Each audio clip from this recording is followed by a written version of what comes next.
Escape radio on the air. Turn that dial, we're already there. Escape radio. Who was the stranger waiting in the shadows? And why did Philip Marlowe suddenly become the only man who could find the answer? A quiet evening can change in a single moment. One unexpected visitor, one unanswered question, and a case that slowly reveals a world of secrets, deception, and danger, waiting just beneath the surface. Philip Marlowe, The Ladies' Night, originally aired on June 17th, 1948. The Escape radio broadcast continues with more adventures, classic news reports, quizzes, orchestra music, and Margie's On This Day segment, exploring July 31st in history. On this day, July 31st in 1948, the London Summer Olympics continued becoming a symbol of recovery and international cooperation after World War II in 1954. Italy celebrated the first successful ascent of K2, one of the greatest achievements in mountaineering history, and in 1965, the first issue of the Amazing Spider-Man era began with the character appearing in Marvel's growing superhero. Step inside the shadowy corridors of the city's most exclusive art gallery, where priceless paintings line the walls and secrets hide behind gilded frames. Tonight, a desperate blackmailer threatens to destroy reputations with a single letter, and the only man who can stop him is our hard-boiled detective, racing against time. Before the gala begins, in this world of elegance and danger, every whispered conversation could be deadly. Before to start, let's see what happened the day it was aired. It was November 23rd, 1955, and that day the world watched as the Geneva summit concluded with leaders seeking new paths for peace, while in Buenos Aires, Eva Perón's body was returned to Argentina amid massive crowds and national mourning. Top thumbnails. Wrigley's Spearmint Chewing Gum, the refreshing, delicious treat that gives you chewing enjoyment, presents for your listening enjoyment John Lund as Johnny Dollar. Philip Shaw, Johnny. Oh, fine. What have you got for me? Mr. Dale Martin is insured with National. He owns a gym, one of those bodybuilding places. Man was killed there. When did it happen? This morning, about an hour ago. Now, we don't know if it's an accident or not. The police are over there now. Anything to work on? Nothing. That's why I called you. Better get over there right away. I'll do it, but I don't take off my shirt.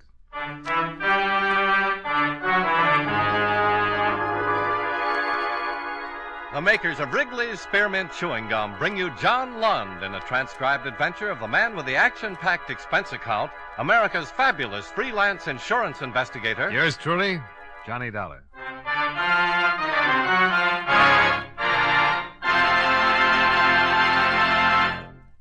Wrigley's Spearmint Chewing Gum refreshes you.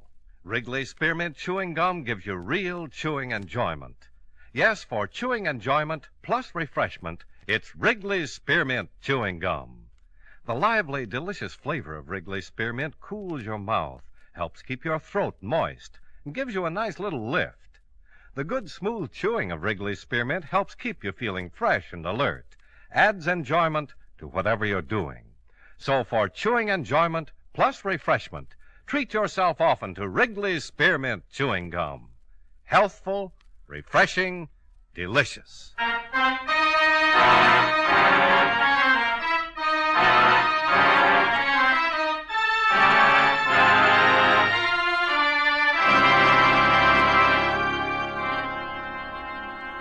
Expense account submitted by Special Investigator Johnny Dollar to Home Office, National All-Risk Insurance Company, Hartford, Connecticut. The following is an accounting of expenditures during my investigation of the blackmail matter. Expense account item 1, $1.40. Cab fare and tip for ride from my office to Martin's gym. After receiving what little information there was from you by phone, I arrived at 1215 at 1084 6th Avenue in the heart of downtown. On the second floor, I found Dale Martin, a very nervous Adonis, seated at a desk in his office. A policeman at the door informed me that a Lieutenant Nathan of the homicide detail had stepped out for a minute and the coroner was expected soon. Mr. Martin? Yeah? I'm Johnny Dollar from the National Insurance Company. Well, that's the outfit I'm insured with. Yeah, I know. That's why I'm here. I want to get the facts in case there's any claim. Now, tell me, what happened? I don't know. I went back to the locker room to check on the towels, and I found him lying on the floor. Found who? His name's Royal, Frederick Royal. He's been coming up here for over a year. Well, why did you call the police and not a doctor? Because I think he was murdered. Why murdered? I've seen a lot of accidents around this gym, but never saw anything like this. It wasn't an accident. What makes you so sure? Well, it looked like his neck was broken. I don't know how it happened, so I called the police. That publicity's going to ruin what little business I have. Murder always ruins something. You got any idea who might have done it? No. Who was in the place when you discovered the body? My 3 assistants and 3 fellas working out. They all still here? Yeah, all of them. Nobody else left or came in? Just the cops. Business is real slow. Does everybody know about it? No, I took the body and put it back in the rub-down room. Haven't even told my boys. Well, the officer at the door won't let anybody leave, so let's have a look at the body and see what we can find out.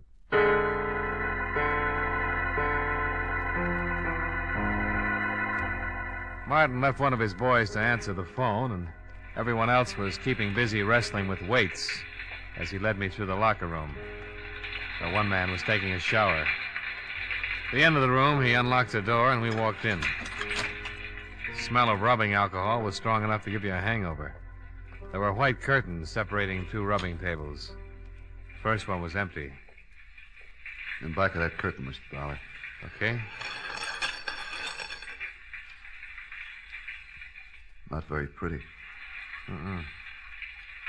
Circus rubber man would need vulcanizing if he turned his head that far. Busted neck, all right. I wish the coroner would get in and take him away. It hurts me seeing his head hanging like that. Why don't you move it? Oh, no, sir, not me. I caught it good from the lieutenant for moving him in here. Well, don't worry about Mr. Royal. He can't feel a thing.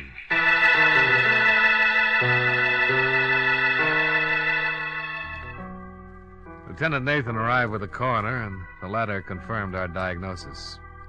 Nathan had Martin keep his clients and assistant muscle men busy. They started comparing biceps and forgot anybody else was there. Nathan was an old friend, so I didn't have to convince him that I was there on business. You saw the corpse, huh, Dollar? Yeah, it took a pair of pretty strong hands to do a job like that. Yeah, that makes everybody around here a suspect. Got any ideas? Yeah, you'd have to know a man pretty well to let him get that close to you without starting something. Yeah, somebody could have been rubbing a kink out of his neck and got carried away with his work. Yeah. Why don't we start asking some questions? Yeah, I'll go out and round up everybody. Might as well start at the beginning.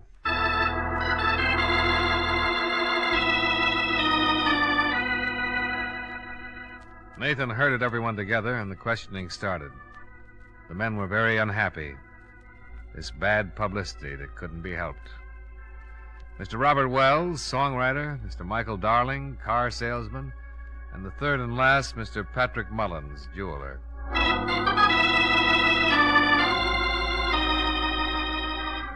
3 prosperous men, 3 prosperous denials.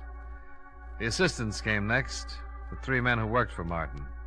First, Bernie Carroll, the man who'd instructed Fred Royal, the one who'd put him through his exercises and sent him in to take a shower before he cooled off and got stiff. Sure. I worked him out and sent him in the shower like always. We tell him to take a good long hot shower to relax the muscles. Isn't that right, Dale? That's right, Lieutenant. That's the way it works. Bernie left him, went over to start on Mr. Wells. Bernie's a pretty strong boy. Yeah. Any one of us could have gone to the locker room at one time or another, Lieutenant. You found him, didn't you, Mr. Martin? Yeah. Why did you happen to go back to the locker room at that particular time? Well, I do it every day. Checking a towel, soap, see that everybody has everything he needs.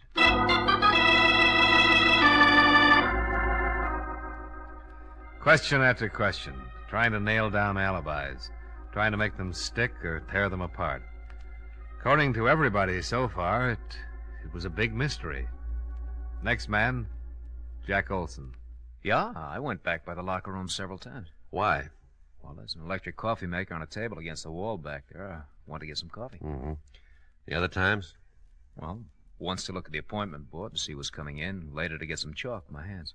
Chalk for your hands? Yeah, keeps your hands from perspiring and making blisters, you know, when you're working with heavy weights. Mm. You're fairly new here, aren't you, Jack? 3 weeks. How'd you know that, Dollar? Well, the other boys all have heavy calluses. They don't use chalk. You know quite a bit about this weightlifting stuff, huh? Oh, sure. I used to lift candy bars when I was a kid. All right. Call in the last one. The last man, Johnny Morgan, and his story was no different than the others.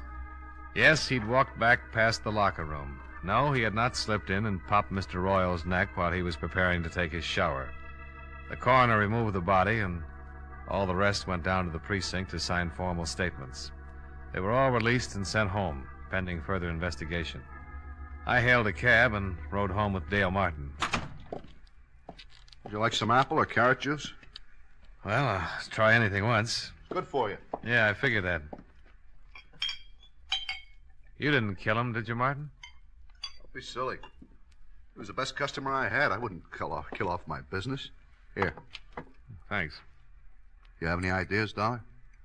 Nope. How long did you say Fred Royal had been coming to your gym? Over a year. What do you know about him? Not much. He was a wolf, like the girls. Always talking about the gal he was out with the night before. I got tired of his gab. I put him straight. You know what business he was in? Whatever it was, he had a lot of money. Wore a new suit every time he came around. Oh, excuse me. Hello? Oh, just a minute. For you, Dollar. Oh, thanks. Hello? I got something on the dead man. Got a record. Blackmail. You know where he lived? We're checking.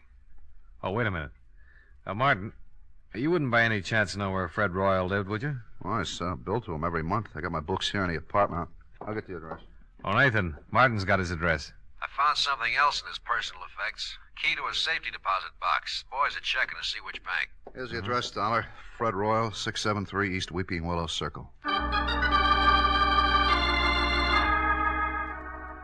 I told Nathan I'd meet him at Royal's place. I downed my liquefied carrots, said goodbye to Martin. Half an hour later, the lieutenant and yours truly, Johnny Dollar, were tearing Mr. Fred Royal's apartment to pieces. Nothing. Yeah, I came up empty, too. Hey, What's the matter? here's a date book. Good.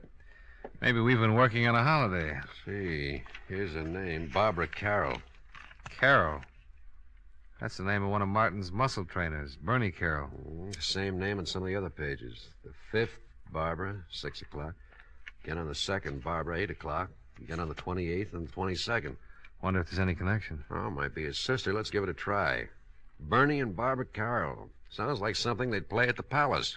Well, let's go see their act.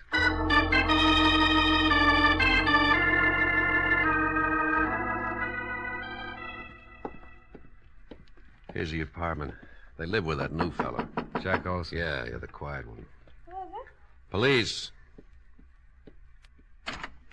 Yes? I'm Lieutenant Nathan, homicide. This is Johnny Dollar. How you do? How you do? We'd like to talk to you, Miss Carroll. Certainly, Lieutenant. Come in. Thank you. I was just making some lemonade. Would you like some? Yeah, thanks. It is pretty hot out. Maybe you'd like something stronger. No, thanks. The lieutenant's on duty. I guess you've heard about the accident. Like your lemonade sweet, Lieutenant? Medium, please. Here you are. Oh, thank you. Your brother didn't mention anything about your going out with Royal. He was probably protecting his little sister. The lieutenant found your name written in Royal's date book. I've been out with him 6 or 7 times. You know what his business was? He never discussed it. Did you ever meet any of his friends? No. Did he ever mention any of the other fellows at the gym? At the gym? I don't think so. Mm-hmm. Jack Olson lives here, doesn't he? That's right. Whose picture is that on the piano? Oh, that's Jack's father. You don't have any idea why anyone would want to kill Royal, do you? No. How did Jack Olson happen to move in here with you and your brother? Bernie asked him to. When he went to work for Martin, he was living in a terrible place. One small room. I told Bernie he could move in here if he shared the rent. Mm-hmm. How well did Olson know Royal? He'd seen him at the gym. Seen him here when he came to pick me up. Where's Olson now? Working, I think. Well, thanks, Miss Carroll. We'll be talking to you again. More lemonade? Later, maybe, Miss Carroll.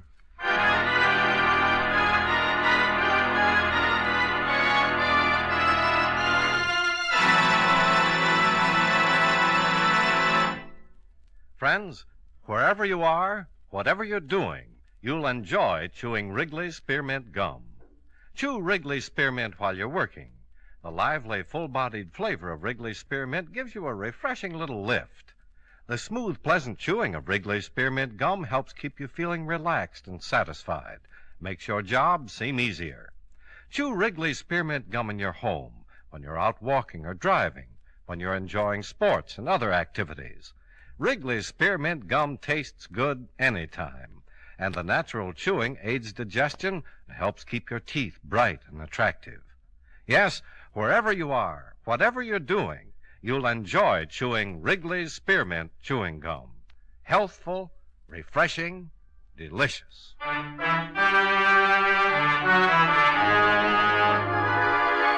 And now, with our star, John Lund, we bring you the second act of Yours Truly, Johnny Dollar.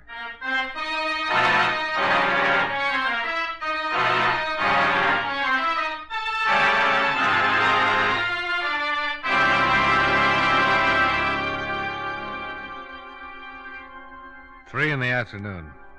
Out of Barbara Carroll's cool apartment and down in the blistering street. The thermometer crowding 90, and the humidity sticking to us like a steaming blanket. I feel awful. Terrible day to solve a murder. I want to go look through some newspaper files. What for? That picture on the piano. Jack Olson's father? Yeah. I've seen it someplace before. There's a news story connected with it. Yeah, I'll drop you off. I got to get back to the precinct, see if the boys have found the safety deposit box that fits Fred Royal's key.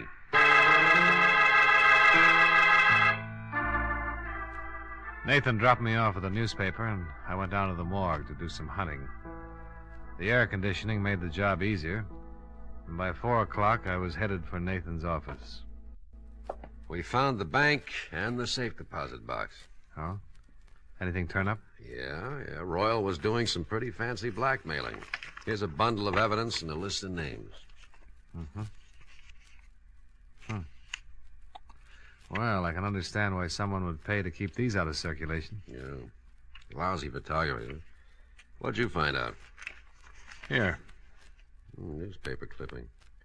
Oh, picture of Jack Olson's father. Same as the one on the piano. Prominent banker leaps to death. William Barrett. The boy's name is Olson. That's what he calls himself. William Barrett. Give me that list we got out of the deposit box. I've just been looking at it. William Barrett's name is on here, all right. Ooh. That article you've got on his suicide mentions that he left a son and a wife. Yeah. Well, let's go pick up Jack Olson, or Barrett, or whatever his name is. Well, it might not have meant a thing, but at least we had found one person who had a strong connection with Frederick Royal other than socially. The boy who called himself Jack Olson was the son of one William Barrett, deceased, and one of Fred Royal's blackmail victims. Barrett had jumped off a tall building, and according to the newspaper, he had left no reason for his actions. There was a possibility that Fred Royal's blackmail had driven him to it, and if that was so, his son would have had a very strong reason for wanting to break Mr. Fred Royal's neck. We climbed into a squad car and hurried back to Barbara Carroll's apartment, where Jack Olson lived as a boarder.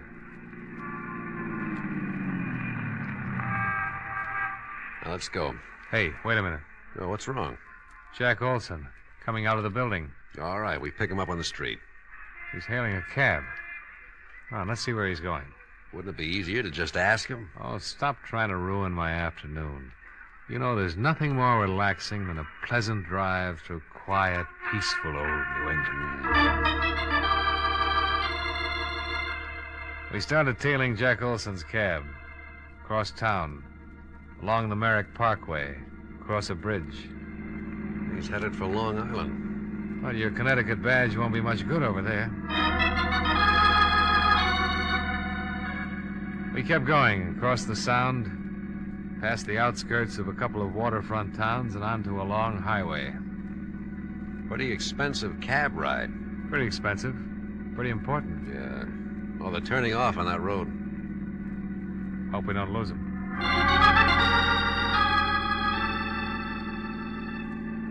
We took the road to the right off the highway and spotted the cab up ahead, pulling into the entrance of a large white building. The sign over the tall iron gate read, Lakeview Sanitarium. We waited for him to go in.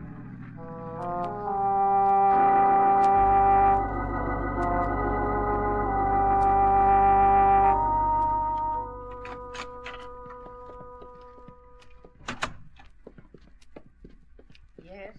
Is there something I can do for you? I'm looking for a man. Oh, any particular man? Oh, who's in charge of this place? Dr. Fedder. Well, run him out, please. I want to talk to him. Which one of you is the patient? Patient? Can't you tell? Look, just go get Dr. Fodder. Fedder. Oh, Fedder, okay. Go get him and tell him Lieutenant Nathan wants to talk to him. Lieutenant Nathan. Of the cavalry. What? Oh, well, I'll get him right away. Lieutenant. You think that's funny? Oh, well, I liked it. Let's see what kind of a reaction it gets out of Dr. Fedder. Cavalry. Nice thing to say in a place like this. Lieutenant Nathan? Yeah, that's right. I'm Dr. Fedder. Oh, this is Mr. Dolar. How do you do? How do you do? Now, are you related? No, but we've been friends a long, long time, haven't we, Nate? Yeah, I'm a police officer, Doctor. Oh. We've been following a man. He came in here a few minutes ago. Is that right? The lieutenant thinks he might be a killer.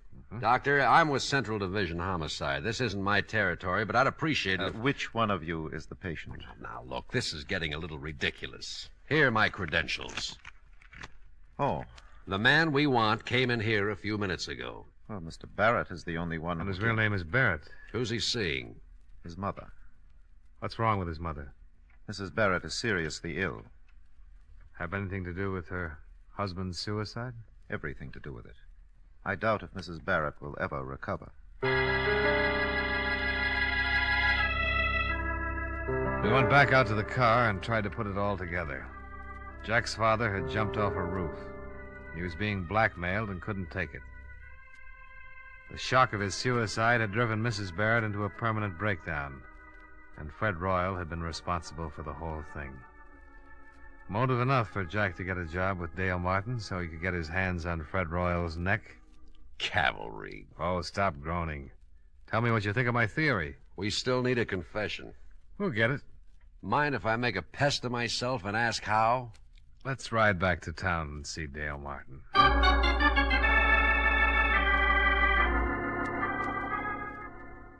You're going to come up and take a workout and a rub tomorrow, huh? That's right, Martin. And I want you to make sure that Olson takes care of me. Did he do it, Dollar? I think so. But why? He seems like such a nice kid. He had a pretty good reason. But we need a confession, and Dollar has an idea how to get it. I want Olson working on me through the whole workout, especially when I get on the rubbing table.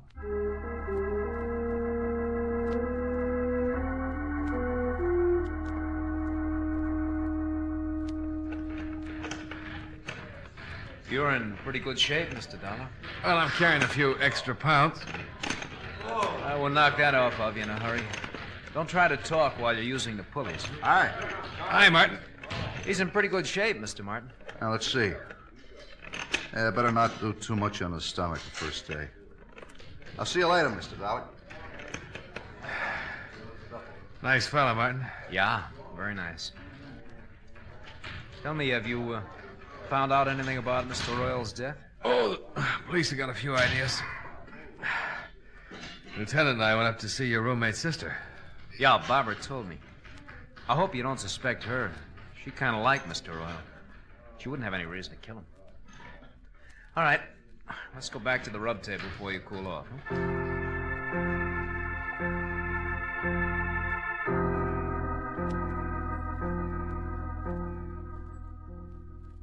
You don't mind going in there, do you? No. Why should I?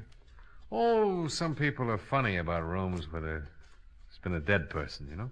It doesn't bother me, Mr. Dollar. Martin's got all his towels piled on the other table. I can move them if you like. Oh, no, it doesn't make any difference. Royal wasn't killed in here anyway. All right. Up on your back. Yeah. Give me a good brisk rub and let me relax for about 10 minutes. All right, slide down a little. Yeah.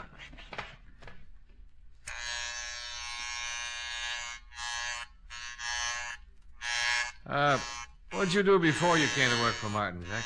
Oh, not much. Went to school, finally decided to look for a job. Found this one. You ever study this sort of thing? No, there's really not much to it. Martin shows us how to use the machines, help the clients, and rub the neck and back.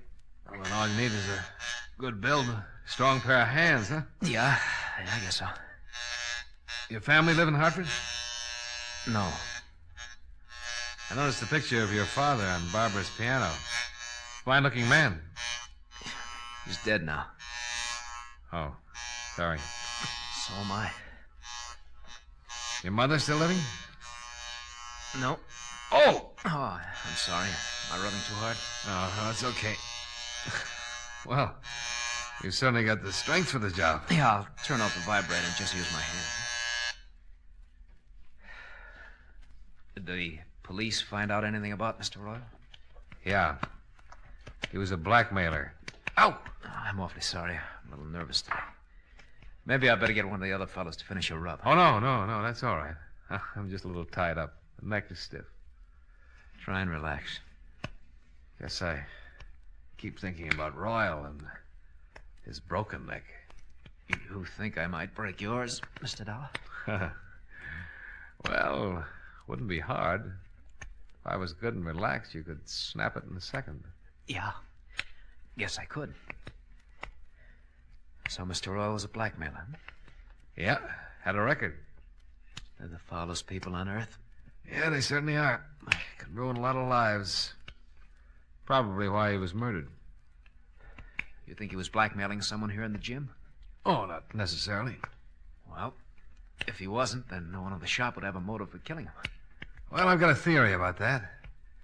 I think someone in this gym hated him so much that they waited until no one was looking and Royal was all alone. And they slipped in on him and twisted his neck until it broke and he strangled. Well, why would they hate him so much if he wasn't blackmailing him? He might have been blackmailing someone very close and dear to the killer. Maybe the person Royal was blackmailing couldn't stand it. Committed suicide. It's an interesting theory. Take your family, for instance. Ouch! I'm sorry. You weren't relaxing. Supposing Royal was blackmailing a member of your family. Your father, for instance. I can't rub your neck unless you relax more. Maybe your father couldn't take it. Maybe he couldn't pay him anymore. And instead of disgracing his family, he committed suicide. Just turn your head a little to the side, Mr. Dollar. That better? Much. Well, if that happened to my family, Mr. Dollar, I guess I would kill Mr. Royal, not mind a bit. How does your father die, Jack? He jumped off a roof. Now, if you just turn your head a little more, I'll try to pop your vertebrae, huh? We followed you out to Long Island yesterday, Jack. I'm going to adjust your neck, Mr. Dollar. It's better if you relax so it won't hurt. Well, if you wanted to, you could pop it anyway. I couldn't stop you in time. No, I don't guess you could. There, now the other side, huh? Did you kill Fred Royal? Yes. Relax. All right, Mr. Dollar. Let's go down to the police station. Lieutenant's outside with Martin.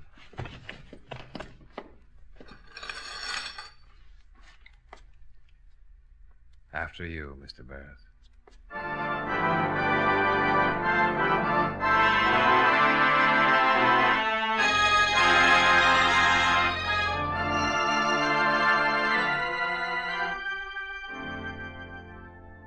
Nathan took Jack Barrett down to the station and got from him a signed confession. I went with Martin. And with every drink, I saw another Barrett. So finally, I gave it up and came up here to my office. Expense account. Item 2, $4.53. 1/5 of very dry gin. Martin forgot his health and hygiene for a couple of hours and finished what I didn't drink. Item 3, $16.75. Cab fare for a ride up through the country, all by myself. Expense account total, $22.68. Yours truly, Johnny Dollar.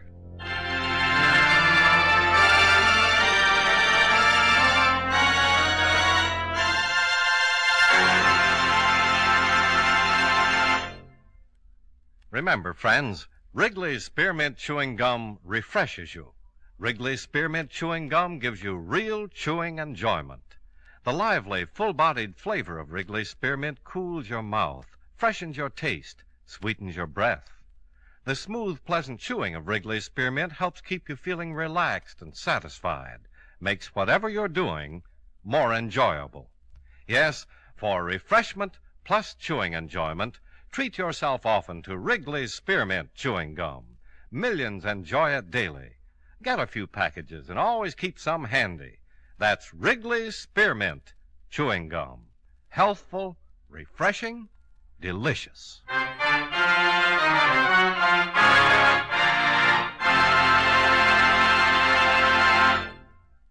Yours truly, Johnny Dollar, brought to you by Wrigley's Spearmint Chewing Gum, stars John Lund in the title role and was written by Blake Edwards with music by Milton Charles.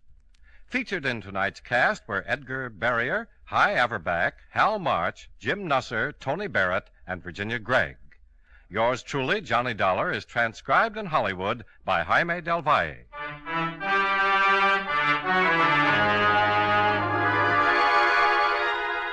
The makers of Wrigley's Spearmint Chewing Gum hope you enjoyed tonight's story of Johnny Dollar and that you're enjoying delicious Wrigley's Spearmint Gum every day.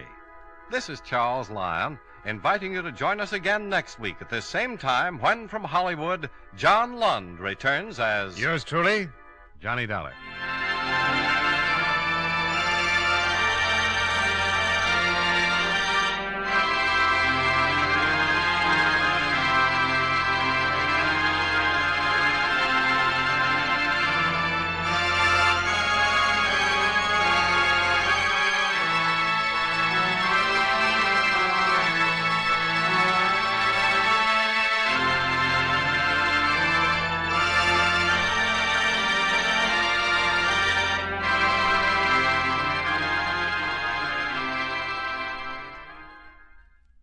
Ladies and gentlemen, we begin tonight by thanking our good neighbors at CBS.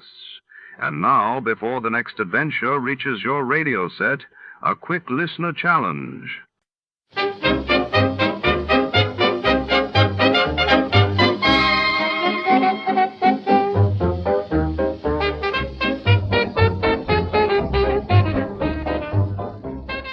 Our warm thanks go out tonight to our sister station, CBS.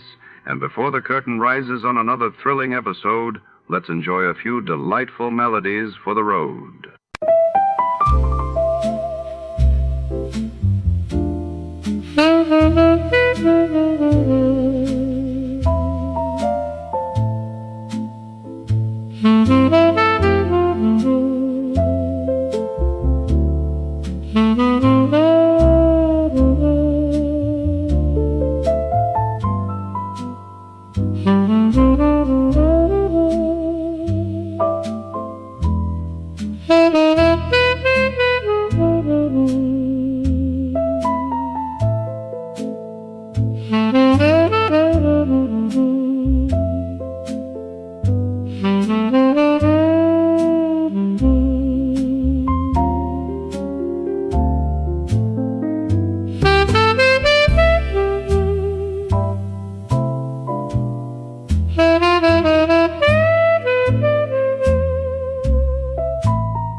shadowy alleys of the city, three notorious thieves, Flomacy, Mopsy, and Cottontail Vanish, after a daring jewel heist. Our hard-boiled detective is drawn into a twisting web of the trail, smoke-filled rooms and cryptic clues. Who's pulling the strings behind this caper, and can justice be served before midnight strikes? Don't blink, danger is lurking in every shadow. Before we begin, let's see what happened on the day it aired. It was April 12, 1947, that day. The world was gripped by news of a devastating Texas City chemical explosion. While across the globe, India's independence negotiations reached a crucial turning point. The Adventures of Sam Spade, Detective, brought to you by Wild Root Cream Oil Hair Tonic, the non-alcoholic hair tonic that contains lanolin, and new Wild Root Liquid Cream Shampoo.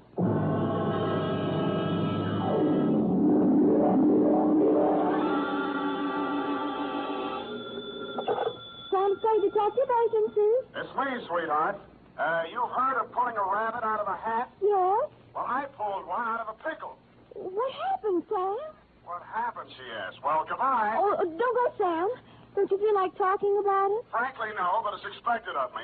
Sharpen a carrot, throw me some rabbit punch, get the hutch ready, for I'm about to hippity-hop through the door with the lowdown on the Flopsy, Mopsy, and Cottontail Caper.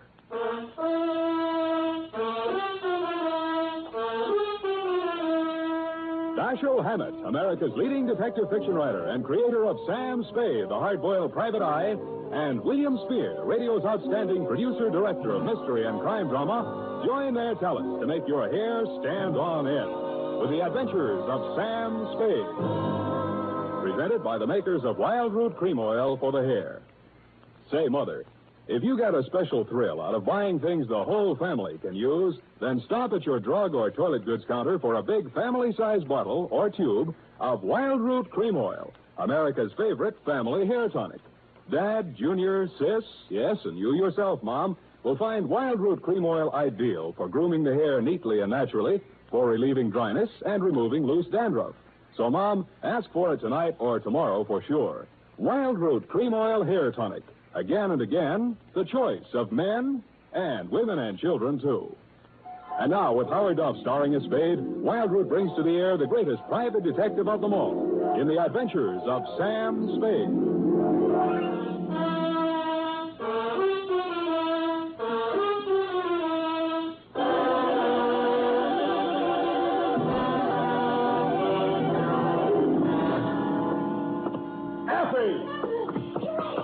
What's the meaning of this? Of what? My desk and my chair shoved over to one side of the office. To make room for the other desk and the bookcase. There'll be no other desk and no bookcase and no anything else. But, Sam, I thought you... Don't say it. Don't even think about that, man. You understand? It's deliciously silent in here, don't you think, Eth? Sam, weren't you and he supposed to go... Stop! Effie, would you like to have your mouth dry cleaned? No, Sam. I'm sorry. I spoke harshly, forgive me, but the past hours have taken their toll on my nerves. Perhaps I should unburden myself. We'd all feel better. All right, Sam. Unburden yourself. I'm still in command here. To Mrs. Wellington Van Cleve Montague, Nob Hill, where else? City. From Samuel Spade, license number 137596. What else? Subject, the Flopsy, Mopsy, and Cottontail Caper, or how Fritz Crockett saved the day. My dear, dear Mrs. Montague. It all began Thursday afternoon when I entered my office and discovered a tall, wiry young man sitting in my chair with his feet up on my desk and sampling my office bottle. Hi. The pose was so familiar for a minute I thought it was me. Hello, Sam. I'll be with you in a minute. Have a seat. Thanks. I think I will. The one you're sitting in. You see, the detective sits in that seat and the clients sit over there. Well, that qualifies me for this seat, then. I'm a detective. I see. Well, the detective we like in this office is Sam Spade, see? He pays the rent, he hires the secretary, he earns the money, and he sits behind his desk. Now, on your feet. Okay. But with two detectives around here and only one detective's chair, it's going to get a little crowded. Mind if I have a drink? Out of my glass? Oh, sure. Here. You know, we'd better make a note to get another glass, too. And some scotch. I don't care much for that bourbon. No self-respecting detective drinks scotch. And put this down. We'll need another desk and new paint job on these walls. Oh? I think something bright. Robin's egg blue, maybe. Soothes the nervous clients. And a bookshelf. You got that, Effie, dear? Or am I going too fast? Slow down, Fitz. Desk, paint, bookshelf, scotch. That too, Effie? She's a doll. Wait a minute, that's my line. After I work with you a while, Sam, you'll appreciate me. So long. I'm great. Bye. You need me. Why? Because we'd be an unbeatable team. With high talent and your luck, we couldn't miss. Luck? Ever hear of Fritz Crockett? Chicago Fritz Crockett? Yeah. Never heard of him. Oh, Sam. Look, you're making a mark in your hometown. Now, why do you want to work for me in San Francisco? I lost my license in Chicago. Got caught on the hot side of a political battle. Worked for the losers, and the winners framed me for my license. Oh, gee, tough kid. I That's tough. can't get a license in any state until I clear that mess up. And so I have to work under somebody else's. Figures, but why me? Because I've kept my eye on you, Sam. I like the way you're developing. I think you could work well with me. Gee, thanks. Well, your application's received. Now, give me a couple of years to think it over. What's the matter, Sam? Afraid I might cut your reputation in town? You found me out. But anyway, bye. Chicken, huh? Look, you want to compare scrapbooks sometime? A really good detective's got to be an actor. I play any style. Listen, we're following a Russian countess to recover Gorky's original manuscript of the lower depths. I meet her in the lobby of the St. Mark, disguised as an itinerant caviar salesman. Countess Natasha Bishakov. Oh, here in San Francisco, my dear. How long has it been? 8 years, 12 years. Have you forgotten little Andrea so soon? Andrea, sorry, no casting today. Well, look, you gotta be an actor, Sam. Look, we're dealing a mortal blow to the gun-running career of Don Jose Ortega Sanchez, the notorious bandit king. Don Jose, you have run your last peace-loving border countries. Yeah. I am powerless to prevent your execution. Die like the proud Spaniard you are. Cigarette? Fritz, for heaven's sake. I help you, Sam. Look, you've been captured by a mutinous crew off an English tramp steamer, and I burst through the door. Get your bloomin' bloody hands off that man. This one I can do myself. Off a mode, Tigger. I don't know exactly why I sat there listening to the guy, but I did. He was a sort of a one-man theater guild. He ran through 28 dialects, played a scene in which James Mason and Montgomery Clift were trapped by an Armenian rug merchant and was saved by the voice of Gabriel Heater on the radio. Then he played all four of the Marx Brothers arguing with the Andrews sisters. Then, after the intermission, he told me a little bit about himself, regaling me with spine-tingling accounts of his Frank Merriwell-type achievements on the football field, in professional boxing, and hockey. It was pretty thrilling stuff, but nonetheless, I was about to usher him out when he came up with a particularly good bit of dialogue. I have a job for us. Yeah, well, so... John, where? Yesterday, Sam, I met an old friend from Chicago. She remembered me from an important cocktail party. Saved it for her, the party. Everyone was absolutely dreary until I became de rigueur with a brace of amusing anecdotes. The job, Fritz, the job. Oh, yeah. Well, anyway, she wants us to guard a valuable hunk of jewelry at a party tonight on Nob Hill. What's the money? $100 apiece, plus mingling with nautch dancers and all the caviar we can eat. Well, that was better than I expected. In fact, now, here's what I want you to do. Oh, wait a minute. What's this here's what I want you to do? This is the Sam Spade Detective Agency, named so because Sam Spade is the man who gives the orders around here. Now, what do you want me to do? Well, this is a costume party, and we have to wear costumes. It's in the deal. Good. I'll break your leg, and you can go as the man who came to dinner. Sam, I already have the costumes. What? Right here. Crockett, what would you have done if I didn't go with you? The thought never entered my head, Sam. What are the costumes? Sam, 100 clams apiece is a lot of dough, isn't it? Agreed. You are about to confront the reason we are being paid so much. What is that? Your costume. You are to go as a rabbit, a white rabbit. Here's the suit. Oh, and here's the head. Notice the shocking pink ears. No, the deal's off. It's been swell, Fritz. Now, wait a minute. I am also going as a rabbit. See? You will go as Flopsy, and I will go as Mopsy. I will not go anywhere dressed in that ridiculous outfit. $100, Sam. I will... Well... Sam, let's talk this over. Now, look, I will talk to you as a businessman might talk to you. Now, Mr. Spade, you take your ordinary type detective, and you got it pretty solid. We talked and talked, and around 8 o'clock that night, I found myself still talking and walking up the steps of your Nob Hill mansion, Mrs. Montague, cleverly disguised as Flopsy the rabbit, paw in paw with Mopsy Crockett. My headpiece covered everything but my eyes, nose, and mouth, and I was grateful for that. When I passed the doorman, I was tempted to say, what's up, Doc? But Fritz said it ahead of me. He walked in as if this were his personal hutch, and you, Mrs. Montague, cruised over to us. Here, my little bunny twins, aren't you both just darling? Yeah. Which one of you is Mr. Spade? Well, I'm Mr. Crockett, Mrs. Montague. Mopsy. You remember me from the Nesbit soiree, Ronnie and Benita, or maybe it was Gypsy introduced us, n'est-ce pas? Oh, yes. Oh, and Flopsy here must be Mr. Spade. I've always wanted to meet him. Thank you, Mrs. Montague. I am the straight man. How do you like my costume? Well, there's not another one like it in town. I'm the only wooden imp in San Francisco. The trees will swoon. They will. Oh, you... Mrs. Montague, perhaps you'd be disposed to outline our job. Well, of course, Mr. Crockett. Myself, Mrs. Arlington Crippen McGill, and the famous Spanish artist Julio Doriego are going to trick the woman with the most fascinating costume. Search no farther. It could be no one but you. Flatterer! I'm not eligible. Oh. Then, at 10 o'clock, we will have the grand parade. The winner will lead the parade wearing a small jewel-studded crown. Oh, darling. Diamonds and emeralds and all sorts of amusing things. Well, this crown once belonged to Josephine of France. Imagine. Mrs. Montague, I hate to be an old killjoy, but are we here to guard the crown? That's right, Flopsy. I mean, Mr. Spade. Oh, it's all right. Oh, of course, I don't expect any trouble, but it's so valuable, I can't take any chances. My husband picked it up in Iran.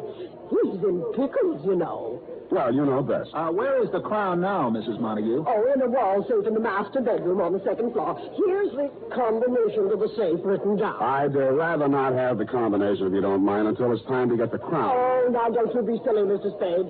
Except for the crown, there's only $50,000 or $60,000 in the safe. Oh, well, if that's all Now, right. the safe is behind the Degas original. Now, until I need you, go and enjoy yourself. Well, we'll go. Maybe I'll even let you dance with little me. Fritz and I had synchronized our watches and decided that until we were needed, we would lose ourselves in the crowd and keep our big rabbit ears open. Everybody was masked and loaded, and it was all very gay. I brushed elbows with pirates, Northwest Mounted Police, unmounted, a gorilla, an Arabian princess, 4 Pocahontasy, and a sort of historical characters from Julius Caesar to Mike Romanoff. While I was dipping a carrot into the punch bowl, a girl made her way over to me. I knew it was a girl immediately. You could tell. I tagged her as a burlesque queen, but she didn't talk much like it. Are you an he-bunny or a she-bunny? I'm a he-bunny. Would you like to dance with me? I'd be delighted. Who are you? I'm not supposed to tell until the mask come off. For now, just call me Flopsy. Flopsy? How cute. You Americans have the cutest ideas. Yes. Speaking of ideas, what do you represent? Oh, I am a Folie Bergère dancer. Do you like me? From where I stand, it would be next to impossible to dislike you. Such a sweet company. Believe me, it was easy. Tell me, have you been in this country long? A few weeks. My family has sent me on a tour of America. I see. I am here as a guest of Monsieur Montague. Now tell me, you are a detective, are you not?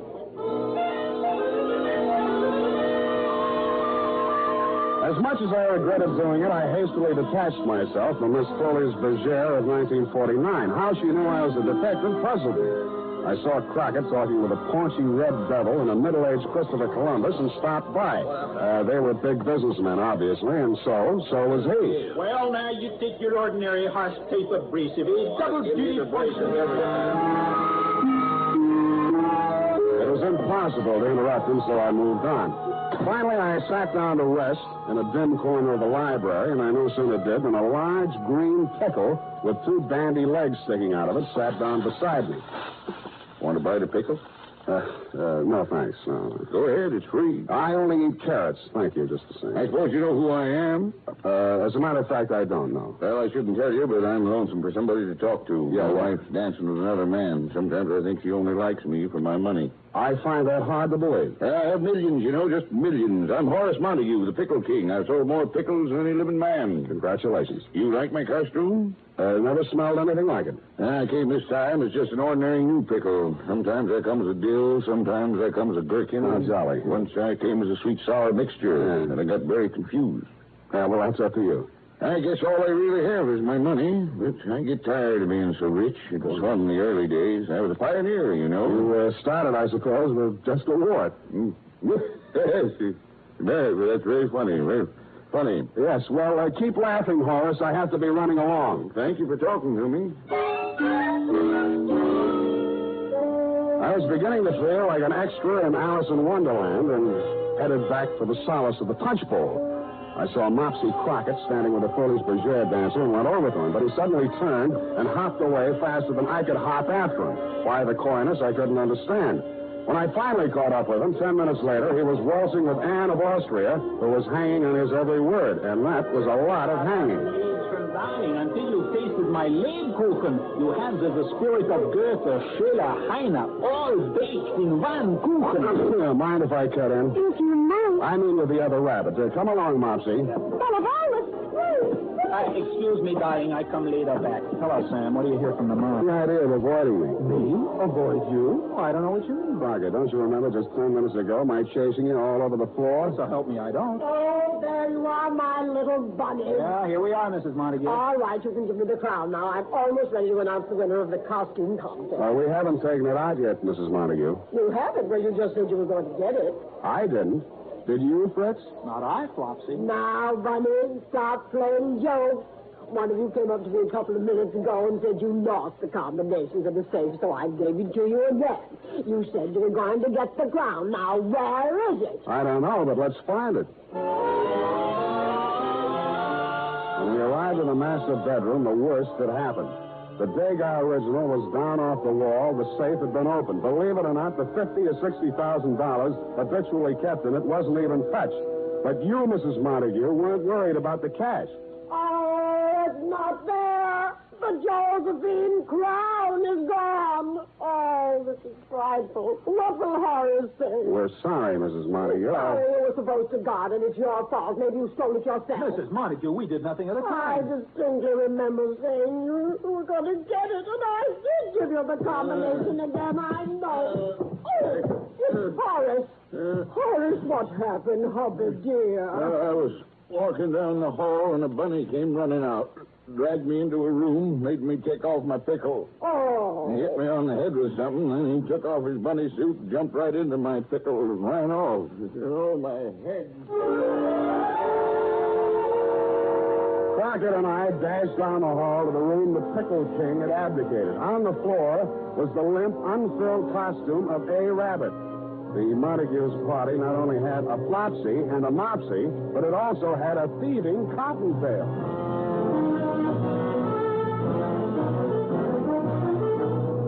Makers of Wild Root Cream Oil are presenting the weekly Sunday adventure of Dashiell Hammett's famous private detective, Sam Spade.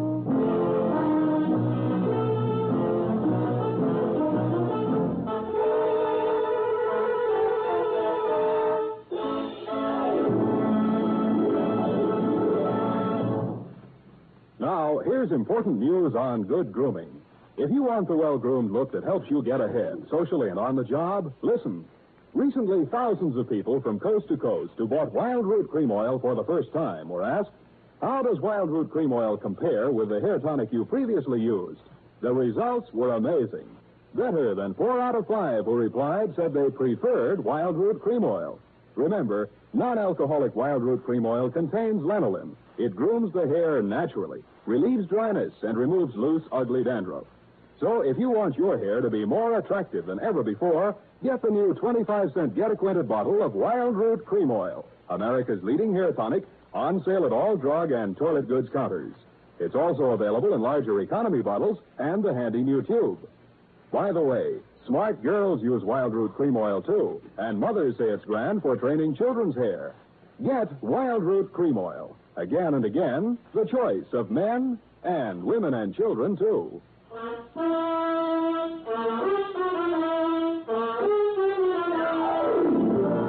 And now back to the Flopsy, Mopsy, and Cottontail Caper. Tonight's adventure with Sam Spade.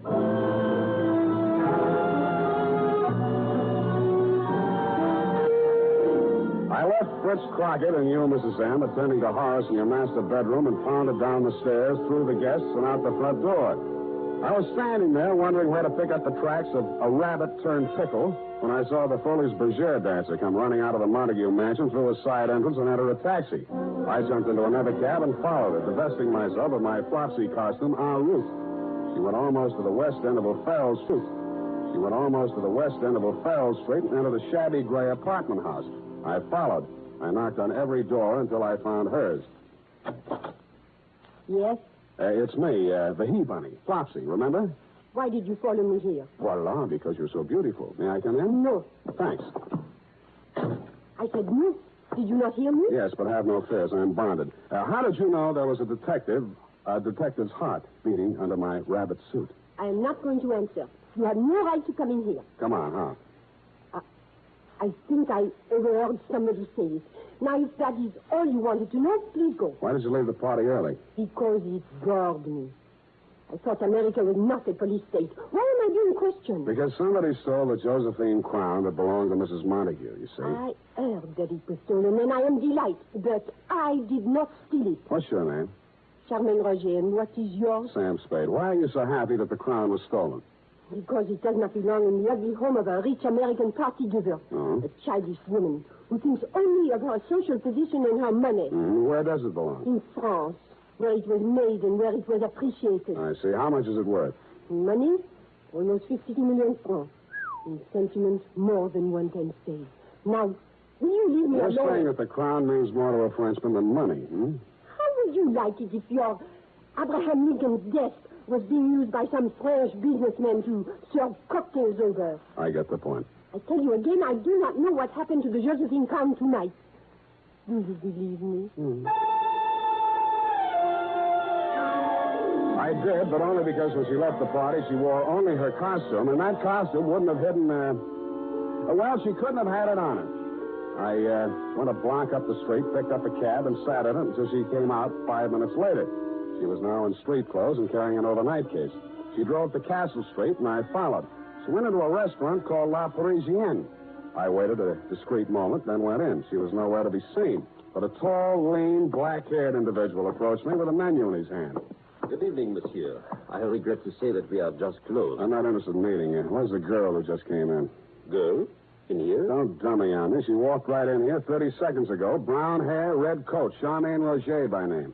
You have made some mistake. You can see there was no one here. I have made no mistake. Now come clean, will you? Monsieur, contain yourself, please. Let me go.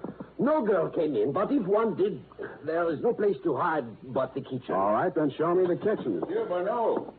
Monsieur. Oh, my. Spade. Well, it didn't take you long to get here, Mr. Montague. Well, Don't move, Mr. Spade. I have a knife at your neck. Yes, I feel it. Shall I take care of him, Monsieur Montague? No, Barneau. Put down your knife. Thanks. Mr. Spade and I will sit down at the table and talk quietly. You can go. As you say, monsieur. But I will keep out an eye. Let's keep an eye out. Sit down, please. Spade, while you're here, I have a personal matter to take up with you. About the Josephine crown? Yes. Well, I'm sorry to report that as yet I haven't found it. Good. I'd be happy if you never found it. Oh? Does Mrs. Montague know you feel this way? No, and I'd be equally happy if she didn't know. Mm-hmm. In other words, you want me to stop looking for it? That's the idea. Oh, you could make a pretense of trying to find it, but no more. That's interesting. I'll pay you a good fee if you do this for me. Why don't you want it found, Mr. Montague? Well, I'll talk to you man to man. Please do. A French girl showed up in town. Charmaine Roger? Well, have you seen her? Quite a bit of her. At the party. Well, she's young and beautiful, and to the edge of the point, I was indiscreet. I see. She turned out to be more designing than I realized. Blackmail? Of a sort. She didn't want just money. She wanted the Josephine crown. And you let them steal it? Well, I told them I'd get them into the party, furnish them a car, and the rest is up to them. Why didn't you just give them the crown? Well, I couldn't. My wife values it too much. It's her prized possession. She even wears it around the house when just the two of us are there. Oh, that's cute. Now, will you forget about this, Spade? I'm afraid not, Mr. Montague. I'm hired out to your wife, who asked me to guard it. I did a bad job, so it's up to me to get it back, you see. No, Spade, I can't afford a scandal with that girl. Well, you'll have to work that out for yourself. Very well. I'm sorry. I must admit, Mrs. Montague, I underestimated your husband, for at that point he produced a gun out of thin air and very professionally relieved me of mine. He called the proprietor, Barneau, who appeared with Charmaine Roger. They held an immediate kangaroo court, sentence was about to be pronounced when the front door burst open, and in swept a tall character in black beret and cape and sporting a handlebar mustache. Prominently pinned on his cape were a brace of French war medals, including the Croix de Guerre and so on. His entrance held everybody bug-eyed, including me. Keep your mouth shut, Spade. Ah, what a joyous, charming gathering have we here. Oh, the glow of warm friendship fills the room like a cottage fireplace in Alsace-Lorraine. Ah, no, it cannot be. Can I believe these weary eyes of mine? Is it not truly my intime ami, Monsieur Montague? I kiss you on both cheeks in happiness. Who is it? I don't seem to remember. Oh, what? You have not so soon forgotten me. We met at the legation in 38. Oh, those years. Do you not recall the nights in Montmartre and the days in Montparnasse? Oh, my goodness. Parbleu. When he bent over to kiss Montague again, his mustache fell off. As usual, Crockett had overplayed. And before he could straighten up, Bonneau hit him in the back of the head, and he fell flat on his face, out cold. That was my cue to go into action. I turned over the table and wrestled with Horace and Bonneau, while Charmaine was striking at me with the heel of a shoe. I got to the gun first, and everything came to a sudden lull. At that point, Fritz Crockett came too. Oh, mes amis, where did the sudden darkness come from? Yeah, well, you can drop the dialect, Crockett. Oh. I wish I had a picture of you there on the floor for your scrapbook. Oh, it was in the act, Sam, all in the act. Yeah, well, you think you're well enough to hold this gun while I make a search? Oh, leave it to me, Sam. Everything will be under control. Now, stand back, everybody. I'm in charge here. The U.S. government is not entirely without influence in Washington.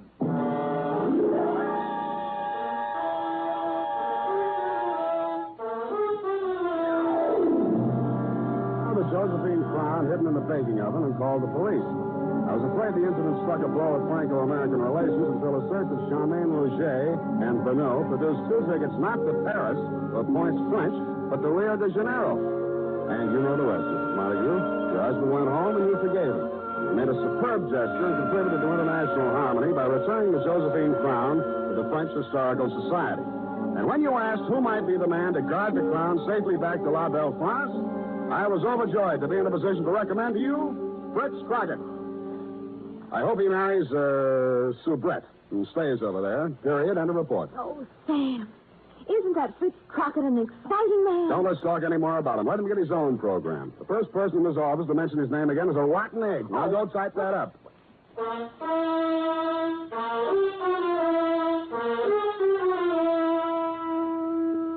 Don't buy a different brand of hair tonic for every member of your family. Get the one kind they all like. Wild Root Cream Oil Hair Tonic. Wild Root Cream Oil grooms your hair neatly and naturally, relieves annoying dryness, and removes loose, ugly dandruff. Get a bottle or tube tonight and ask your barber for a professional application of Wild Root Cream Oil Hair Tonic. Again and again, the choice of men and women and children, too.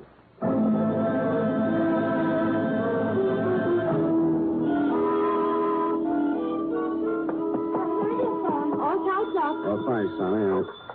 Sam Spade Detective Agency. Oh, it's for you, Sam.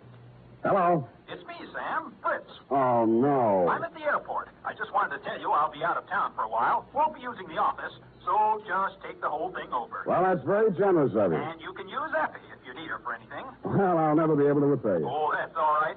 You did a pretty good job on the caper today. Thanks. I was just talking with Mrs. Montague, and I told her, I said... I'm looking over. I've heard enough of him for one day. Come here. Tonight you'll have to be satisfied with my one arm. Oh, that's good enough for me. Oh, good night, Sam. Good night, sweetheart. Good night,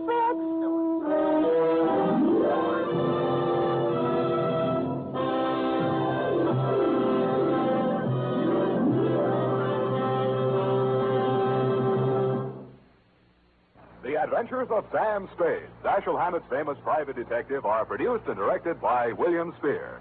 Sam Spade is played by Howard Duff. Lorene Tuttle is Effie. The Adventures of Sam Spade are written for radio by Bob Tallman and Gil Dowd. Musical direction by Lud Gluskin, with score composed by Renee and Pierre Garrigank.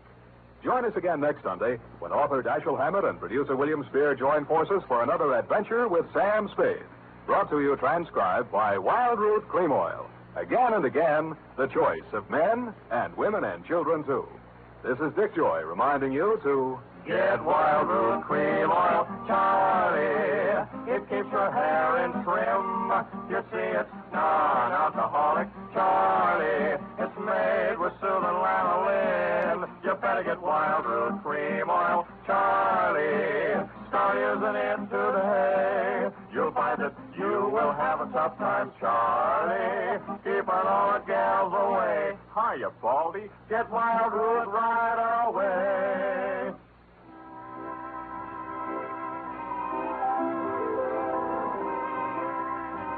This is Escape Radio speaking, with our thanks to the fine folks at CBS. And now, ladies and gentlemen, a little challenge for true fans of adventure radio.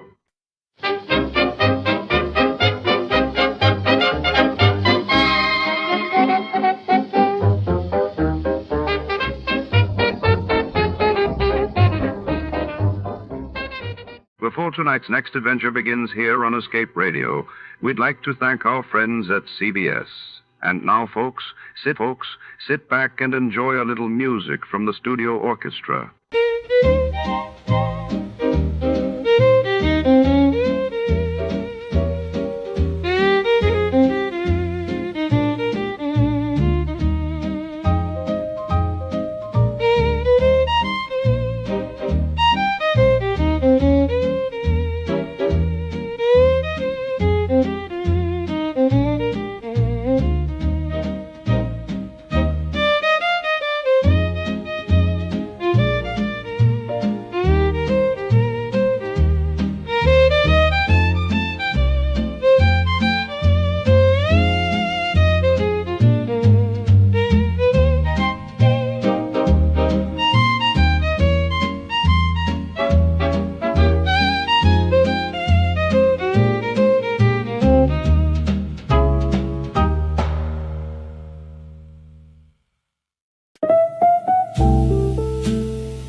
Tonight's case unravels in the dimly lit back room of El Sol Club, a notorious jazz bar deep in the heart of East Los Angeles.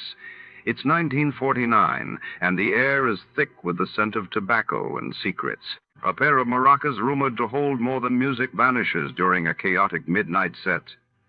Our detective steps in, sifting through the haze of broken dreams and sultry rhythms, chasing whispers and shadows. Someone's playing a deadly tune, and only the sharpest mind can catch the beat before to start Let's See What Happened the day it was aired. It was May 12, 1950. That day, the world watched as the first ever Formula One World Championship race sped off at Silverstone, England, while in the United States. Senator Estes Kefauver's crime hearings brought organized crime to the front page headlines. Tired of the everyday routine? Ever dream of a life of romantic adventure? Want to get away from it all? We offer you Escape.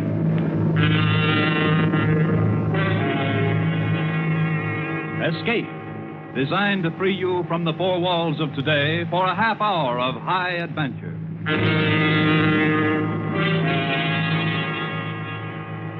Tonight, we escape to a murderous conflict of greed and passion aboard a coastwise tramp steamer headed for Central America, as John and Gwen Bagney tell it in their exciting tale, Maracas.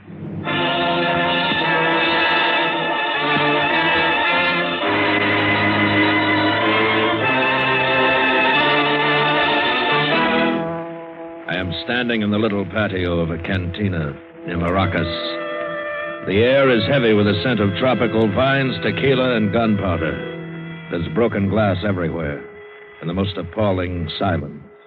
Captain Kelso is standing here with me. So is Estelle.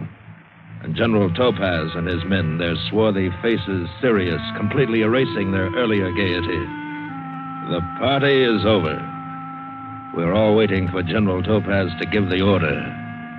And then... But maybe I'd better start at the beginning.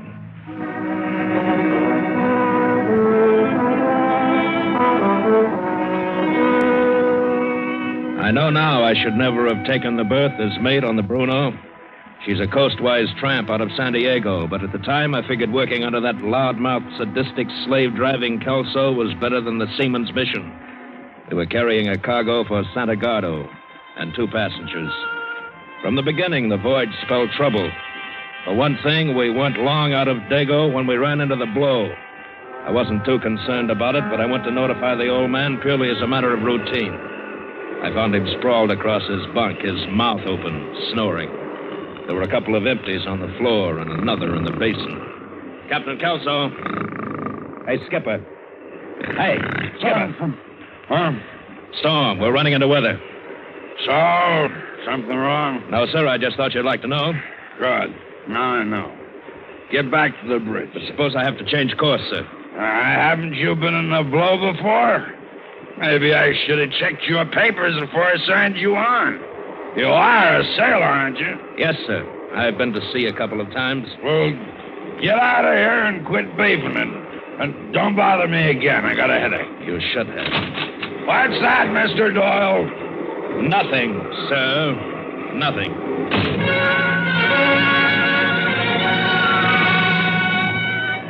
Back in the wheelhouse, I watched the well deck below disappear completely again and again beneath the angry white water. And then, if I didn't have enough on my mind, it was the passenger, George Miley. I hate passengers. They don't belong on freighters, always underfoot, always asking fool questions. And Marling was no exception. But what was worse, he was also the shipper of all that cargo in number 2 hold.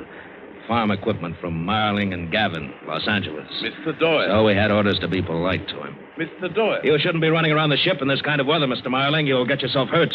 I want to see the captain. He's not here, sir. Well, where is he? He's in his quarters, asleep, sir. Asleep in a storm like this?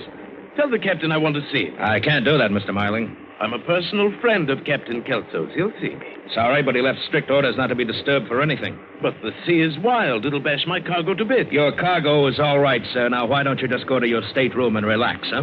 Young man, when I want to discuss my business with a mate, I'll call you. When I want to talk to the captain, I mean exactly that. Now get in.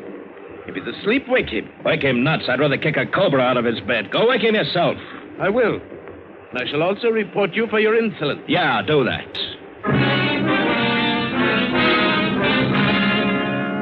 What did he think? Somebody was going to steal his precious cargo? He was on the dock when we loaded it. He was in the hold when we stowed it, and on the deck when we battened the hatches. If he was so afraid we'd contaminate it, why didn't he send it air express? Yeah, I was still burning about it when the second came to relieve me. Went down to the galley to have a cup of coffee. Yanked the spigot of the coffee urn so hard that hot coffee splashed in and out of the cup and all over my pants. Oh! I spun around so mad I saw red. Yeah, I saw red, all right. A shining red page boy bob. And underneath it, a mocking face. And about 110 well-distributed pounds. There were only 2 passengers on board, so that made her Mrs. Marling. May I have a cup of that? What? Coffee. Oh, yeah, sure. Do I surprise you that much? No. As a matter of fact, I just thought that... Yes, I know. Everybody thinks that. If they meet George first. And if they meet you first? Then I warn them about George. Oh? Was he very unpleasant? Well, he got a rise out of me, if that's what you mean. Yes, he does that to people. What did he want you to do? Stop the storm? You know him better than I do. I don't think you like me. I'm sorry. I've got something else on my mind. Oh, don't be so serious. I was only kidding you. So? So? It's going to be a long trip? Excuse me, Mrs. Marling. I've got to get back to the bridge. Everybody calls me Estelle. What do they call you? They call me Doyle, Mr. Doyle. Excuse me. Oh, Mr. Doyle. Yes. I hope I haven't rushed you.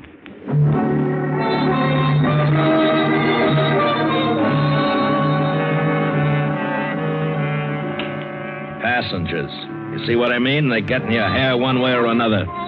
Only one day out, and already she was bored. Already she was looking for a way to pass the time and somebody to pass it with. Well, you can ignore the passengers, but the cargo, that's the lifeblood of shipping. So as soon as the storm quieted down, I went below to make sure it was all well secured. Number 3 hold filled with canned goods was okay. So was number 4, which carried a cargo of radios. Then I went into number 2 to see how Marling's farm implements were faring. And immediately I was glad I had.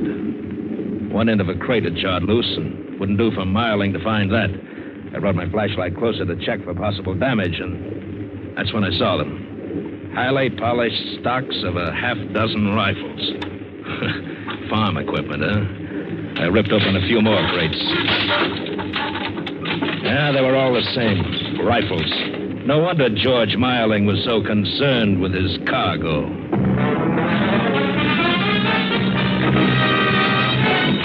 Captain Kelso. I told you to keep out of here. You know what we're carrying in number 2 hold? Sure, cargo, farming equipment. Well, the only digging it'll be doing is for graves. What do you mean? The crates of rifles Marling's transporting. What are you doing in number 2 hold? Listen, Kelso, I signed on this ship as mate, but when it comes to carrying contraband, that's something else. The cargo's listed on the bill of lading as farm equipment. As far as I'm concerned, that's what it is. Understand, Mr. Doyle? Yeah, I understand. What's your cut? What are you talking about? Kelso, you're just unsurprised enough. How much are Marling and Gavin paying you? If you got something definite on your mind, spring it. All right, I will. I want my share. Why, you... And if I don't get it, I might be unhappy. I might talk to the wrong people. Like, say, port officials. Why, you punk. What do you think you are? Get out of here. Get out before... Get that straight, Kelso. If I'm going to help carry trouble, I'm going to get paid for it. And you can tell that to that jerk Marling. Why don't you tell me yourself? All right, Marling, so you hurt me. Well, it wasn't my fault. He was snooping around the hold, Mr. Marling. I didn't know anything about it. Naturally you didn't. You were asleep. Drunk. He's a meddling fool. He had no right. Don't upset yourself, Captain. Huh? There's enough profit in my cargo for all of us. No reason why we can't let the man share with us, now is there? You're making a mistake. Why don't you let me handle him? You had that opportunity, Captain. We'll do it my way now. And what's my share your way? We'll talk about that. I want a third. A third? Oh, you are greedy. No, I'm afraid we can't let you have that much. Why not? There are already 3 of us in the deal. My partner Gavin in Los Angeles, myself, and the good captain here. All right, then I'll settle for a fourth. How about, shall we say, $3,000? Oh, you're really off your rocker. That hold is loaded with those crates. You better take it, Mr. Doyle. Your threat about informing the port officials won't do much good unless you get to port. See? Afraid you're not in a very good position to bargain. I'd say I was. Because you see, Marling, you either give me a fourth, or every man in the crew will know what we're carrying before night. You know what happens then? You got a big split on your hands. Everybody shares. You're a very smart man. Well, Marling, is it a deal? It's a deal.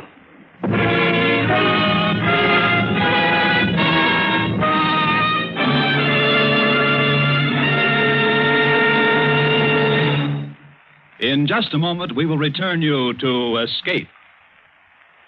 There's a fellow who makes a nice little thing singing popular songs, a fellow named Crosby, Bing Crosby. Then comes another fellow named Frank Fay and begins to analyze the words to the songs this man Crosby has been singing. Is it justice? Well, who knows? But it's one of the funniest sessions on the air, if you heard their broadcast last month. Frank Fay will pay Bing another visit tomorrow night on Bing's regular Wednesday night CBS show. Bing Crosby, Groucho Marx, Burns and Allen, Dr. Christian. They're all Wednesday night stars on most of these same CBS stations. And now we return you to Escape and the second act of Maracas.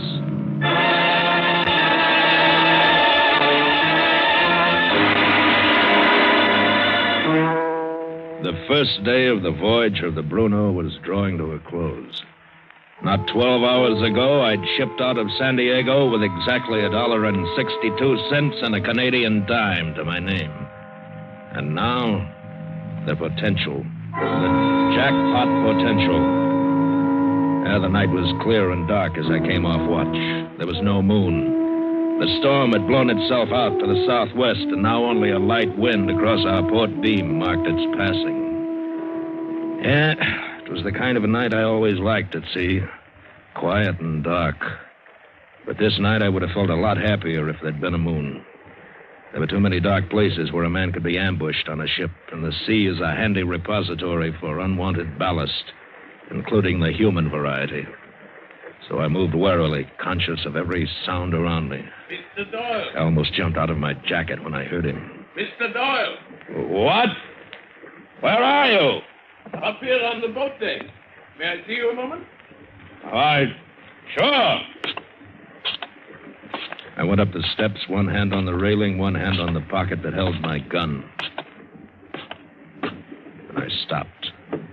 Took a bearing and squinted in the darkness. I could just make him out, Marling, standing near number 3 lifeboat. Over here, Mr. Doyle. Yeah, sure.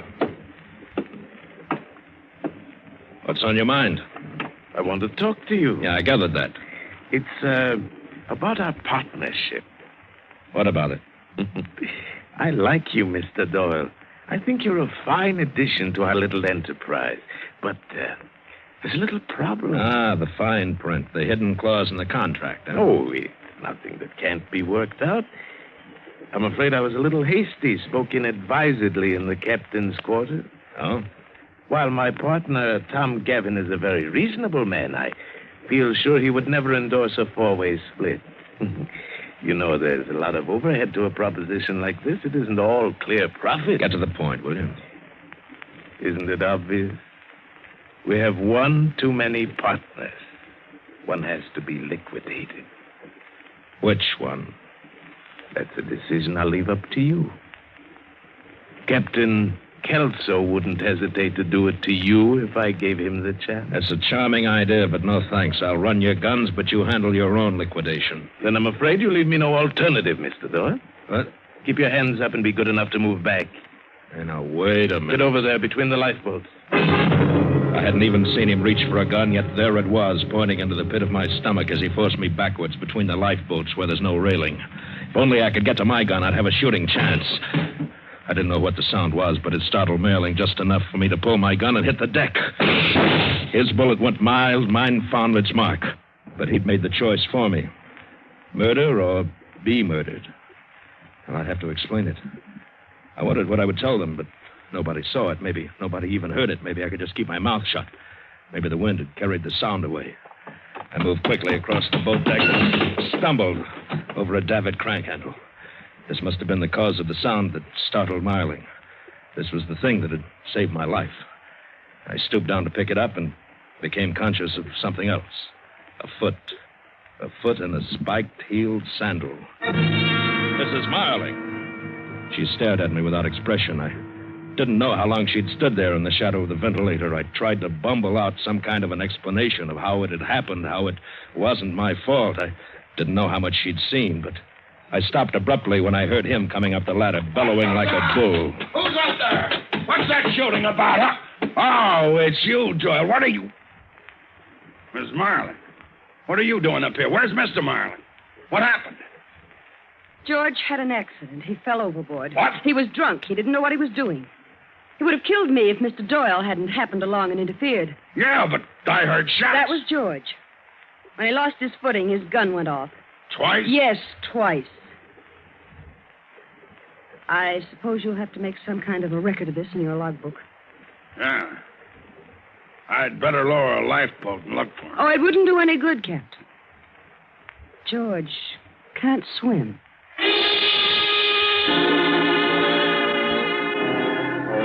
I watched Kelso walk away. I knew he didn't believe any of it.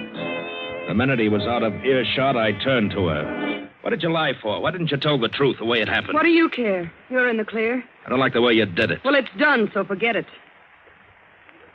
You ought to be grateful to me. What for? I saved your life. How do you think that thing got on the deck, that handle? You mean that That's right, I threw it.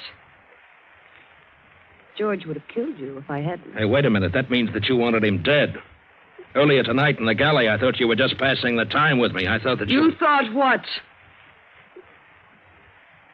Let's just say I did you a favor and you did me a favor. Now we're even.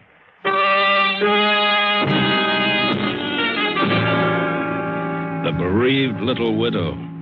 She made that sea-scum Kelso look like a choir boy. I don't know what she had in her vicious mind, but it wouldn't be good. Not that it made any difference to me. I had only one interest only, my share of the loot. Now that Marling was dead, the split should be bigger. And then I remembered. I'd done a stupid thing. I'd ripped open quite a number of those crates in my hurried inspection of the cargo, and I hadn't crated them up again. Those shiny rifle butts were visible. We couldn't risk port officials seeing them. I hurried into number 2 hold and was busy nailing up the cases when Kelso came down. Crowding your chickens? Just protecting my investment. You've gotten around an awful lot tonight, Doyle. I'm an active partner. Yeah? Well, if you want to stay that way, you'll take orders from me. Marling's gone. It's every man for himself now. I don't like you, Doyle. That's mutual. That was some cock and bull story you and her cooked up. You heard her tell it? I've known Marling for years. I know he never touched a drop of liquor. Talk to her about it. That's the trouble. I can't prove a thing. But you watch your step, Doyle. Don't you get any idea you can cut me out like you could cut him out? Yeah, well, I'm going to watch you too, Kelso. I'm going to watch you close. You can quit fighting over it, boys. There isn't going to be any money to split. What? The cargo's already been paid for. Tom Gavin collected for it in Los Angeles before this ship ever sailed. Marling told me it would be paid for at the end of the run. Marling promised George promised a lot of things. And George isn't here. You never intended for him to reach the end of the run. Is that it, Mrs. Marling? Oh, smart boy. You and Gavin had a cute little thing cooked up between you, didn't you? And I stepped in and washed your dirty linen. You haven't anything to squawk about. You're alive, aren't you? And neither have you, Captain. You'll get paid for the freight. Freight? For that measly amount, I took a chance on losing my license and my ship? Freight? I ought to... Keep away from me! All right, leave her alone. I said shut up. If she thinks she's going to get away with it... Shut up! Now listen. You hear that? Listen, it's ticking. Only 2 things tick, a clock and a time bomb. Here we've been shouting, screaming at each other as the minutes ticked away. And now we wild flashlights trying to track down the source of the sound. Fighting time. Minutes. Maybe seconds. I was the one who had found it. Planted in one of the cases of rifles I'd opened. Enough TNT to blow the whole ship apart. What about your Mr. Gavin now, Mrs. Marling? How do you like being a sucker along with the rest of the boys? You're right. I'm the biggest sucker of all. No wonder Tom was so sure George would never come back. And do you know how he roped me in? With the oldest cliche in the world. He was going to marry me when I came back in my widow's weed. Never mind the broken blossoms. What about us? We're carrying contraband and all the risk that goes with it, and not a nickel for any of us. If you two have finished feeling sorry for yourselves, old man Kelso'd like the floor. There's no law of gravity that says this cargo has to go to Santa Gordo, is there? You've got an idea? Sure, I got an idea. But I'm boss. You understand, Doyle? If you've got an idea. Okay, Mrs. Marling? All I want is a chance to see Tom Gavin squirm. You'll get it, I promise you. You gotta be enterprising in this business, Doyle. There's more than one way to turn a buck, and there's more than one side to a revolution.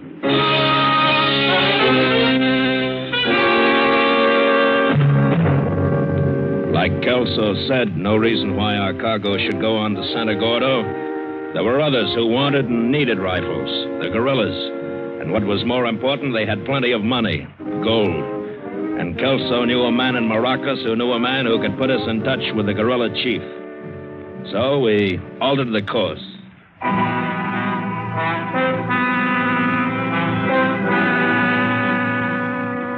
10 days later, we steamed through the Gulf of Teresa and entered the obscure little Bay of Maracas.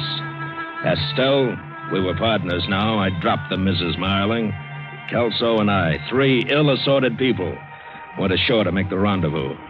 We walked up a steep, winding hill to a little cantina. And just as Kelso had promised, his friend's friend had made the contact. All we had to do was wait. It was a hot night, so we sat in the picturesque little patio. And then we heard them. First, it sounded like a roar of thunder from over the horizon. And then it took form. First a boisterous cloud, and then distinct shapes. Horsemen, a dozen or so, shooting and whooping as they galloped up. A gang of renegades, unshaven, sweat-stained, each fiercer looking than the other. All wearing crossed cartridge belts, sombreros, and sporting firearms of assorted caliber and make.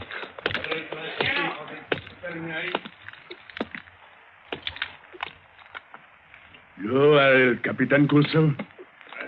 I am Topaz, El General Topaz. Well, the shipment's all ready, General.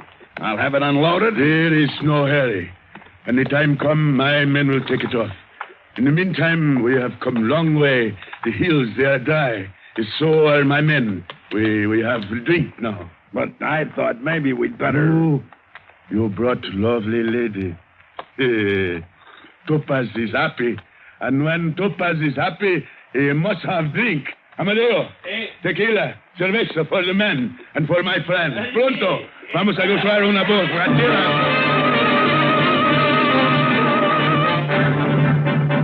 I've never seen so much liquor consumed so fast. Tequila and cerveza, a violent combination. And it had a wild effect on them. The more they drank, the more uncontrolled they became.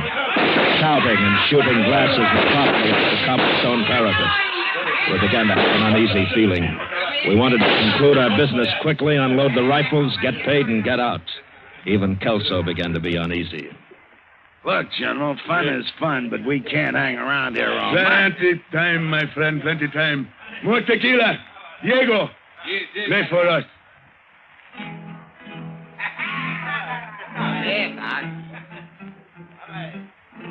Senorita, is this not nice?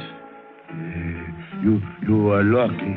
Music, moonlight, and topaz. Please, General, Captain Kelso is right. You should send for the cargo. You think so, eh? All right. Mario, Chalo. Get the men. Unload the rifles. You are happy now, senorita? Descansate, lindita. We have drink, no? No, Oh, you think Topaz drink too much, eh? Amadeo, hold the bottle up.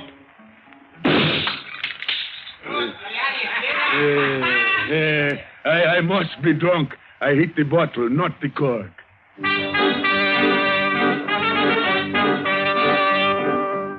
He was a good enough shot to make my blood run cold. All of them were.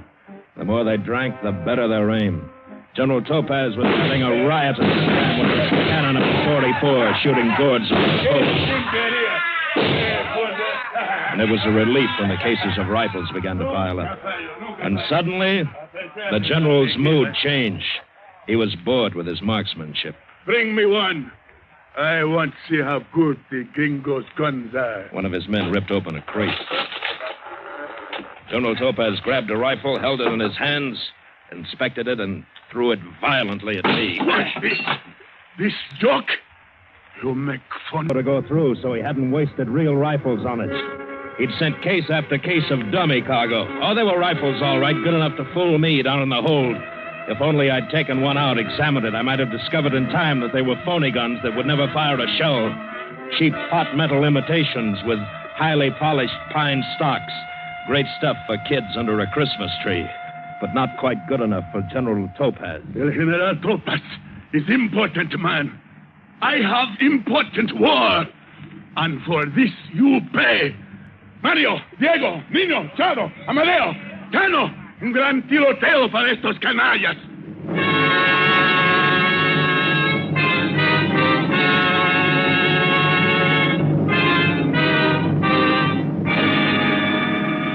And so it's dawn. And we three, Estelle, Kelso, and I, are standing here in the patio. General Topaz and his drama raises his gun just as the first rays of the sun streak through. Listo! He has a sense of the drama, General Topaz, but no sense of humor. Apunten! If it weren't so final, it might be funny. A double cross. Fuego!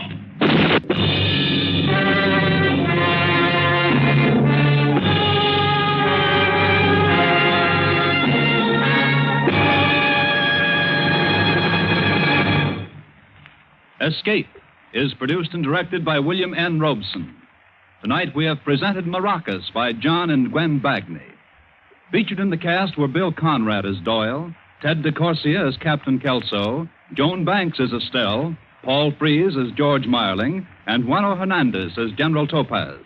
Special music was arranged and conducted by Del Castillo. Next week. You are on a schooner in the South Seas, and dead ahead lies the island of Falota, and the most desperate man of this lawless region.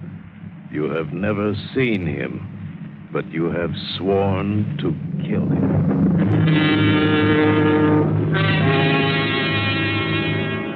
Next week, we escape with an exciting tale of the strangest bargain ever made, as George F. Warts tells it in his famous story, Sunk. Goodbye, then, until this same time next week, when once again we offer you Escape.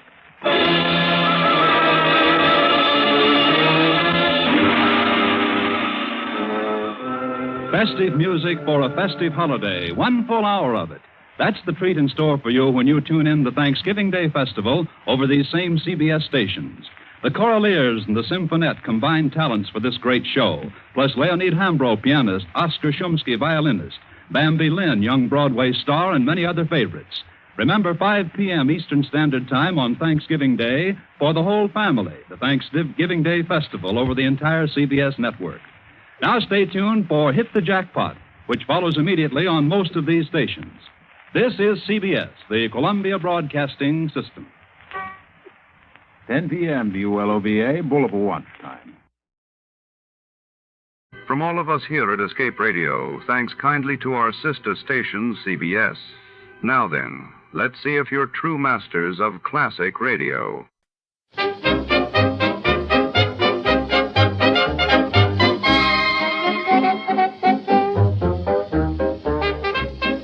Tonight, under the flickering neon haze of the city, a stopped watch becomes the key to a chilling puzzle.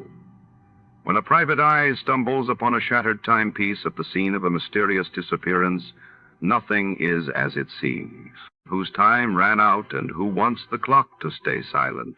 Step into the shadows for The Stopped Watch Capper. Before we begin, let's see what happened on the day it aired. It was March 14, 1947, that day.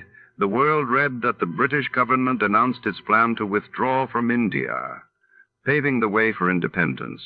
And in Argentina, Eva Perón launched a sweeping campaign for women's suffrage. The Adventures of Sam Spade, Detective. Brought to you by Wild Root Cream Oil Hair Tonic, the non-alcoholic hair tonic that contains lanolin. Wild Root Cream Oil. Again and again, the choice of men and women and children, too.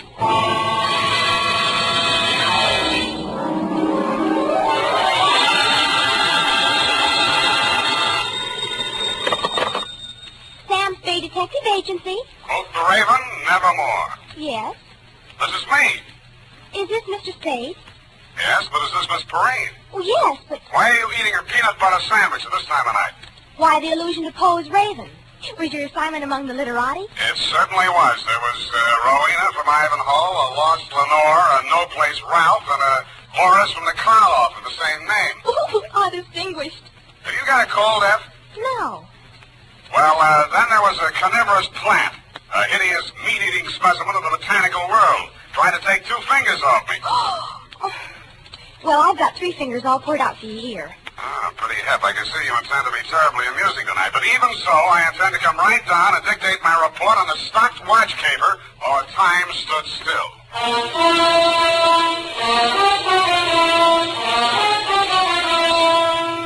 Dashiell Hammett, America's leading detective fiction writer and creator of Sam Spade, the hard-boiled private eye, and William Spear, radio's outstanding producer-director of mystery and crime drama, join their talents to make your hair stand on end with the adventures of Sam Spade.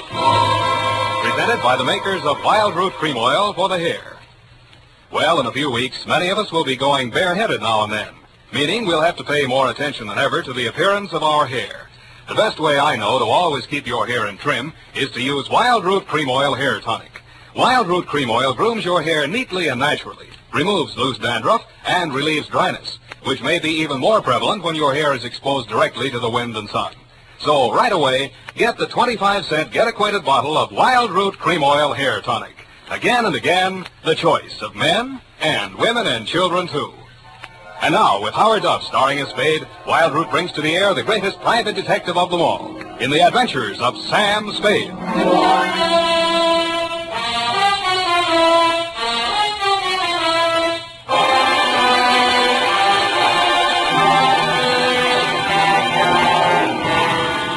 I'm looking over a Hello, Sam. That's a mighty sharp routine you give a Perrine on the phone. Where's Effie? Who are you? Sam, don't you remember me? Buffy. Certainly not. I never saw... Buffy, wait a minute. Do I sense a certain family resemblance? No, you can't be Effie's little sister, Buffy. Yes. Big girl now. But thanks anyway for the tinker toys you sent me last Christmas. I'd kill myself. I intend to start having children of my own just as soon as it's practical. Where's that, Buff? She had to go to L.A. to visit a sick friend. A likely story. No, really. Chapter and verse, please. St. Joseph's Hospital in Burbank.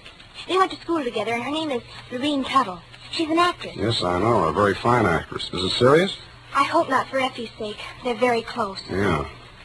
Well, what now? You take shorthand, Buff? Sort of. Spoken like a true Perrine. Come on in.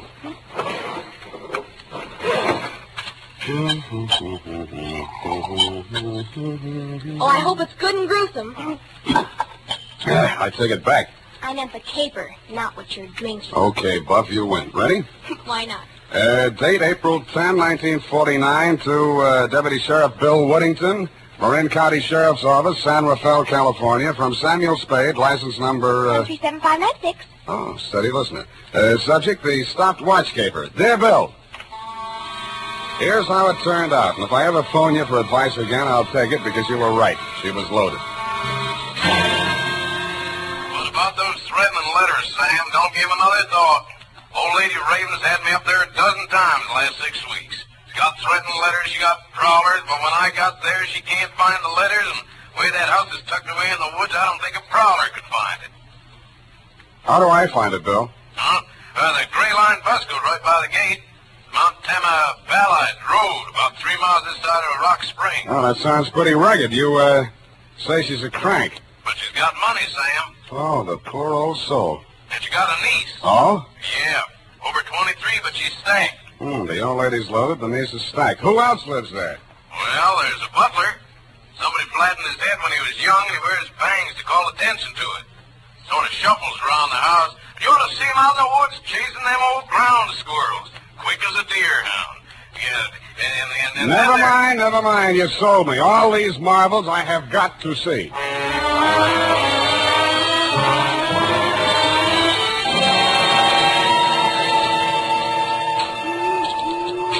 It was only 3 p.m. when I skulked in through the gates of Ravenswood, but it was so dark the hooty owls hadn't gone to bed yet. The fog snaked in and out through the dripping trees, long, chill ribbons of ghastly fog borne on the sobbing wind.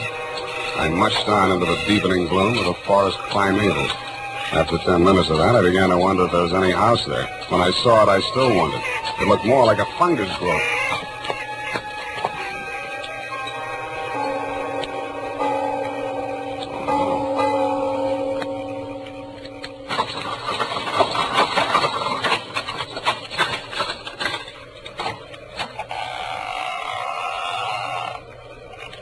Yes? Speak of English? It is chilly, isn't it, sir? Won't you come in? Sure, why not? Yes, I expected that. If you'll be so kind as to wait here, sir, I'll inform Miss Rowena of your arrival. Thank you, Jimmy Stewart. Forrest, who's out there? Is it the man with the hemlock? Answer me, you brute! Oh. Where is it? Did you say hemlock? Oh, you must be my aunt's detective. Spade, was it? It is, right. I'm Ralph Raven. Come along with me, Spade. I have something interesting to show you. Ralph Raven was the one member of the household you hadn't described to me, and no wonder. The wasted figure that looked up at me from the wheelchair was more like a ghost than a man. His face was chalk white. So white it seemed almost luminous, and the skin clung so close to his skull there seemed to be no flesh beneath it. And his wide, staring eyes looked like 2 cups of black coffee on a snow-white tablecloth. I followed him into a glass-enclosed room only slightly larger than the garden court at the plaza. The humidity was several points higher than the dripping woods, and the temperature was several degrees lower. But the plants he had growing there seemed to thrive on it. As I edged nervously through the dense, quivering foliage, I noticed a strange-looking yellow-green pod, about the size of a milk bottle at the end of a long, tubular stem. It leaned over, opened its red mouth, and said, "Hey, what is that thing?" Oh, that's my Sarracenia gigantosa. Meat eater. Carnivorous plant. Don't be frightened. I just fed it. Don't tell me. You know what it eats? Acts like it needs a dose of bicarb. No, perfectly healthy. Merely part of the digestive process, even as you and I. Not me. But over here, you're a detective. These plants should interest you. Oh, don't touch that mandrake. Never thought of it. It won't cry out. No vocal cord. Oh, I see. It's very sensitive. Oh, sensitive. And deadly poison. Oh. And you see here, these pretty purple blossoms? Yes, very pretty. Source of an alkaloid poison favored by the Borgias. And these, white hellebore. Watch your language. I use it in compounding veratria, a poison so ancient it would probably go undetected in the police laboratories of today. Mm-hmm. And here's a charming one, both a killer and a medicine. Belladonna, or deadly nightshade, source of atropine. Mm-hmm. And this, commonly known as Nux vomica, produces not 1 but 2 deadly poisons. The well-known strychnine and the rare and not easily detectable brucine. Yeah, well, it's quite a hobby, Mr. Raven. Oh, it's not a mere hobby, Mr. Spade. It's a practical science. All the plants in this conservatory have their fatal properties, and all have played a role in the great crimes of history. Did my aunt get another threatening letter? So she says.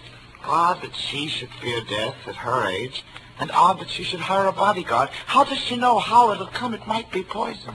Speaking of poison, brother dear, it's time for your medicine. Oh, Spade, my sister, the lost Lenore. How do you do, Mr. Spade? How do you do? Here, Ralph, drink up. Why does it always have to be in milk? Hey, look here, it's not time anyway. Oh, this confounded watch has stopped again. Spade, what time do you have? Why, it's 3, that's funny. My watch has stopped, too.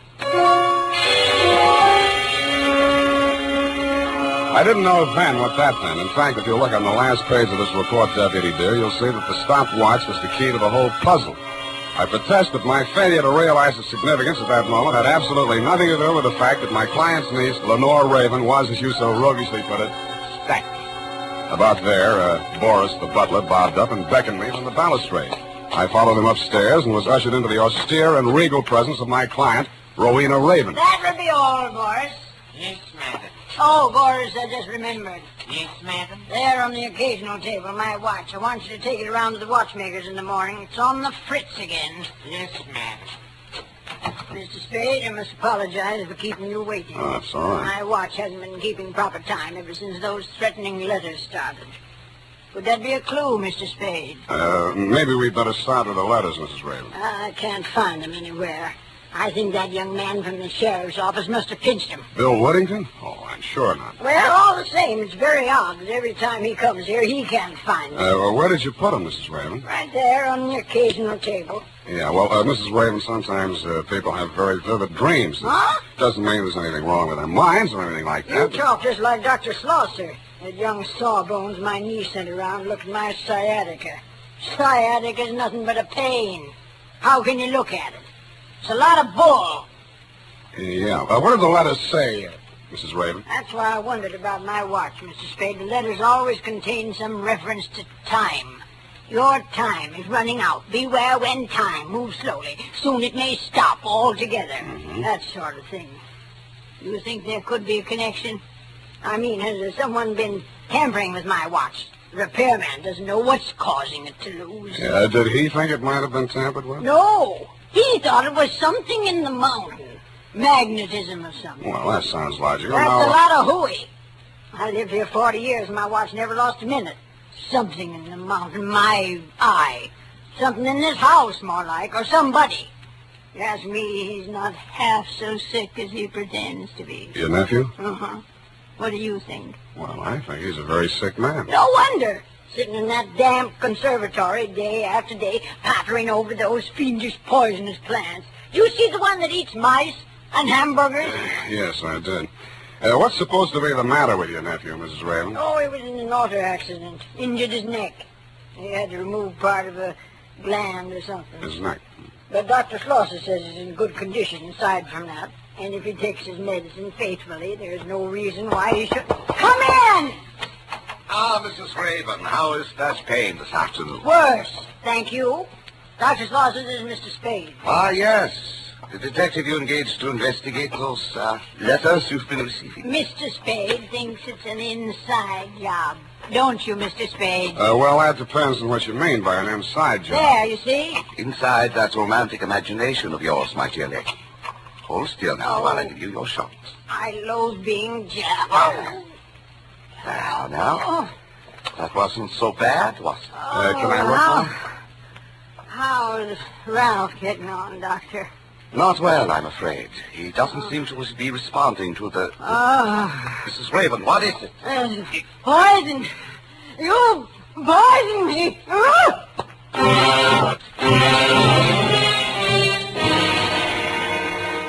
The cry she uttered was only half as terrible as the expression on her pain-contorted face. She pitched forward on her chair with both fists clenched and shaking as if in anger at the doctor standing before her. He put down the empty hypodermic on the occasional table. Yeah. Help me carry her to the couch. Yeah, sure. Take away that pillow. She must lie perfectly flat. There. That's better now. She's relaxing. I'm dying. There was poison in that needle. Please, Mrs. Raven, it was only sedative to make you sleep. Sleep. The time is running out. The poor woman. Malignant condition. Only a matter of time. Does she know? That she has only a short time to live? Oh, yes. Well, I have another call. Do you have the time my watch seems to stop? Another one? I beg your pardon? Nothing. I left my watch at home. Oh, then Ludwig, something terrible. Your aunt is sleeping. You'd better come down to the conservatory right away. Ralph is in terrible pain. What kind of pain? He keeps saying He's been poisoned. What? Well, come along. Take that hypo to the kitchen door and sterilize it. Where is it? On the table there. He stopped in his tracks. His mouth fell open, and he gaped at the tabletop where he put down the hypodermic. In its place, it appeared two items. An old-fashioned lady's watch and a note written in green ink. The note said, "Time must have a stop." I picked up the watch and held it to my ear. You guessed it. It wasn't ticking. I had a hunch my client wasn't either. And I was right.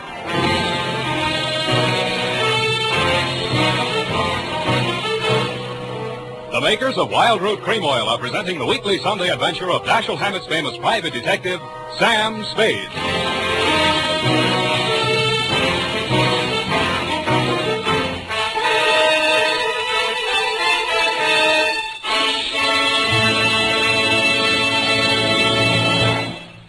Now, here's important news on good grooming. If you want the well-groomed look that helps you get ahead, socially and on the job, listen. Recently, thousands of people from coast to coast who bought Wild Root Cream Oil for the first time were asked, how does Wild Root Cream Oil compare with the hair tonic you previously used? The results were amazing. Better than 4 out of 5 who replied said they preferred Wild Root Cream Oil. Remember, non-alcoholic Wild Root Cream Oil contains lanolin. It grooms the hair naturally, relieves dryness, and removes loose, ugly dandruff. So if you want your hair to be more attractive than ever before, get the generous new 25-cent size of Wild Root Cream Oil, America's leading hair tonic, on sale at all drug and toilet goods counters. It's also available in larger economy bottles and the handy new tube. By the way, smart girls use Wild Root Cream Oil too, and mothers say it's grand for training children's hair. Get Wild Root Cream Oil. Again and again, the choice of men and women and children too.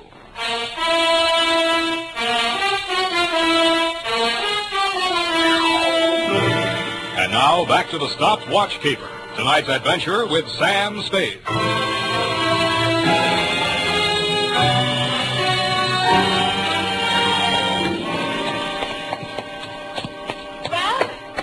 Ralph, where are you? Hey, wait. Over here. Oh, Spade. Keep them away from me. Ralph, I came as soon as I could. Tell me your symptoms. No. I phoned for another doctor. He's on his way now. Spade, my aunt. Take me to her. I must tell her. Tell her what? I'm afraid we have some bad news for you, Ralph. Your aunt is dead. Oh, so you poisoned her, too. Ralph, you're sick. You don't know what you're saying. She's been to every specialist in the country. They all said the same thing. They all said she was good for another 3 months. My dear boy, in these cases, any doctor's guess is as bad as the next. Oh, please, Ralph, you're very sick. Please let Ludwig examine you. If it's what you think, the other doctor may be too late. Why not? Why should I fear death? That's better. Now let me see your eyes. So, open them out. So. What is it? What is it? He's right. It is poison. You know, my dear. Yes? When you sterilized that needle for Ralph's shot this morning, did you pick up the wrong bottle? Of course not. Strange. Very strange. But don't worry, Ralph. There's a very simple answer to it. Oh, thank heaven. You should, my dear. Indeed you should.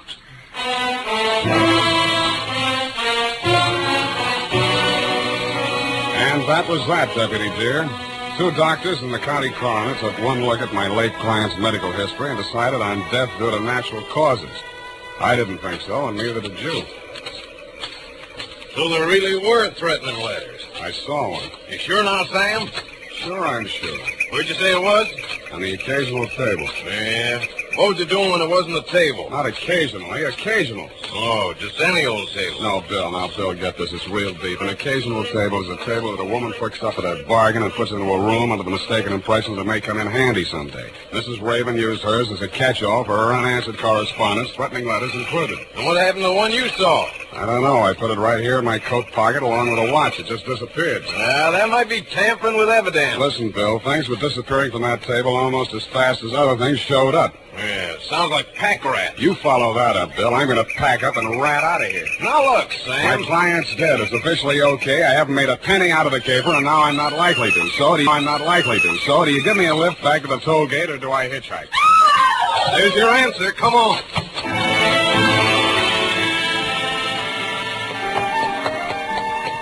When we reached the second bedroom, whence the scream had come, we found the lost Lenore looking well found and something comfortable. She's standing center stage, regarding herself with horror in a full-length mirror.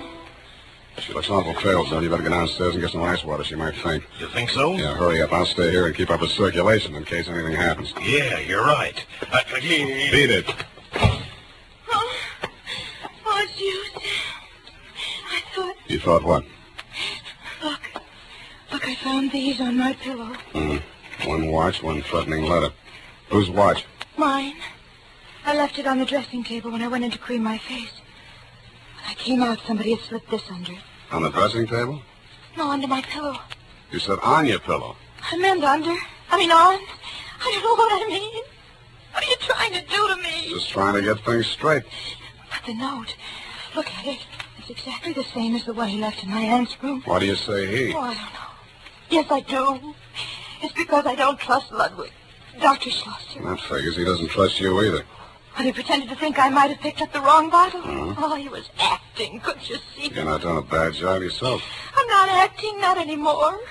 Listen to me. Listen, he's acted strangely ever since I foolishly said I'd marry him. I would myself. Oh, Sam, darling, don't joke. I don't mean like that. How did you meet him? He got me out of a jam once. The accident, when my brother was hurt. I went for a doctor, and he happened to be the nearest one. Well, I'd been drinking, and he took over, and he sent me home before the police arrived at the scene. Didn't Ralph know? He blanked out. He doesn't know to this day. Ludwig never forgot. He forced me to recommend him to my aunt. He got into her good graces, practically moved into the house. Then he pretended to make love to me. Pretended? He didn't care about me till he found out about my aunt didn't have long to live. He knew half her money would come to me. Sam, do you think he poisoned my aunt? Officially, she died from natural causes. But you said she spoke about being poisoned. And Ralph, too. What's that medicine you get in the note? I don't know. It's a prescription, just some drops that come in a metal container. Where do you keep those drops? Here in my room. I have to hide them. They make Ralph feel so much better. He used to overdose when the doctor trusted him to dose himself. Let me see that medicine. It's just here in this cabinet. Here it is. It's right. Don't tell me. It's empty. There was a glass bottle inside the container. Small but heavy. Lead yet. Hey, what are you doing with that gadget? The thing with the dials and the speedometer. Oh, that's something medical. I have to make a test on Ralph every day to see how he's getting along. You know what that actually is? Yes, I do. It detects anemia. Well, I wouldn't know about that, but a Geiger counter is generally used to detect something else. Well, what are you going to do with it? I'm going prospecting for that missing medicine. Ah, there you are. I've been looking everywhere for you. I'm afraid I have bad news for you, Lenore. Ralph? My diagnosis was correct. Pernicious anemia. Dead. What is that you are carrying, Mr. Spade? Oh, nothing special, Doctor. Just an old Geiger counter. Lenore, did you let him take it? He said he was going to use it to find Ralph's medicine. What happened to Ralph's medicine? I don't know. It's just gone. Mr. Spade, that machinery is my property. I must ask you to hand it over. No gun necessary, Doctor. Here, take it. Take your gun, too, sir. Lenore, carry the machine this way. Walk ahead of us. First, we try the conservatory. He was an amateur with a gun, but I didn't jump him for it because I'm an amateur with a Geiger. I did notice that the indicator on the dial got nervous the minute we walked into the conservatory. Ralph Raven's body was still in the wheelchair, no paler in death than in life. His sightless eyes were fixed on that obscene plant. The plant looked sick, too. It was drooping, and his red mouth was hanging open. As we walked past the wheelchair, the indicator on the dial of the Geiger counter moved forward and then slipped back again. Then it took a sudden big jump. Ah, so that was his hiding place. The maw of that disgusting carnivorous plant. Well, it's not pleasant, but there's only one way to get it. Don't move, either one of you. My eye is on you. Yes. Yes, it's here. At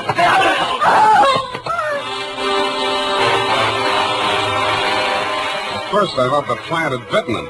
But then he pulled his hand out, and I saw what had happened. There was a hypodermic outfit stuck in the heel of his hand. It surprised him no end, but he still managed to hold on to that gun. He swung it away from me and was holding it on Lenore.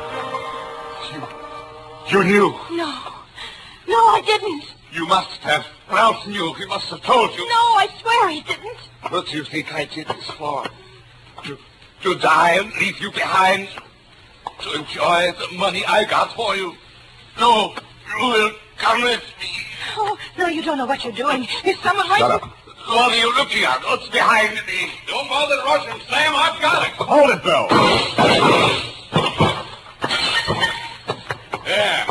How's that for shooting, Sam? Yeah. You find a bullet hole in him, Bill, and I'll call it good.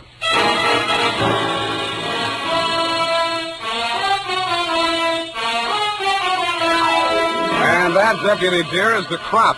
And it's all carnivorous. In case you're still wondering what dropped him when your shots missed, it was the poison in that hypodermic needle which Ralph had planted there for that very purpose, and then baited the trap for the all-important missing medicine. Later on, I learned that what the doctor had been feeding him was the right medicine for what ailed him, an isotope of iodine. It seems it's radioactive like uranium, but if you take too much of it, you die. Not of poisoning, but of pernicious anemia, which is how the doctor planned for Ralph to die. It also magnetizes watches so they don't keep the right time. And if they're cheap ones, like mine, they may stop altogether. Period and a report. Got all that, Buffy? I got it, Sam, but I don't get it. Buffy, people have studied all their lives to learn about atomic stuff like isotopes, and you expect me to teach you everything in one easy lesson. Oh, no, Sam, I know about that. But who killed who? Whom, dear? The doctor killed everyone, but Ralph loaded the needle. Then they were accomplices? No, Buff, get this. It's real shallow. Ralph knew there was no way in the world to prove that the doctor was killing him and hastening his aunt's demise, so he saw to it that she got a dose of detectable poison and did himself the same favor. Now, like a good girl, go type that up,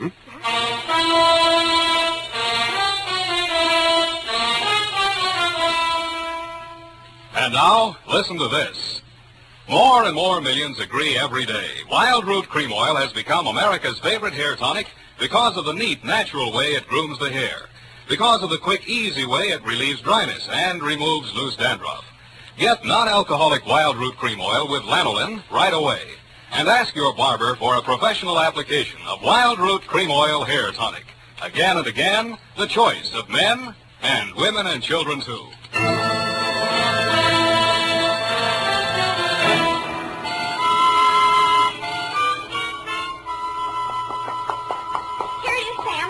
And I certainly hope that butler was brought to justice. What for, his dialect?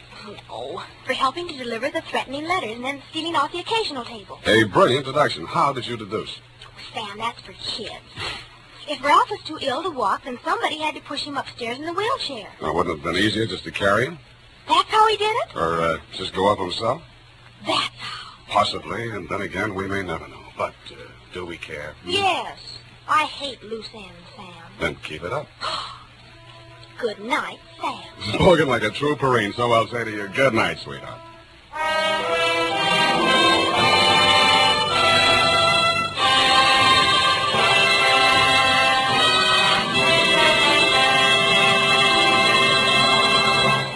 The Adventures of Sam Spade, Dashiell Hammett's famous private detective, are produced and directed by William Spear. Sam Spade is played by Howard Duff.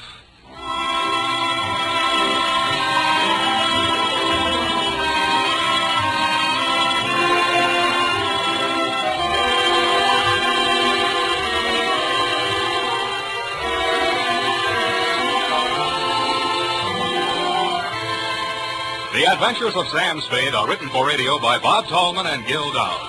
Musical direction by Lud Gluskin, with score composed by Renee and Pierre Garrigan.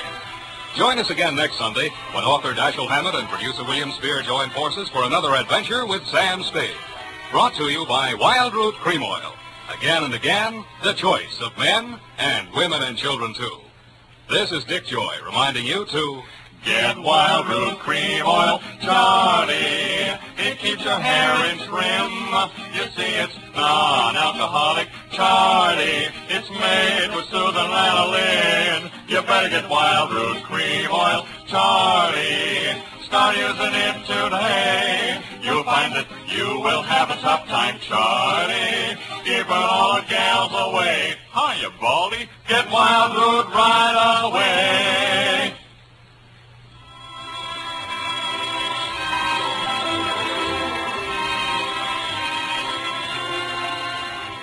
This is CBS, the Columbia Broadcasting System.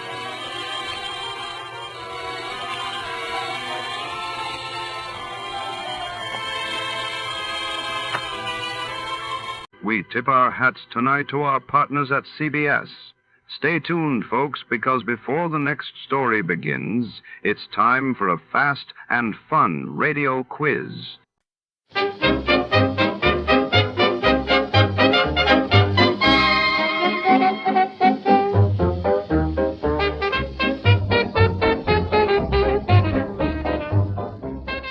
Tonight, in The Bolt Out of the Blue Matter, our story crackles to life within the high-voltage corridors of the Edison Electric Laboratory, where genius and danger dance beneath humming coils and shadowed catwalks. When a renowned scientist meets a shocking end under mysterious circumstances, Detective Malone must navigate a web of secrets, jealous rivals, and forbidden experiments. The air sizzles with suspense as lightning flashes both inside and out. And no one is safe from the storm brewing within these electrified walls. Stay tuned. Before to start, let's see what happened the day it was aired. It was March 14th, 1952. That day, the world watched as the United States announced the successful detonation of a hydrogen bomb in the Pacific, marking a new era in nuclear power and across the Atlantic. London was abuzz as King George VI's funeral procession drew vast crowds in solemn tribute to the late monarch. Johnny Dollar. This is Harry McQueen, Johnny, up here in Gloucester, Mass. McQueen? That's right, 4-State Mutual. Oh, sure, Harry. How are you? What's on your mind? Johnny, I have a real funny one for you. Okay, so I'm laughing. Oh, I mean funny peculiar, you know. Do I? Why don't you tell me about it? We'll see. Well, it appears that somebody's threatening the life of one of our clients. You call that funny? I told you, Johnny. Yeah, you told me. What's the name of this client? Amos R. Weatherby, an old retired sea captain. Lives in a little town of Annisquam up on Cape Ann. How much insurance does he carry? 50,000 straight life. And who's the beneficiary? His pretty young niece, Thelma Jane Weatherby. Oh? She lives with him, sort of takes care of him. But she just can't wait for him to die a natural death. No, wrong, Johnny. She's the one who called me about it a few minutes ago. Asked that you be sent up there. Well, now, Harry, you know as well as I do that if she's smart... And she is. And if she has got any intentions, the best way to keep suspicion from herself. Wrong again, Johnny. I'm sure of it. Yeah. Just wait till you see and talk to her. Well? Young, did you say? In her late 20s. And, pretty? Very. The most gorgeous girl I think I've ever seen. Okay, then, Harry, give me the address and telephone her that I'm on my way.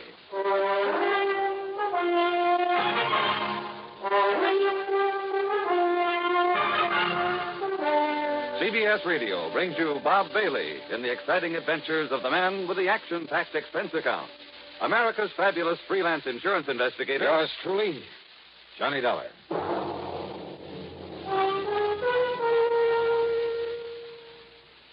Now, Act One of yours truly, Johnny Dollar.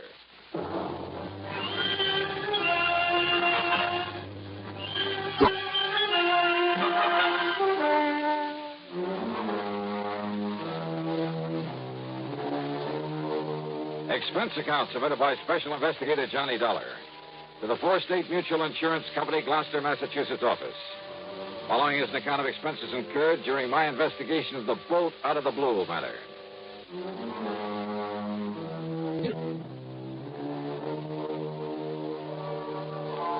Knowing the Cape Ann country pretty well, I decided to use my own car on this one. So, expense account item 1, $14.70, mileage at the rate of 10 cents a mile, and a bargain for the company at half the price.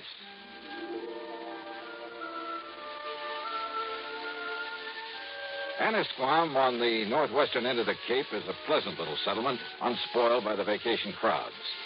A kind of quiet summer haven for writers, poets, and painters, with a few large and very old homes. The address that Harry McQueen gave me turned out to be one of them. Set on a high, sandy knoll, it was a big frame house with hip roof, shingled turrets, and cupolas, half a dozen gables and dormer windows, all of it dripping with gingerbread and covered with Boston ivy. It looked out over the sparkling blue waters of Annisquam Bay. On one corner was a big tower with a platform on top surrounded by a heavy, well-polished brass railing. A flagpole carried not only the national ensign, but a couple of signal flags on separate lines below a sort of yardarm, I guess you'd call it. Another shorter pole supported a weather vane and one of those revolving things to measure wind velocity. The whole place, in spite of its weather-beaten age, was in good condition. Was what the owner, according to Harry's description of him, would probably call shipshape. All very interesting and colorful. What interested me most, though, was the vision that greeted me at the front door. And I mean vision. Yes? Oh, you must be Johnny Dollar. Any description of Thelma Jean Weatherby could only end up in the Department of Understatement. She was tall, well-tanned, and beautiful. A sort of honey blonde with clear, exciting blue eyes. The sort of figure that you dream about. She was wearing a well-cut pair of blue silk capris. Johnny? And a blouse of lighter blue chiffon. The freshening breeze caught a wisp of her hair and gently flicked it across that beautiful face in a sort of caress. I caught the faint scent of arpege. Johnny, what's the matter with you? Huh? You are Johnny Dollar, aren't you? What? Oh, yeah, sure. I'm sorry, Miss Weatherby. Miss Weatherby? Thelma? Thelma Jean. But come in, Johnny. Yeah, sure. The captain has just gone up to the bridge to look for the weather so we can talk safely. The captain? My uncle, Captain Amos Weatherby. Oh, boy. And the bridge is on that tower on the corner of the house. I see. He spends most of his time up there. It was about Captain Amos that I called the insurance company. So McQueen told me. Sit down, Johnny. And would you like a nice cool drink or something after your long drive? Well, I take it you'd like to tell me what this is all about while the captain isn't here, so why don't we save the amenities for later, huh? All right. I can tell you all about it in 2 minutes. All right. I was engaged to a fellow. That I can believe. His name was Roger Burton. Until a couple of weeks ago when the captain, who didn't like Roger from the start, well, he found out some rather unsavory things about him. Like what, Thelma Jean? Roger never told me, Johnny, but he'd been married. Twice, as a matter of fact. And both of his wives died under very funny circumstances. I see. Also, they both had considerable money, which I will if anything ever happens to Captain Amos. So I understand. His insurance. So I not only broke off with him, but Captain Amos literally threw him out of the house. And believe me, in spite of his age, he could do it. And now? Well, before he left, Roger told Captain Amos he'd get even with him. He said that he'd kill him. You mean just like that? Yes. He even boasted that he could do it and get away with it. The same as he did with a couple of nosy wives. Those were his very words. You have no idea what a horrible person he became after the captain showed him up. It was like a maniac. Well, then you're lucky to be free of him. You bet I am. It'll be a long time before I fall for any sweet talk again. Oh, it'd be a terrible waste, Thelma Jean. What? Yeah, like you.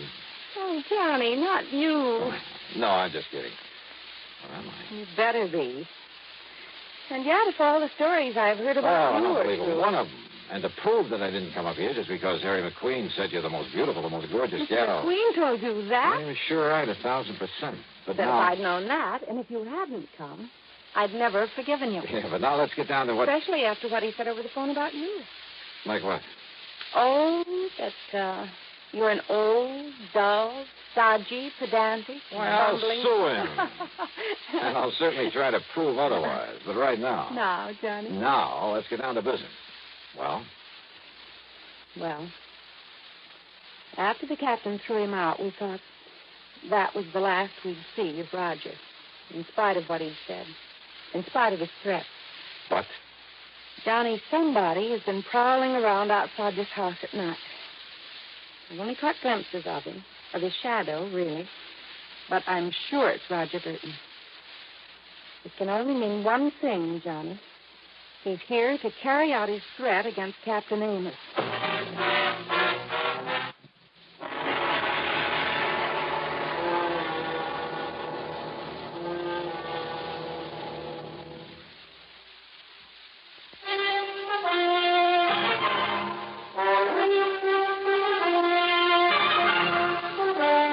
You're sure it's Roger Burton you've seen prowling around the place? Yes, Johnny, and only at night. And he's supposed to have left Anna's farm to have gone out west or something. Now, don't you see what that means? So he's going to carry out his threat to kill Captain Amos. And he's got to stop him somehow. If you're right about all this. Oh, if only you knew what a terrible person he is. And yet you were engaged to be married to him. That was before the captain showed him up for what he really is, a wife killer. Well, you admit yourself it's never been pinned on him. Because he's clever. That's why he boasted that he could kill my uncle and get away with it. And now that I've seen him here... Johnny? He hasn't made his presence around here known to anyone else, though, Jean? I'm sure he doesn't know that I've seen him. But now listen... Just what has he done? All I know is that I've seen him, or his shadow, poking around outside in the yard between here and the cell. Then last The cell? night... What's that? Look, you can see it from this window. There. That concrete building, whatever it is, at the edge of the property? It used to be a kind of jail back in the days of the sailing ships. Now the power company uses it for transformers or whatever you call them. Yeah, I see the power cables leading down from the pole. I've looked for his footprints out there in the mornings, but there's always a wind at night, so... Maybe I'd better take a look in that cell, as you call it. Oh, it's all locked up, Johnny. And the tiny windows with the bars over them are so dirty you can't see a thing inside. Have you any reason to think he somehow got into it? Hey, that storm's really coming this way. Yes, and Captain Amos will love it. But now, Well, Johnny... hadn't you better get him down off that tower before it hits? During the storm? Why, you couldn't drag him down with a tiny mule team. Oh. Take him back to the old days when he used to ride out a storm on the open bridge of a sailing ship. Thelma Jean, does he know about Roger showing up again? No, Johnny, I haven't told him. But listen, I've been trying to tell you. Tell me what? That I not only heard him prowling around last night, but this morning I found some ladder marks in the ground. Where? Out beside the tower. As though he'd used a long ladder to get up to it from the outside. Ladder? I don't know what else they could be. This feller, and for the moment we'll assume that it is Roger Burton. Oh, I'm sure of it. He's made no attempt to enter the house? Oh, he's too smart for that. And don't forget, Johnny, he doesn't know that I've seen him around again. Well, before this storm really breaks, Thelma Jean, I'm going to take a look at that transformer building out there and see if... And you better hurry, Johnny, before... Thelma Jean! Thelma Jean! Yeah, Captain? Where are you? In here. Where in tarnation did you put my sou'wester? It's up in the cabin just below the bridge where it always is. I told you a storm was making up. It's going to be a big one. Now you got to get me back on the bridge. Well, now who's this, Thelma Jean? Captain, this is Johnny Dollar. Dollar, huh? Hiya, Captain Amos. Another crooked landlubber come here to trouble you? Oh, no, Captain. Johnny's just an old friend who dropped in. Yeah? With the storm coming up, Big one, I tell you. Been in all the papers. But me, I told you it was on the way 5-6 days ago. The way the barometer on the bridge has been behaving. Yes, I know. So I've asked Johnny to stay for the night. Oh? Well, whatever my little girl wants, Thelma Jean, you know that.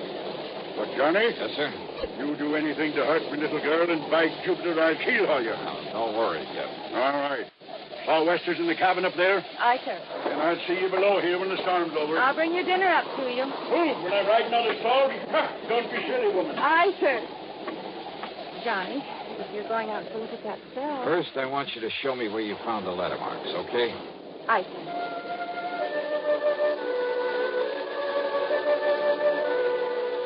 The marks in the ground were still quite plain at the base of the ivy-covered tower.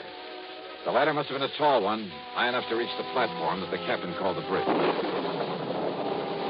I found, rather, a couple of things. A heavy lightning rod extended up the side of the tower, well hidden by the ivy. But the bottom of it had been sawed off, making it useless. Also hidden by the ivy was a wire, an insulated copper wire. Too heavy to cut without tools, but certainly not big enough to take a lightning bolt. The wire was lashed to the upper section of the lightning rod. The other end disappeared in the ground at my feet. And it led away toward the cell, the little transformer station. It was dark now, and the storm was building up fast. I dashed back into the house, up to the second floor, and then up the winding stairway to the captain's bridge. You better lash yourself under the rail, Johnny. This wind will blow you clean off of the deck into the sea. Looks like you're right, sir. I told her this nor'easter is going to be a big one, and it is, Johnny. Reminds me of one night off the Azores. That was crafty. What are you doing there, Johnny? This upper end of the lightning rod was 6 or 8 feet from the side of the tower, held there by big insulators. But again, the heavy copper wire, again hidden by the ivy. It connected the rod with the brass railing where the captain was holding on for dear life against the wind. And it meant that the railing was the cleverest, most diabolical instrument for murder that I had ever seen.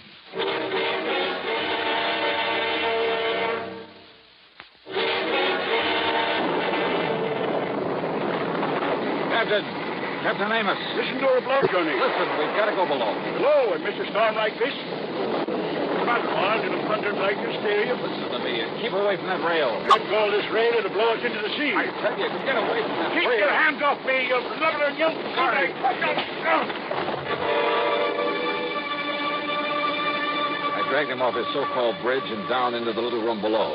Then hoisted him onto my shoulder and started down the circular stairway. Johnny, what is it? What happened to him? I'm afraid I had to knock him out. What? To get him off that platform up there. No, Johnny, you shouldn't have. He'll never forgive you for... For what? For preventing him from getting electrocuted? Oh. Better give him some brandy or something. Oh, Johnny, don't you understand? Didn't you see the lightning rod up there? You bet I did. Right next to the platform. And while you're at it, you can bring a slug of that for me. Don't you understand? Lightning wouldn't hit a rod like that, not once in 100 years. In 100 years, Johnny, here. Thanks. What it does is clear the air of static electricity all around the place. So the lightning won't strike nearby. Yeah, that's what you And don't you see what you've done to him? I'll never forgive you for this. Here, darling. Now listen, Thelma Jean. Oh, Johnny, you've hurt him. Well, I'm sorry, but now listen. You're going to be a lot more sorry. Thelma Jean. There's nothing you can say, Listen Johnny. to me. You keep him here. Keep him away from the bridge until I get back here. Come back here, Johnny. Just keep him there.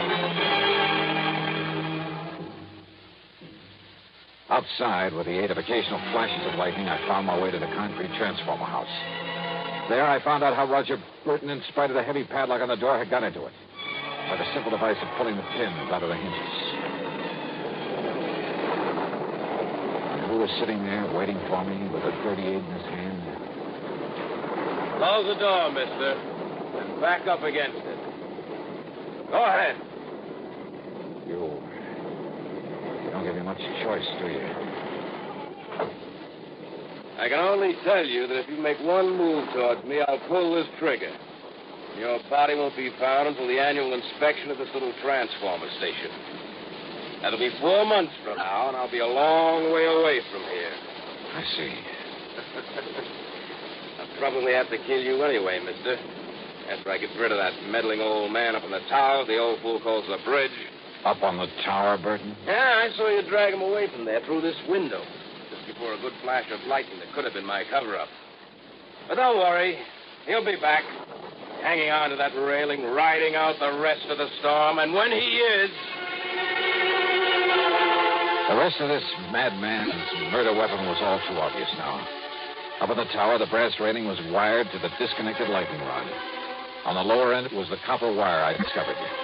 And this end of the wire here in the blockhouse was connected to a 22,000-volt transformer. You see how it works, mister? He goes back up there and grabs hold of the rail. I throw the switch. And the power on this line will not only kill him, but melt away the copper wire. Destroy the evidence. Only nobody will look for evidence. Because they'll all think a bolt of lightning killed him. All right, Burton, listen to me. Oh. Look. I can see him. In the room where you carried him. Hey, look through the window beside you. You can see him, too. I can see him all right. Starting back up the circular stairway, back up to the bridge. You think that Thelma Jean can stop him? Never! If he ever got there, if he touched the railing, Burton would throw the switch, would electrocute him. But then a miracle. Once in 100 years, the bolt of lightning out of the heavens.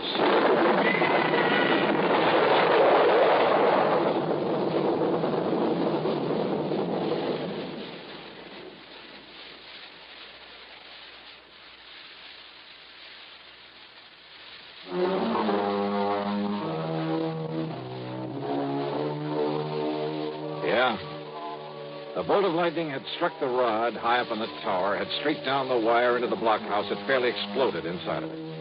The force had blown me out through the door, and it was a couple of hours later inside the house before I was able to move. Burton, holding the switch, had been killed instantly. I'm glad I hadn't tried to get any closer to him. It was a bolt out of the blue. It was justice in its own strange fashion. Expense account total, including a checkup by one of the local medicos, some new clothes, mine were in shreds, Incidentals and the trip back to Hartford, $171.50. Yours truly, Johnny Dollar.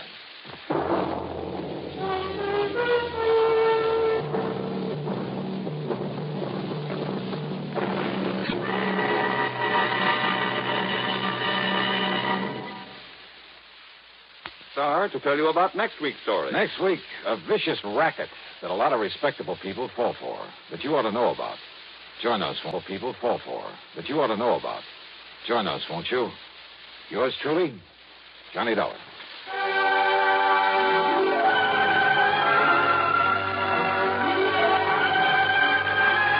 Yours truly, Johnny Dollar, starring Bob Bailey, originates in Hollywood and is written, produced, and directed by Jack Johnstone.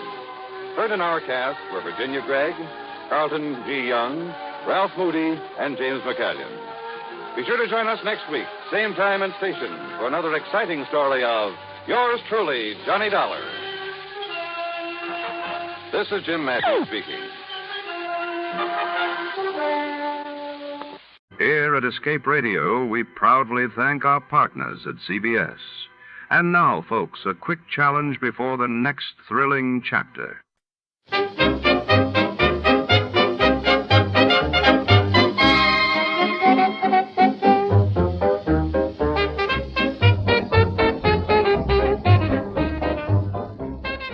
Beneath the sun-baked Hollywood hills lies the secretive entrance to the old Bronson cabin's an abandoned movie set turned alleged hideout for a vanished gangster and the missing stash of diamonds. Tonight, our hard-boiled detective is lured into the maze of shadows and echoing stone, where every footstep could spell danger and the past refuses to stay buried. As secrets echo off cold cave walls, only one truth will make it back to daylight. Before to start, let's see what happened the day it was aired. It was March 17th, 1952, that day. The world was gripped by news of the U.S. Senate's explosive hearings on organized crime, while in London, King George VI sparked concern across Europe after official reports hinted at a sudden decline. You, finding life rather dull? Dreaming again of exotic places? Wishing you were somewhere else? We offer you Escape.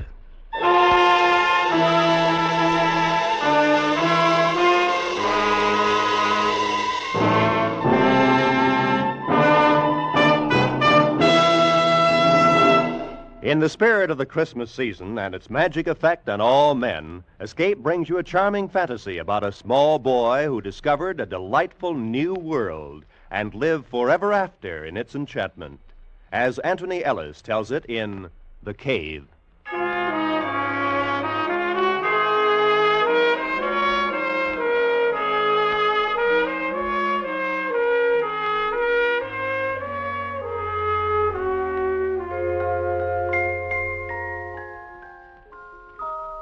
It's on days like this that I remember how it used to be before I found the cave.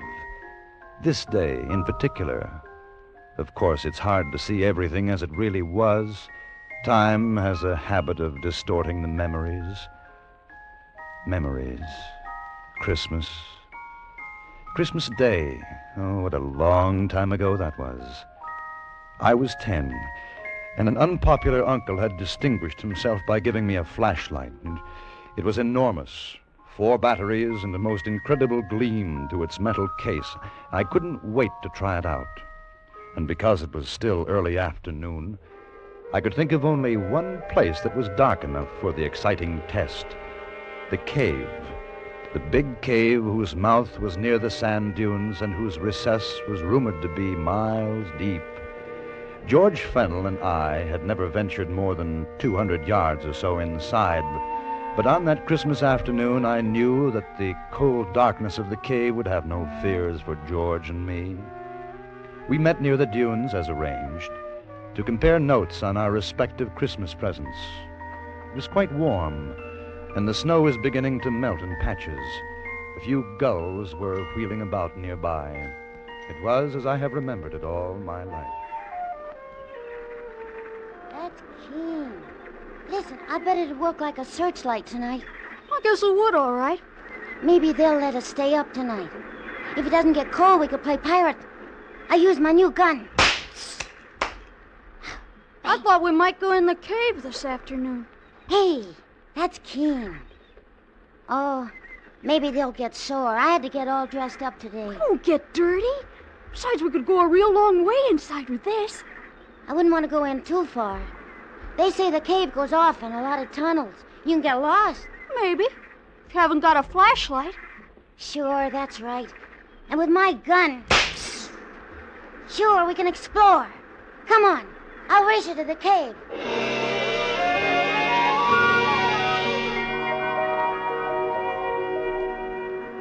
I won the race, and we stood at the entrance of the big cave. The arch had a span of about 25 feet, but just inside, it widened until the walls were 70 feet apart and the ceiling was over 50. As we passed from sunlight to shadow, I turned for a moment and looked down to the sea. At the water's edge, a gull stood, motionless, looking up at us, and then, solemnly, as though with disapproval, it too turned about and gazed out over the water. The opening of the cave receded and became small, and we went deeper and deeper. Shine it up there, Dan. Way up. Okay. Gee, I bet that's high. A mile, I guess. You're dilly, a mile. Maybe 100 feet. Psst. Bang, bang. Boy, that's keen. Just like a real gun. Come on, let's look the cave down here. It looks like a turn, see? Well, okay, but we better not go too far. What's the matter, you scared? Heck no, but... Well, I gotta get back for dinner. They'll get awful sore if I'm late. Oh, you won't be late, come on. I want to see what's around here. Okay. Hold the light on my gun. I gotta reload.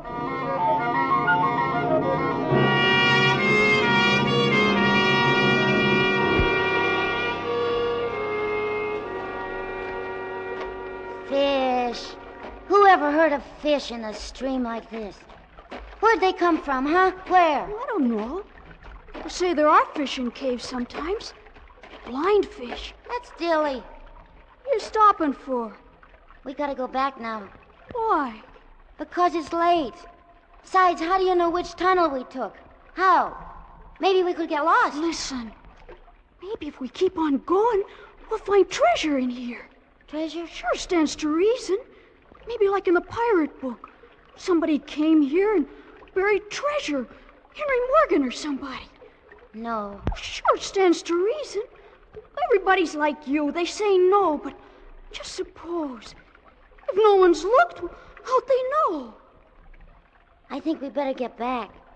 Maybe tomorrow we can look. Cave's getting awful narrow. We might even find old pirate bones and swords. You got too much imagination. I heard them saying so at home. I don't want to go any farther. I'm going to. Okay. Give me the flashlight. No. You want to go back? You go back in the dark. They'll be mad. It's late. Just for a little while?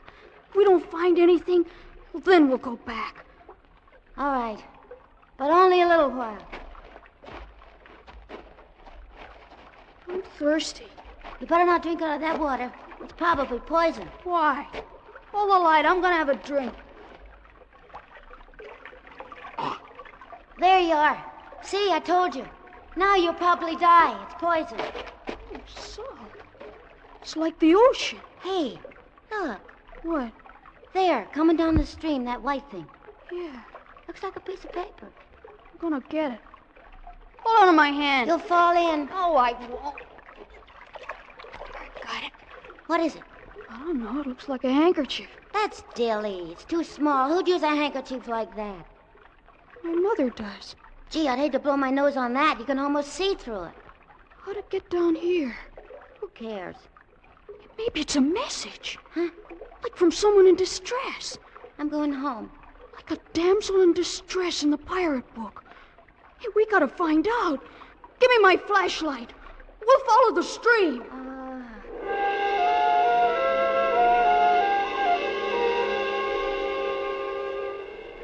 We followed the stream. We walked by it as the cave twisted and curved. We didn't notice the passageway, which had been getting smaller all the time, suddenly widen out, and the stream, which was becoming a river, and the river... The river! Hey! What? Where's the other side of the water? There isn't any. It keeps going. It's like a lake. Or maybe a sea. There's little waves. Dan. Huh? Turn the light around. The walls are gone. There's no walls. There's gotta be. It's a cave. There's no top to it either. It's just too high to see, that's all. Let's go home. Let's go home right now. What are you afraid of? I'm not, but I'm hungry and it's Christmas and... Well, I got things to play with. Come on, Dan. Come on, I want to get outside. What'd you do that for? Turn on the light. Turn it on. Don't you notice something? You turn that on. Give it to me. Oh, wait a minute. I want you to see something. I'll turn it on. You give it to me. I'm not going to play with you anymore. You give it. See what you've done? It's all your fault. I didn't want to come in here anyway. How are we going to get back? It's dark. No, it isn't. That's what I wanted you to see. Look up there. I don't see anything. You will. Oh. It's like stars. Way, way up. That's what it is. It's stars.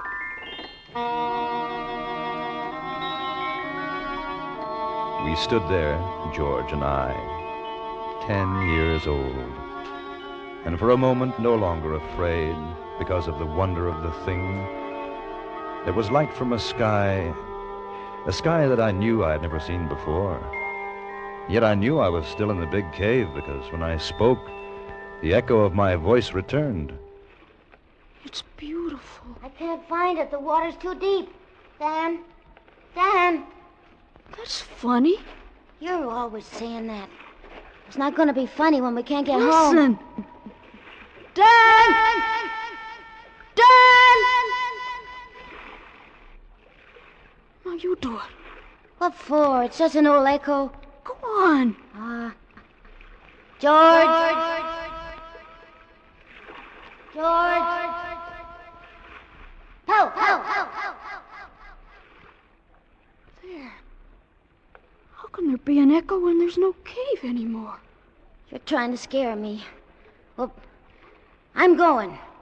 You can come too if you want. Dan, please. I'll bet nobody's ever been in here ever. I'll bet we're the first. Except for pirates, maybe. I wish we could see more. If my mother hadn't taken away my matches, we could find our way out okay. Gollies, it's night. Come on, please. I'm hungry. Somebody's here.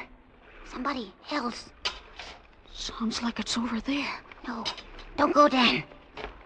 Dan, I'm scared. I don't like this place. Go home if you want to. I can see someone. Look. Gee. He's digging in the sand. Don't let's go any closer, Dan. Let go of me. I want to see what he's doing. No. Look. There's some other people. They got swords. Got you, Namby, you scurvy wretch! Look on him, bullies! No! Don't hit me, Captain! I just wanted to see if the treasure was still there. It's the truth, I did. I'll show you what's there, you pot-bellied toad! No! No, Captain! No! You're killing me! No, please, no! I wasn't touching the treasure! Don't hit me again! Don't kill me! Kill you? I haven't started to kill you yet, Namby. Come on, bullies, lie on. We'll exercise our appetites for the feast.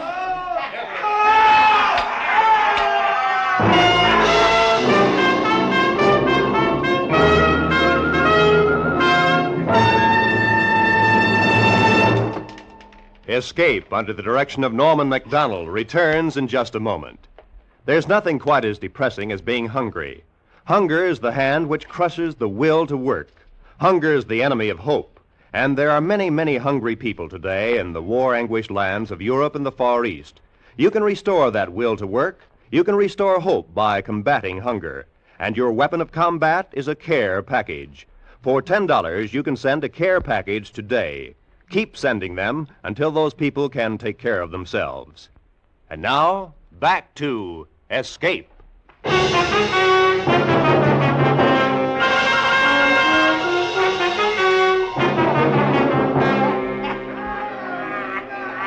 In that faint light from the stars of another world, the world of the big cave, George and I watched. We could only see shadows until someone lit a lantern. And then I knew that I'd been right. Pirates! Pirates! I want to go home. Pirates they were.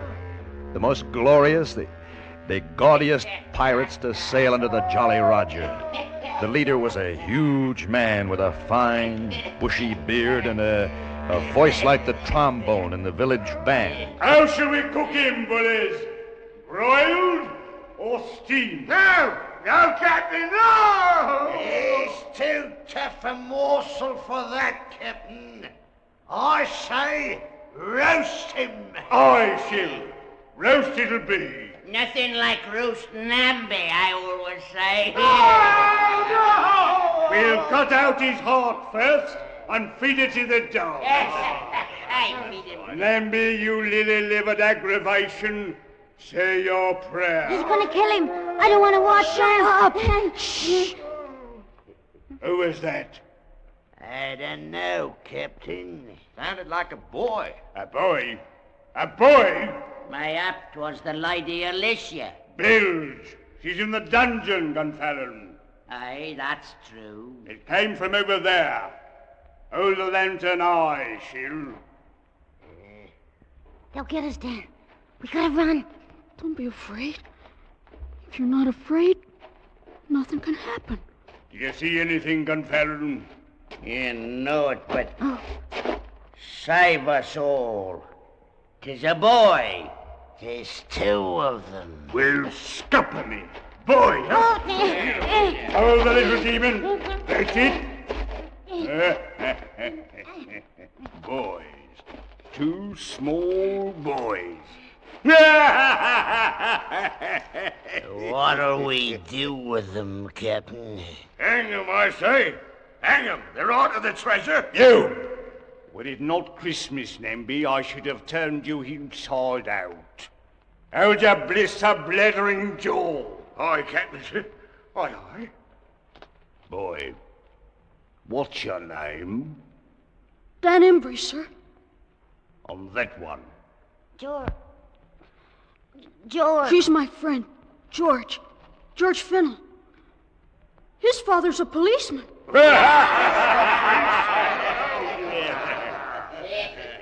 Where'd you come from, boy?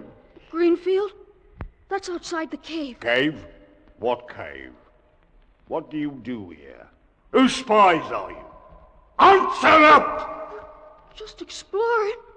We got here, that's all. Exploring? Where's your ship? We didn't come in a ship. What, no ship? They're boys, Captain. What harm can they do? Come, it's Christmas. I say feed them and send them on their way. What's Christmas got to do with it? If they're spies, it's the blank for them. We're not spies. Honest. We'll look into this further. Meantime, the goose and suckling pig should be ready. I say it's time for the feast. How say you, bullies?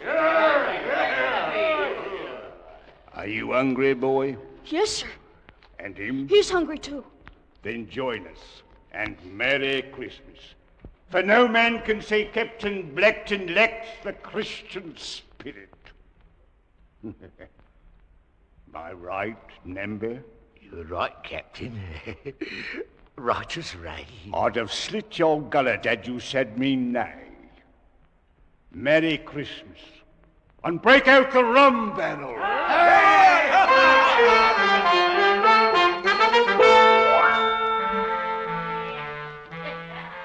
I remember that day, that long ago, the great dining board set upon trestles, The fruits, the wine, roast goose, and pig, the pirates rough in their colorful patched clothing, the songs and the drinking and stories of home and sea. Such Christmases are dreamt of, and I had dreamed it to come true. George sat next to me, eyes wide and unbelieving, and after the plum pudding, we were called on to sing a carol.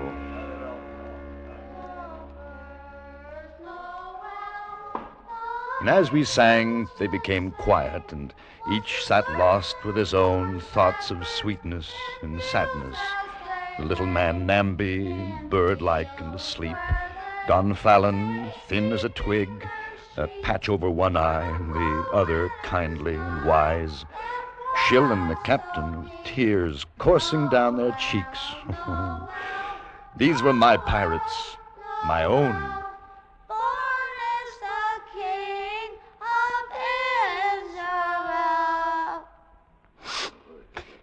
Well done.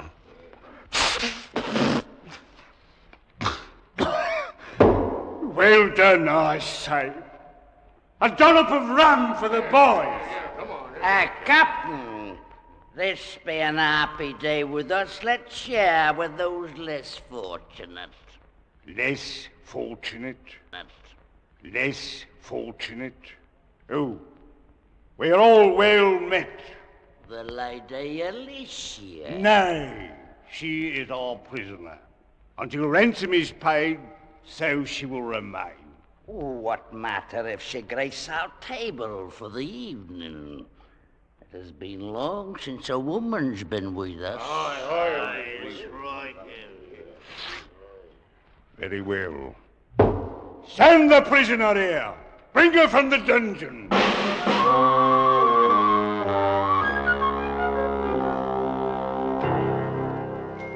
Then I thought of the fine lace handkerchief we had found in the stream. Would this prisoner, the Lady Alicia, would she have sent the message of distress? And how?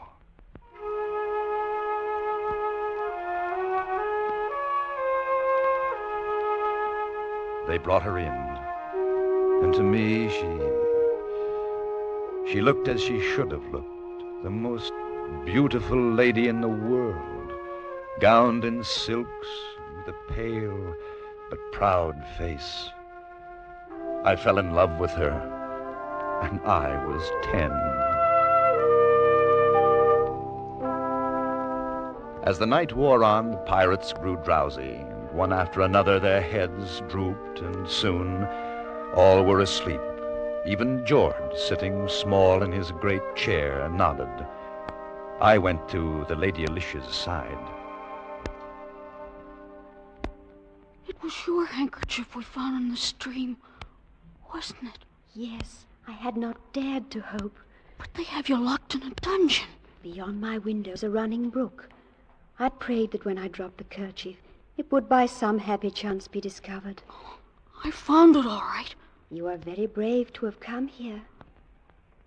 How long have they kept you in prison? 6 months now. We were sailing to the Indies. Our ship was taken, and I alone survived. Now they hold me for ransom. That's terrible. Gosh, I wish I could do something to save you. There is nothing. I know I'm not very big, but maybe I could fight them. There are too many for you. Dan, they're all asleep. Come on, we can get away now. Let's go home. Home? Sure, our folks are going to be mad. George, we gotta save her. If you could but escape and deliver a message to my father. Sure, okay. Where does he live? London. Lord Basingstoke. He will reward you well. Sure, but we gotta go now. I don't want to leave you. They'll be angry when they wake up. My hope will rest in you. I shall pray for your safety and return. Gee whiz, Dan. Come on. You go ahead. I'll be right along. Okay, but hurry up. I'll wait by the water. Will you be all right? Yes. Suppose I come back and you're not here. I shall try to leave a message. I'm Dan. I know. When I get older, I'll marry you. You're beautiful. I'll wait for you. You must go before they awake. I don't want to go. You will come back to me. Here. I love you. Hurry up, Dan. Gee whiz, I want to get home. They'll be mad. Mother said not to be late for dinner. We gotta save Lady Alicia. Don't forget. Okay, but hurry up. It's dark. Do you know which way to go? I know. I don't want to fall in the stream and get all wet. I got my good clothes on. You won't. I'm sorry I dropped your flashlight in. I'll save up, get you another. I don't mind. I bet it's awful late. I'm glad it's Christmas. Maybe they won't mind.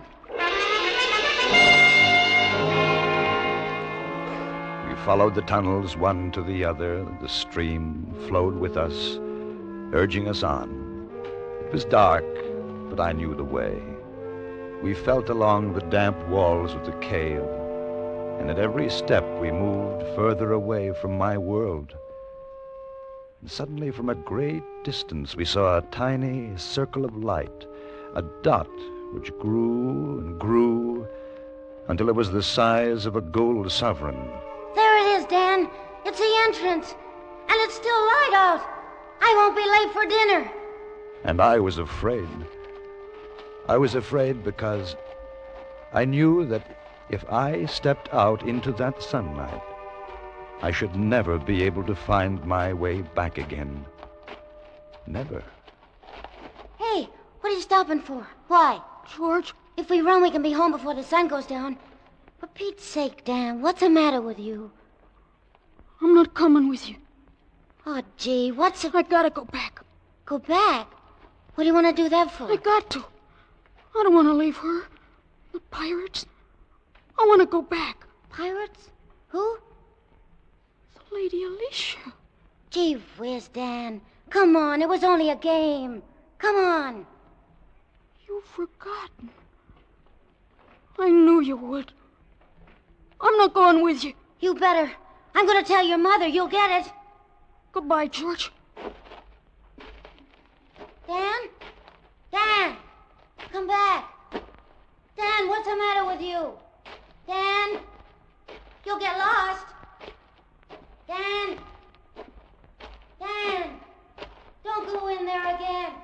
We played long enough. Come back. Come back. Dan? Dan? Dan?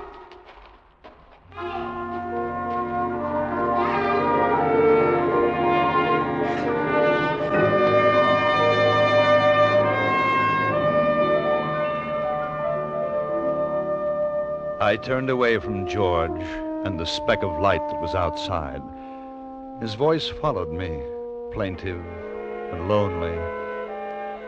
And then as I found the stream again, there was no sound but that of gentle water and my own steps. And the stream became a river, and the river broadened, and the walls of the cave fell away, and I'd found my pirates again.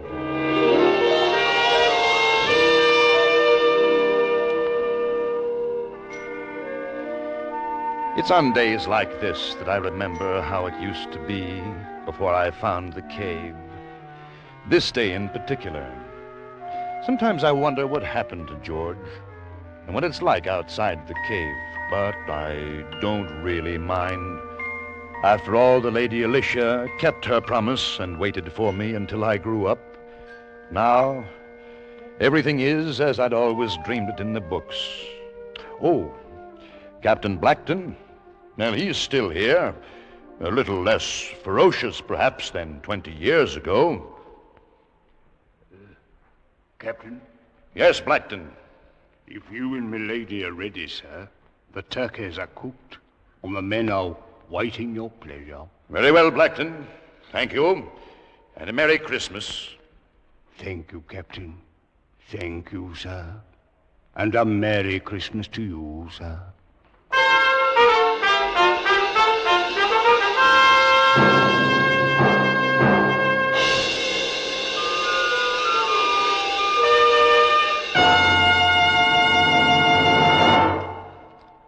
Under the direction of Norman MacDonald, Escape has brought you The Cave by Anthony Ellis. Featured in the cast were John Daner, Georgia Ellis, Peggy Weber, Jay Novello, Charlie Lung, Lou Krugman, Wilms Herbert, and Eileen Erskine.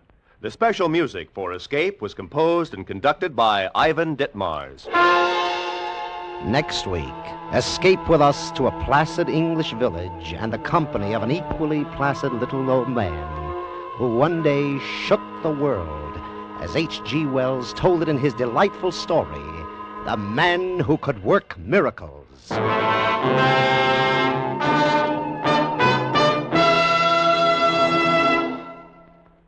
Where does the world stand? Where's it heading as 1951 approaches? Next Sunday, CBS will bring you an exciting, timely appraisal of the world situation and some of the answers when 10 top CBS News correspondents are heard in a special broadcast entitled The Challenge of the 50s, Years of Crises.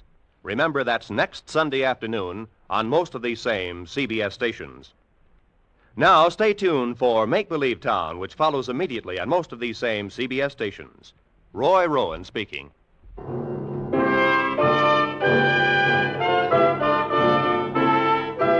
This is CBS, where you spend an hour with Frank Sinatra every Sunday afternoon on the Columbia Broadcasting System.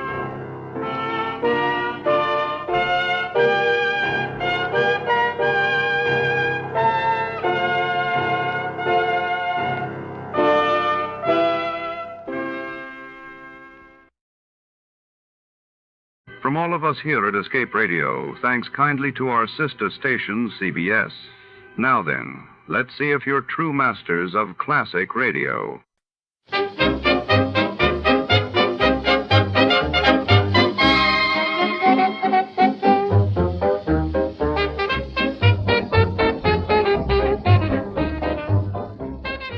Tonight, in the Sure Thing Caper, shadows stretch long and secrets run deep as a hard-boiled detective finds himself tangled in a web of high-stakes gambling and double crosses. When a mysterious woman with dangerous eyes asks for help, our gumshoe is drawn into a world where nothing is as certain as it seems. Will he crack the case before the odds turn fatal? Stick around, because in this town the only sure thing is trouble. Before we begin, let's see what happened on the day it aired. It was March 17, 1949. That day, the world watched as the USSR tested its first large passenger jet, signaling a new era in aviation while in Jerusalem. Tensions rose as the United Nations convened to discuss the city's future amidst continued conflict. The National Broadcasting Company presents The Adventures of Sam Spade, Detective.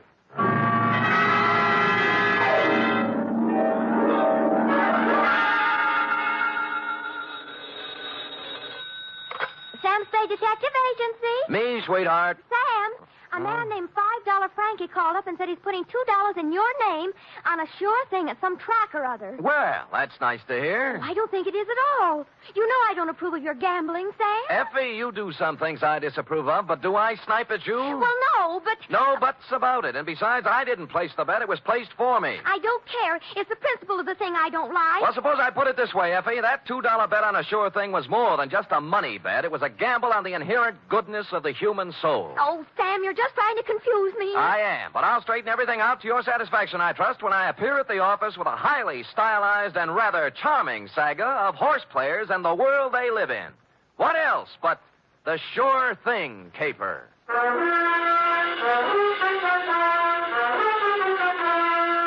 NBC, William Spear, radio's outstanding producer, director of mystery and crime drama, brings you the greatest private detective of them all in The Adventures of Sam Spade.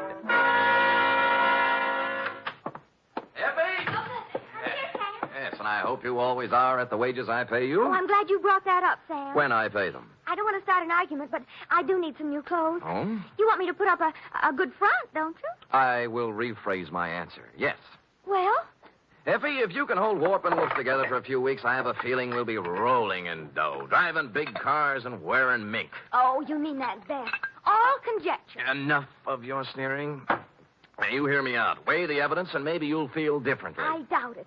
No good comes of playing the horses. Dates, fill it in. 2 $5 Frankie, care of... Sam, wait a minute now. $5 Frankie what? What's his last name? I don't think he has one, F. As I get it, he was born just before a Gold Cup handicap at Pimlico, and they didn't have time to give him a last name and place a bet, too. So they chose the bet. Oh, Sam, that's awful. What do you mean, awful? That horse paid 18 to 1.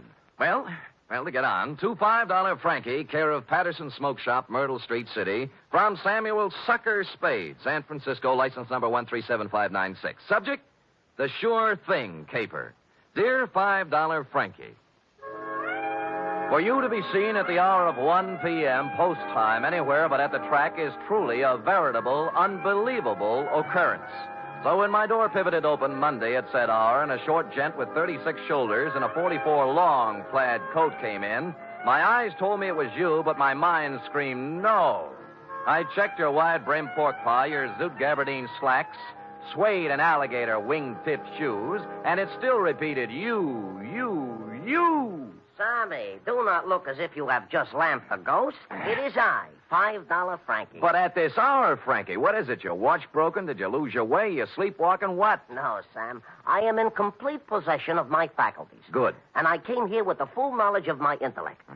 I even see through the crystal of my timepiece that it is 1 o'clock, the hour from which they break from the barrier. That's right. But I have not been drinking, and as for sleepwalking, that is strictly for gents with unhappy marital relationships. All right, Frankie, I'm forced to agree with you that you're standing in front of me instead of the $5 window. Now, what's the dope? Well, ordinarily, I do not resort to hiring a strong arm to consummate my business dealings. Naturally. There being a full supply of such muscles lying around the back room of Patterson's smoke shop. Loose?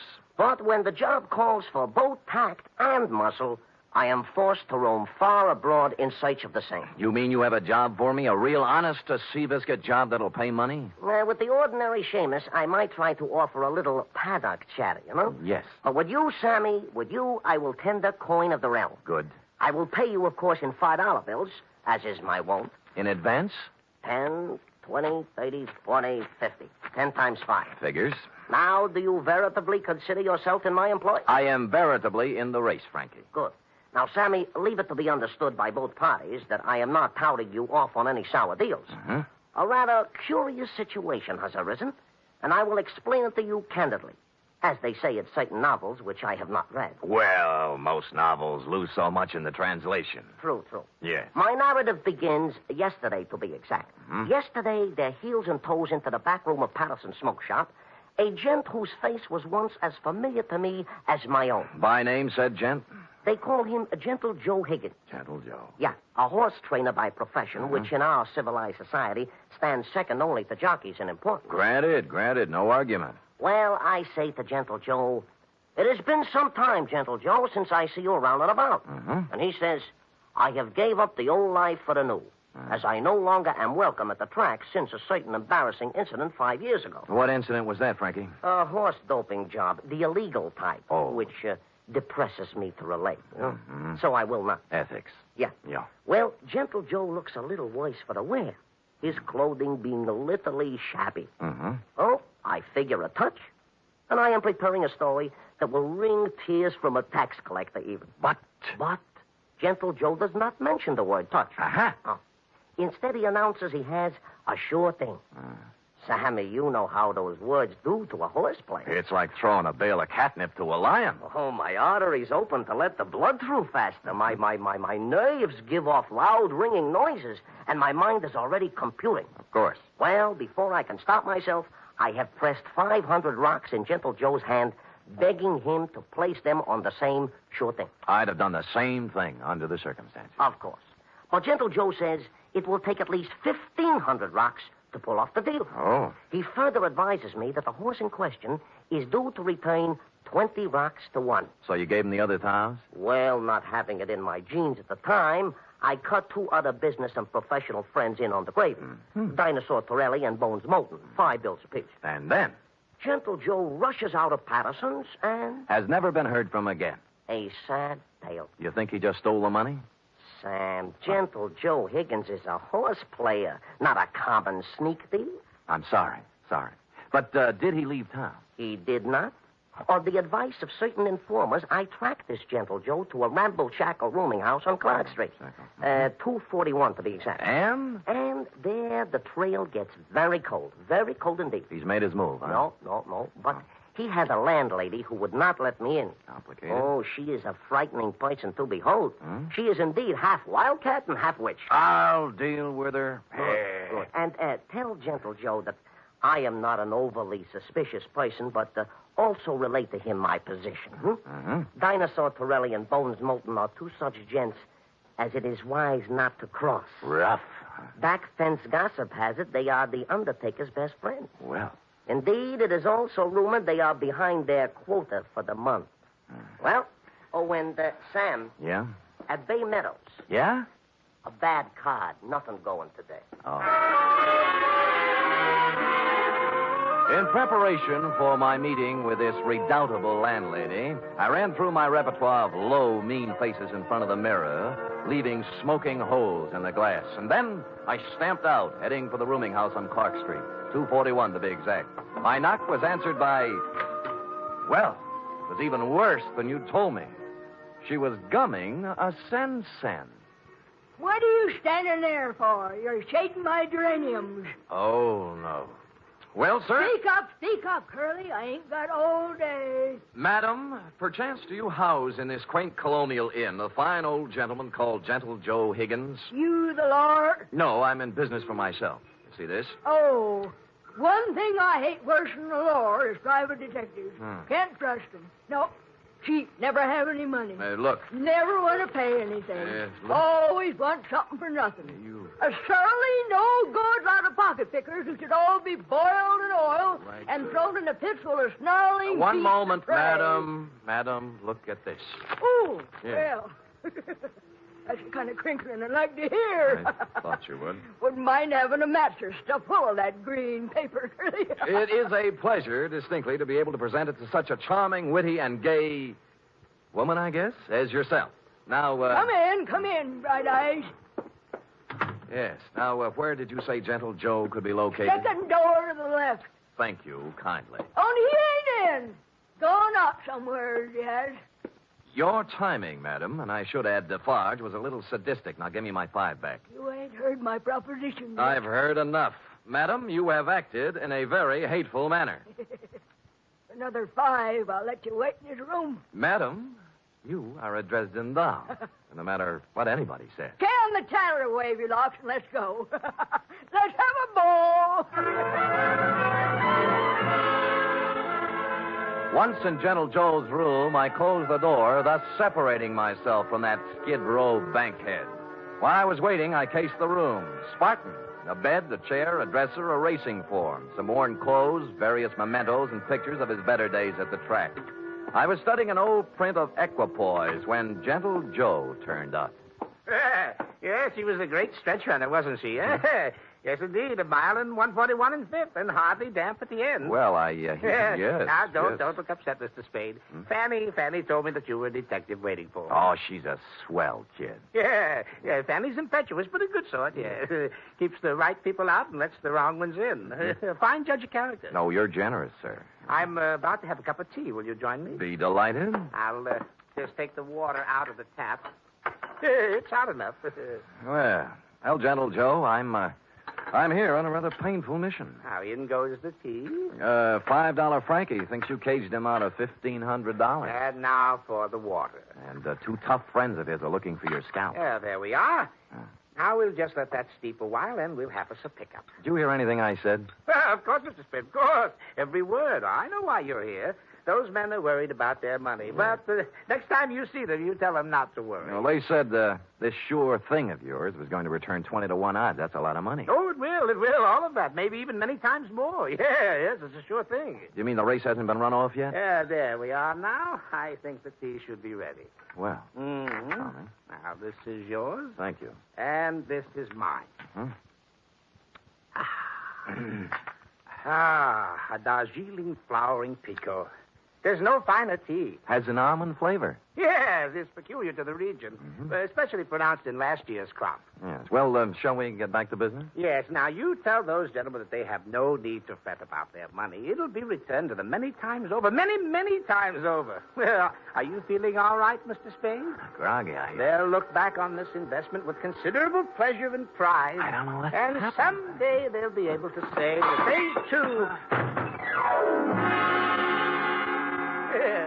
Stupid Sam. Nobody had to give me a saliva test to guess what happened. That nice, sweet, gentle old man had doped me right up to the ears. I tried to stand up, but my legs were like two wet pieces of spaghetti, and I went down. Gentle Joe went right on talking and smiling until everything was nothing. When I came to, Joe was gone, and so was my faith in horse people. Fanny had made herself scarce, too, and I stumbled alone out into the daylight for resuscitation. It took walking, coffee, whiskey, and a bowl of raspberries to bring me around. I eventually found a safe haven in my own office. Sam Spade, Detective Agency. Mr. Hangover speaking. Mr. Spade, this is Gentle Joe. What? Listen, you... Yeah, I know how upset you must be over my little deception. Little but, deception? It was What? all to a good purpose, Mr. Spade. You see, I had to get out of there in a hurry with the minimum of discussion. I seem to remember you were hustled out of the racing game for doping a few 3-year-olds. Well, that's what some people in official circles felt. But, Mr. Spade, I want to apologize to you and tell you that I will be able to explain everything to your satisfaction. No. What's the matter? Help! Get away! Hello! Hello! Hello! Hello! Somebody put the phone back on the hook, so I hung up and dialed a friend at the telephone exchange. She quickly traced the number. The call came from the Sunset Stables out near Bay Meadows. I dialed back, but nobody answered, so I beat it out there. It was dark, and the only person I could rouse was a young stable boy.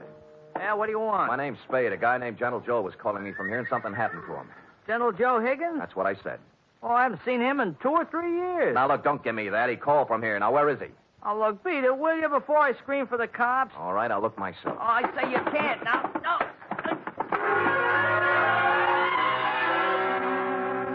But I did.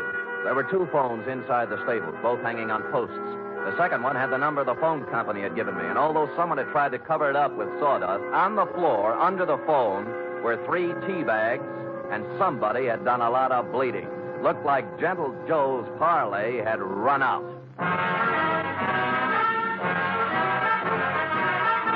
You are listening to the weekly adventure of radio's most famous detective, Sam Spade.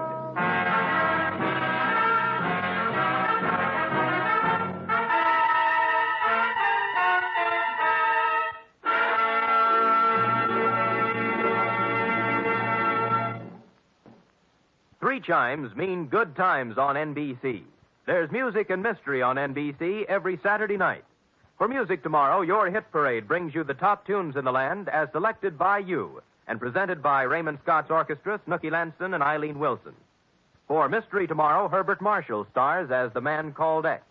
In all the strange and far-off places of the world, wherever there is intrigue, danger, and romance, there you will find the man called X. Hear him tomorrow night.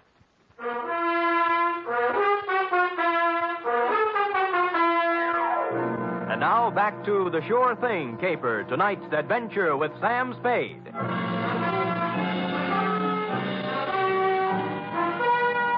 I collared the stable boy and questioned him about the blood under the phone and about what could have happened to Gentle Joe Higgins. Nothing.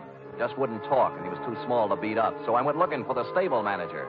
He lived in a small white house behind the exercise ring. He wasn't too happy at being awakened, but when I explained things, he came down to the stable with me. I can't understand it, Mr. Spade. Gentle Joe Higgins hasn't been around here for at least 2 years. That's what the boy told me. You see, for doping a horse once, he can't come near a track or a stable.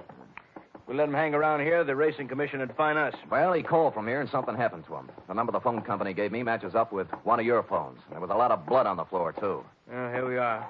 Now, which phone was it? That one. All right, let's look at it. This is the phone, and here's the... Wait a minute. Come in here, you. Let go of me, you big... Let go! Now, tell Mr. Kemp here what was on the floor when I came in. Nothing. Nothing but sawdust. I tell you there was blood there. No, honest, nothing. Mr. Spade, this boy's been with me for 5 years. He's perfectly reliable. Well, so am I. Well, what do you think happened? I think somebody used this old man for a punching bag.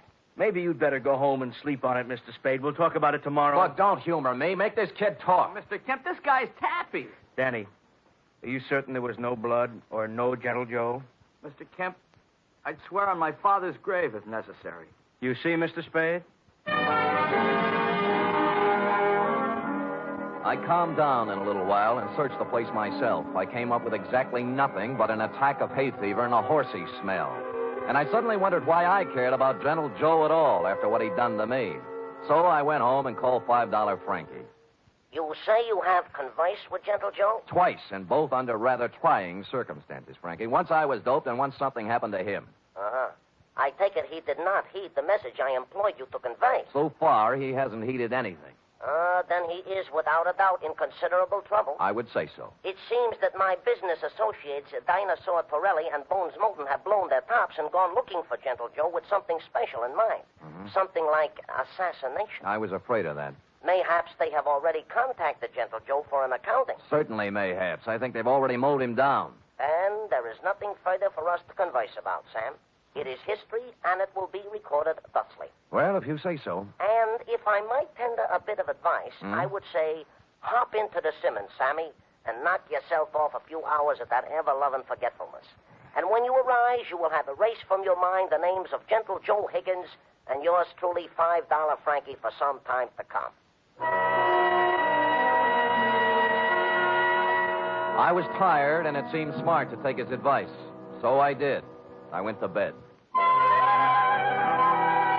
It must have been 3 a.m. when something woke me up. It was a ghost with a big white head tiptoeing into my room. The thought was so absurd that I turned over and started back to sleep. That's when the ghost touched me, and I grabbed for him. Hey, let me go, Mr. Spade. Let me go. It's me, Gentle Joe. Will I turn on a light? Of course, I look a little different. The bandages around my head look like a turban. What happened to you? I was in Mr. Kemp's house when you were searching the stable. Stupid me. I should have come out then, but I didn't. And then I got to thinking I certainly owed you some kind of an explanation. So I found your address and came here. All right, I'll collect the explanation. Now, first, what was the dope for? Well, I was afraid you might take me back to $5 Frankie and his friends before I did what I had to do. Would you care to tell me what that was? I wanted to buy a horse. With their money? Yes, with their money. They thought you were betting it on a horse, a sure thing. I know, but let me explain. I was thrown off the tracks for doping a horse. I needed money, but that's another story. After 5 years, I could get my trainer's license back. Tell me more. Do you know what it is to love horse flesh and not be able to go near it for 5 years? No, the bangtail bug never got me. You can't con guys like Frankie and his thugs out of some money to buy a horse whenever you want one. There's more to the story. The horse I doped didn't get into the race. And the jockey had to ride another mount. He was thrown and killed. Well, it was too bad. I felt that I'd murdered the man. His name was Sandy Bean. Sandy Bean? That stable boy at Sunset Stables any relative? His son. Oh. His wife and son ran out of money, and they've had a hard time of it. I've worked as a janitor for the past 5 years trying to raise enough money to buy them a horse to help make up for what I did. How much did you save? Only $1,500. The horse I wanted, a 2-year-old named Sure Thing, cost $3,000. Well, things are beginning to clear up now. How did you figure you could take money from Frankie to buy it? Well, Frankie and his friends made a lot of money off Sandy Bean when he rode. I figured it wouldn't hurt them to pay a little of it back. Well, I don't think they'd see it that way. I wasn't stealing the money. I was going to give each of them a 10% of the horse. I didn't dare tell it until after I bought it. Well, Gentle Joe, maybe they'll see the light, but I doubt it. I was going to take 10% for training her, give the other 60 to Mrs. Bean and her son, Danny. He'll make a good jockey. And Sure Thing is a great horse. I know. They'll make a lot of money off of it. It's a noble plan. Tomorrow my 5 years is up, and I wanted to give them the horse then. I see. Who roughed you up when I was talking to you on the phone? Danny was backing a horse into the stable, and it got excited.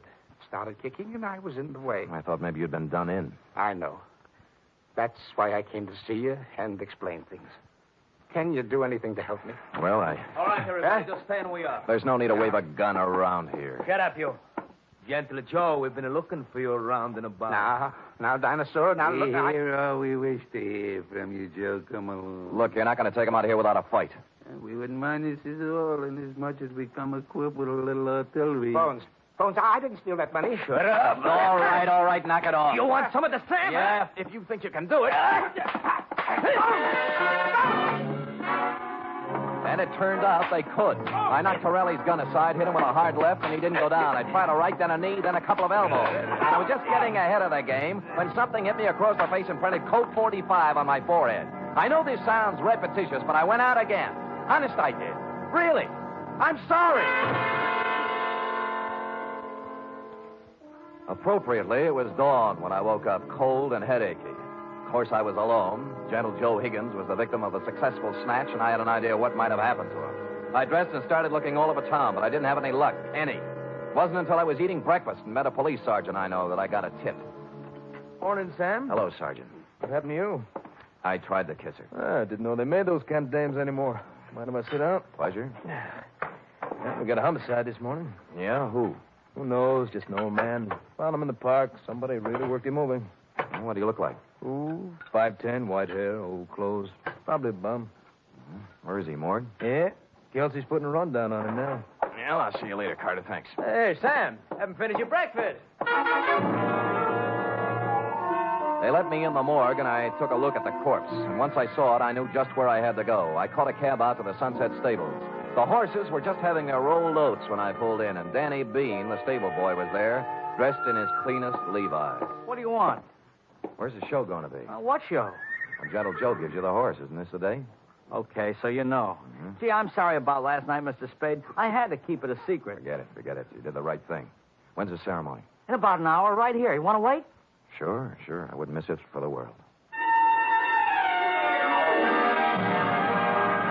Of course, I cheated a little. I didn't tell you who it was I saw in the morgue. The truth was I didn't know. It wasn't Gentle Joe Higgins, though, and so I reasoned thusly if Torelli and Moulton didn't finish him off in the night, he must have gotten out of it somehow. He was a resourceful old man, and I was sure nothing short of death would keep him from presenting Denny with a horse on the day he planned.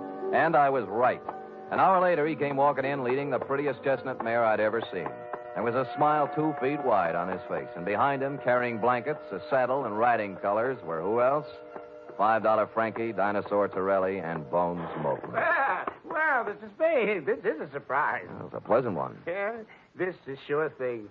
Oh, isn't she a beauty? She is indeed. How'd you do it, Gentle Joe? Well, Mr. Spade, I just invited them over to my place to have a cup of tea. You get it? Yeah. While we was half out, he explained the whole thing to us. Sounds like a good deal to me. We can win both ways on the track and at the window. Oh, look at the life of that horse. Just waiting to cross the finish line. Sammy boy, this is indeed a signal occasion, huh? This is the first time I have ever been this close to a horse, and me being a horse player. Well, have you talked to her yet? Why, sure. I am already talking to Sure Thing and explained to her our financial position. Oh. She has assured me she will romp home first more times than not. Well, gentlemen, shall we do what we came here to do? Sure, leave us make the presentation. Come on, let's get into business. Give the animal to the kid already, I agree. Danny? Yes, Mr. Higgins? Danny, the four of us are giving you this horse, Sure Thing, in memory of your father, the late, great Sandy Bean. Thank you. Thank you, sir. She's a beauty, isn't she? I feel like I was just born. Ride her well, son. Ride her well.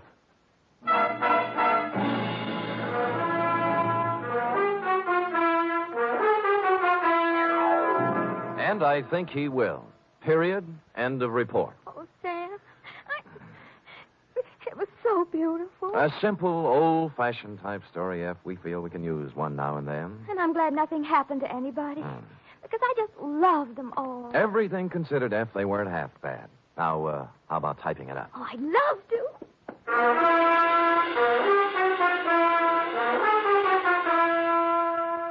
Three chimes mean good times on NBC. There's music and fun in the air tomorrow evening, styled to suit your Saturday night of merriment. Dennis Day brings you songs and comedy in his charming, boyish manner, and then Judy Canova gets together with her frolicsome friends for Mountain Melody and Mayhem, followed by Grand Ole Opry with singing MC Red Foley and his gang. It's a Saturday night of fun designed for you.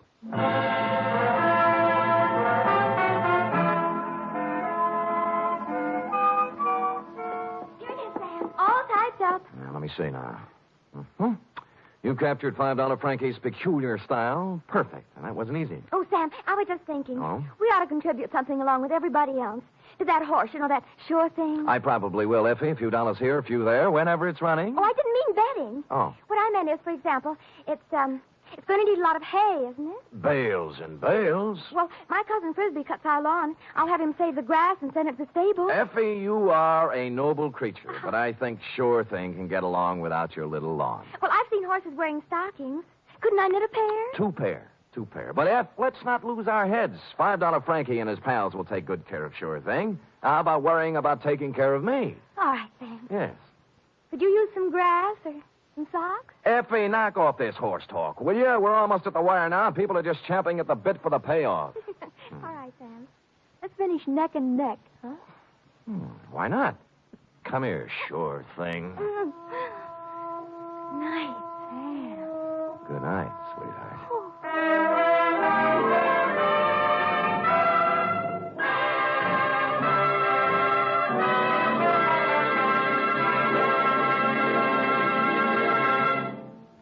The Adventures of Sam Spade are produced, edited, and directed by William Spear. Sam Spade was played by Stephen Dunn.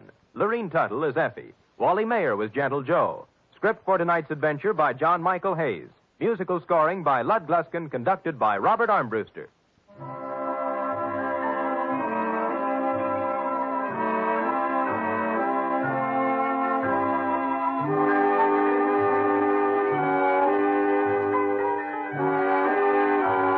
Join us again next week, same time, for another adventure with Sam Spade.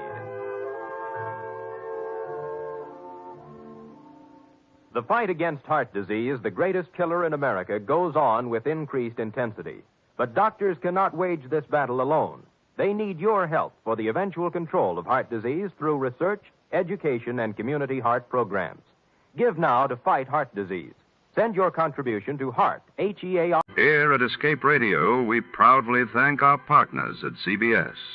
And now, folks, a quick challenge before the next thrilling chapter.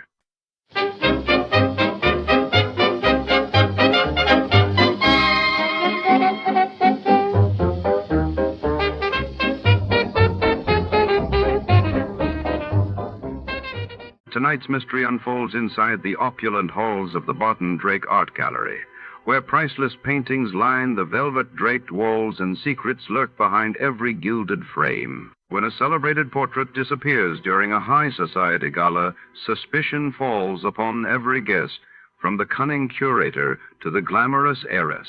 In a world of shadowed corridors and whispered alliances, can Detective Barton Drake unravel the web of intrigue?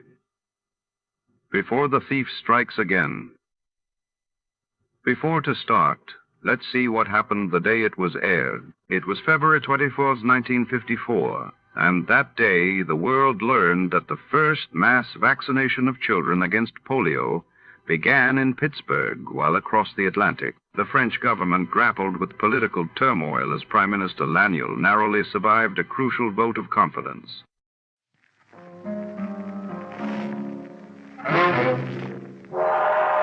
Time now for yours truly, Johnny Dollar.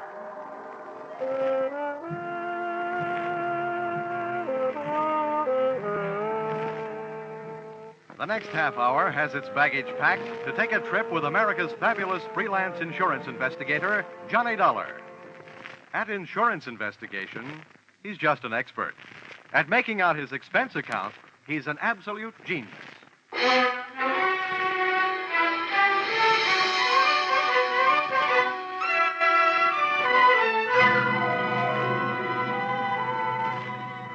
Expense account submitted by Special Investigator Johnny Dollar to Home Office, American Pioneer Life Insurance Company, Hartford, Connecticut. Attention, W.K. Green, General Manager. The following is an accounting of my expenditures in the case of Barton Drake, or how I played ducks and drakes with a drake who ducked. Expense account, item 1. $100 I'm charging you for 1 hour's sleep I missed answering your telephone call at 9 o'clock in the morning. Expense account, item 2. $1.50. I had to go out for breakfast. The Easter Bunny didn't leave me any eggs. Item 3, cab fare to your office, $1. Tip to driver, $1.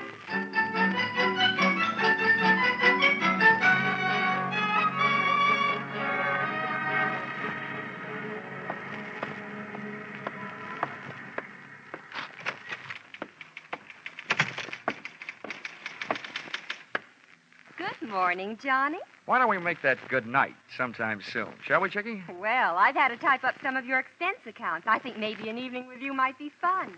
But business first. Old Stonewall's waiting for you. Hasn't he gotten out of that military kick yet? No, he still thinks he's a general. But to me, he's still just what he was before he ever went into the Army. His belts never stopped fighting the battle of the businessman's bulge, huh? Well, forward march.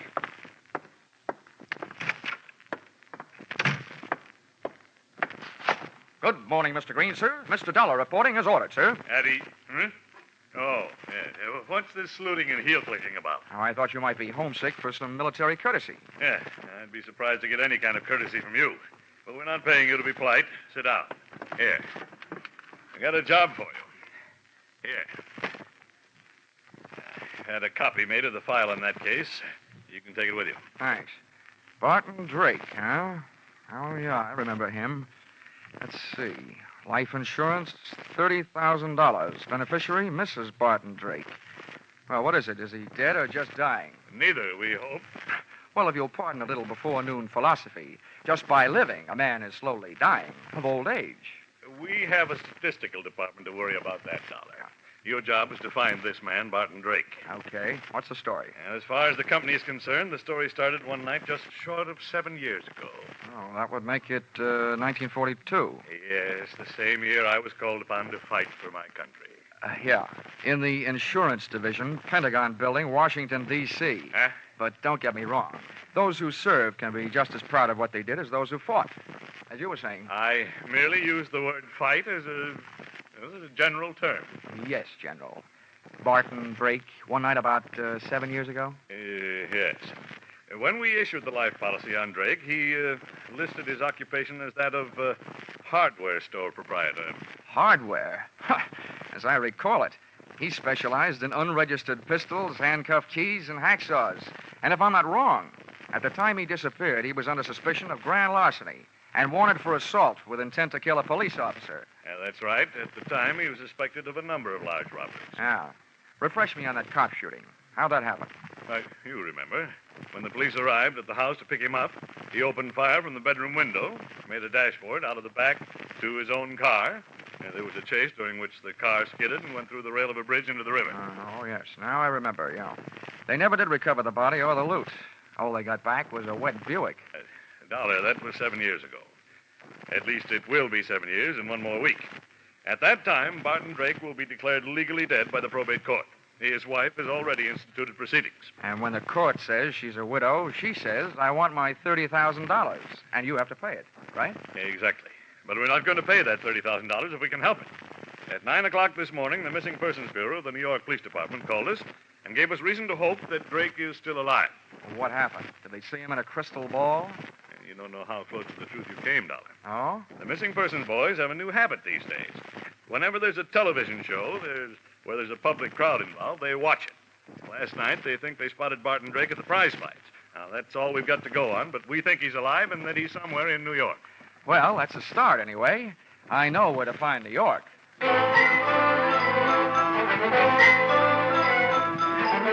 Expense account, item 4, $7. Mileage, Hartford to New York. I stopped in Bridgeport to soak up a dish of coffee and whatever information there might be in the insurance file. Of the two, the coffee was the stronger. All I learned from the file was Drake's physical measurements, the birthplace of his mother, his wife's maiden name, the last known quotation on his blood pressure, and his home address in Manhasset, Long Island, to which I went.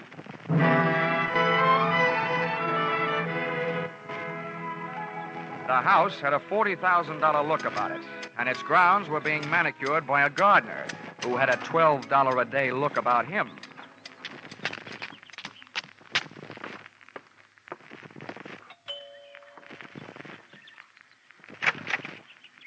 Yes, sir? I'd like to see Mrs. Drake. Here's my card. Yes, sir. Step in, please. Thank you. If you wait here in the hall, sir, I'll go tell her you're here. The maid had a $40 a week look about her and completed the picture of prosperity. For a hardware merchant, Barton Drake had died leaving his wife living a soft life. Either that or he was still alive and not giving his wife grounds for divorce on the basis of non-support. Or she was that certain kind of gal who wouldn't have any trouble making that certain kind of man get up that certain kind of money. And when I saw her, I knew not only that I couldn't afford her, but that Drake probably hadn't been able to, which probably led to his undoing. Just to give you an idea, she was wearing a diamond necklace and a negligee, and it was 2 o'clock in the afternoon. Mr. Dollar? Mrs. Drake? Yes, Stella Drake. I'm having breakfast. Won't you come in and join me? Well, I'll join you, but no breakfast. I just had a tomato surprise. Hmm? Lunch. Oh, I'm glad you didn't mean me. Come on, right in here. Are you sure you won't have some breakfast? No, thanks. I couldn't bring myself to hurt that poor, tired trout you've got there. Oh, please. That's a genuine English kipper. Oh, I beg your pardon. I didn't recognize it without its monocle. Oh, you're more fun than an eye-opener. I should have you around when I get up every day. Well, I have something to tell you that should make you really feel good. You don't mean that bunch of stuffed shirts at the insurance company who decided to give me my money without going through all that fuss at probate court? Oh, I've got better news than that. You may not get that money. But we think you have a good chance of getting your husband back. What? Yeah, the New York police think they saw him last night. Alive. Oh, maybe I was wrong. Maybe that doesn't make you happy. Why, yes. Yes, of course it makes me happy, but to live without a man for 7 years and then have a stranger just sit across the table and calmly tell you he's alive, it's just too much. Tell me, where did they find him? They didn't. They think they spotted him at the fights they were watching on television. I imagine they're looking for him. I know I am. Well, it's impossible. If he were alive and back in New York, he'd come to me. That's what I was hoping, Mrs. Drake.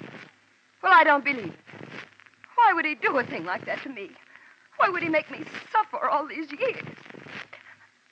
I think you'd better go now. I've got to be alone. I've got to think. Oh, Barton, why? Why? Please, Mr. Dollar. I want to be alone. I figured if she wanted to be alone, it was for a good reason. Because that lather she'd gotten into was strictly from soap opera. She flooded me to the door on a tide of tears. Once outside, I picked up the hedge clippers the gardener had conveniently left near the front walk and pruned the telephone wires leading into the house. Then I took a plant on the place from the other side of the street. I figured Mrs. Drake would want to share her troubles with somebody, and with the phone wires cut, she'd have to leave the house to do it, giving me a chance to follow her. And that's the way it worked out. She led me someplace, all the way into New York City, but not to Barton Drake. That would have been too easy. Once in Manhattan, she headed for a drugstore and a telephone booth.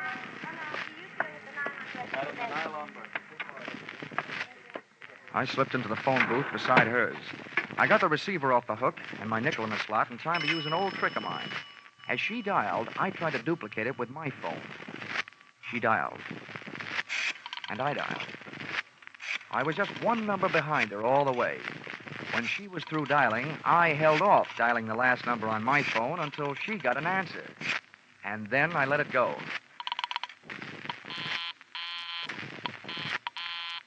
The number she was calling was busy. There was still room for coincidence, but it was good enough for me. I jotted down the number I'd gotten out of my little telephone game of tag and then listened. I've got to see you right away. We're in trouble. All right, I'll meet you in 20 minutes. The usual place.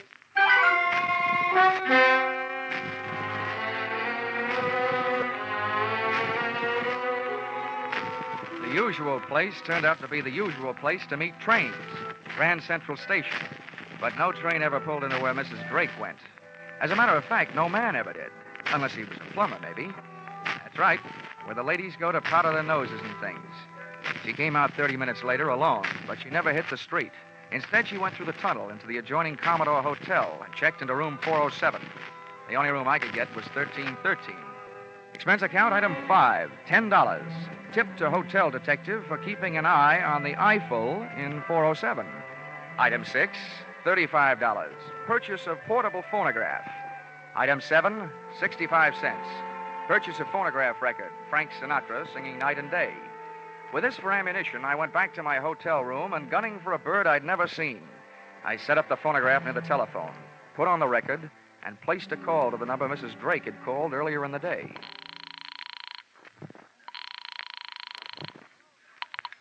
Hello. Hello there. 7 p.m. again, and this is your favorite disc jockey, Happy Jack the Money Man. Yes, your favorite disc jockey, your spinner with the winners.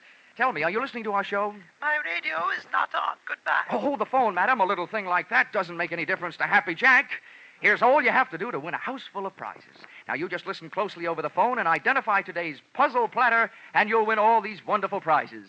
A genuine Sunbeam Mixmaster that makes those fresh little eggs just happy to get beat up. Yes, and you'll clean up with the next prize. Make a real clean sweep with a Hoover vacuum cleaner with all attachments and no strings attached. And to send you tripping happily through life, you'll also receive a handsome set of easy-to-lug luggage, a pair of Gladiator bags. Are you interested? Why, of course I am. All right, then. Here's the tune.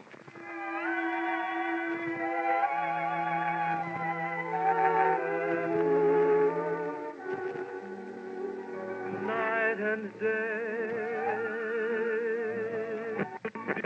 There it is. What's the title of that song? Night and day. You're right.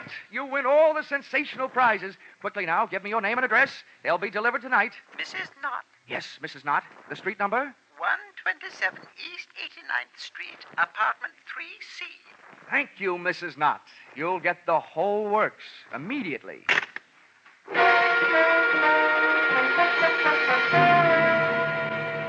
Expense account, items 8, 9, and 10. $39.50 purchase of Mixmaster, $79.50 purchase of vacuum cleaner, and $89.50 purchase of luggage. You may resent this expenditure, but there's one thing you must remember. Nobody can resist trading their name and address for something for nothing.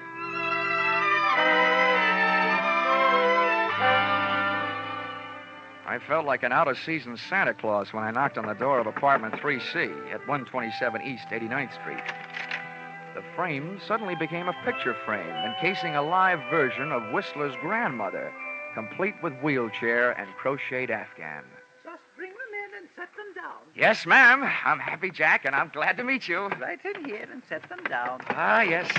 There you are, Mrs. Knott. You lucky woman, you. Is that all? Almost. Now, all we need from you is a little information. Just some background on today's winner to pass along to my radio. Be off with you, young man. I'll write you a letter. Oh, but come now, Mrs. Knott. Never mind. I have no time now. Just a few questions while I check you out on the Hoover. I don't need any checking out. Now go away. I must say, Mrs. Knott, you're a bad winner. So now I'm afraid I'm going to have to stick around to find out how good a loser you are. What do you mean? Come in. You. Stella, do you know this man? Do I know him? He's that insurance investigator, Johnny Dollar. Granny came flying out of the wheelchair, multiplying in height by 3. When I first saw Granny's hand flying toward me, it looked like there was an old-fashioned wedding ring on each finger. But just too late, I saw it was only a set of brass knuckles. Oh.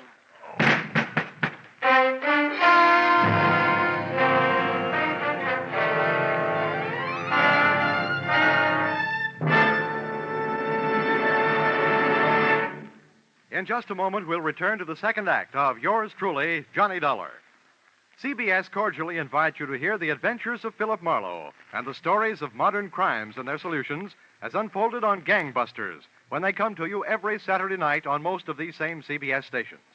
Tomorrow night, Philip Marlowe will investigate the mystery behind the cloak of Kamehameha, and Gangbusters will deal with the case of the Callous Killers. Now back to yours truly, Johnny Dollar.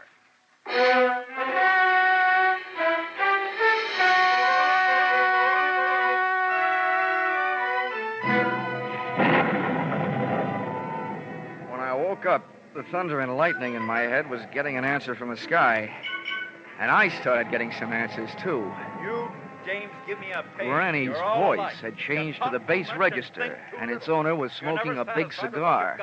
I stayed on the floor and quiet. I didn't want those brass knuckles crooning me another lullaby. Come awful close to fouling up the whole deal.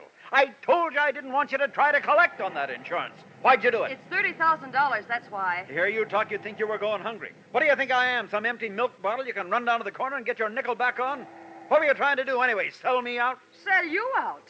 You know what started this trouble. You had to go to the fights last night. Oh, a big man. Dumb cops, you called them. Don't worry about me. They haven't found me. I'll take care of myself. But not with you lousing me up, getting mixed up with dirty dealers like this guy Dolar. Oh, you're so smart. Why did you let him in here? Shut up. He wanted to give me something for free. That's why. Well, I've got something for him. A free boat ride. Wheel that chair over here. We'll take him out in that. The wheelchair ride was short, to the street. The auto ride was longer, to the ocean.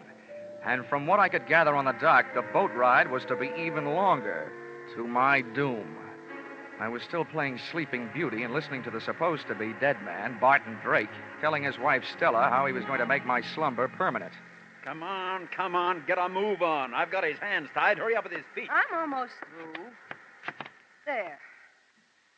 Now what? Now stand back while I heave him up on the deck. Well, aren't you going to tie him to something? For what? If they ever find this boat, they're going to find it empty. One good wave out there, and this guy goes for a swim.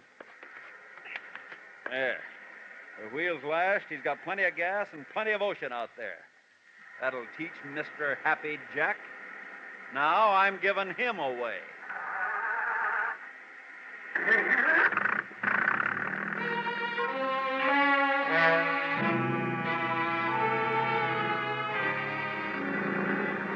Taking that salt shower bath with my clothes on wasn't the big chill in my life. I was scared. My heart was racing faster than the boat engine. And for the first 20 minutes, all I could think about was hanging onto that slippery deck with all I had to hang with, my hopes and my heels. I was on a thin strip of deck after the wheel. Hard by my hands was a deck cleat. With that for a starting point, I went to work, trying to out-navigate that rope, with which Barton Drake had lashed the wheel. I worked my tied wrists over the cleat and dropped my legs down over the side into the icy racing water. I had rigged myself into a human jury rudder to swing the boat off its course. I didn't know where it would take me, but I didn't care, so long as it wasn't out to the open sea.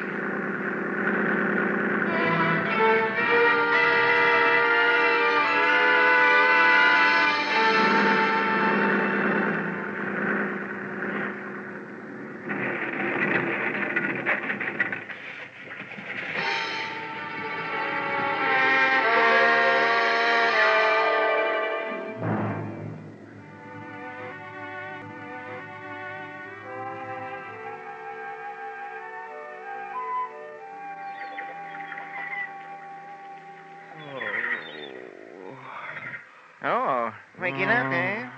Might as well tell you. Your boat sunk and you ruined the dock last night doing it. You have to pay for it. Oh. My name's Fred Kindly. I pulled you off the beach. I'm expecting to be paid for that, too. Will it cost me to find out where I am? Well, it ain't worth nothing. Talk, ain't. You're on Slate Island. Ain't worth much neither. All slate. Didn't have the sense to grow no chalk to go with it. Dandy. Where are my clothes? Out in the sun. How about my wallet? Fish must have got it. Mind if I feel your back for fins? Don't get funny, young feller. Might want to be getting off this island someday. Someday. Some minute is more like it. You got a boat? Of course I got a boat, but ain't got much food. Maybe if I could afford to buy some of supply canned goods when I got to the mainland, well, Well, how much would it cost? Much as $100, maybe? Okay, it's a deal. Let's go. Hold on now. Only said maybe. Come think of it, might cost $200. Oh, okay. You swindler. 200 then. Oh, swindler, am I? I say a fellow might as well have the game as his name. Makes my price $500 worth of grade A canned goods. And if you don't want to pay it, you can get out in this shack and wait for the mailboat. Maybe I will. When does it get here?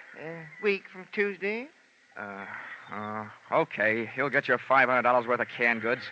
When can we start? I'll give you your clothes soon as you put it in writing and sign your name. Where's the paper? Right here. Keep it handy. Just fill in the amount here. $500 worth. It's my regular contract for shipwrecks. Okay. Give it here. 500. And where do I sign? Right there at the bottom. There you are. All signed. That's a peculiar name. Ali Khan. I'd had more than my share of wind the night before, so I decided to throw caution to it. I went into the building at 127 East 89th Street and up to apartment 3C. First, I knocked with my knuckles and got no answer. So then I knocked with my feet. Well, what do you know? The lock broke. There was nobody home. And Barton Drake must have been out calling himself Granny at the moment because the wheelchair part of his disguise was also among the missing. The closet was empty. And the brand new Gladiator bags I had delivered the previous evening were nowhere to be found. Now, nobody could say I hadn't made it easy for Drake to make a getaway with my little giveaway. I'd even supplied the luggage. But all the traffic wasn't going. Some of it was coming. Oh, well, Stella, there's one bad thing about kicking your way into places. You can't lock the door behind you. Well, now that you're in, you better come all the way in. What are you doing here?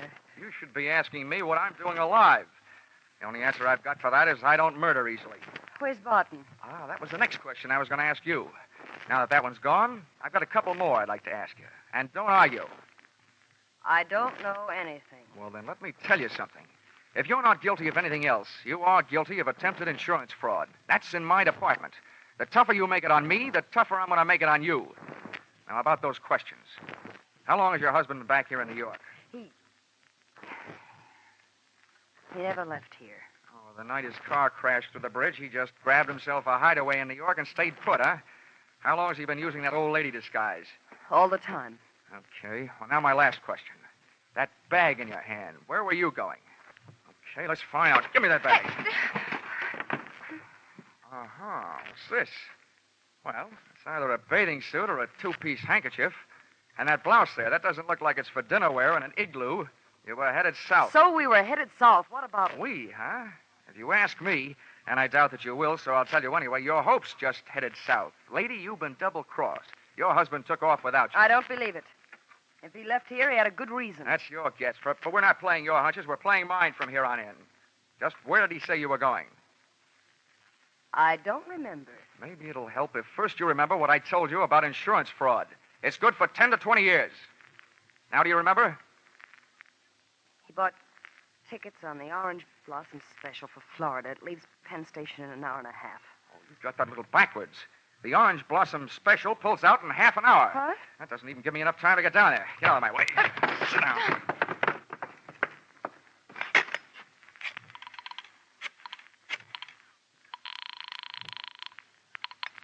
Information. Hello. Information.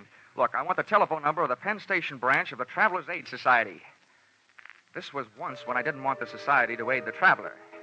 I told them that Barton Drake was my invalid aunt and as nutty as a fruitcake. With Stella's help, I described his costume, from the daisies on his hat to the buttons on his shoes. I tagged it off with a warning that when my aunt left the house, she thought she was a honeybee and was on her way to throw herself in front of the Orange Blossom Special, wheelchair and all. The guy on the other end of the line took off to round up the railway police, and I took off to round up a taxi.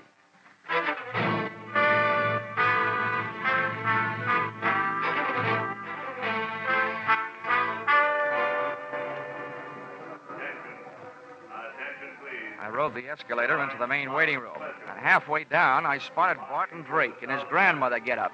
He was surrounded by police, and the police were surrounded by a small crowd. I walked over. I don't know what kind of a practical joke this is, young man, but it's not funny. You made me miss my train, and I don't even have a nephew. No, Mother, don't be upsetting yourself. Don't you now, me, young man. Just get me on a train. Any train headed south will do. Drake was getting ready for trouble. If the cops couldn't see it, I could.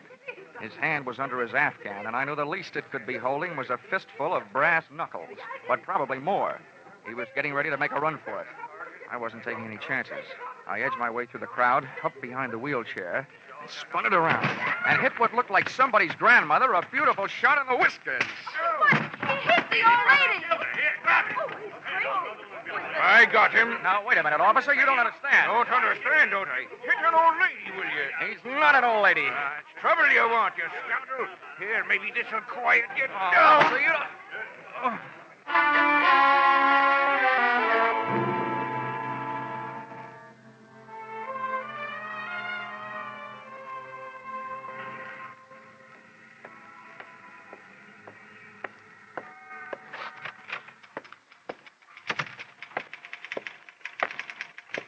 Johnny! Hiya, Chickie.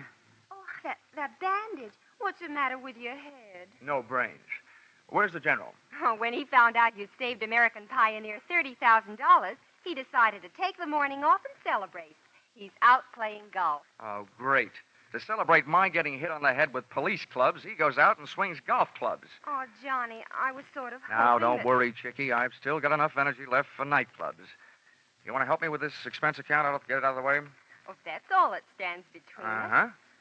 Expense account submitted by Special Investigator Johnny Dolar to Home Office, American Pioneer Life Insurance Company.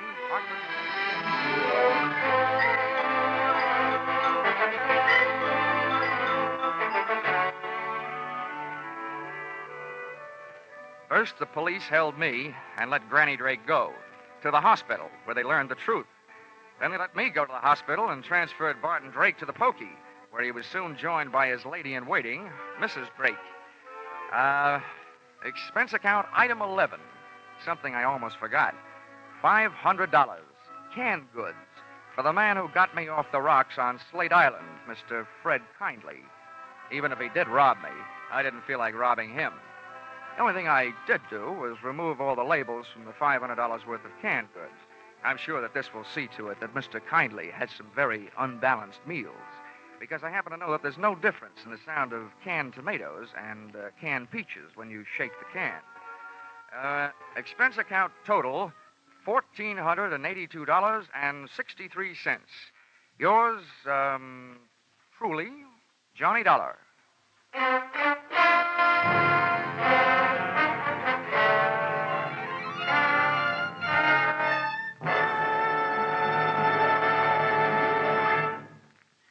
At last, mankind is facing up to one of its most feared diseases, cancer. Research scientists are working tirelessly, exploring every avenue that might lead to new treatments, new cures, and new insight into the causes of the disease.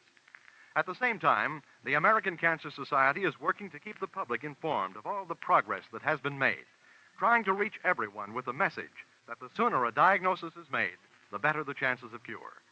Together, this public education and research attack should bring great progress in the control of cancer. But both phases of this program are costly. Realizing you are giving to a fight against a disease that could menace you, give generously to the American Cancer Society's drive for funds this year.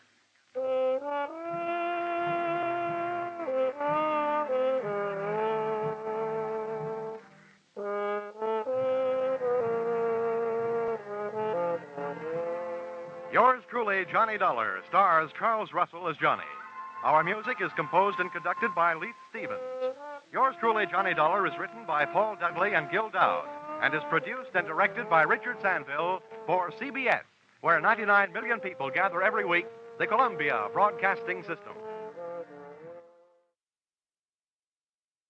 Before tonight's tale continues, we'd like to extend our appreciation to the fine people at CBS. And now, listeners, sharpen those minds for a quick radio quiz.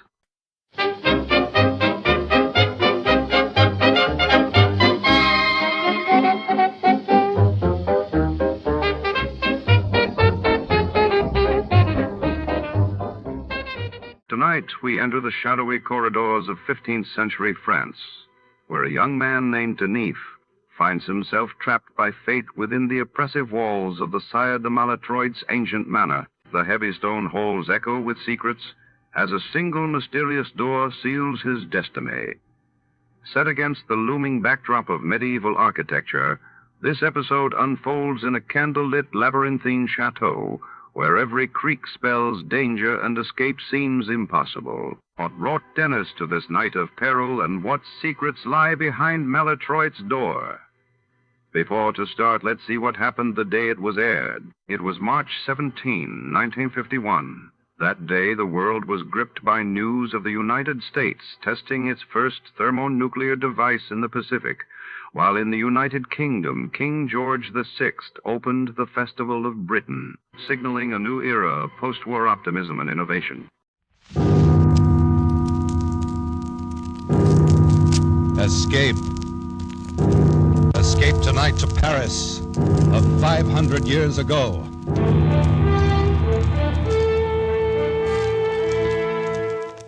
The Columbia Broadcasting System and its affiliated stations presents Escape, a new series of programs of which this, the fifth, is The Sire De Maletroits Door by Robert Louis Stevenson, produced and directed by William N. Robeson.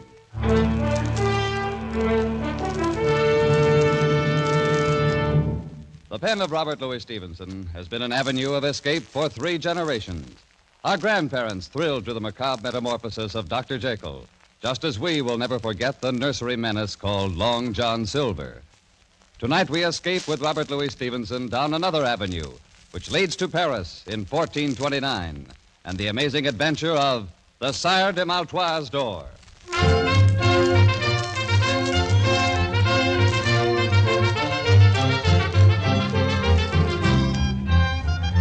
Dark of the moon, 1429, Paris. The House of Burgundy holds the throne of France, and English men-at-arms patrol the narrow streets. Troublous times for any man to be lost, on foot, at night. Psst! You there! Over here by the wall. What's this? Now the shadows themselves are speaking. I'm no shadow. A real live human being. I've managed to get myself lost in these confounded alleys. Can you tell me where I am? Well, now, a fine young cavalier, no less. And he's lost. I'm trying to find the Beaucent Inn. Will this street lead me there? Lad, one street is as good as another, and none of them will ever lead a man anywhere. Oh, come now. You must know something about this part of Paris. Think, man, a patrol may pass at any moment. You're wanted, then. I have a safe conduct pass from the captain of the garrison. Safe conduct, he says. And a fine lot of good that'll do you here in the dark of the night. Well, you're certainly not helping my chances any.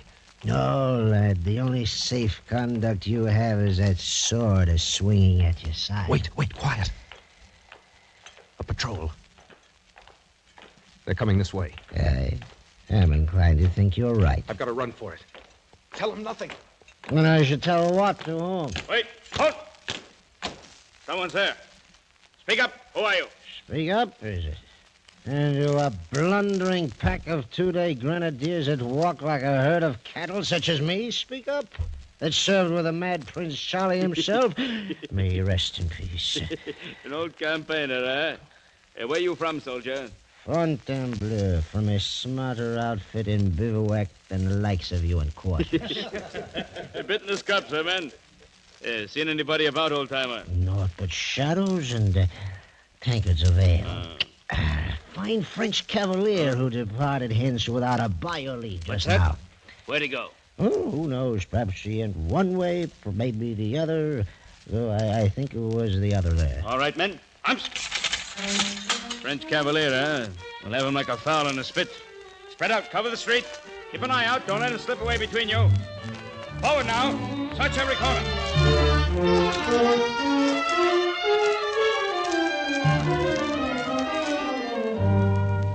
Oh, the fool. The drunken fool. I'm for it now, all right. This cross street. There's a bare chance they'll pass it by. If I can only get through here. Oh, no. Oh, no. It's a dead end, unless this leads... No, it's only the door to a house. Caught like a rat in a trap. All right. If it's so written, then so be it. With a bit of luck, there'll be 2 or 3 go with me. Huh? The door. It's unlocked. I can push it open.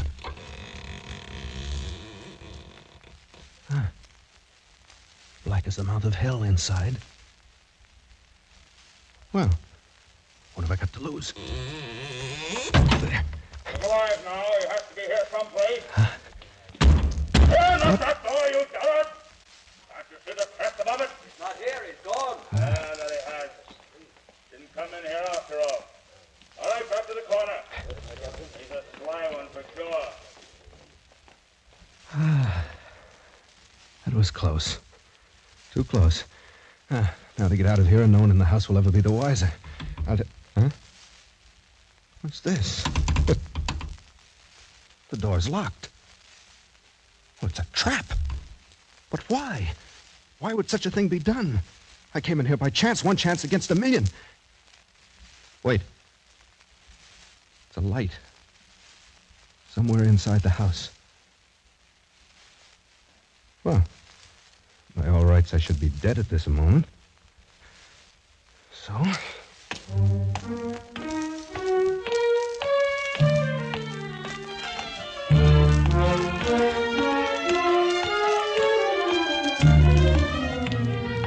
Come in, young man. I've been expecting you all evening. I fear you must be mistaken, sir. My visit is quite unexpected for both of us. That's good. That's very good. For the both of us, you say. Well, no matter. You're here. That's the main point. Take a seat, my boy. Put yourself at ease. We'll arrange our little affairs presently. There seems to be some misunderstanding. You see, your door was standing... Oh, the door. That was a little piece of ingenuity. Don't you agree? So you must know that I had no intention of intruding without an invitation. Without an invitation, is it? Well, we old people are used to such reluctance. When it touches our honor, we cast about until we find some way of overcoming it. And so, my boy, invitation or not, you are, believe me, most welcome. I hope you'll pardon my saying it, but I haven't the slightest idea what you're talking about. Oh, so that's it, dead to rights but still pretending, eh? Ah, you're a clever rogue. Sir, Right. my name is Denis de Beaulieu. I am not a guest in your house by my own choice, and I am not accustomed to being... Nor is the house of Maletroits accustomed to certain things, of which you well know. Maletroits? I should have expected better treatment at the hands of one of the most honored families of France. Honored indeed, until you, Monsieur de Beaulieu, took it upon yourself to dishonor us. Sire De Maletroits, I have attempted to explain that I took a stand before your door to fight off a patrol which I'd encountered in the street. I assure you I had no slight intention of forcing myself Since it seems impossible for you to converse with any degree of reason, may I bid you good night? Sir, if you have your right wits, then you're insulting me grossly. And if not, I have no desire to spend further time with a lunatic. You young fool. Thinking to get away so easily. No power on earth can make me stay here any longer, even if I'm forced to hack that door of yours to pieces. I me. And now, will you please sit down, my dear nephew? Nephew? You lie in your teeth. I said sit down. You think for a minute that I made a little contrivance for the door and stopped short with that? If you want to be bound hand and foot till your bones crack inside of you, then get up. Try to get away. But if you'd rather stay a free young buck, agreeably conversing with an old gentleman, sit where you are in peace. You mean, then, I am a prisoner here? I stated the facts. Draw your own conclusion. Ah, Père Francois, come in, come in. Thank you, Messiah. Tell me, how is she? A little better frame of mind, I hope? She is more resigned, at least, Messiah. Well, now, isn't she hard to please? A likely stripling such as this, well-born, and her own choice. What more would the jade wolf have, hmm? If you'll pardon, the situation is not usual for a young damsel. It is somewhat trying to her blushes. Trying, is it? Ha! She should have thought of that before the dance began. She called the turns, and now she'll do the paying. At the risk of being presumptuous, may I ask who she is? Ha! You hear that, Père Francois? Monsieur de Beaulieu wishes to know who she is. I heard, Messiah. I am pleased that you find my most casual remark so amusing. So, you'd like to know who she is. Very well. After all, you really should know, young fella. It's only fitting for you to be introduced properly. Come along, come along. I'll take you into she, all right. Why, that's the reason I planned the whole thing. You stubborn young scoundrelly blackguard.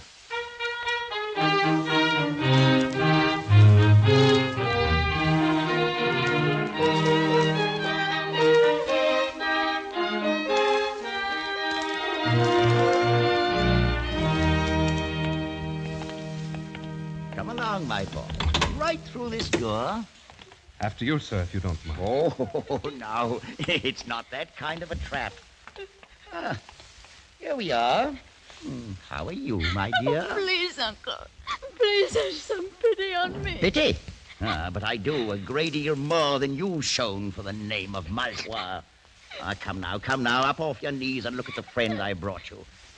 It's good to be devout, but it is also necessary to be polite. I have no understanding how you can be so vicious. Oh, that's very unkind.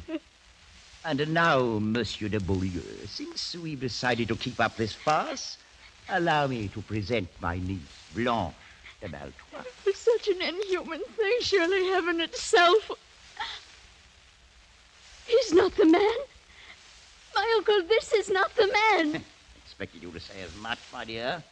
Is it so unfortunate you couldn't remember his name? It's true. I swear by the Blessed Virgin, I do not know this man. I've never laid eyes on him before.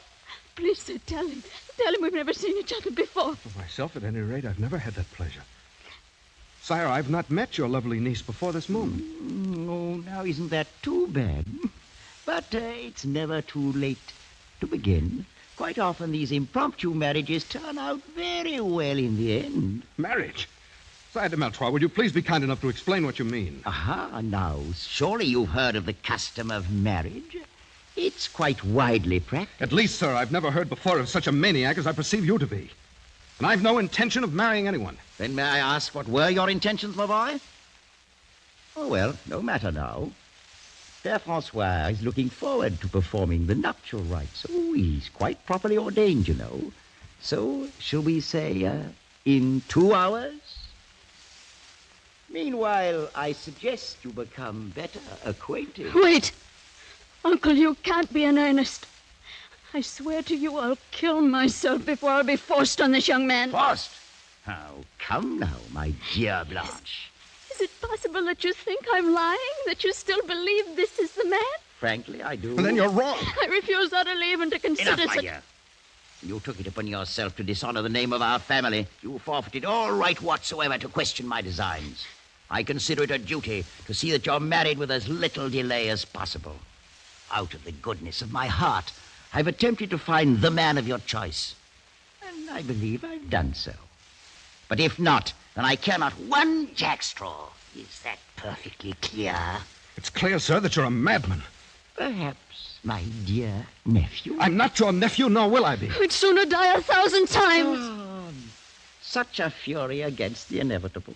But at any rate, you'll have 2 hours to compose your differences. Père Francois, bring the clock. Very well, Messiah. Thank you. Place it there. This, Monsieur de Beaulieu, is another of my little contrivances, and one that is hardly less ingenious than my door. Messiah, your accomplishments are of no interest to me whatsoever. Oh, I think you'll find this one most interesting. You will notice that the upper container is filled with water.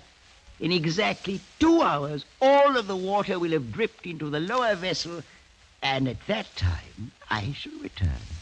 Remove the plug, Père Francois. Clever, isn't it? Well, genius is so rarely appreciated. And now I'm quite sure you'd sooner carry on your interview without an audience.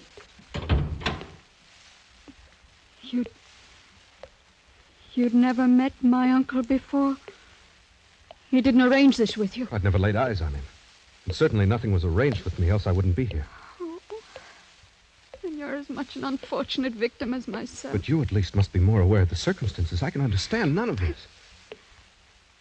It's not an easy thing for a girl to tell.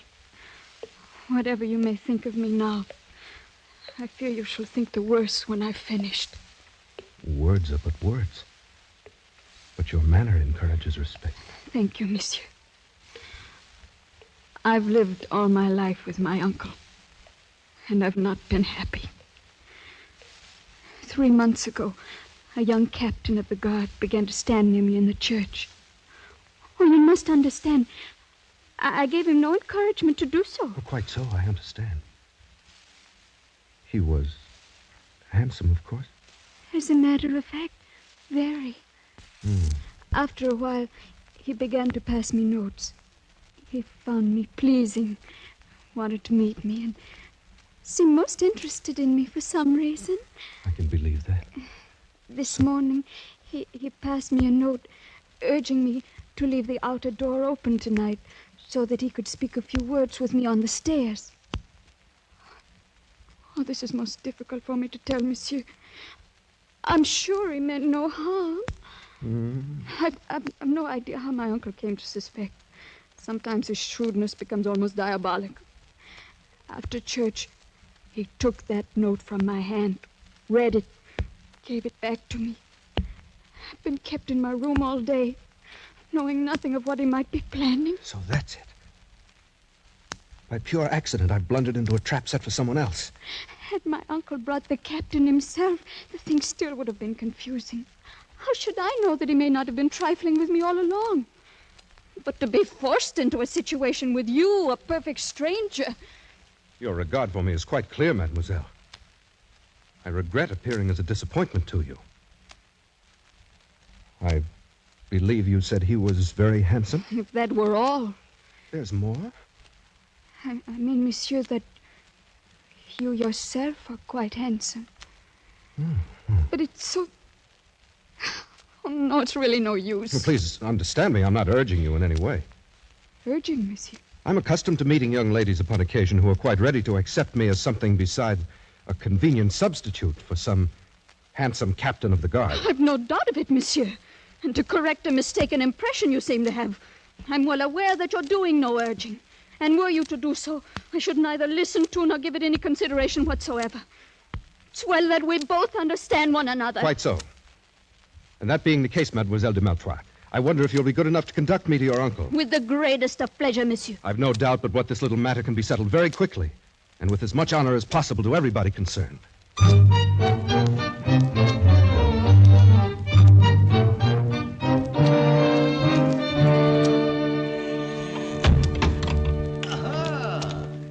The full 2 hours weren't necessary.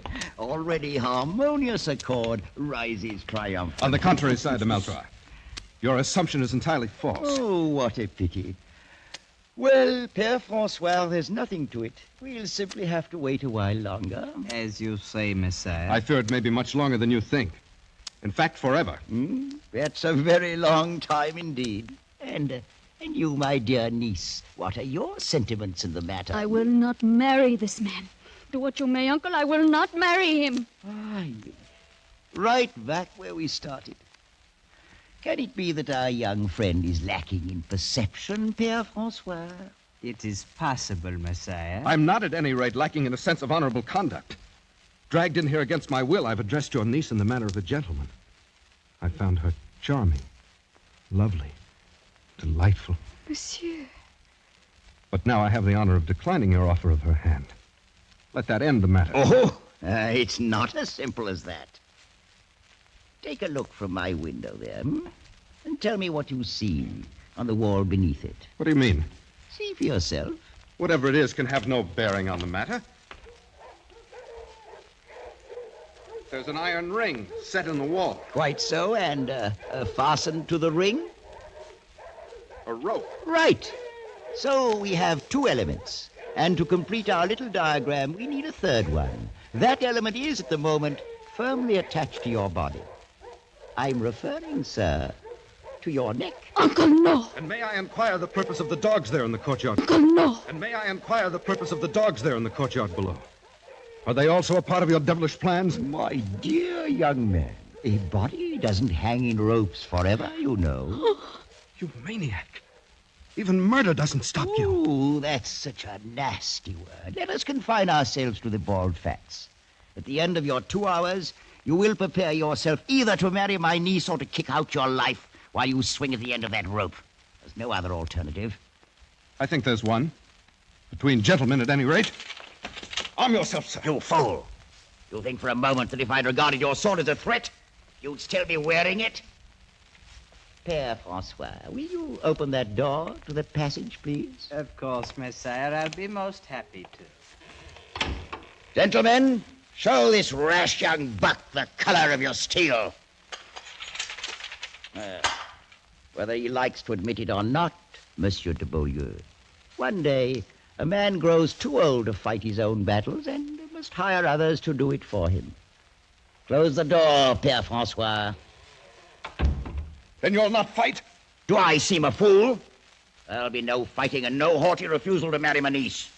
You found her charming, Well and good. But I'll tell you this. Were she as common as the Paris road, more hideous than the gargoyle over my door, you'd not spurn the hand of a Maltois and never live to tell of it. Alive and married you'll be, or dead and hanging from that window, and soon after, food for the dogs. It's one or the other. So, make up your mind.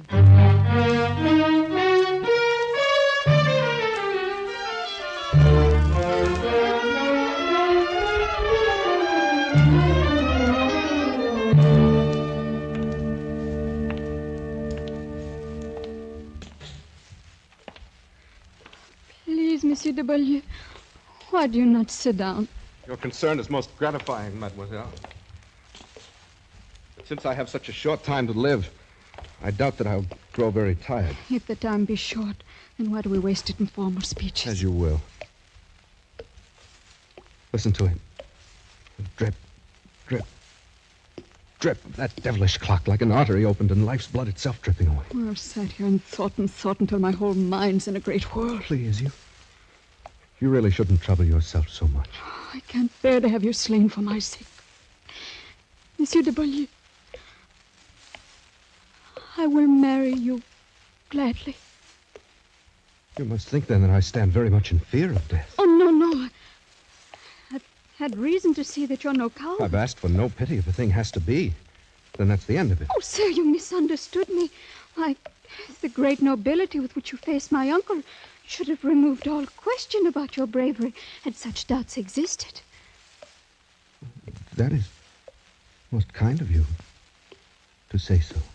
Not, of course, that anyone could raise such questions once they'd seen you. Death's another incident. That's all.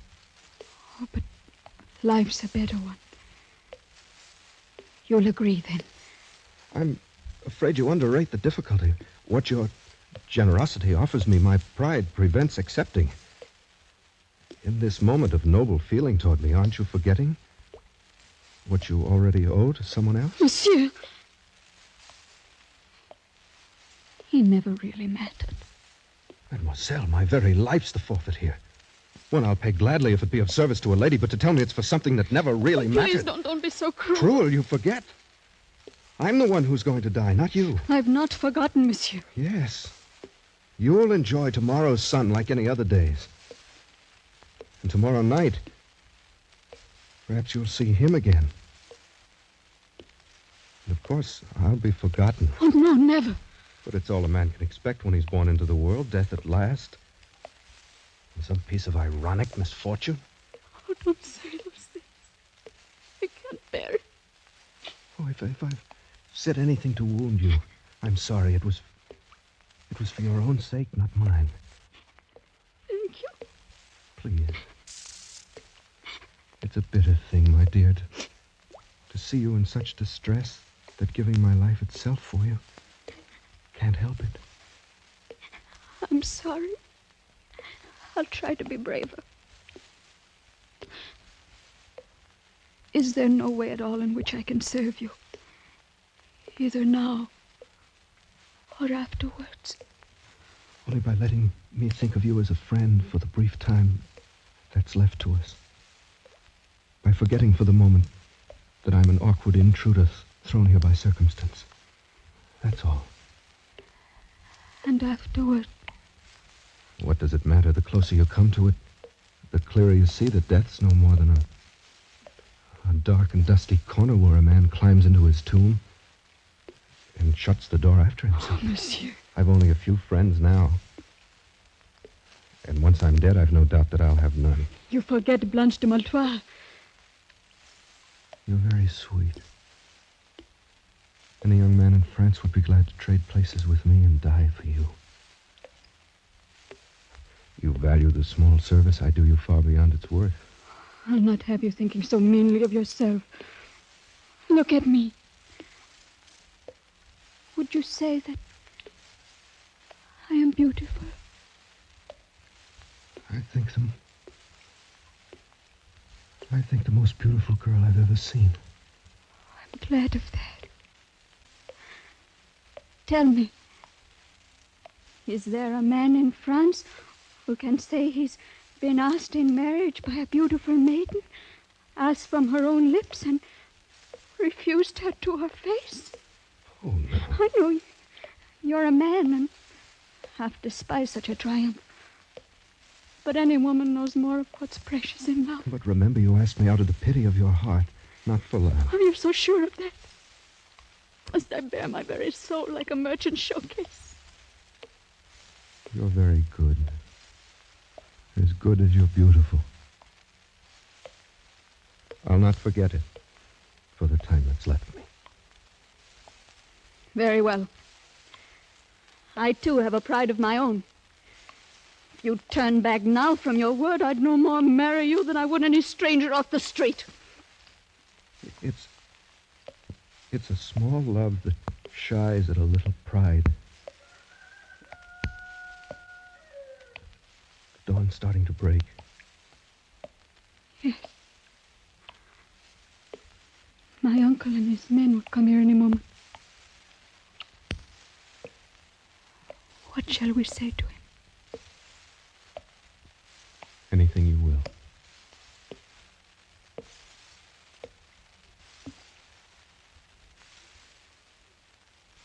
Oh. All of my life I'll weep for you. And weep the more because it was you. If I'm wrong, it's a great price I'm paying for it. One I'd not pay if I didn't care for you so dearly. Care for me? Oh, no, it's you who are being kind. It was in the moment your uncle brought me into you and you raised your face to look at me. That's when I knew. Oh, strange.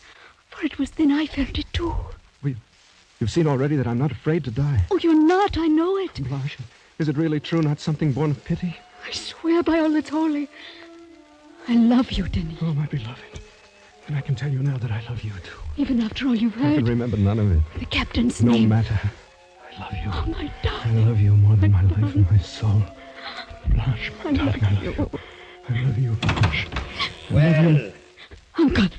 Well. It's most gratifying to see this little matter settle in such a congenial fashion. Good morning, my dear nephew. I have nothing to say to you, sir. You're a vicious and unprincipled old man. Oh, that's most ungracious of you. No. At the very worst, I'm no more than a very wise old man. One who's lived a long time and seen a great many remarkable things. An old man who's learned all about such mysteries as the love of life and love.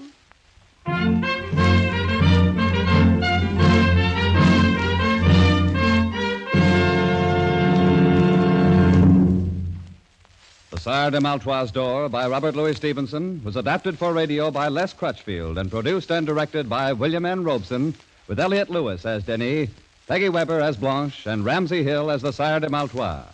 The special musical score was conceived and conducted by Cy Fewer.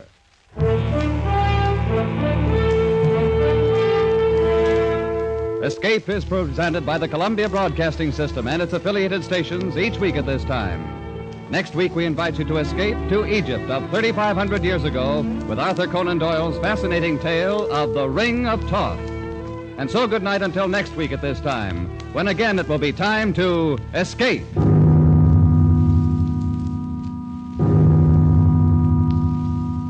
This is CBS, the Columbia Broadcasting System.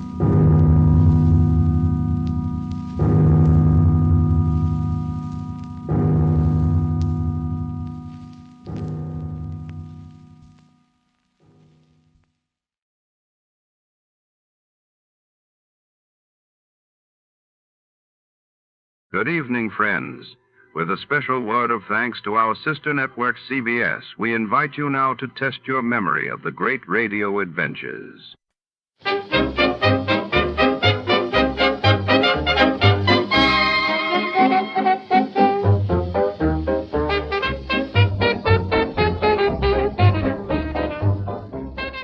Tonight, the shadows flicker against the charred remains of the Carson Chemical Laboratory, where a blaze has reduced secrets to ash. When insurance investigator Johnny Dolar steps into the ruins, he finds more than smoke and soot.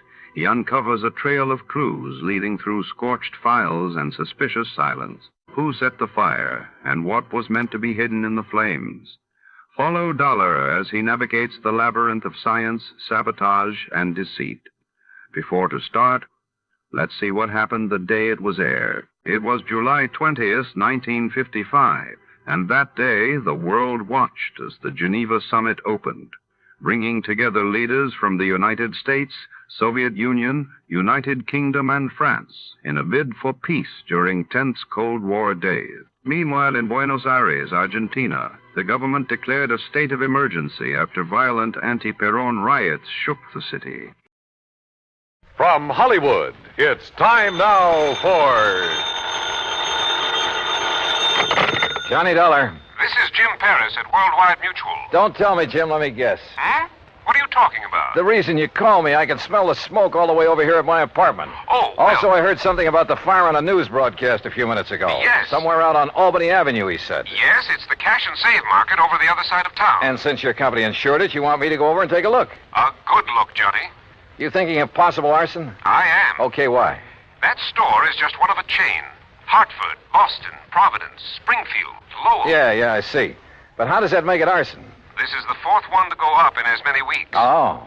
The outfit that owns them having financial troubles? The outfit that owns them is one man. Oh. John Wakefield Carson. Then I repeat my question. Johnny, if he is burning up his own markets, if you can prove it, you can save our company a lot of money. That might cost you a lot of money, Jim. What do you mean? Wait till you see my expense account.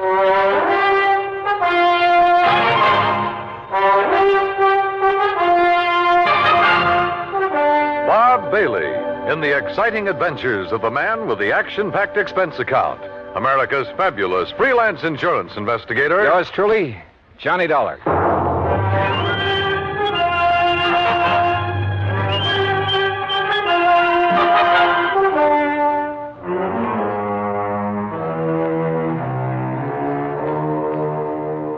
Expense account submitted by Special Investigator Johnny Dollar to the Worldwide Mutual Insurance Company, Home Office, Hartford, Connecticut. Following is an account of expenses incurred during my investigation of the Carson arson matter.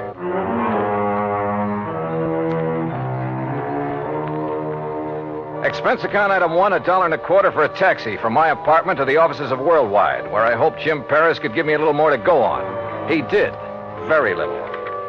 First loss 4.5 weeks ago was the market up in Thompsonville. How much? Loss in Thompsonville, $41,204. That was the smallest one in the chain. Uh-huh. The following week, the one over in Fall River burned to the ground. And the claim on that? Some $58,000 odd. Nothing odd about that much dough. And the loss in Lowell was a bit over $64,000. How much the claim will be on this one here in Hartford remains to be seen. How much coverage does he have on it? Around $100,000, I believe. Yes, $106,000. Well, then that's probably what he's going to claim. Look, you can still see the smoke out there. Yes, and the telephone report I just got says it looks like a total loss. Will you go over and take a look at it? John Wakefield Carson. That's right. His office is up in Boston. That's where his newest, biggest market is. Oh, how much insurance on that one? Nearly $500,000. It's one of the largest, most modern supermarkets. And I'd better get over and see him in a hurry. You want me to get there before that one goes up, don't you?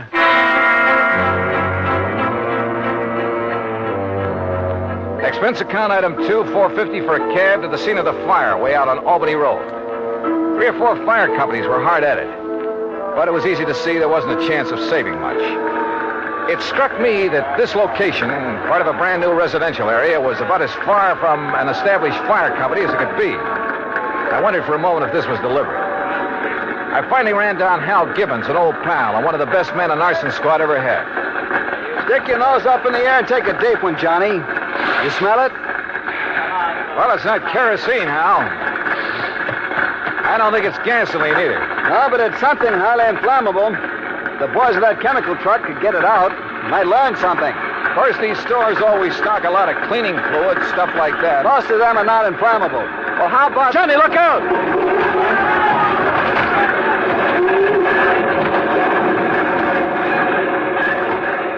Golly. Hey, maybe we better move back a ways. Yeah. Must have got a pretty big start on the fireman, Hal. Sure, because it's so far out. It's like the markets in Thompsonville and Fall River. And Lowell, too. Oh? Kind of makes you wonder, doesn't it? At this point, I'm more than just wondering, Johnny. Have you come up with anything? Those other towns are out of my bailiwick, but I know all the boys in the departments. Have they come up with anything? No. And that's why I feel I've got to get the first lead, if there is one, right here. Has old man Carson showed up? No, not during any of the fires. He just sits calmly in his office in Boston, mutters something philosophical about the vagaries of fortune, and lets it go at that. And files a big fat insurance claim. I think I want to see that guy, Carson. I don't think it'll do you any good, but go to it. Know anything about his financial situation? He's loaded. Multimillionaire. And boy, what a queer one. What's that mean? A regular nut. Always quoting Shakespeare, the Bible, poetry, but a good businessman. You sure he hasn't got some big investment, something like that went bad on him recently? I'm sure. There has to be some reason. Get back, I tell you. You gotta stay back of the line. You want to keep your job, you tell your chief I'm here, and I want to know why this fire got out of hand. Well, who's that? Now, look, miss, I got orders. Don't choke on them. It's all right, Jerry. I'll take care of her. Whatever you say, Mr. Gibbons, but I got orders. Okay. Well, Miss Carson, it looks like you're losing another market. It's the fourth one and a little over a...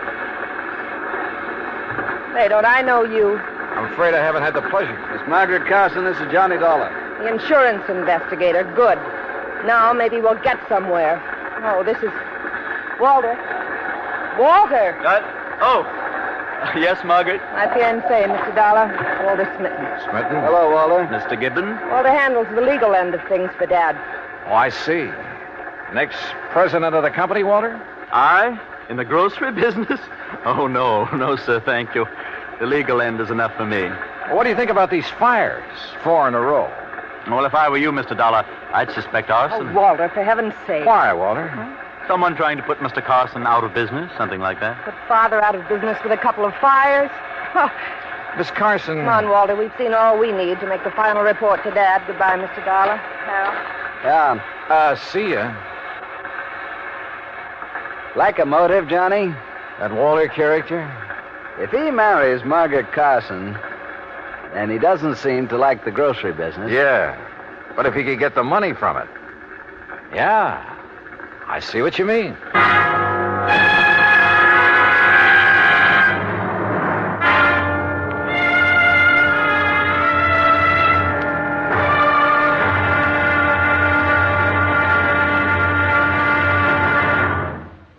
Act 2 of yours truly, Johnny Dollar, in a moment. Our flag now numbers 50 stars, and behind each star there stands yet another flag representing one of the 50 states. South Dakota's state flag was inspired by a song. South Dakota is the Sunshine State. A stenographer named Ida Anding designed the flag with a sky blue background and a blazing sun in the center, and the words, South Dakota, the Sunshine State, in gold around the sun. Later, the state seal was inserted over the sun, a seal representing mining and agriculture, the prime pursuits of the state. The state's banner also carries the motto, Under God, the People Rule. South Dakota's state flag, the flag of the 40th state to enter the Union, was adopted on March 8, 1909. And now, Act 2 of yours truly, Johnny Dollar and the Carson Arson Matter.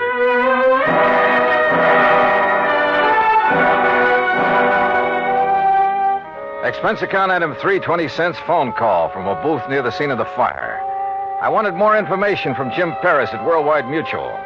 Information about the policies covering the 13 cash and save markets, 4 of which had recently gone up in flames.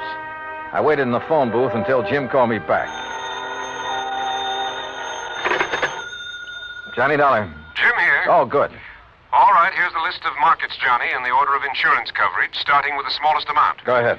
Thompsonville, Fall River, Lowell, Hartford. That's the same order in which they burned. Exactly. Okay. Which remaining store has the next biggest coverage? Salem. Okay, I'll start with Salem. What are you thinking of, Johnny? It's just a hunch, Jim, but... Well, I'll call you later.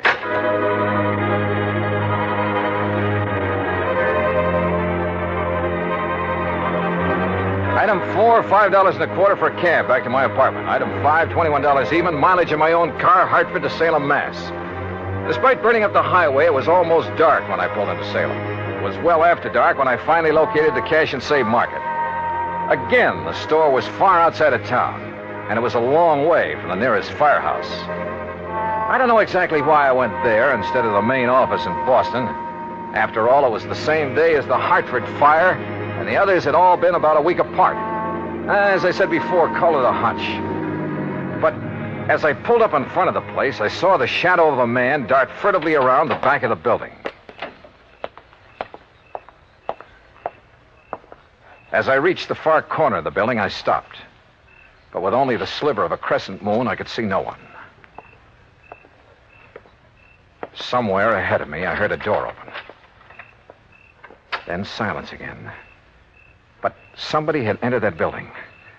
Slowly, cautiously, I felt my way along the wall. And then I came to it. An open door. Storeroom. But inside it was pitch black. I drew my gun and carefully, quietly felt around for a light switch.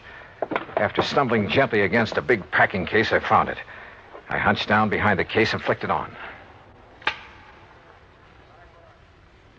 All right, where are you? I heard you. I saw you come in here.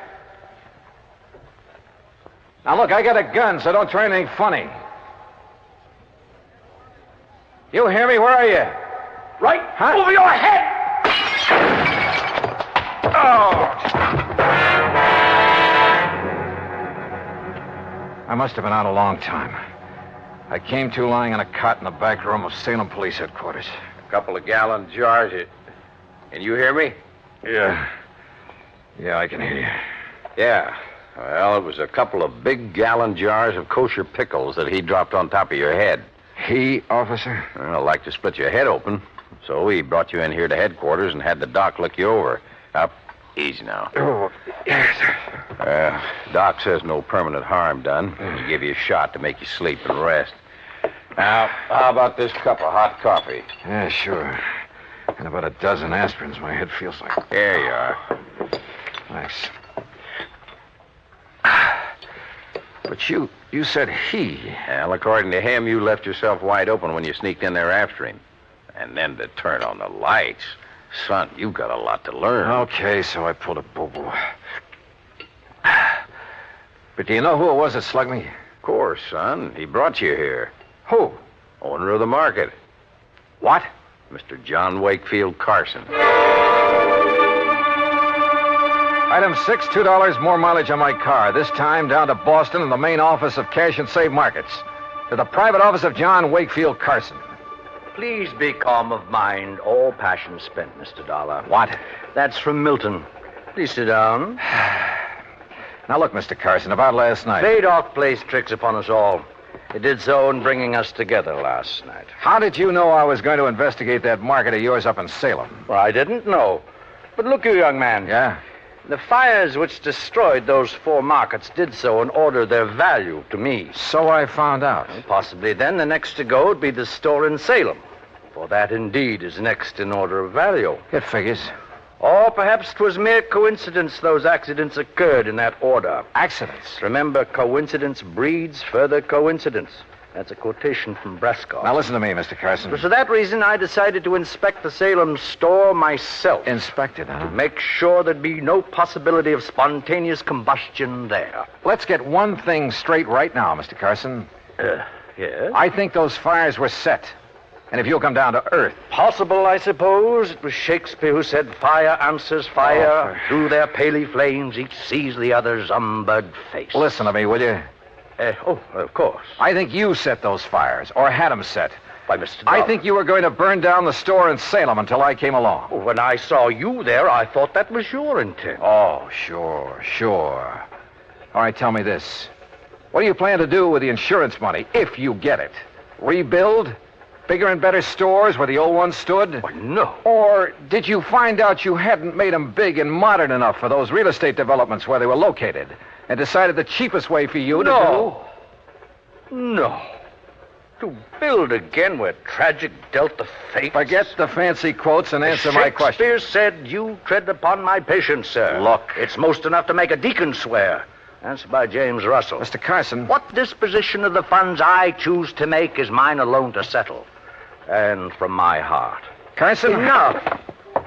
I've had enough of this. Now be on your way. No, wait a minute. Be gone, Dollar. And irk me now no more. No, you wait. From your heart, you said. Now I have said enough. Henceforth, my lips are sealed. Okay. But you know something? I think you've told me who might have set those fires. And if you'll answer me just one more question. No? Okay, we'll see.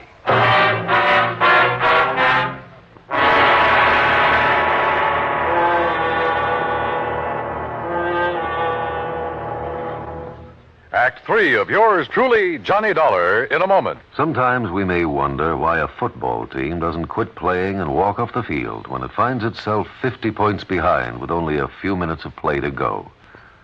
What is that indomitable spirit that fills men with hope and keeps them going in spite of terrific odds?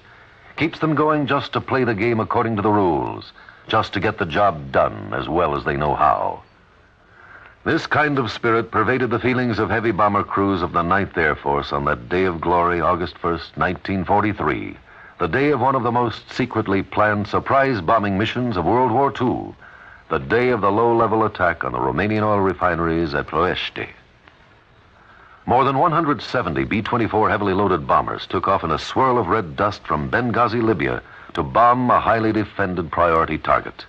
The element of surprise in the low-level attack was to be one of their greatest weapons. But things went wrong from the start.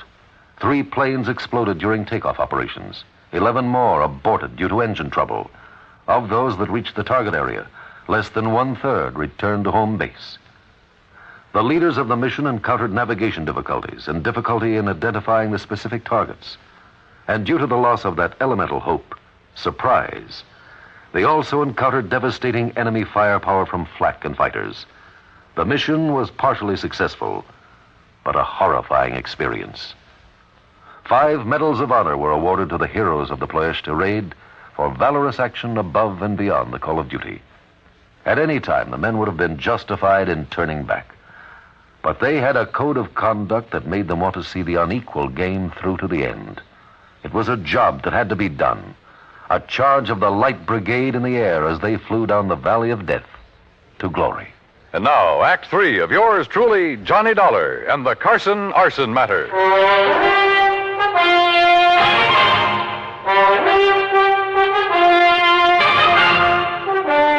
Expense account item 780 cents, phone call to Hal Gibbons and the arson squad back in Hartford. Yeah, Johnny, I finally found plenty in the remains of that fire. Then it was arson. By some rank amateur. That's why it was hard to spot. What do you mean? When a pro sets a blaze, we know what to look for. I see. And what about the other 3 fires? I called the boys in those cities immediately. Heard back from them this morning.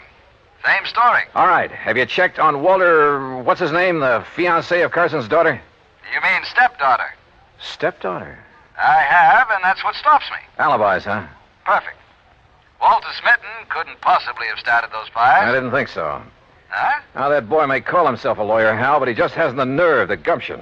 But who else? He stands to benefit if he marries Margaret Carson. And surely you don't think Carson himself... Johnny? Call the Boston police, will you? Have them meet me at Carson's office. What for? Maybe to make an arrest. Do that for me, will you?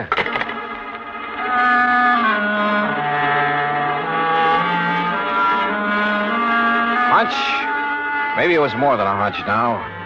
Sure, I know there was no real clues in the case, but maybe for once I could get along without them. I went back to Carson's office and I must confess, tried a little bluff. Court? You'd hail me into court? That's right. Unless you open up and tell me what I want to know. Very well. Speak to me as to thy thinkings, as thou dost. And you can forget the quotations. Walter Smitten is your lawyer, isn't he? A timid but an eager lad who saved me many a fall. You like him?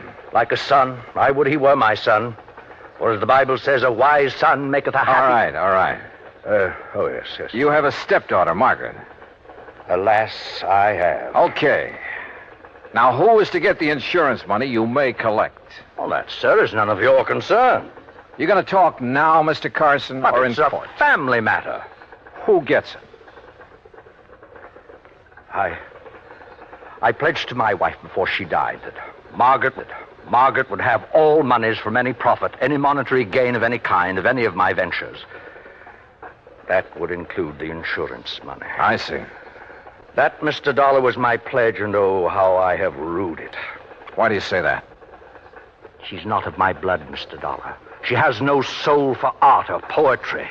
And since she's come of age, she's made so many demands upon me. Money, money, money. That's all she thinks of.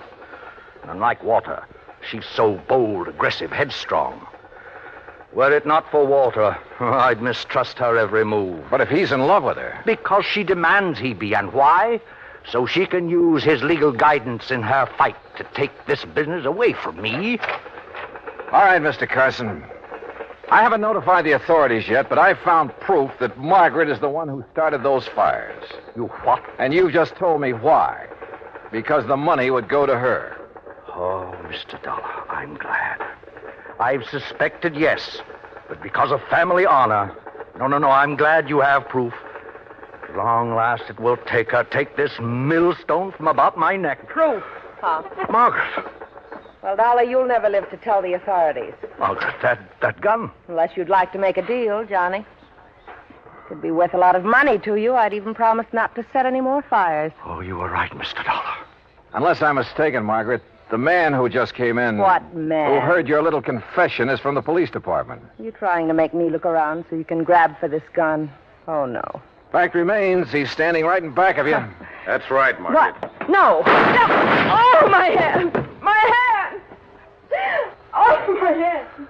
How sharper than a serpent's tooth is an ungrateful child.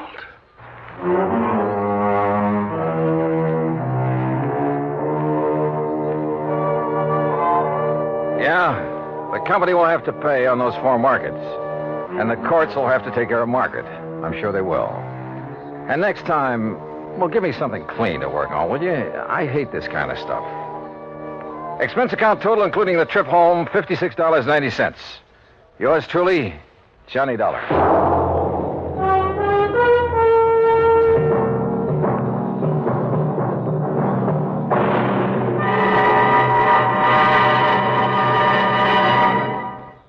Our star will return in just a moment.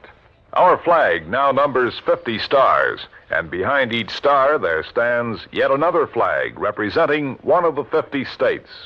Oklahoma's state flag depicts an Osage warrior's circular buckskin shield from which hang 7 eagle feathers. Across the shield is the Indian's calumet, or pipe of peace, crossed with the white man's peace symbol, the olive branch.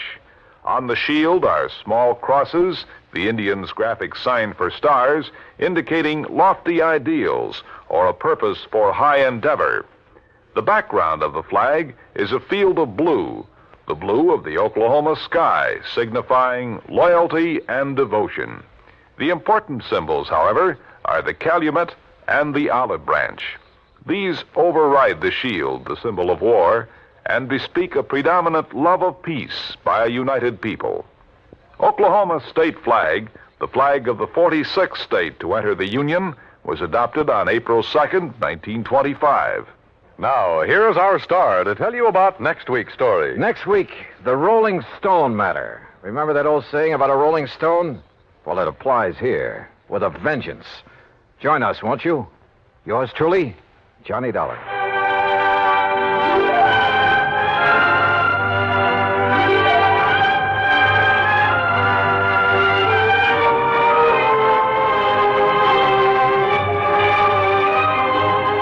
Yours truly, Johnny Dollar, starring Bob Bailey, originates in Hollywood and is produced and directed by Jack Johnstone, who also wrote today's story. Heard in our cast were Virginia Gregg, Byron Kane, Harry Bartell, Jack Edwards, Joe Kearns, and Forrest Lewis. Be sure to join us next week, same time and station, for another exciting story of yours truly, Johnny Dollar.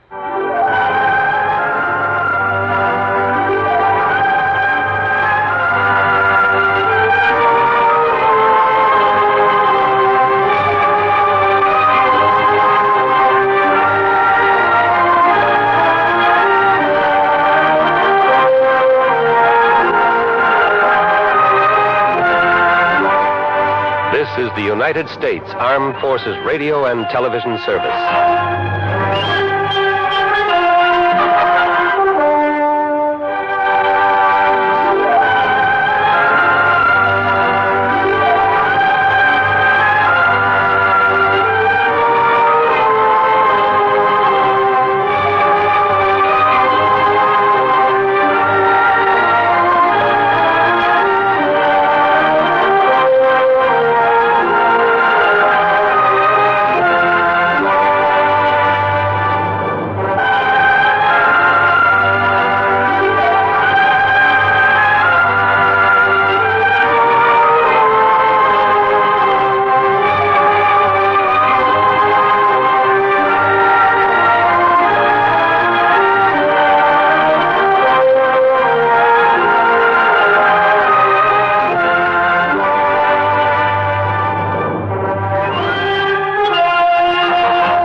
of thanks tonight to our sister station, CBS. And before the next thrilling episode begins, let's see how much you know about your favorite radio heroes.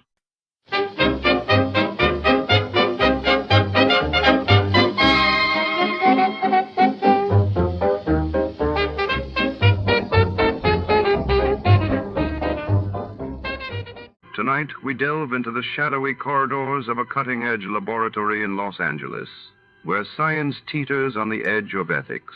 Here, a desperate experiment grants a dying woman uncanny powers of adaptation, powers that could make her unstoppable or utterly dangerous.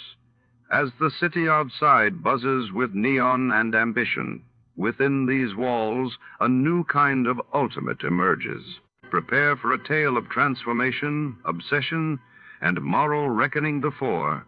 To start, let's see what happened the day it was aired. It was March 26, 1949. That day, the world learned of the signing of the North Atlantic Treaty in Washington, promising a new era of Western military alliances while in London. The British government announced sweeping post-war housing reforms to address the nation's severe shortages. Tired of the everyday routine? Ever dream of a life of romantic adventure? Want to get away from it all? We offer you Escape. Escape, transcribed to free you from the four walls of today for a half hour of high adventure. You are standing outside a room, horror gripping you, while before your eyes, seen through the transom window, the most beautiful girl in the world is about to die because of you.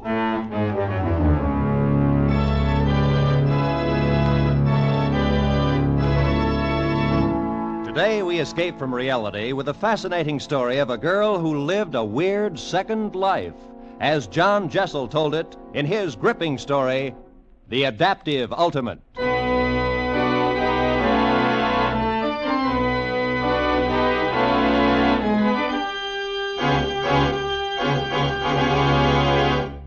No, Daniel, I can't do it. You have a very interesting theory, It's but... more than a theory, Dr. Bach. I've proved it. It works. I tried my serum on tubercular guinea pigs, and it cured them. They adapted themselves to the tubercular bacillus and live. I tried my serum on a dog with rabies. He adapted himself, too. I tried it on a cat with a broken spine. The cat instantly adapted itself to its injury so that the spine had time to knit and heal. Don't you see what a tremendous discovery this is? Yes, perhaps. But think what that would mean in accident cases. There'd be no further need for emergency surgery. Don't you see that? No matter what the condition, the injury to the body, a mere injection of my serum would permit the patient instantly to adapt himself to his condition and live. No matter what his injury. Exactly. A serum made from insects. From a common fruit fly, the most adaptable of living organisms. Tear off a wing and it grows a new one. Tear off its head even. Stick on a new head and that too will adhere in time. Think of imparting that same adaptability to human beings. To grow new heads, it has merit. Oh, now please, Dr. Bach. All right. No, seriously. I know this may be a great thing, but to permit you to experiment on a human being, no, the most I hopeless case you can find, Dr. Bach. Someone already doomed. Well, if someday I discover in the hospital a hopeless case, understand it will be hopeless. I understand. And if the patient shall consent, then you will have your human guinea pig.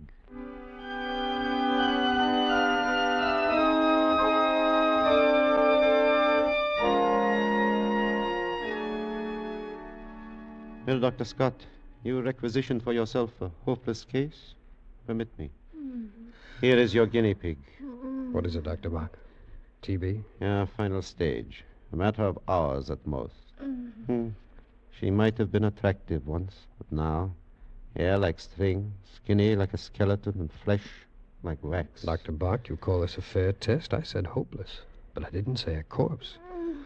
The lady is returning to life, such as it is. Well, Dr. Scott, I regret I have not a more palatable subject for your experiment, but this is what I promised, a hopeless case. It's all right, I'll try it. Oh, what's her name? Let me see, it's on the chart here. Zelas. What was that? Her name is Kira Zelas. Oh.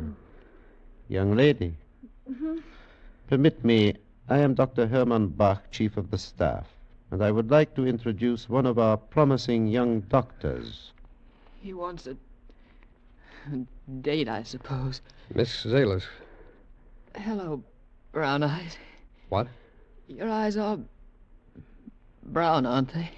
Miss Zalis, you see, I've perfected this serum. I like brown eyes. This serum might help you, but it has never been tried on a human being before. Well, I thought if you have no objection... What are the odds? Odds?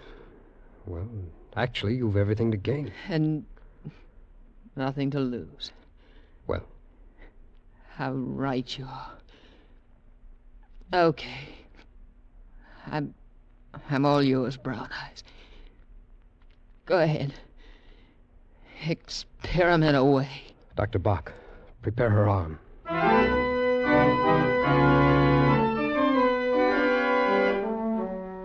24 hours and she is yet alive.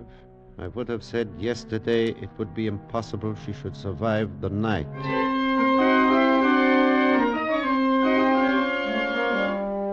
So it is now 48 hours, and she actually seems better. But miracles such as this have happened before, and without serums.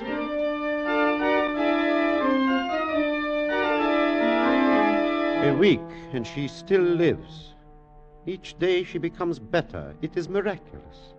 The spots on her lungs are disappearing. Her coughing is stopped. There is no sign of bacillus in the culture. But even more amazing, a reaction to abrasions, skin punctures. Yesterday I took a blood specimen. Before I had 1 cc, the puncture in her skin had closed. Yes, in 30 seconds.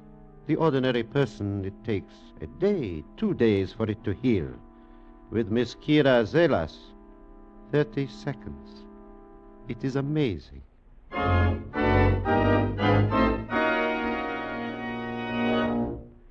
Then I will not dispute it. Your serum has worked a miracle. She is cured. And now I must just discharge her from the hospital. But, Dr. Bach, You had forgotten that time must come sometime, But you see, I must. She is cured, and we need the room. Well, yes, I know, but... Well, she should be under observation. We don't know what effects will show up. I think, Daniel, you have an extraordinary interest in Miss Zelas. So I have asked her to come here. She is outside. Shall we invite her in? Why, yes, of course. Send in Miss Zelas, please. Now, observe well your miracle. Miss Zelas, come in, sit down. Thanks. Oh, hello, Brown Eyes.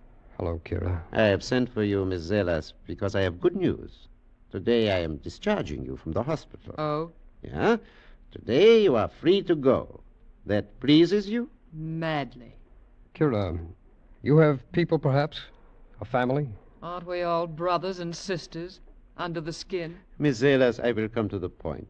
I wish to make you a proposition. I mean purely a scientific... Yes, I know. An experiment. Precisely. We are interested, Dr. Scott and I, to observe the further effects of the serum he gave you. Yes.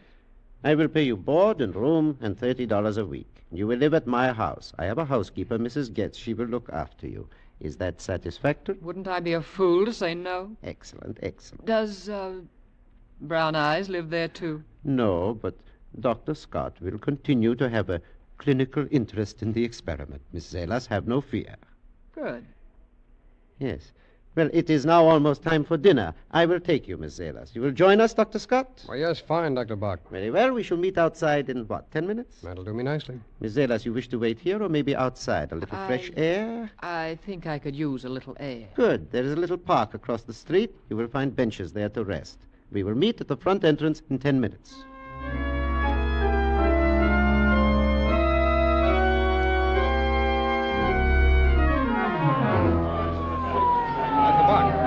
Dr. Bach, what is it? What's the matter? Some sort of commotion across the street in the park. Oh. Where is Kira? Well, I thought she'd be here with you. Perhaps she is still over there in the park.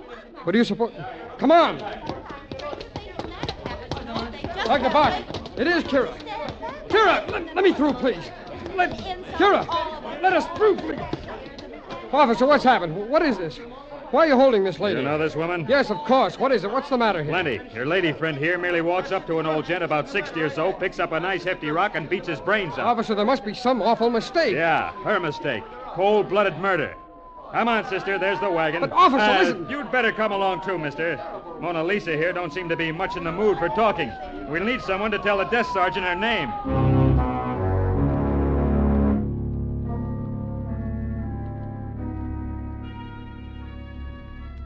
Kira, this is terrible, seeing you here like this. I've got to get you out of here. I've got to help you. It's not so bad when you're here. Well, listen, this is all a terrible mistake. If you'll tell me what... Mistake? Why, yes, of course, you... Kira, you didn't kill that man. If I said yes, what would you do? Why, I'd tell him you weren't responsible. I'd tell him about the serum. I'd tell him it was my fault, that somehow the serum I gave you caused your mind to snap, something that... Well, that would be the only explanation. You'd do this? Ruin your career, no doubt? Just to save me? Oh, yes, of course I would. And what would they do to me? I don't know exactly. Put you away under observation. Something. Kira, Then my answer's no. I did not kill the man. Oh, don't worry. I won't be convicted. I'll take care of myself very well. I'll, as you say, adapt myself to the situation.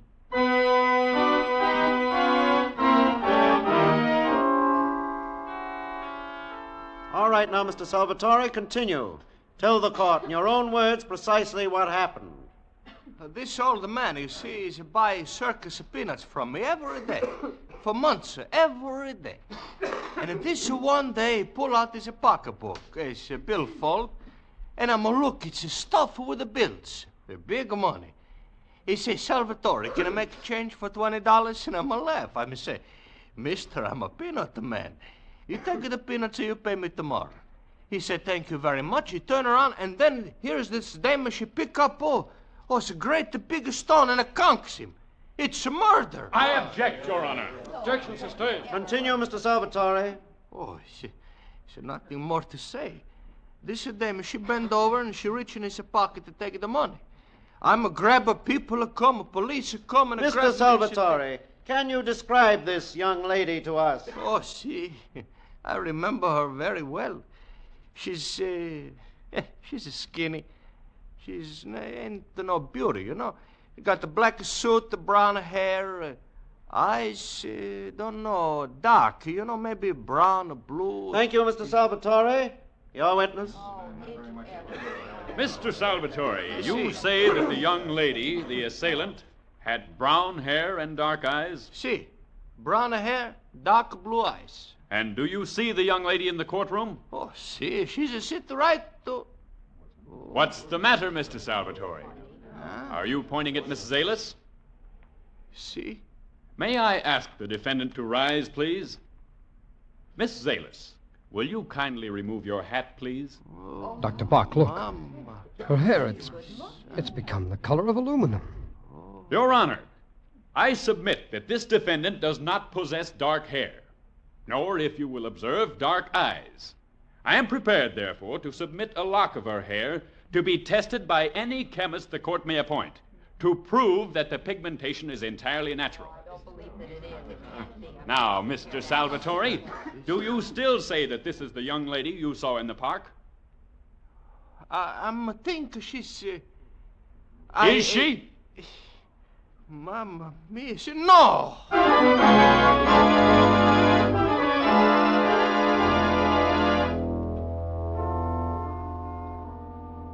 Good Lord, Dr. Bach, that hair of hers.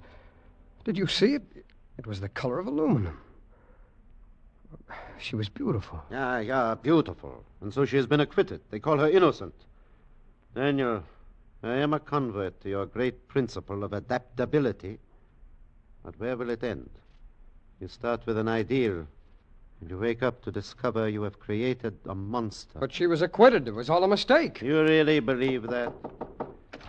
Dr. Bach. Yes, Mrs. Gritz? She is here, Doctor. She? That woman in the newspaper. Kira is here? You said she was so poor, such a church mouse. Ah, you should see her. What do you mean, Mrs. Gitz? So fine, so great a lady. I'll go and talk to her, Dr. Bach. Hello, Brown Eyes. Hello, Kira. Aren't you glad to see me? Oh, yes. Yes, of course. Oh, congratulations on your acquittal today. We were there. I know, I sensed it. I was hurt that you didn't come up and congratulate me. Well, there were photographers and what... Why, Kira, your hair, it's black again. Isn't it always? Don't you like it? Oh, yes. Yes, of course. It's beautiful. Am I beautiful, Brown Eyes? Very, very beautiful. And are you happy to have me back? Oh, yes. I always did like Brown Eyes. Kira. Tell me, how do you like my new clothes? My gown? Why, it's very nice. Nice. It's exquisite. I have a whole new wardrobe, hats, shoes, Well, suits. how, Kira? Where did you get the money? Money? You only had $3 when you left the hospital. Oh, so I did. Kira. Kira, you did take that wallet from the old man. Why, naturally. You did murder him. Certainly. Oh, come. Don't look so shocked. Oh, I'm tired, Brown Eyes. You'll excuse me if I appropriate Dr. Bach's room. Good night.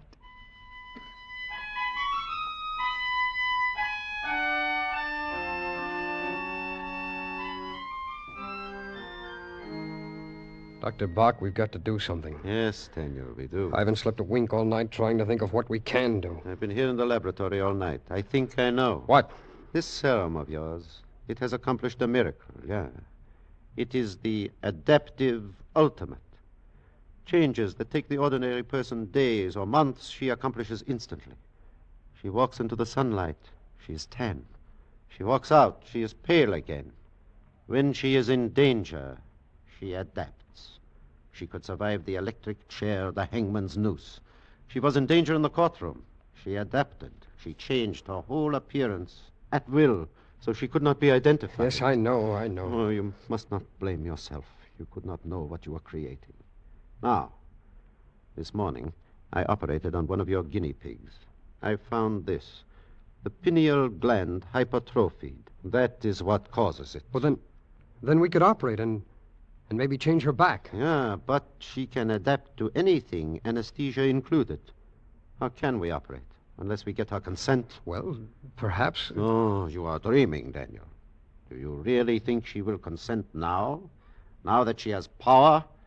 Perhaps more power than any human being ever possessed before. Power for evil. And she has already killed one man, remember. But if we watched her, Doctor, kept her under guard... Yeah, again, Pygmalion falls in love with his Galatea. No, Daniel, no. She must be destroyed. We must perform surgery at once. Well, she'll die. She will go back to what she was, with but a few hours to live. It is best, Daniel. Yes, I suppose so. Yes? Yes, Mrs. Getz? Hmm? Danke. What is it, Dr. Bach? And so perhaps she is also telepathic. She sensed what we were about to do, and now it is too late. What do you mean? Miss Zelas is gone. Disappeared.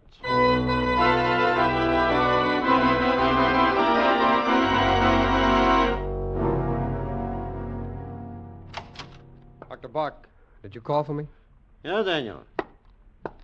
Have you seen the evening paper yet? No, not yet. Then here. After 2 months, there is news of our Miss Kira Zelas. What? Let me see that. Where? Oh. The surprise of the evening was the appearance of John Callan, ambassador at large, diplomat extraordinary, the man slated to head the forthcoming World Atomic Energy Control Commission. Mr. Callan, one of Washington's confirmed bachelors, squired the gorgeous Kira Zelas. You see? She has become gorgeous, our drab little urchin. Miss Zelas, the dazzling beauty who affects a dark wig by day and a white one at night. A great power of adaptability, courtesy of Dr. Daniel Scott. Dark by day, white by night. Well, what are we going to do, Doctor? Do? The World Atomic Energy Control, the one real hope of world peace. Kira isn't interested in peace. What can we do? Surgery, I know. But politics? We must wait and see. We must wait and see how far your mad woman will go. Washington is agog with rumors about the romance between glamorous Key Rosales and John Callan, the newly appointed head of the World Atomic Energy Control, one of the most powerful political figures on the globe. John Callan leaves tomorrow for the crucial atomic energy conferences at Geneva, Switzerland.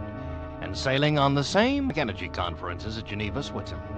And sailing on the same boat as the exotic Miss Key Rosales, with whom his name has been frequently linked. Rumor has it Miss Rosales acts as a sort of unofficial assistant to Mr. Callan, thus making her one of the most important women in the world. Glamorous, exotic. Of such fragile stuff is world peace fashioned these days, Daniel. I wonder what she intends to... Somebody calling at dinner time? Oh, sit still, Dr. Buck. I'll see who it is. Yes? Kira. Hello, Brown Eyes. May I come in? Why, yes, of course. Oh, our exotic guinea pig, hmm? Good evening, Dr. Buck. I'm not intruding. Of course not. You're very kind. John and I... You've read about Mr. Callan? Oh, yes, yes. We're leaving for Europe tomorrow for the conferences in Switzerland. Yes. He had a series of meetings to attend tonight, so I told him I would stay here. You're staying here? I took the liberty of saying you were my uncle, Dr. Buck. Oh. John will call for me in the morning on his way to the airport. We're leaving at 8. I do hope I'm not too late for dinner. Not at all. In fact, we're very happy to have you here. Aren't we, Dr. Scott?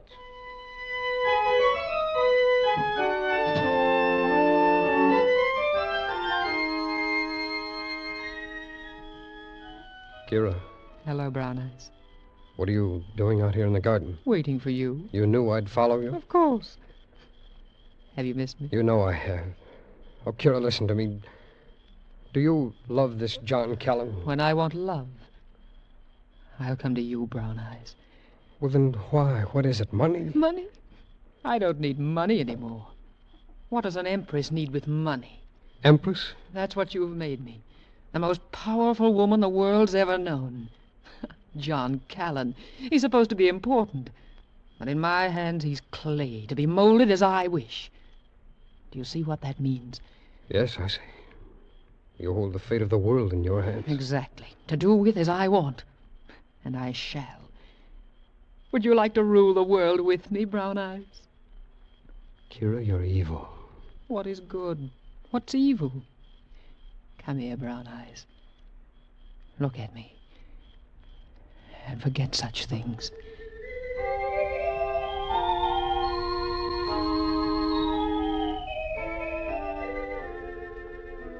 Are you asleep, Dr. Buck? Sleep? Who can sleep? Kira's insane, Doctor. Do you know what she's planning to do? I heard. Oh. Maybe we could get to this Callan. Yeah, and then what? Well, if we could talk to him, tell him... Tell him what? Didn't I talk to you? Would you listen? Where is she? Oh, she's gone to sleep. I tell you, there's only one remedy, surgery. It is the only hope. But she'll never consent to surgery, Dr. Bach, and she's probably immune to anesthesia. Maybe not all anesthesia. What? Downstairs in my laboratory, I have a tank of ethyl chloride. You mean operate here tonight? Yeah, tonight. Right here, where she sleeps. All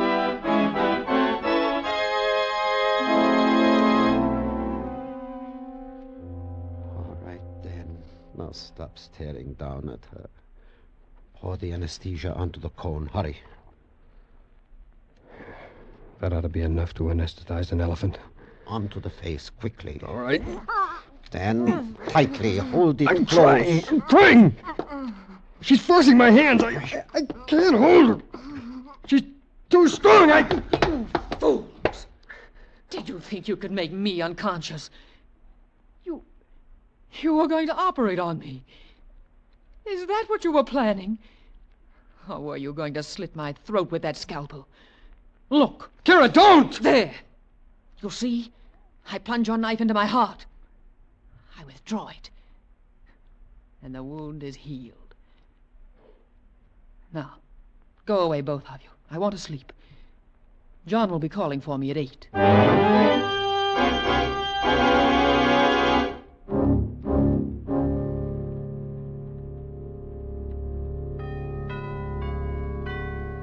Past 5 in the morning.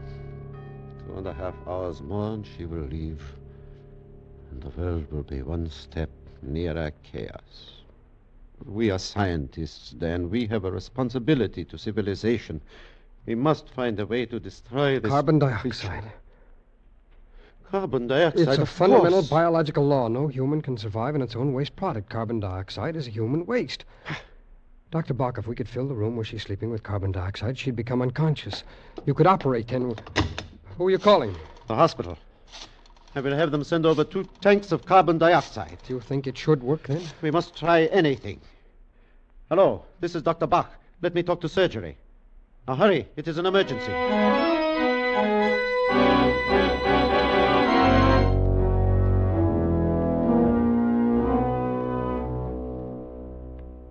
The tube is ready. You sealed the crack under the door? Yes. You closed the window? Yes. All right. Let us start the gas.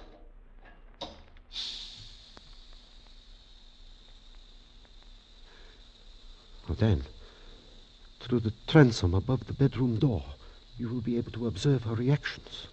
You placed the lighted candle inside the room? Yes, Doctor. I left the candle on the table. Observe it carefully. All right. When it goes out, your Miss Kira Zelas should be unconscious. Dan, can you see inside the room from up there? Yes, Doctor. Candle is flickering, Doctor. Wait. No, it's still flickering. It's just gone out, Doctor. Excellent. It means there is now a concentration of 8 or 10% carbon dioxide. The average person would long since be dead. Doctor. Yeah, Dan, what? Oh, just a minute. Yes, yes? She's breathing much more quickly now, convulsively. Chain-stroke breathing. She's opening her eyes now. What? She's getting up. Getting up? She's staggering. Holding her throat, Doctor. She's gasping. She's moving toward the door. She's trying to unlock the... So. She's seen me. She's trying to... Well. What is it? She's collapsed. It's over.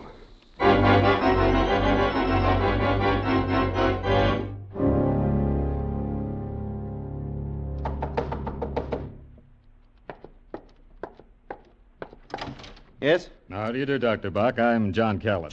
Why, yes, of course. Come in. I haven't taken you away from anything. Oh, no. We were performing some surgery, my associate and I. I have a miniature surgery here for emergencies, and we have just finished. Is that the patient on the table? Yes. Is she... Yes, she is dead. Too bad. Seedy-looking creature, wasn't she? She was a charity case. Well, I won't keep you. Is Kira here? No, she changed her plans. She said there were some things she wished to do, and she would meet you at the airport. Well, that's a woman's prerogative, isn't it, changing plans? Yes. I'd better get a move on, then. Nice to see you, Doctor. I hope we'll meet again when I return from Europe. Yes, that will be nice, Mr. Callan, and good luck on your mission. Thank you, sir. Goodbye. Yeah, goodbye. Well, Daniel, maybe we will get some sleep now. Dan? Huh? Oh, I'm sorry, Doctor. I was daydreaming. She's lovely, isn't she? Lovely. Yeah, then lovely. May she always be in your memory.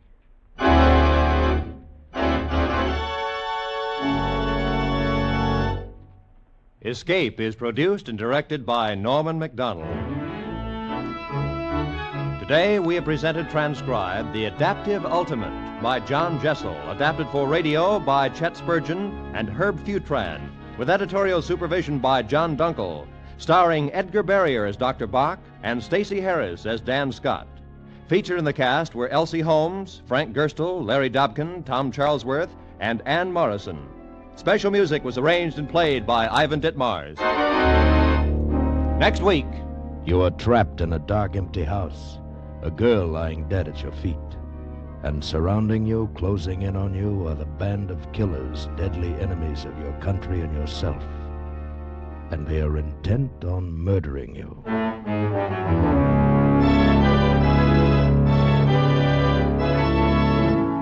Next week, we escape with the famous story Confidential Agent by Graham Greene.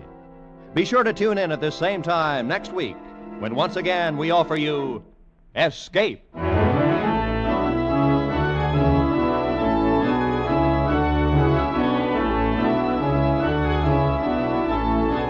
This is Roy Rowan speaking for CBS, the Columbia Broadcasting System.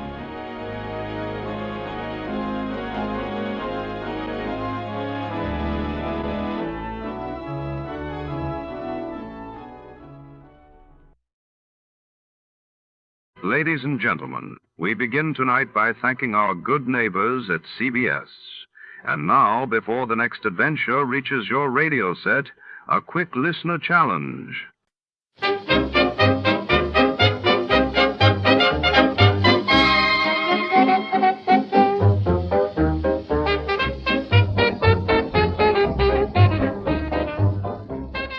Tonight, the shadows creep into the heart of the city's most prestigious ornithology research lab, where secrets are kept in steel cages and canaries sing behind locked doors. When a world-renowned scientist is found dead beside a mysterious unopened can of bird feed, Detective Malone must untangle a web of envy, betrayal, and silent witnesses with feathers. The sterile glow of laboratory lights hides more than test tubes and specimens. It hides the truth. Before to start, let's see what happened the day it was aired. It was April 12, 1951, and that day General Douglas MacArthur was relieved of his command by President Truman, shaking the course of the Korean War. While in London, the Festival of Britain was officially opened with great fanfare, signaling hope and renewal across post-war Europe. Johnny Dollar. This is Jack Price, Johnny. Corpus Christi, Texas? That's right. Try Western Life Insurance Company. No. No? No, Johnny. I've just taken over the office of Providential Property Insurance down here. Oh, that's a good company, Jack. Only I'm beginning to wish I hadn't. Oh, what's the matter? Less than a week heading up this operation, and I get presented with a claim for $465,000. Wowee. But maybe, I hope, you could keep us from having to pay it. Well, I don't know about So, that. Johnny, if you'd like to earn yourself a nice big commission in addition to your expense account, of course. Now, let me see. My commission on $465,000. Tell me all, Jackson. You fly on down here, and I'll be glad to. Right. I'll grab the first plane I can.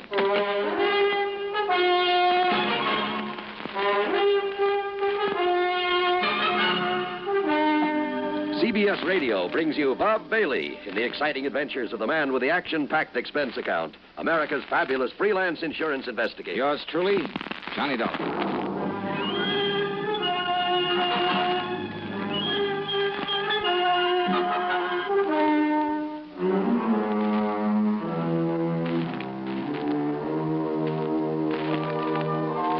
Expense account submitted by Special Investigator Johnny Dollar to the Providential Property Insurance Company, Corpus Christi, Texas office. Following is an account of expenses incurred during my investigation of the Canary matter. After hanging up on him, I realized that Jack Price hadn't told me a single thing about the case he wanted me to handle. But who cares when it means a commission on nearly $500,000? So item one on the expense account is $128, plain fare and incidentals, Hartford to Corpus Christi, Texas. Price met me at the Cliff Mouse Airport. We piled into his car and headed for town. Johnny, I've made a reservation for you at the Driscoll Hotel on North Broadway. Oh? You get yourself a good night's sleep, and you can start on this matter first thing in the morning. What's the matter with right now? At least you can tell me what it's all about. Well? The Canary diamonds. Canary? Yeah. You mean they're for the bird? Oh, now, wait. I'm sorry. Matter of fact, Johnny, they happen to be the most perfectly matched set of yellow diamonds in the world. A necklace, a brooch, and a solitaire and a ring. Called the Canary diamonds because of their color. No. They were stolen from Mrs. Clara Barnes Smithwick Tyson Brownfield. Oh, brother, that's a mouthful. Now, who is she? The reason she's so loaded with jewels, and about everything else an old lady could want, is that Tyson made a few $1 million in oil, and when he died about 4 years ago, he left her a considerable fortune, mostly in the stock market. Tyson? J.R. Tyson. I thought you said her string of names ended in Brownfield. About a year ago, she married young Augustus Brownfield. Oh, I see. Brownfield loaded, too? He's been up and down over the years. Mostly down, I'm afraid. Until he married the rich widow Tyson. Well, yes. How old is he? 10 or 15 years younger than she is. About 45, I'd say. Uh-huh. So that's it. Now, Johnny, you and that suspicious mind of yours. What, Jackson? You'd make a suspect out of your own mother. Oh, look, where there's nearly $500,000 involved. But you're wrong if you think he had anything to do with the loss of these jewels. I'm sure of it, Johnny. Yeah, we'll see. I've known Gus Brownfield for years. I'm sure he's on the level. That's why, in spite of all his wife's money, he's trying so hard to make a go of his little cannery business. Cannery? It's just a small operation for the luxury trade. What do you mean? Oh, kumquats, guavas, lychee nuts, things like that. For the fancy restaurants. Real expensive stuff. Oh, I see. His customers are mostly places like Antoine's in New Orleans, Romanoff's in Beverly Hills, the Chambord in New York. Even some of the fancy cafes in London, Paris, and Rome. But now, how and when and where did these canary diamonds disappear? Well, it was several weeks ago. They'd gone out for the evening. No servants? Only the deaf old cook in her little room in the basement. The others were all off duty out of the house. And? Well, when they got home, she went to the wall safe to put back a pair of earrings she'd worn. When she opened it, she found the canary diamonds were gone. Anything else taken? No. In spite of the fact there were other valuable things in the safe. They called in the police, I hope. Oh, of course. Well, what did they find? Nothing. Fingerprints? Whatever prints may have been on the dial of the safe have been carefully wiped off. The only thing the police are sure of is that it was a professional job. Hey, Jack, who knows the combination of that wall safe? Only the two of them, Mr. and Mrs. Brownfield. You're sure of that? That's what she told me when she reported the loss. Oh, she reported it? Yes. And he was the only other person who knew that combination? Johnny, they were out together that evening. Where did they live? Let's go over and see them. At this hour? Sure, why not? Well, besides, I told them I'd bring you over in the morning. So what? And if they don't expect us, well, who knows? Maybe we'll learn more than when they do. Johnny, if this is because you suspect Gus Brownfield... Now, did I say that? It's what you mean, isn't it? Come on, Jackson, let's go see him. Well? All right, Johnny. Whatever you say.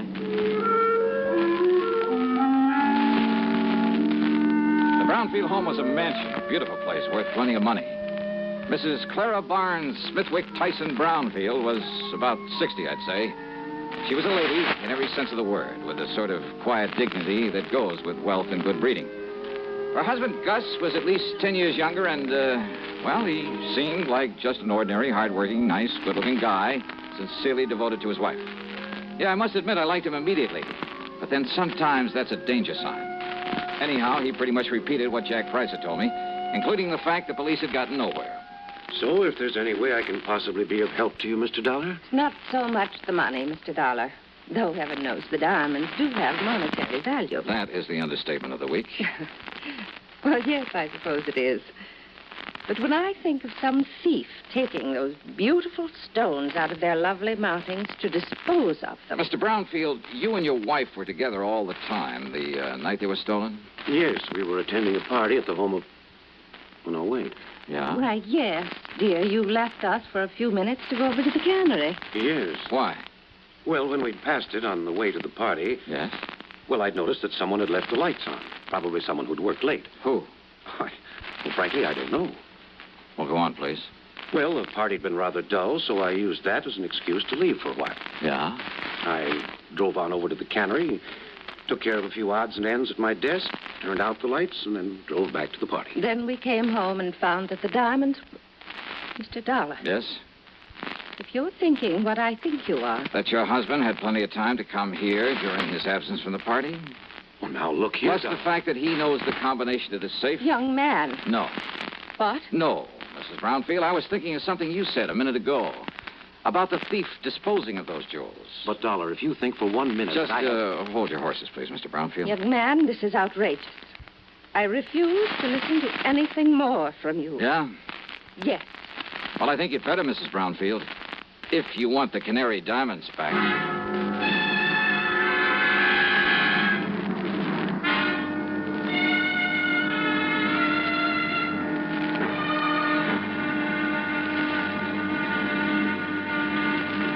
Next time you refresh, enjoy a frosty, ice-cold Pepsi-Cola. Sociability, Charlie. All right, Kay, how's this? Pepsi is light, refreshes without filling. You like to refresh? Have a Pepsi right now. Well, offer it to everybody, Charlie. I will. Enjoy Pepsi at the fountain. It's delicious at home, too. Have one at lunch. or with a snack. Charlie. At the beach or at dinner. Wherever you go, wherever you're thirsty, Pepsi is there. It's here, too, in our Be Sociable song. Be sociable, look smart, keep up to date with Pepsi. Drink light, refreshing Pepsi. Stay young and fair and debonair. Be sociable, have a Pepsi. For the weekend, have plenty of Pepsi around. Pick up an extra carton today.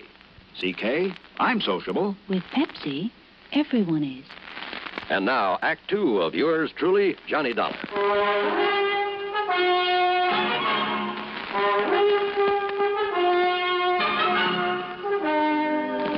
Dollar, this is ridiculous. Is it, Mr. Brownfield? And I suppose the fact that my cannery business is not particularly profitable. Oh, I didn't know about that. I suppose you've decided that that's a motive for the theft of the diamonds. Well, I suppose it could be, couldn't it? Now, listen, Johnny, this is ridiculous. Take it easy, Jack. This is not only ridiculous, it's insulting.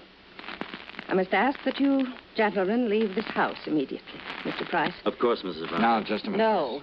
I've had enough of this. Did I say I suspected your husband, Mrs. Brownfield? Did you need to? No, because I didn't mean to.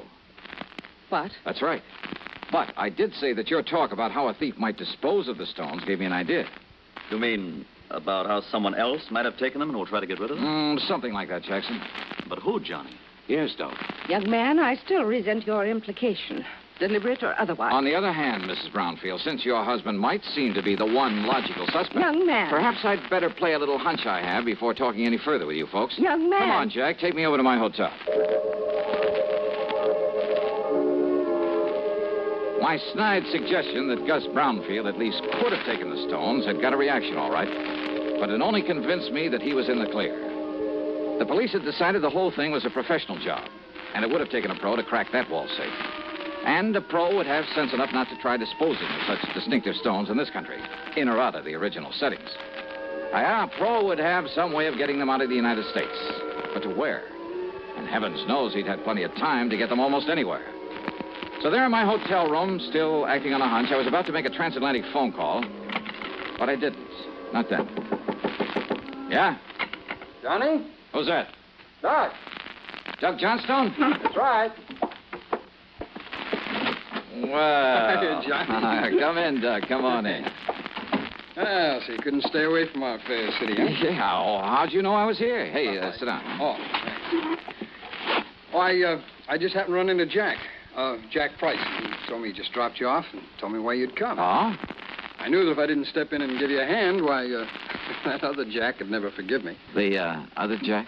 Yeah, Jack Johnstone, that wayward brother of mine out in L.A. Oh. Dramatizes all these wild cases of yours, puts them on the air. Hey, you know something, Doug? I've often wished I could drag that brother of yours into some of these cases to see what it's really like.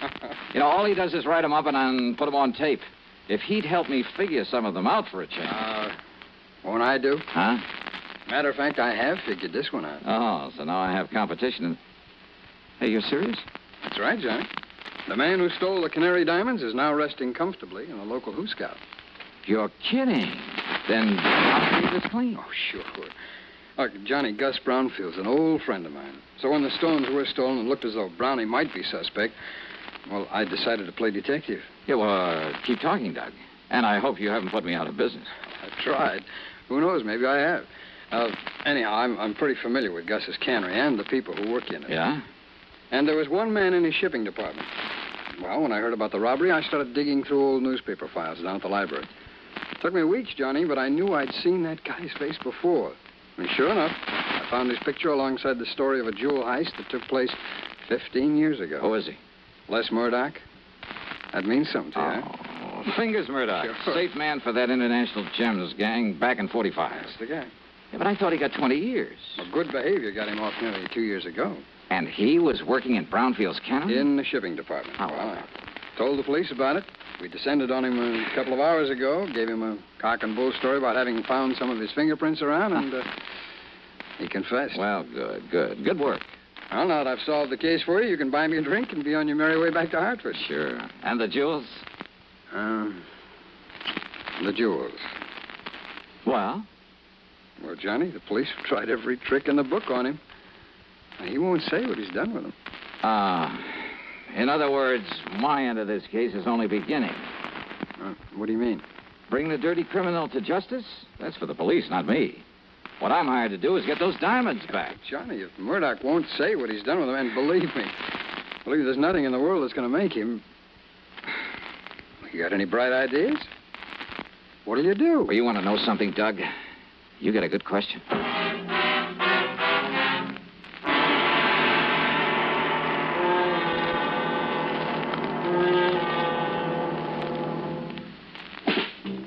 Smoking more now, but enjoying it less.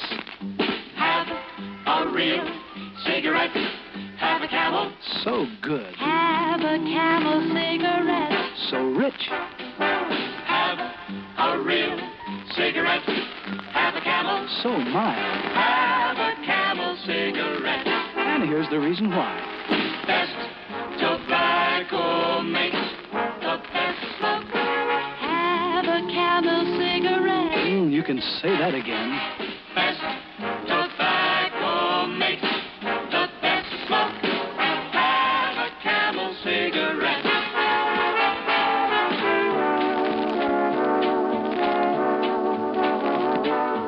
If you're smoking more these days, but enjoying it less, then change to Camels, the best-tasting cigarette of all. Start to really enjoy smoking again. Now, back to yours truly, Johnny Dollar, and the canned Canary matter.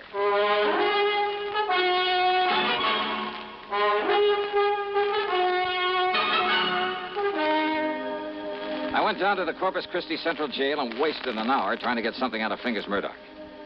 Go on, Dollar. Get out of here and let me sleep. Murdoch. And don't give me this bull again about going easy with me if I tell you where the rocks are, because I don't better. Look, listen to me, will you? Instead, I'll just serve another stretch, and then when I get out... If you live that long. Then I'll pick up the dough for him and live on Easy Street. Then you passed them on to a fence, huh? Did I say that, Dollar? Now, go on. Get out of here. You bother me. Then I remembered about some of Murdoch's earlier activities, about his international connections, about the impossibility of successfully disposing of the Canary diamonds anywhere in the United States.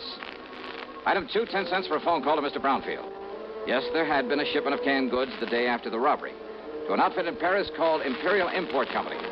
The shipment was supposed to arrive there late today. Item 3, $12 for a transatlantic phone call to Paris to a wormy little character named Louis Dumassac, who had another name for himself.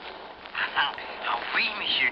This is your oldest, your dearest, your most devoted friend, Jacques the Great Cat. Yeah, devoted friend, huh? You mean as long as I keep forking over good American dollars for information? But of course, monsieur. Sure. If somebody else came along with a bigger bankroll, you'd sell me out in a second. Oh, no, mon ami. You touch me to the quick. Sure. I mean, to have you put it so bluntly. All right, now tell me just one thing. What do you know about canaries? Canaries? That's right. Uh-huh. Well? They are for the birds. Wait, monsieur, that's not a very funny thing I've just said. Oh, very funny. So what about the Canary diamonds? Well, alas, I've never heard of them. But I'm sure that for a slight consideration, if I can find out all about them for you, say for $500. Now listen, your old pal, Francois Dubuisson, the fence. Yeah, Dubuisson. What? Oh, that miserable, that no good, that double-crossing. I love him dearly. Now, what's that mean? Millions he's made smuggling jewelry and paintings into this country from your United States. Now, with your help at times. But of course, monsieur. But now what has he done? What has he done? Closed up the antique shop that he used as a front for his operations. You mean he skipped the country? Oh, no. He's still here at Paris. Doing what? Is it not unthinkable that so clever a crook should turn to a legitimate business? Under another name? What kind of business? Produce. Produce? Oui. Caviar from Russia, cheese from Holland, fine sausages from Germany. And canned tropical fruit from here in the States. Oui. Yeah, but how did you know? And he calls it the Imperial Import Company. That is so. Then tell me where I can find him and I'll cable you $100. But of course.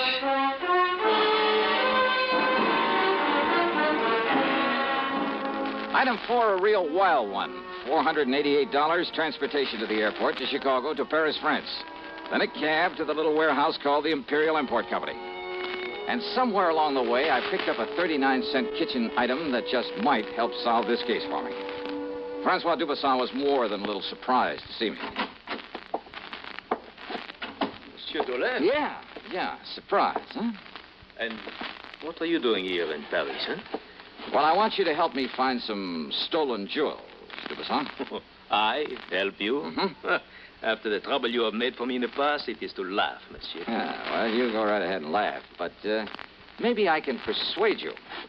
By waving that pistol in my face, huh?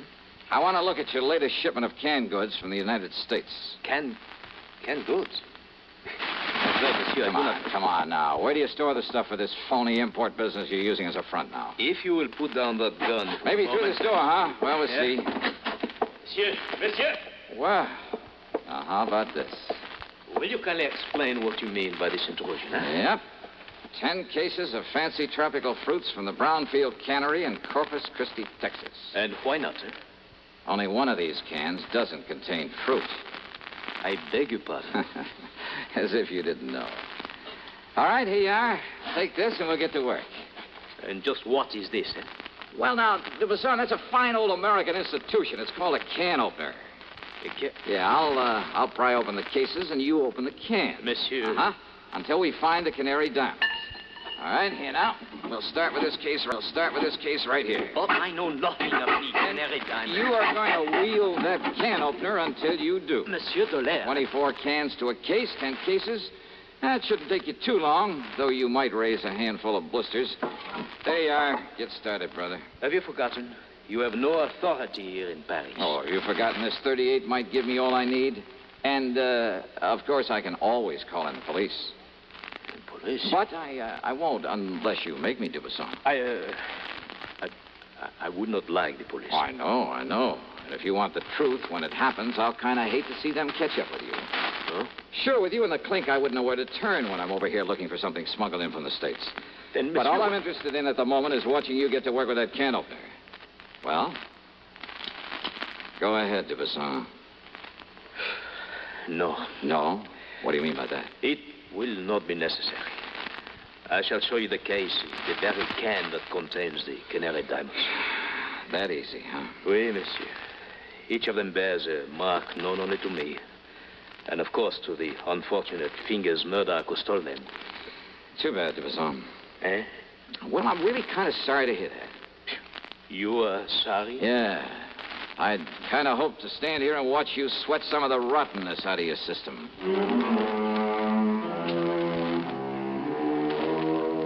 Thanks to its Paris representative, the company was able to arrange for getting the stones back to the U.S. As for Dubuisson, well, I suspect he was long gone when the police arrived at his place. Expense account total, including the trip home, $1,121 even. And, don't forget my commission on this one. Yours truly, Johnny Dollar.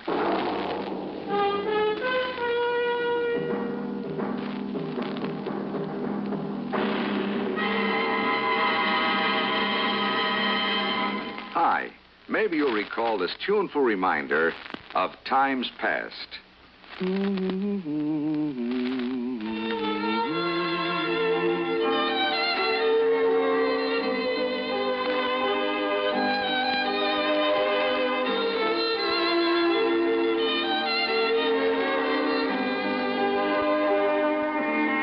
This is Dennis James with something else worth remembering. It's this. You're so right to stay regular with Kellogg's All Brand. See, it's the normal, natural way to youthful regularity. The whole brand content of Kellogg's All Brand supplies your system with all the bulk-forming food that you need every day. There's only one All Brand. It's Kellogg's All Brand. So relieve irregularity from lack of bulk, as millions do, with a bowl full of Kellogg's All Brand each morning. ALL-BRAN. It's Kellogg's All Brand. Now, here's our star to tell us about next week's story. Next week, a wild flight across the country after a beautiful girl, and possibly a murder. Join us, won't you? Yours truly, Johnny Dollar.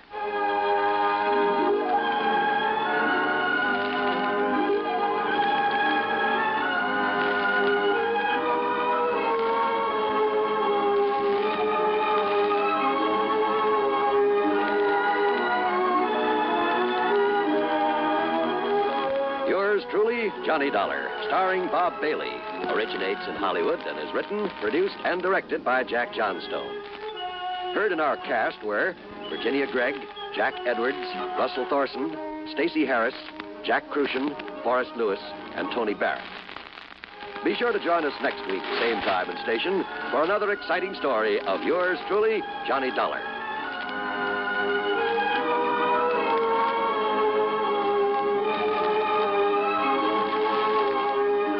This is John Wall speaking.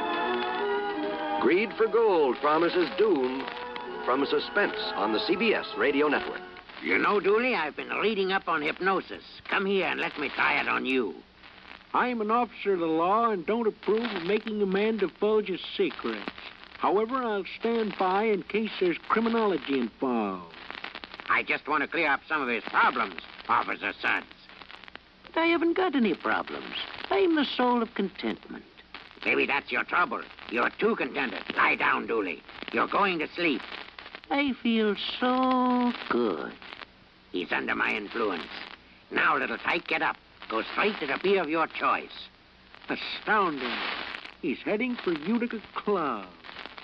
'Cause Utica Club will still take the trouble to age beer the natural way.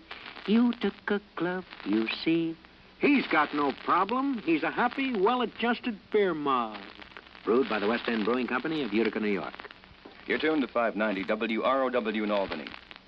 5:30. Good evening, friends. With a special word of thanks to our sister network, CBS, we invite you now to test your memory of the great radio adventures.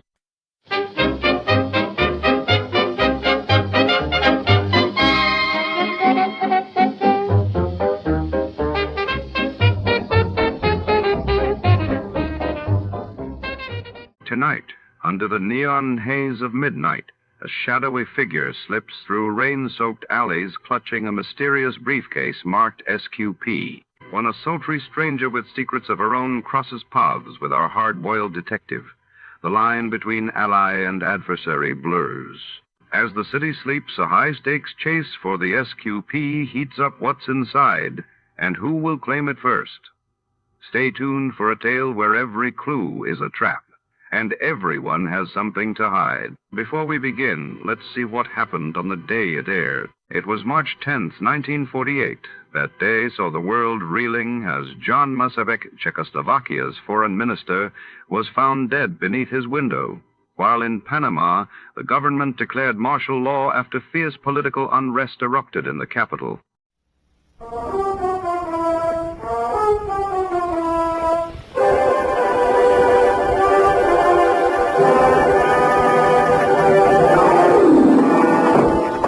Looking over Ruffle. I'm cutting up the local glass, but there's something terribly wrong with my typewriter. Looks okay to me. Those old models stand up, Eph. They don't make them like that nowadays. I should hope they don't. Somebody shot it. SQP again. No, the alphabet is all right, Sam. It's just the one key. One missing? No, but it's Sam. This one right here, Sam. Look at the at and Sam. That makes sense. You won't need it for this one. Come on in. Oh. Sam, wasn't I smart? I got the answer right away. The answer to what? That to which you referred to, Sam, is the whole ghastly ribble. SQP, to be exact. Well, I was tired. Of course you were. And besides, I was right here where I can see it, right out the window. See, the neon sign, Sam, over the Misty drugstore. See? Okay. Stability, quality, purity. And a blink. Hey. Wasn't I smart, Sam? Wasn't I? Yeah, of course you were. But that isn't quite the answer. Well, what is that? To Detective Lieutenant Dundee, Homicide Detail, San Francisco Police, from S. Spade, Life Na, 137596. Subject, the SQP Caper. The minute she walked into my office, I smelled trouble. But it also smelled like $50 an ounce. She was small and brunette. Her eyes were large, appealing, and moist.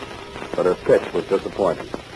And now I realize that what he really came to San Francisco for was to be with her.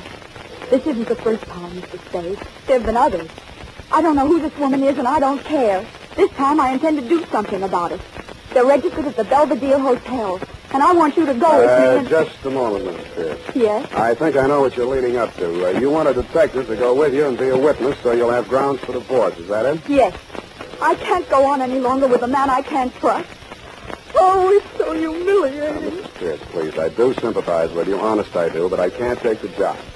After I poured out my heart to you, exposed myself. Oh, now, please, it's not as bad as that. It happens every day. It's just that I don't take divorce cases. But I do know a detective who might help you. You'll be much better off with me. But I'm sure I'd feel much better with you. Maybe after your divorce, Mrs. Pierce. Patricia, my friends call me Pat. All right, Pat, I'll see what I can do. Belvedere Hotel, good afternoon. Tiny Stover on duty. Tell him Sam Spade. Just a moment. Who is he, Mr. Spade? Friend of mine. House detective at the Belvedere, but he likes to pick up an extra fee now and then. Sam?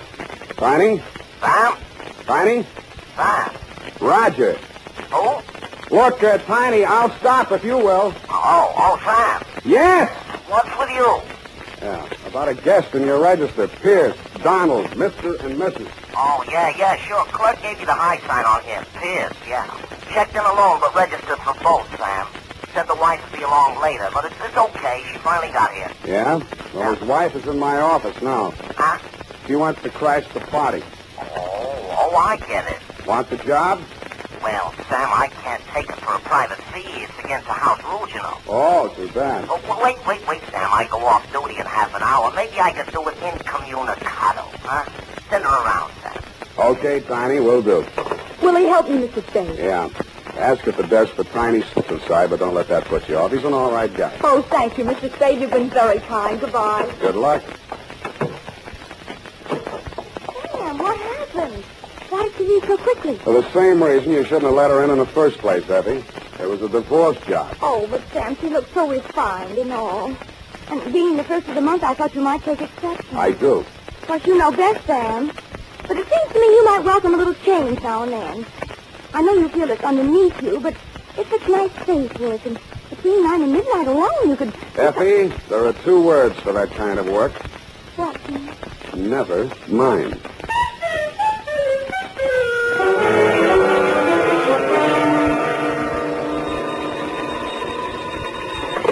Sam Spade, detective agency. Oh, just a moment, Mr. Stover. Thanks, over there. What is in the world? I think he's crying. I'll take it. Tiny? Sam? Yeah. What's up, Tiny? That dame you said over here. Listen, I better not take time telling you. Get over here. Room 418. Come in the side entrance and walk up. What happened? I cannot tell you over the phone. Just get over here, Sam, and hurry.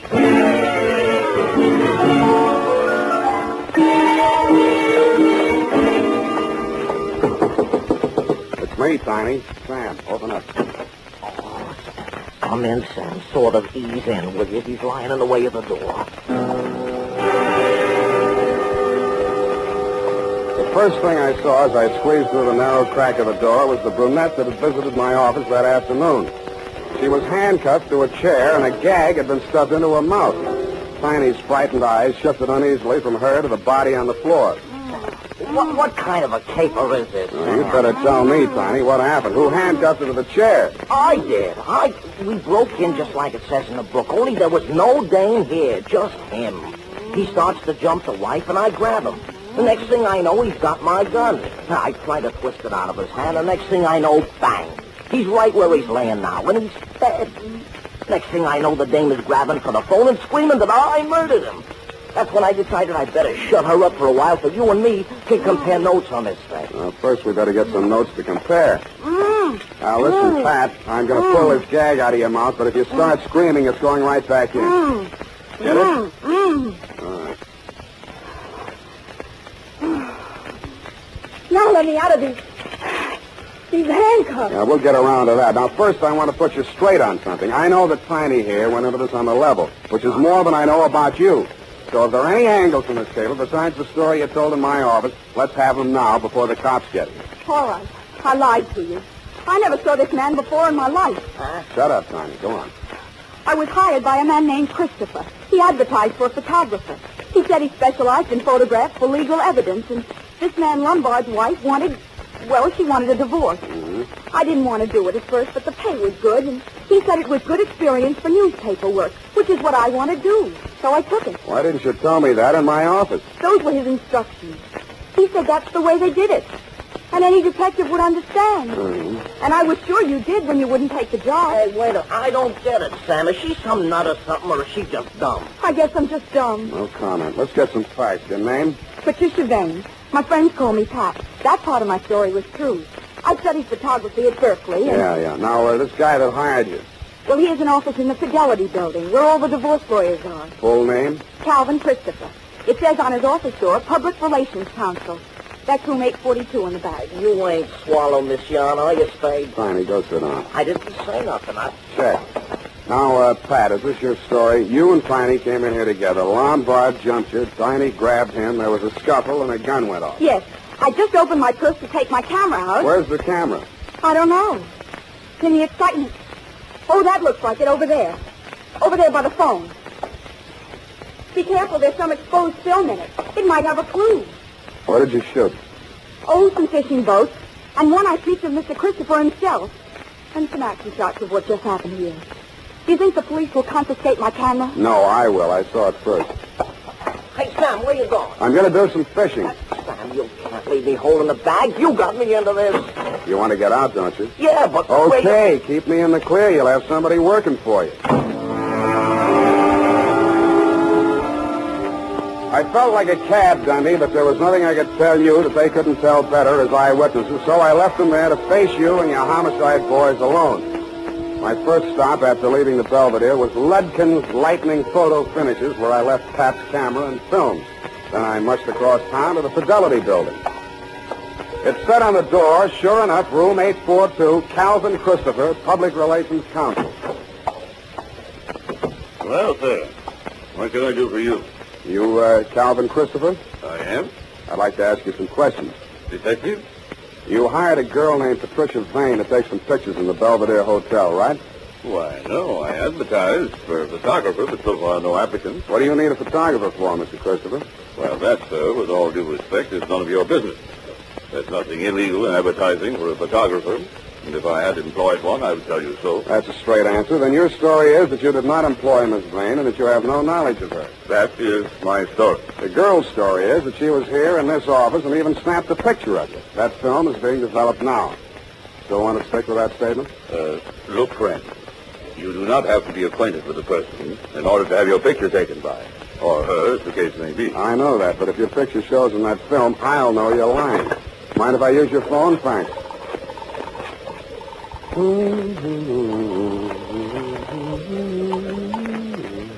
Homicide. Lieutenant Dundee. Dundee, Sam Spade. That girl you're holding in the Pierce death, Hotel Belvedere? What girl, Sam? Who's Pierce? Tiny Stover gave you the rumble. He did, didn't he? Not yet, Sam. Well, you're getting it now. Stiff in room 418. Gunshot. I'll meet you there.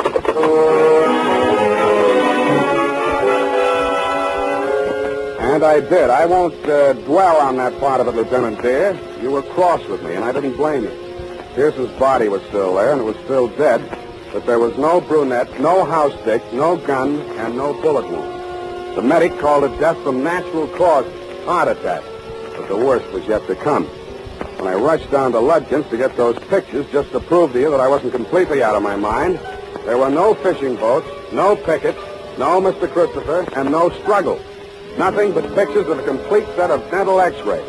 There was a date on them, 7/14/48, and some initials, SQP.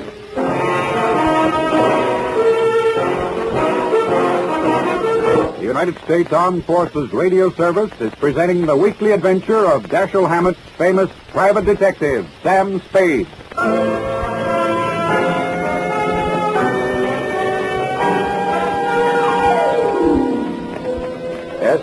SQP. Seemed very familiar somehow. Society of Quail Prevention? Too neat. After you and your boys had cleared out, Dundee, I went back to room 418. I wondered who had fired the shot that both Tiny and the brunette believed had killed Mr. Pierce. I didn't find out, but I did find a .38 slug in the floor under the rug pad. The fibrous material had been scuffed by somebody's foot to hide the bullet hole. Tiny had been reaching for the phone as I left. According to the operator, there had been no flash on her board from 4:18. That meant that whoever had stopped them had done so in a matter of seconds. I didn't know whether it had been done with a kiss, at gunpoint, or with a blunt instrument. I doubted anybody would have knocked Tiny out because he was too heavy to carry down 8 flights of stairs.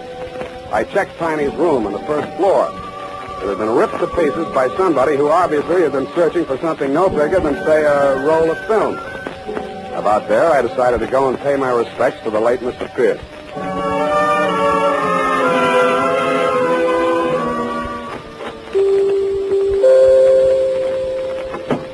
Good evening, sir. I'm Converse Jeffrey. You never remember me, do you? Was it in connection with the columbarium?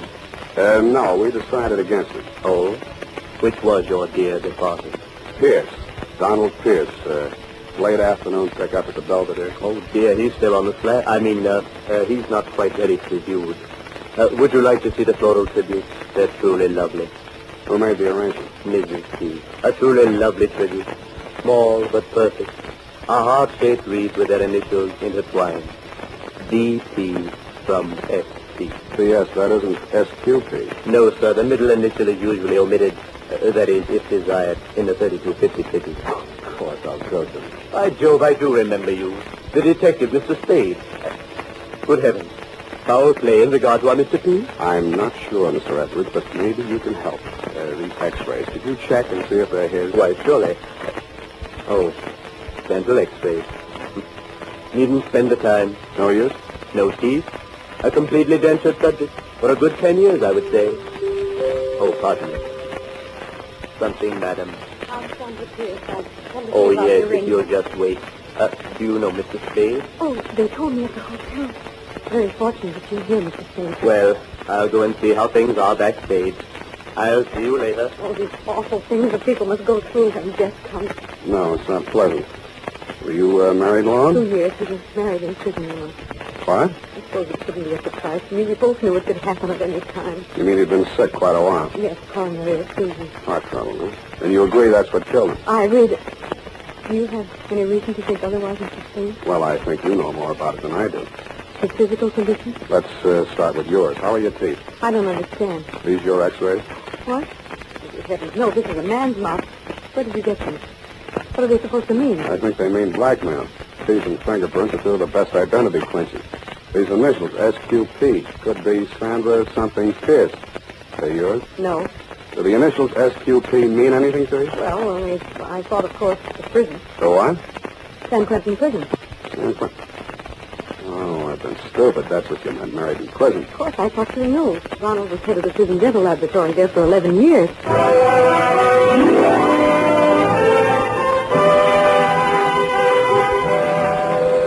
I sat down and gaped at her. She went on telling me how she'd been his assistant at the prison, how he'd had to quit because the prison routine was too tough for his heart condition, and how he'd bade her a tearful farewell because he didn't have any prospects and couldn't ask her to marry him. But then, practically the first day we arrived in San Francisco, he wired me to come here immediately, and we'd be married. A relative had died and left him $20,000, and more was coming in. He wouldn't even have to work anymore. He could retire, and that was wonderful because he really wasn't well enough to work. They're not listening to me. What are you thinking about? $20,000 from a relative. Never explained it any better than that, huh? No. The man came, the lawyer, I guess it was. I suppose he brought the money because Donald took it to the bank next morning. Where were you? Donald sent me out of the room, but I was afraid to go too far away. He was so excited, and he was feeling these angina pains. I just stayed outside in the hall, listening. Mm-hmm. I couldn't hear anything they said, but then the door opened, and the man stood there and said, Don, I had no idea your ticker was so bad. Someday somebody's going to say boo to you and you'll drop dead. That's what I figured, Mrs. Pierce. I think your husband was murdered. He was literally frightened to death.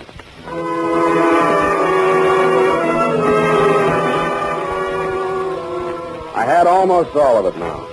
Just a name and a number were missing, and I thought I might have them in my office under SQP. There was a light showing in my outer office as I came down the hall. It went out as I turned the doorknob. Stop right where you are. I've got a gun. That you, Pat? Oh, it's you, Sam. You were so long, I thought you'd never... Hey, honey, don't do that. Here. Come on, honey, don't give up like that. Here. Like this. What happened? Oh, I'm so tired. My ankle, I think I broke it. I jumped out of the car. Let's see. I think it's just a sprain. Christopher's car? We were in the back. He slowed down on the ramp. There was something stuffed in my mouth. I couldn't make a sound. What's funny? I'm sorry, baby. You seem to have spent the entire day bound and gagged. I'm sorry. Go on. Oh, after you left us in that awful hotel room, he came in, and he was furious. Wanted to know why we had spoiled everything by letting the gun go off, even though Mr. Stover explained that it was only accidental. Yeah? And then he started laughing and said he was only fooling, and he would take charge. So Mr. Stover left. And then Mr. Christopher held a gun on me and took me down the hall to another room. He pushed me in there, and then he tied me to a chair and put the gag in me. I'm sorry, honey. So he let you cool off in there until it got dark enough and late enough to get you downstairs and in the car without attracting too much attention. You say he was heading over the bridge to Oakland, huh? Yeah. Why are you shouting so? I guess I'm just excited. And I was, but not over Pat's story. It was something I just seen. The shadow of a man against the frosted glass of my office door. I went on talking, I hope loud enough for him to hear every word I said. Pat, I don't know how to tell you this. It's going to make you feel bad, but sooner or later you'll have to know about it. This guy named Calvin Christopher, that isn't his right name, and in just a minute I think I'll have that too. He gave you a phony pitch about a photography assignment to help somebody get a divorce. But what he had in mind from the beginning was to use you as a murder weapon. Me? A murder weapon? You and whichever detective happened to go there with you. You see, Pierce was a blackmailer. He'd been a dentist at San Quentin, and who did he run into one day here in San Francisco but an escaped con whose teeth he had worked on, and of whom, by happy chance, he had a complete set of dental x-rays. This con bought the x-rays from him for $20,000. He's still at large and thinks he's safe now that Pierce is dead. But what he doesn't know is that Pierce took snapshots of the x-rays before he turned the originals over. The cameras got switched, and I have the x-rays right here. Look at them, sweetheart. What are you... Get down, lie flat.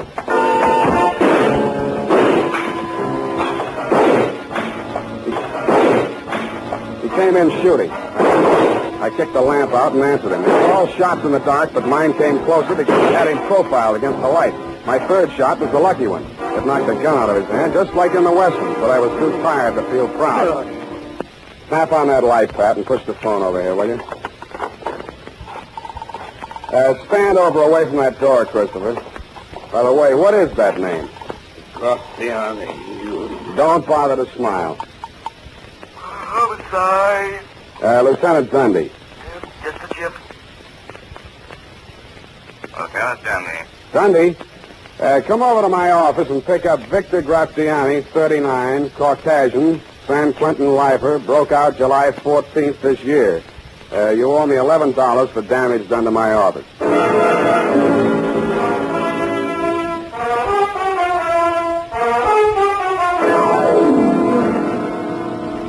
Period. End of SQ paid. Oh. Sam Spade Detective Agency. Oh, yes, just a minute. He's right here. It's Mr. Tiny Stover, Sam. Hello. Sam? Tiny? Sam. Who? Tiny. No Tiny here. Can I call you back? Sam. Ain't you interested in what happened to me? I got a clue, Sam. What were those initials again? SQP. That's it, SQP. I'm here now. Where? Seymour Kelly's pool room. Seymour Kelly's pool room? Yeah. Look, Tiny, don't even you realize that Kelly isn't spelled with a Q? Since when, Sam? Kelly is without a Q. Oh, no, Sam. I think you must be wrong. He's chalking up now. His shot's coming up. Good night, Tiny. Sam? Tiny, I'd like to go around again with you, but this airtime costs plenty. As you'll know if you ever get your own radio show, which, if you did, would be sponsored by the makers of SP Stupid Pills. Hey, Sam, you should have seen it. Seymour just made a three-cushion shot with the handcuffs on. You should have seen it. Sam? Good night, honestly, Tiny. Anything for me, Sam? Just go type that up, sweetheart, and have it back in exactly 34 seconds. I'm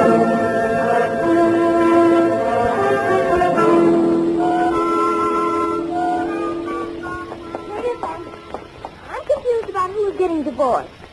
Sam, you shouldn't accept divorce cases. Effie, it was not a divorce case. You actually mean we require the usual partial recap? Partial recap? Oh, yes. The dental x-rays would have shown that, wouldn't they? Effie, you're not happy here. What? You have no one to talk properly to. Have you ever thought about maybe Tiny Stover? Oh, thanks. A lonely man, Effie. All these evenings free. Forced to pool rooms for diversion. Sweetheart, you could take him away from all that snooker. Oh, thanks. I could fix it up for you with Tiny. Thanks. Come here, sweetheart.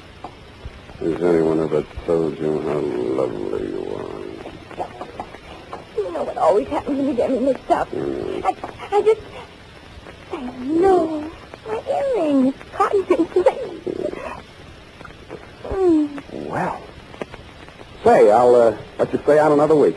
Quite Thanks for everything. Forget it. Good night, Sam. Good night, sweetheart.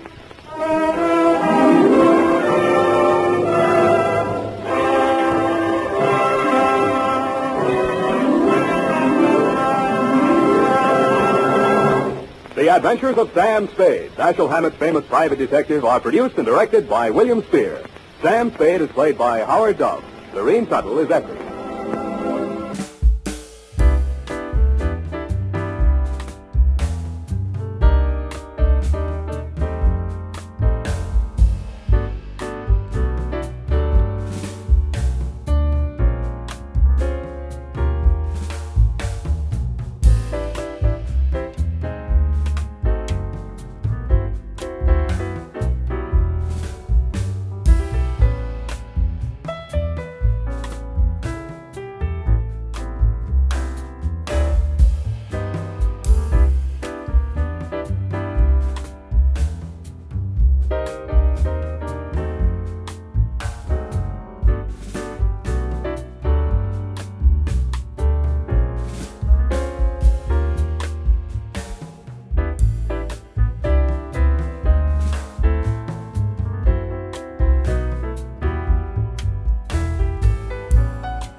We tip our hats tonight to our partners at CBS.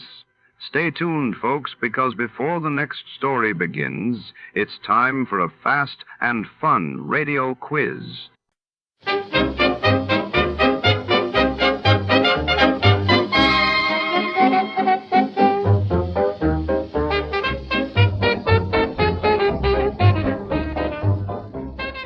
Tonight, under the neon haze of Los Angeles, the poker tables at the opulent Ambassador Hotel become the stage for a high-stakes game where luck is only half the story. When a legendary card player vanishes during a midnight tournament in the chandelier-lit Crystal Ballroom, secrets shuffle among the chips, and danger lurks behind every velvet curtain. In a city where fortunes are won and lost in a single hand, the truth hides in the shadows.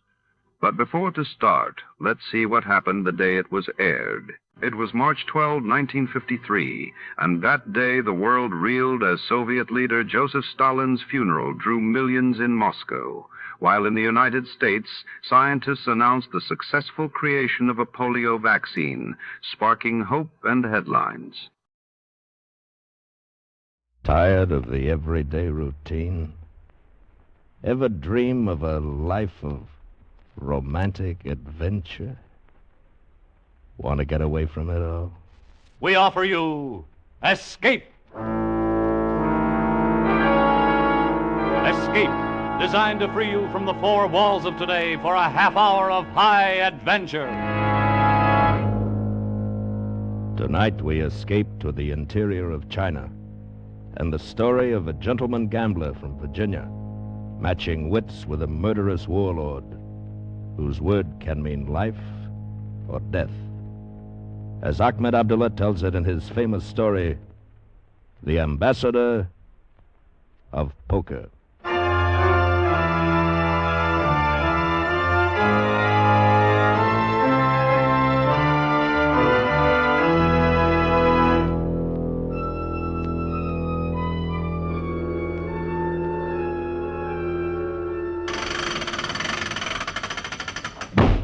Gangway down, sir. Very good. Here he is, sir.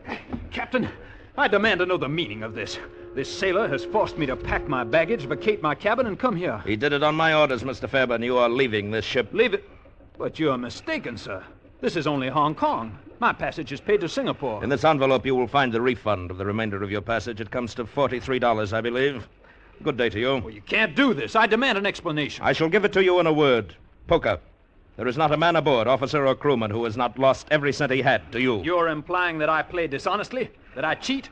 Let's just say that you win, too, consistently. Sir, I am Randolph C. Fairbairn of Charlottesville, Virginia, sir. A Southern gentleman. I have never cheated at cards in my life, and I never will. Here in my wallet is all of the money I won on this voyage. Some $324, I think. Take it. You may distribute it among the men. You will, I presume, allow me to keep the $20 bill that I had when I came aboard. I cannot accept this money back, Mr. Fairbairn, but... Then throw it overboard. Here, allow me. No. Wait, I'll take it. I'll return it to the men. Thank you. Now, if you will pardon me. Mr. Fairbairn, perhaps I have misjudged you. If so, I'm deeply sorry. Your apology is accepted. But you must admit your winning all the time is... That is my good fortune, sir, and my curse. I simply cannot lose. Perhaps if you would agree not to play poker, perhaps you could stay on board to Singapore. No, sir, I do not stay where I am not wanted. But you haven't much money. How will you get along in Hong Kong? What will you do? Why, I expect something will turn up. If not, I will play poker. On the Hong Kong waterfront? Certainly. Well, sir, if you play and if you insist upon winning... I can't help winning. Then, Mr. Fairbairn, I should advise you to be prepared for a great deal of trouble. I should advise you to slip a gun in your pocket alongside your rabbit's foot.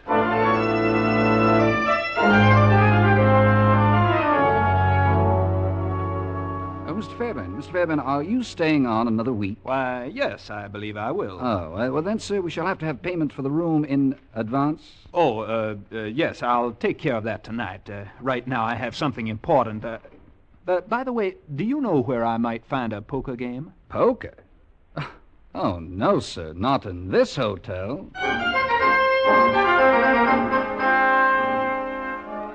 Poker? Yes, sir. If you don't value your life too highly. On the waterfront, Pearl Dock Street, down the alley of the Heavenly Fish, the Black Dragon in the back room.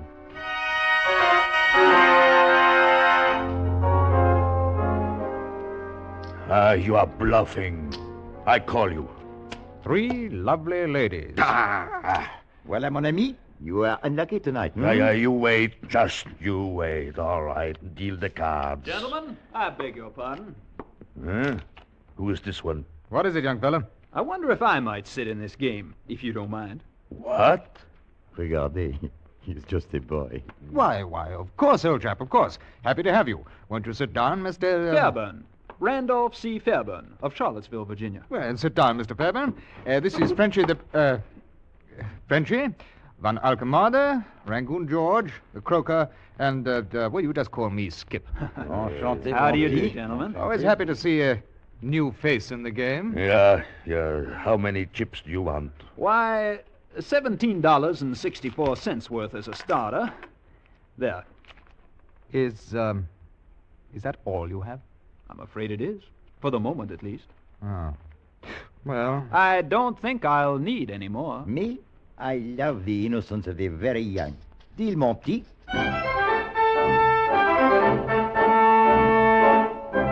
Raise you 5.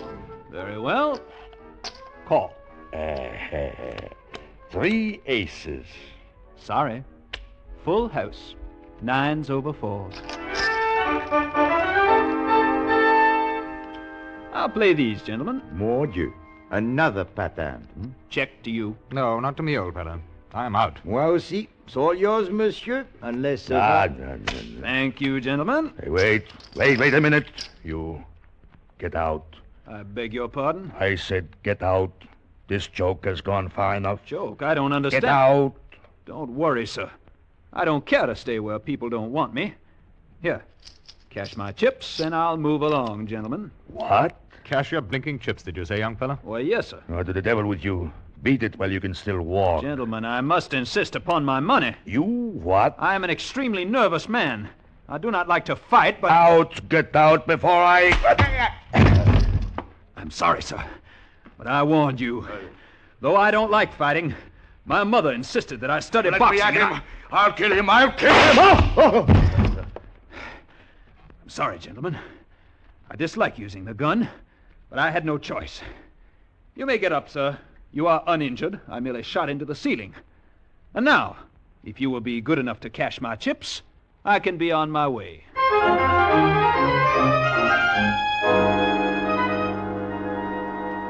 $84, $85, and 20 cents. That's it to the penny. Thank you, gentlemen. Now, if you will remain facing me with your hands up until I have left the room... Be careful with that thing. There is very little danger. I'm really a very indifferent marksman. Who's that?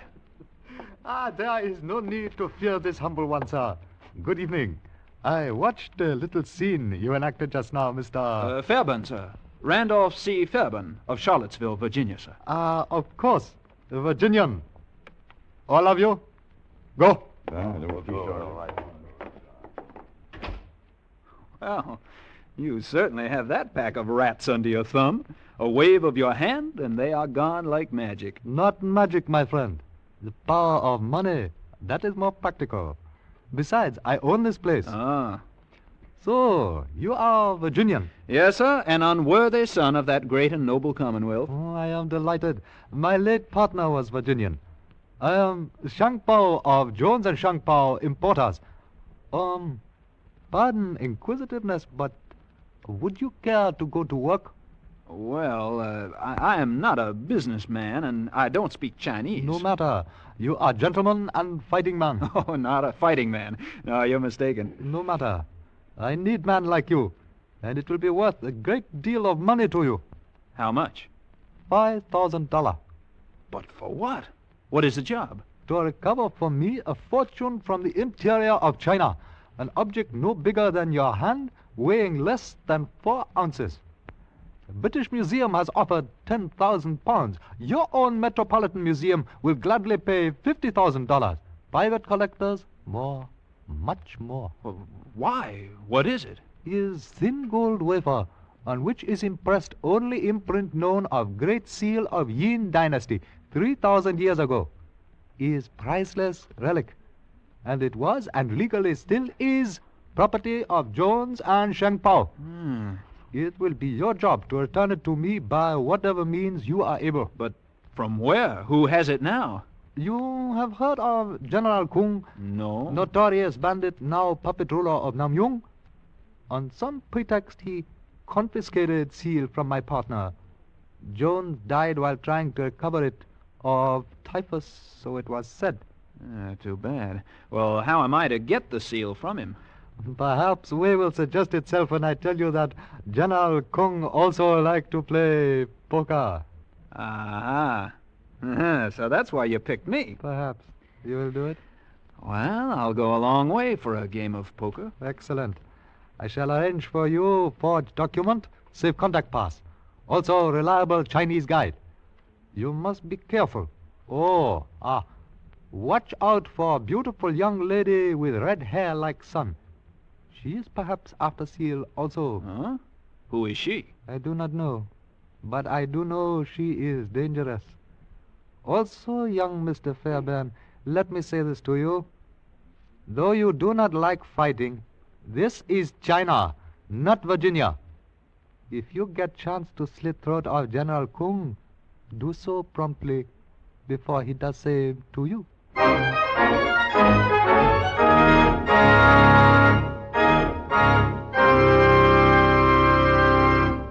In just a moment, we will return you to the second act of Escape. But first, on CBS's Gene Autry Show this Saturday night, you'll hear how Easter is celebrated in the West. The King of the Cowboys will bring you a sketch about a young Western minister whose Easter sermon helps to solve a mystery. And Gene will also be singing some special holiday songs. Vaughn Monroe will be around this Saturday with some of his famous music making, so be listening for them both, Gene Autry and Vaughn Monroe, on most of these same CBS stations. And now for the second act of Escape, and the story of Randolph C. Fairburn, the ambassador of poker.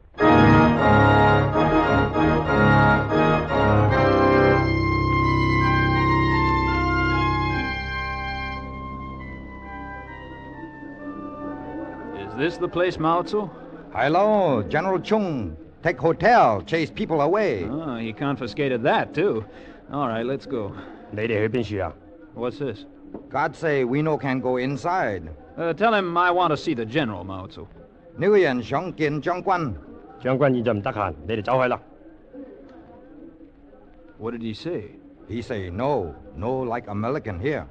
Tell him I'm an ambassador from Virginia. 佢係美國大使 Virginia。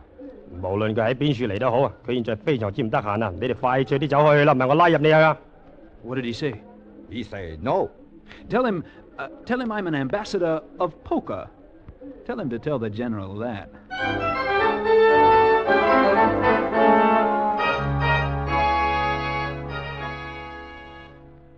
Did you say poker, Mr. Fairbairn? I did, sir. Would you care to have a game? Come in. In here, Mr. Fairbairn. Thank you. I have cards and chips. And oh, excuse me. This is Miss Grushenka, Mr. Fairbairn. How do you do? Wow. I hadn't expected to find such a lovely lady. Spasiba. You are gallant. Oh, it's an old Virginia custom, madam. Oh, you American. You will excuse me, perhaps. Oh, don't leave. Of course, my blossom. You may go now. Da. Do svidaniya. Goodbye, miss. It was a pleasure to... Now, Mr. Fairbairn. I'm sorry. I hope I haven't interrupted anything. It is nothing. Only a woman. Sit down. But a very beautiful one, with lovely red hair. Still a woman. I have not played poker for many moons. Cut for deal? And the stakes?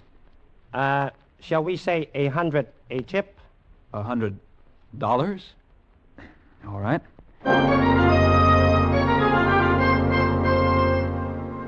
Three aces. Enough? Deal. Full house. Enough? Deal again. King high straight. Enough? Another. Heart flush. All right. That is enough. You play poker very well, Mr. Fairbairn. I can usually win when I want to. You put me in embarrassing position. You have wiped out treasury. Now I must collect another tax. And last one was only last week. That won't be necessary, General. I think we can make a deal. What kind of deal? Instead of the money, I'll take the yin seal for payment. So, now I understand. You cannot be that naive, Mr. Fairbairn. I played the game in good faith, sir. I demand that You demand nothing, American pig. You will think over your stupidity in my prison. 拉佢落個樓下鎖住佢，唔好俾人見佢。得咯，得咯。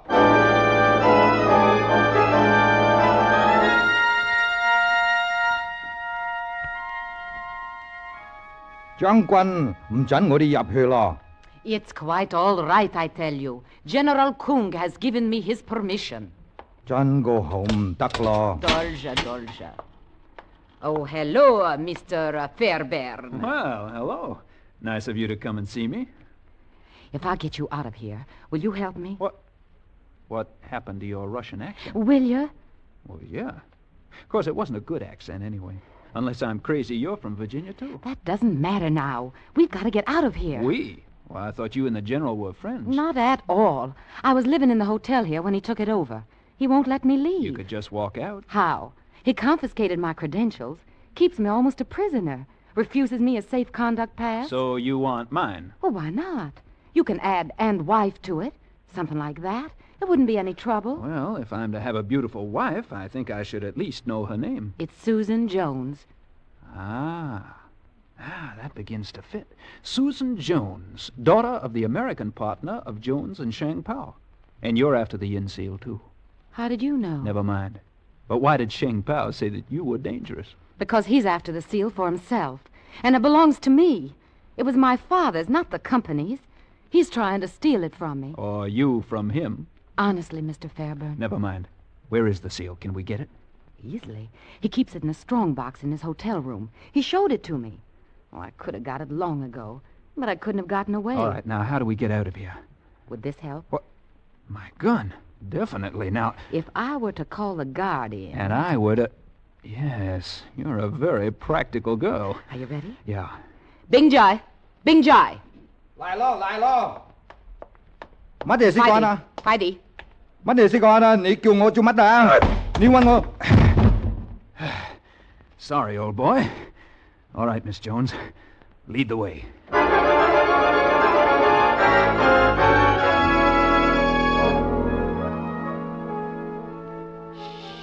What's the matter? He's in there. We'll have to do something. What? You leave it to me. You be ready when his back is turned. Miss Jones, I don't think I should let you, a young lady from Virginia. Shh.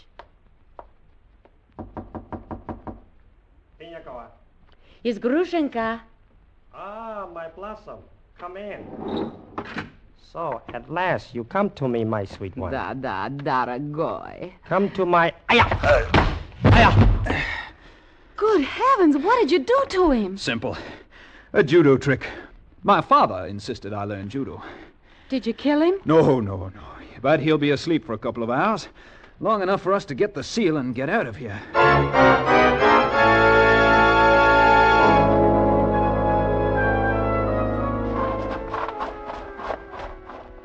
You back so soon, Master? Come on, Mao-Tzu.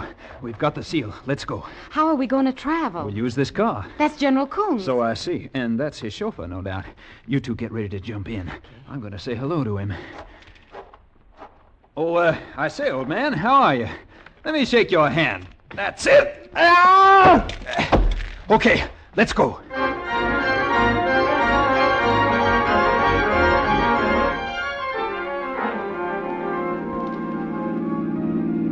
We're going to have to get rid of this car soon. Mao-Tzu, what's this village up ahead? Chengpen. Can we get a train there? Oh, yes. Little train, sometime. All right. Mao-Tzu, you get rid of the car. We'll see about the train.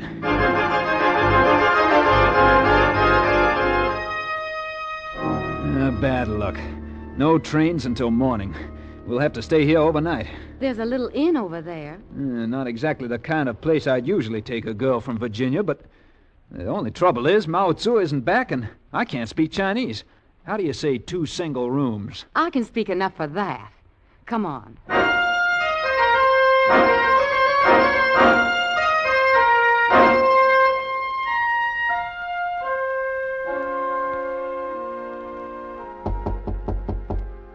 Yes? Who is it? It's me, Susan. Oh, just a minute. Hello. May I come in? Sure. Here. I thought we really should have a drink. Sort of a toast to our escape. Well, what is it? Oh, some special kind of Chinese wine. The proprietor says it's very good. I really don't think we should celebrate just yet. Well, of course, if I'm repulsive to you. Oh, no, nothing like that. You're... Beautiful. Of course. So shall we drink to my beauty? Yeah. To your beauty. Oh, such a little sip. I'm more beautiful than that. Oh, yeah. Down the hatch. There, now, that's a big boy. That wasn't bad. Not bad at all. Didn't know the Chinese made wine like that. Do you have more? That'll be enough. Well, what do you mean? In about 2 minutes, you'll be fast asleep. Asleep? Some of these Chinese wines are interesting. Special. Something like a Mickey. I don't think you'll be terribly sick, though, when you wake up. Susan, what is this? Simple, dear. I can buy a lot of negligees like this one with that $50,000, and I don't intend to share it with Sheng Pao any more than he does with me. So, well, I really hate to trouble you, lamb, but I need the seal, your safe conduct pass, and your gun. Susan, you're a... No names, Lammy. It isn't chivalrous. And you're a Virginia gentleman, remember? Susan. I'll leave you the cards, dear, so you can play solitaire. Bye-bye. Pleasant dreams. Why, you...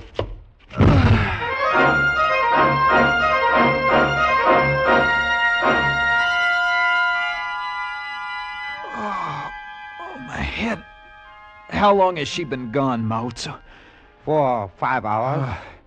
That's enough. We can't catch her now. I think maybe yes. How? She take first train. It's slow train. We take next train. It's fast train. We catch her before she get to Hong Kong. Good boy, Mao-Tzu. Let's go.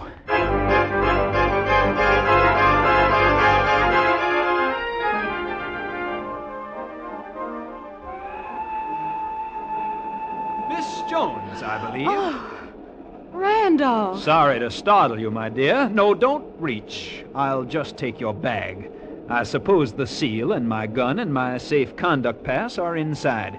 Thank you. Oh, Randolph, honestly, I'm so glad to see you. I've been hating myself for what I did to you. You have? Oh, yes. I really like you, Randolph. I wouldn't have done it except I needed the seal. You know, a little old girl like me alone in the world. I am alone, you know, Randolph. And the seal was my only inheritance from my daddy. Mm-hmm. I'd be penniless without it. You wouldn't want that, would you, Randolph? You wring my heart, Miss Jones. All right. I suppose it's just as well, really. This way, at least, I won't be a criminal. What do you mean? It's you who'll be the criminal, you and Sheng Pao. Well, what are you going to do about it? I don't know. I'll have to think. Well, think fast. We'll be in Hong Kong in an hour.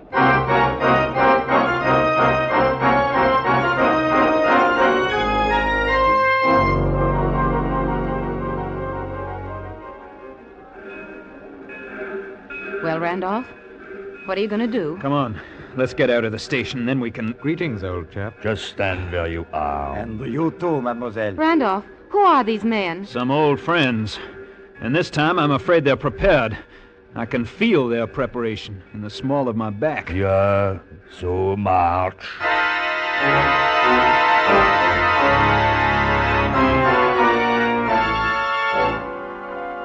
I'll bet you could have found a dirtier, smellier back room to bring us to. Shut up. They haven't got it. They must have. I tell you, I've searched. They haven't got it. Come on.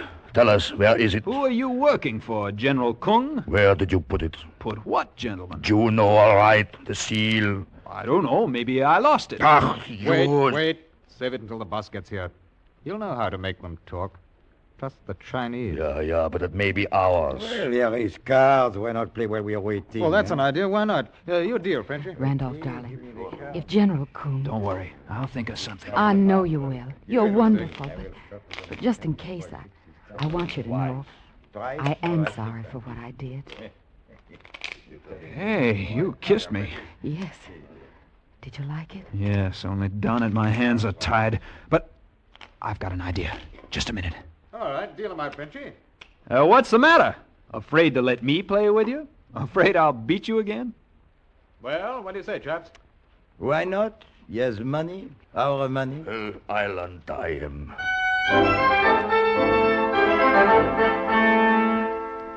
Raise. Call. 3 tens. 3 aces. 3 aces. 4 deuces. 4 kings. Straight flush. Straight flush. Royal flush. Oh, he's cheating. He must be. I'll kill him. I'll kill him.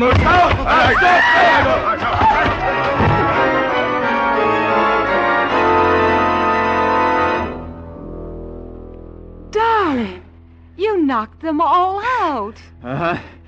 What a mess. My cards all over the room. Leave them. Let's get out of here. Listen, somebody's coming. Maybe it's the general. Hurry. Just a minute. I've got to find... there. All right, let's go.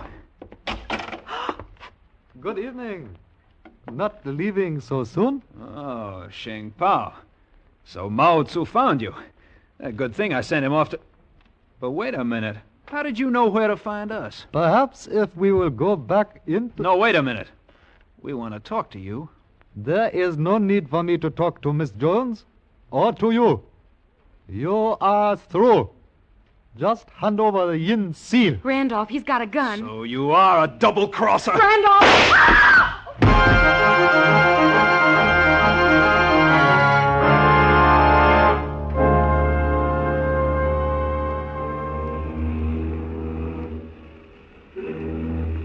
There. Goodbye to Hong Kong. Yes. Goodbye forever. It will be good to see Virginia again, won't it, darling? Yes. Although I left under something of a cloud, I suppose they'll give a married man a new chance. No doubt of it, especially since he's reformed. Lammy, you've never told me, and I haven't asked you, but whatever you did with that seal, I'm glad we don't have it. It would have been wrong to start our married life with dishonesty like that. Susan, And now that you are married, there'll be no more fighting, and that means no more poker. And because it's a symbol of the old life, I brought up your pack of cards, and here's an end to it. No, wait! Susan! Why, Lammy, what is it? What's the matter? Well, I only threw your old pack of cards overboard.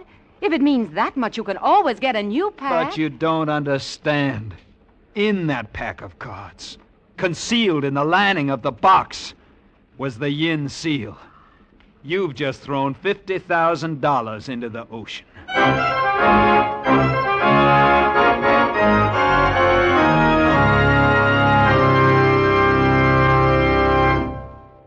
Escape is produced and directed by William N. Robeson. Tonight we have presented The Ambassador of Poker by Ahmed Abdullah, adapted for radio by John Dunkel. Featured in the cast were Elliot Reed as Randolph C. Fairburn, Lucille Meredith as Susan Jones, Ben Wright as Sheng Pao, Benson Fong as General Kung, and Richard Liu as Mao Tzu. Also heard were John Daner, Ramsey Hill, Bill Conrad, and Rick Vallon. Special music was arranged and played by Ivan Ditmars. Next week... You are standing on an ancient pyramid hidden in the depths of Yucatan. Somewhere beneath your feet lies a sacred shrine with millions in jewels and gold. But from the impenetrable jungle and the fanatic high priests of the Mayas, there can be no escape.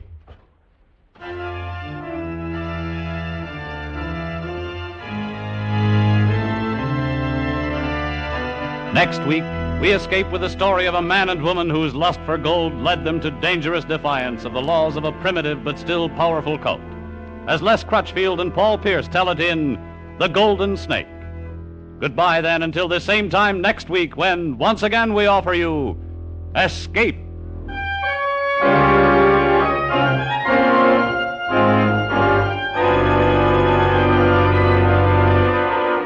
Everyone wants to give a helping hand to America's crippled children.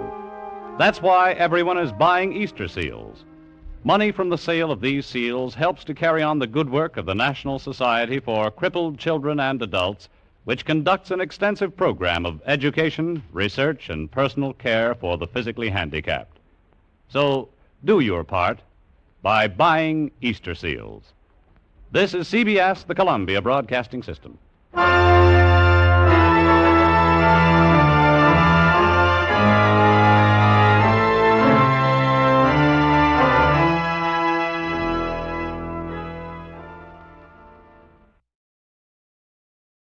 America's airwaves shine a little brighter thanks to our friends at CBS. And now, ladies and gentlemen, let's see if you're ready for tonight's radio quiz.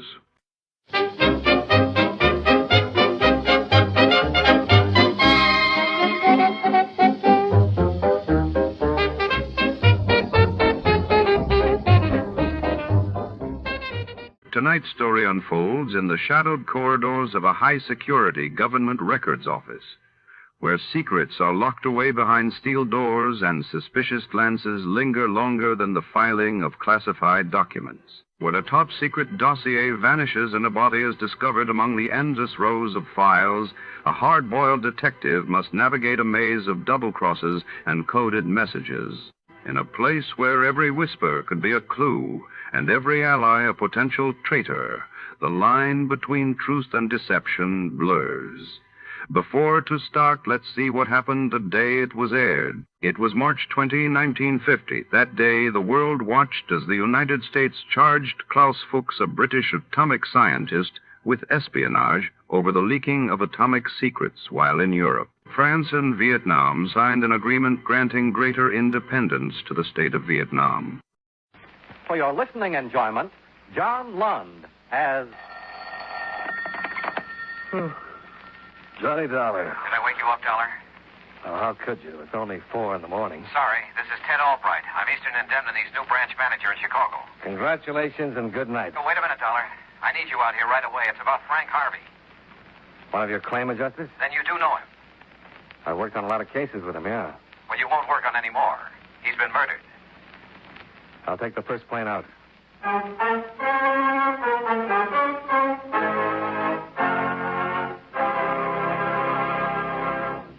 Mind if I cut in to say something, fellows? It won't take too long, since a word to the wise is sufficient. And in the English language, there is one word which is important to just about everyone in the world. That word is security. Security has several different meanings, however. Usually, we think of it in connection with the protecting of our military installations and defense industries. But it means more than that. There is a security which applies to every man, woman, and child in America.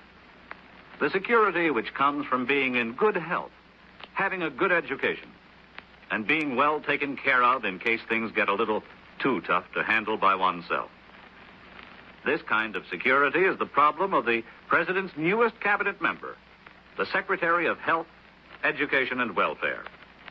This department ties together the work of several governmental agencies. First, there is the United States Public Health Service, which strives to make certain that the general health of the people in our country is in the best of condition.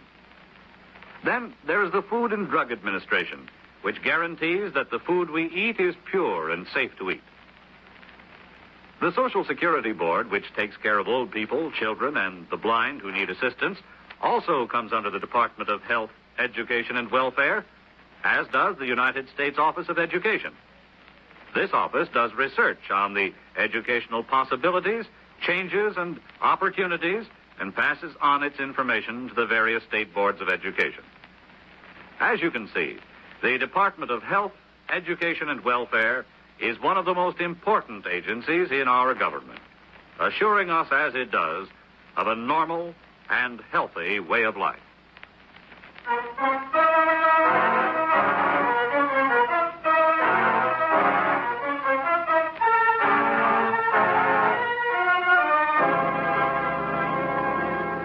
Expense account submitted by Special Investigator Johnny Dollar to Home Office, Eastern Indemnity and Insurance Company, Hartford, Connecticut. The following is an accounting of expenditures during my investigation of the classified killer matter. Expense account item 1, $71.30. Airfare and incidentals between Hartford and Chicago. I was greeted at the airport by Ted Albright and one of Chicago's winter blizzards. Sorry about this lousy weather, Dollar. It'll slow us up plenty. Oh, no hurry. It'll give you time to fill me in on Frank Harvey. Well, I can tell you everything I know in about a half a minute. Wasn't even in town when it happened. The wife and I were visiting her folks in Milwaukee. The police traced me there at 2 this morning. What did they tell you? All lousy drivers think they own the whole road. Yeah, what did the police tell you? Well, Frank was apparently at the office until 7:15 last night. That's when the night elevator man signed him out in his book. He left the office alone. But an hour later, a truck driver found his body half buried in a snowdrift out on Manheim Road near the northwest city limits. He'd been shot 3 times at close range. And that's all I know. Oh, not very much, is it? Watch what you're doing. All the stupid morons. Everybody thinks he can drive a car. You're kind of on edge, aren't you? Well, who wouldn't be? This thing happening to Harvey, driving back to Chicago in the middle of the night, no sleep. Oh, I'm sorry, Dollar. I guess it all piled up on me. I suppose you want to go right to our offices here. No, I'll check with the police first. You want to drop me off? Sure.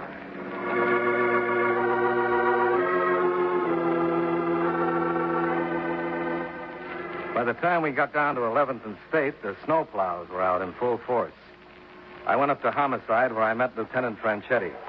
A blizzard like this always cuts down the crime incidence rate, Dollar. Homicide particularly. There'll be a rise in deaths from natural causes and Yakky-Dack, but not much for our department. Yakky-Dack? Yeah. Anti-freeze. Favorite cold weather drink of the bums on West Madison.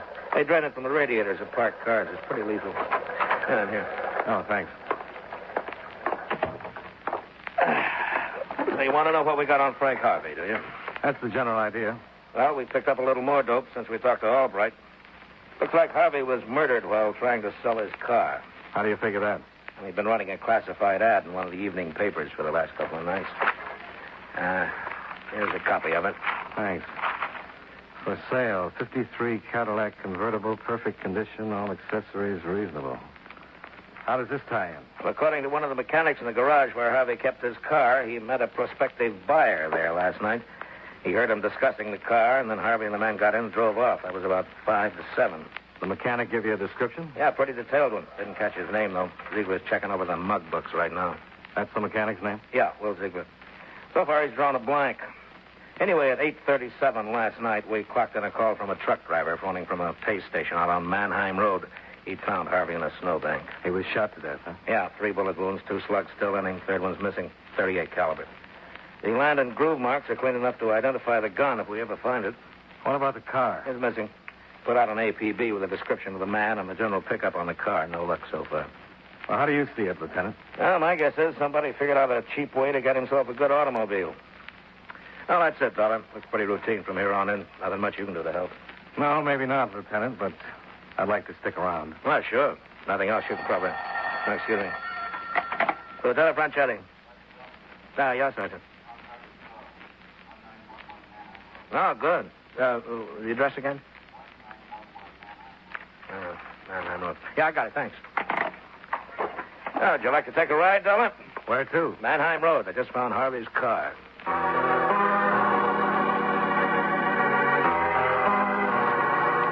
It took us some 45 skidding minutes to make our way through the storm out to a beer and hamburger joint on Mannheim Road. A precinct car and a handful of reporters were already there when we arrived. A detective sergeant filled us in on the background. The owner of this place came out about an hour ago to open up, Lieutenant. He saw the car parked out there in the parking lot and phoned in. Uh-huh. It's Frank Harvey's car, all right. Been out here a long time, all that snow piled on it. Yeah.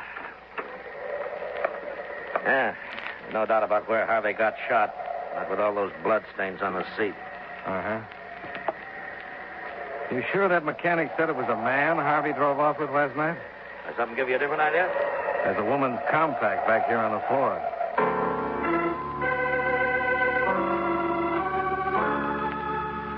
Expense account item 2, $3.80. Cab fare back to your offices in downtown Chicago. We got nowhere talking to the beer joint owner, and there weren't any more physical clues in the car to tell us anything. But I figured maybe Ted Albright could. Just doesn't make sense, Dollar. Why not? Well, you said the garage mechanic saw Frank drive away with a man. How'd a woman get into the picture? Well, I thought maybe you could help us with that. Me? How? Well, you were Frank's boss. You must have got to know him pretty well. Well, sure, but what's that got to do with this woman? Well, did he have any girlfriends? Anybody in particular that he went around with? Oh, no, not that I know of. I'm sure he didn't.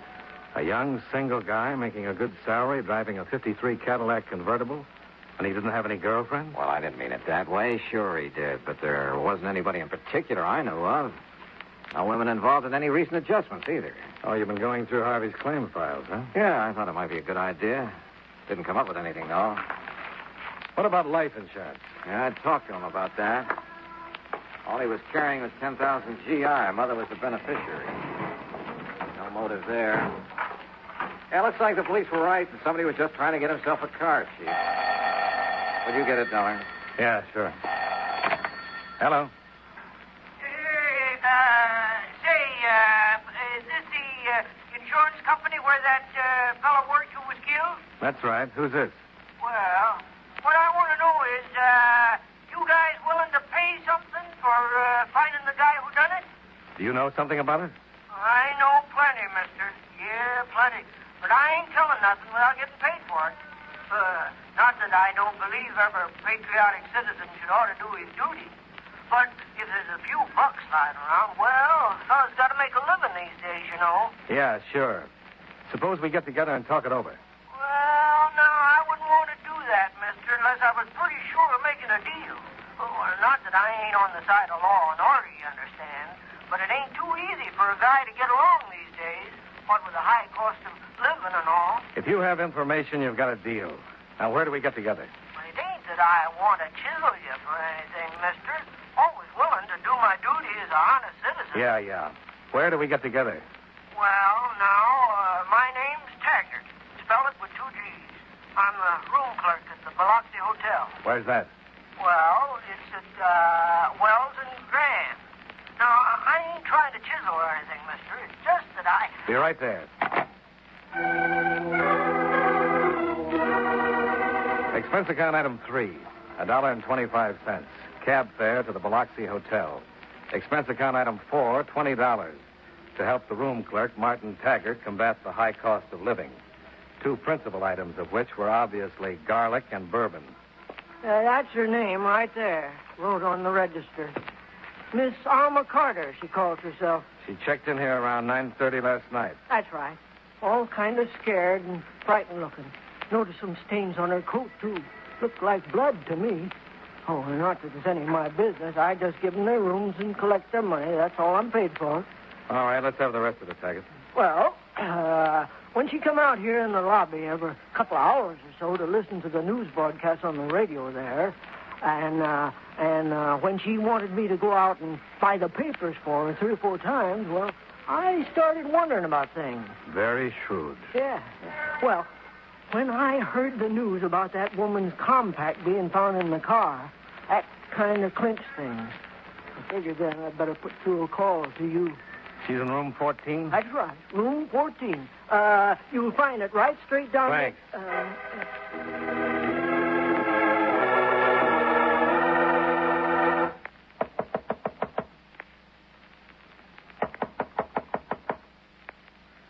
Yes, who's there? Miss Carter, I'd like to talk to you. Who are you? My name is Dolar, insurance investigator. Insurance and... All right, come on. Thanks. Now, what's this all about, Mr. Dollar? Knocking on a perfect stranger's room, saying you have to talk with me. Let's get one thing straight first. You're wrong about our being strangers. Wrong. I've never seen you before. No, but I've seen you. Or at least your picture. My picture? Yeah. On the desk of the Chicago manager for Eastern Indemnity. On the desk of... That's right. Mrs. Albright.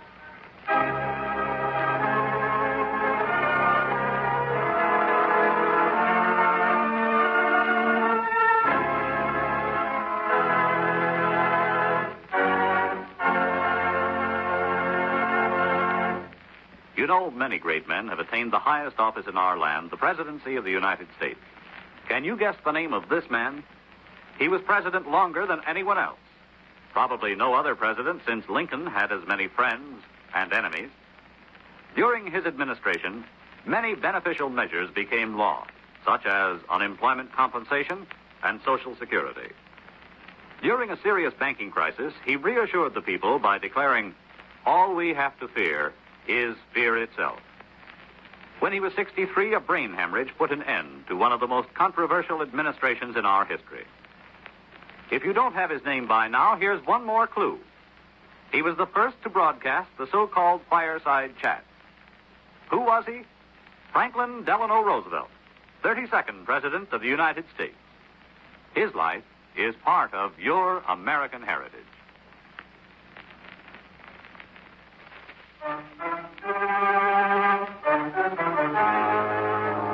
And now, with our star, John Lund, we bring you the second act of Yours Truly, Johnny Dollar.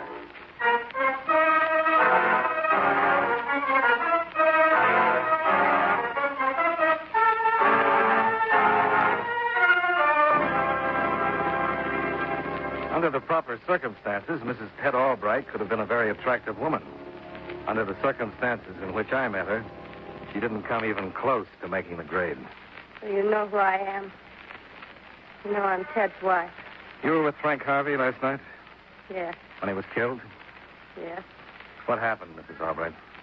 Can I have a cigarette, please? Yeah, sure. Yeah. Thanks. I ran out a couple of hours ago.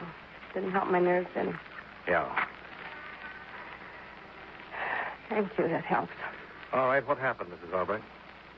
Well, Frank was going to give a prospect a ride in the car last night. He asked me if I'd mind going along. Pretty friendly with Frank, were you?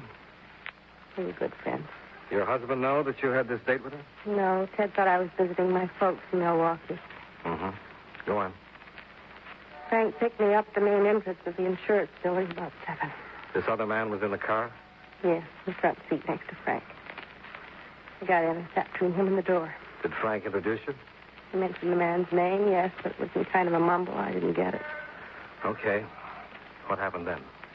Well, the man asked Frank if he'd mind driving out to his house so he could have his wife look at the car. He didn't give the exact address, just told Frank to drive up Mannheim Road. Go on. We were driving along a lonely stretch of road when the man told Frank to pull over to the side and stop. He had a gun in his hand. Frank asked him what the big idea was. And the man laughed in a kind of crazy way. Pulled the trigger. What happened then? Everything was kind of a blur after that. I think I screamed.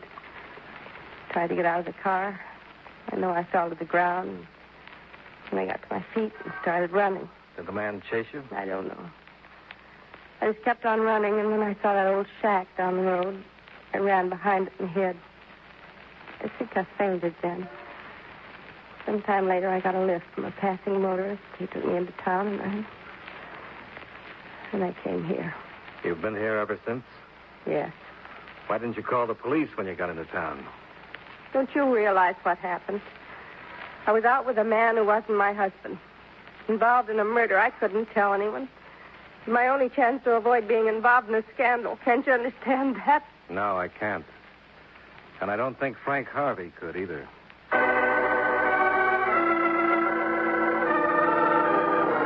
After Mrs. Albright told her story to Lieutenant Franchetti and a police stenographer, she was booked and held as a material witness. Then Franchetti sent out a pickup for Ted Albright. Now, looks like it's boiling down, Dollar. Jealous husband hires a gun to knock off his wife's boyfriend. It's a classic pattern. Yeah, maybe. What about that garage mechanic? Ziegler? Yeah. He have any luck with the mug books? Yeah.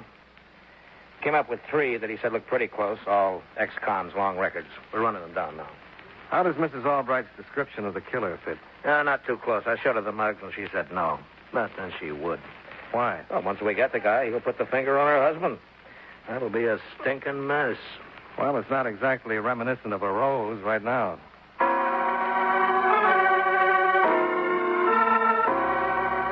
It looked like routine police procedure from then on in, so one of Franchetti's men drove me to the Palmer house, and I checked into my room. I was looking forward to a hot shower, but I didn't quite make it. Johnny Dollar. This is Albright, Dollar. I've got to talk to you. Where are you? Down in the lobby. Come on up.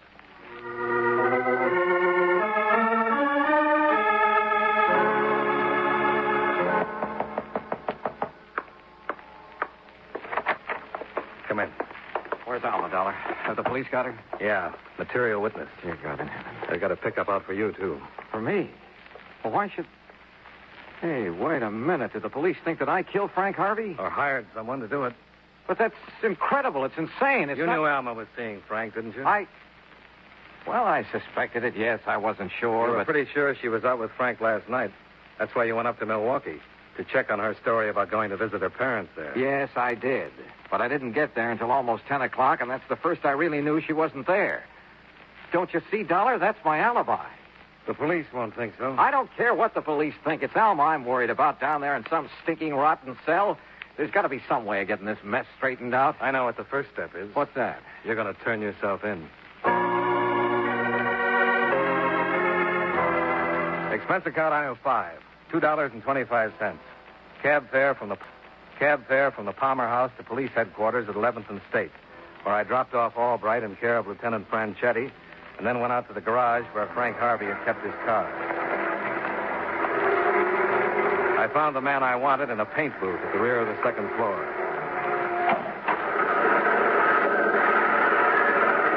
Ziegler? Your name's Ziegler? Hey, Mac? I'm looking for Will Ziegler. Is that you? Yeah, that's right, Mac. What can I do for you? My name is Dollar. I'm an insurance investigator. Yeah, that's so. I'd like to ask you a few questions. Oh, hey, I get it, Mac. Insurance investigator. Yeah, that guy Harvey, he was in the same racket, wasn't he? You know, the guy who got killed. Yeah, that's right. Yeah, it was rough. Guy getting himself bumped off that way, real rough. I was standing right there when he and the joker who done it drove off, you know. Yeah, that's what I wanted to talk to you about. Yeah, sure, Mac. Be glad to tell you what I can, but I already gave that lieutenant, what's his name? Franchetti? Yeah. Yeah, I already gave him all the dope. I picked out 2 or 3 guys from that Rose Gallery book that looked like the Joker I seen. Had you ever seen that man down here before? I couldn't swear it, Mac. I don't think I ever seen a guy before, no. What about Ted Albright? Who? Ted Albright. He was Harvey's boss. Ever see him down here? All right. Well, the name don't mean anything, Mac. Could be he's a customer here, but I never run across him. Okay, let's get back to this man who drove off with Harvey. Huh? Did you notice anything strange about him? Anything different, peculiar? No, that's the trouble. Like I told that lieutenant, you never can tell about them kind of jokers. What kind? You know, them psychos. Like that guy is. Oh, you figure he's a psycho? Oh, sure, has to be. I got it all figured out. Yeah? How's that, Dick? Look, here's a guy, sees an ad in the paper. Car for sale. So he figures he'll meet the guy who run the ad, drive out on some lonely stretch of road, bump him off, and make away with the car.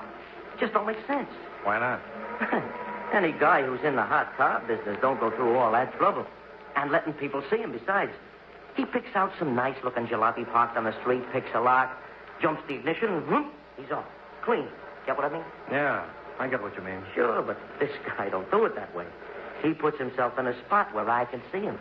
And even worse, when Harvey picks up that dame in front of that insurance building, he don't back out of the deal. He bumps Harvey off with one perfectly good witness sitting right there beside him. The guy has to be a psycho. Seems to make sense. Sure. I got it all figured.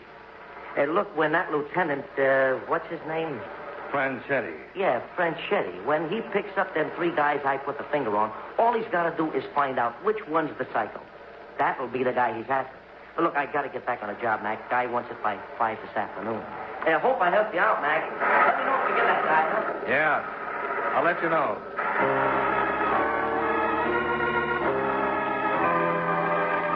Expense account item 6. $1.85. Cab fare back to police headquarters, where I had a talk with Alma Albright. Tell me Ted's been arrested, Mr. Dollar. That's right. Why'd you have to do that to him? He didn't have anything to do with it.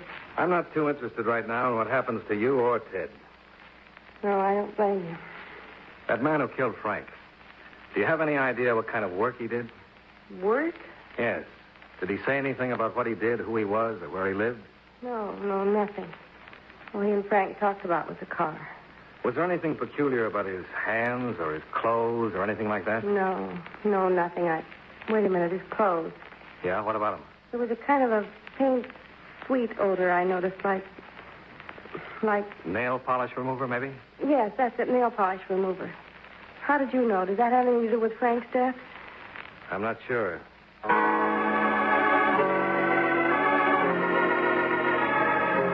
Expense account item 7. $1.85. Cab fare back to the garage. Ziegler had finished the paint job and had punched out for the day. Expense account item 8. $2.95. Cab fare to a rooming house out on the west side of town.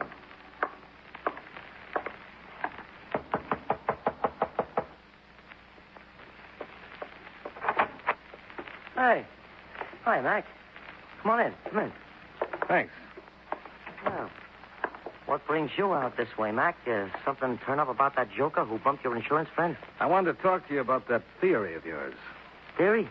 Oh, you mean about the guy being a psycho? Yeah. I think you've got something there. Oh, yeah, sure I have. It figures.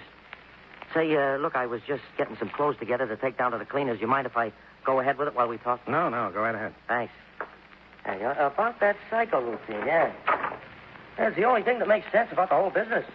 You know, him knocking off your friend with the girl in the car and all. I thought of another angle about the girl, Ziegler. He might have had some plans about her, too.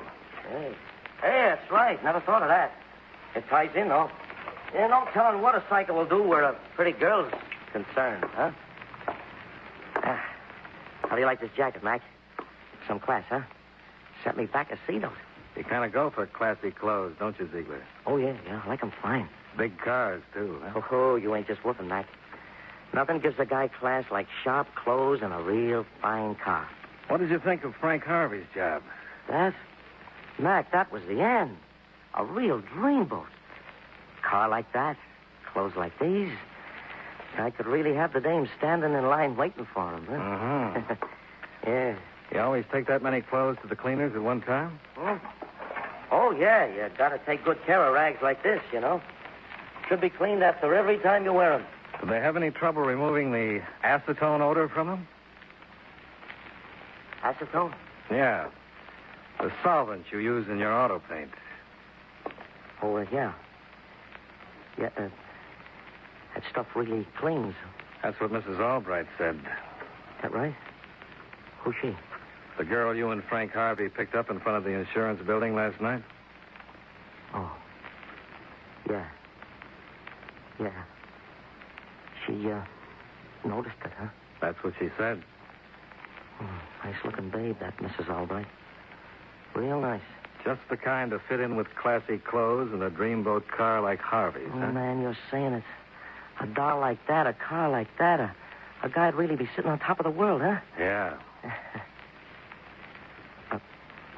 How'd you know, Mike? That, acetone stuff tip you, huh? It helped. Mm-hmm. Your crack at the garage about picking up the girl was the real tip. Yeah, that's right. I shouldn't have known about that, should I? How do you like that? Always did shoot off my mouth too much. Well, you want to ride in with me or wait till the cops get out here? Might as well ride in with you, Mac. I'll get my coat and hat, huh? Don't try it, Ziegler. Okay, Mac. I quit. I always get excited at the wrong time. Like I did with Harvey. Oh, that was too bad. Killing him? No. Doing it in the car that way. Spoiled that great upholstery. Couldn't even use the job after that. That was a mistake.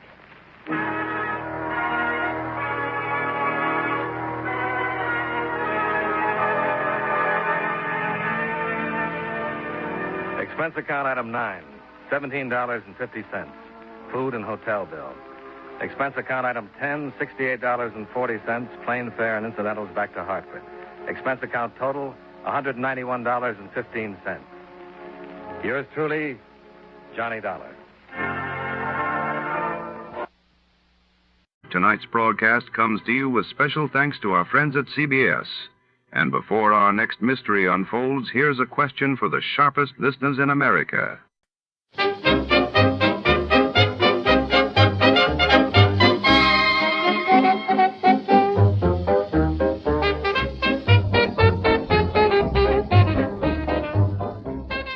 Tonight, under the flicker of neon lights and the ever-watchful eyes of the city, a new mystery buzzes into town. When a dazzling socialite dubbed the Queen Bee vanishes from a glittering gala, our hard-boiled detective must untangle a web of secrets, jealousy, and danger.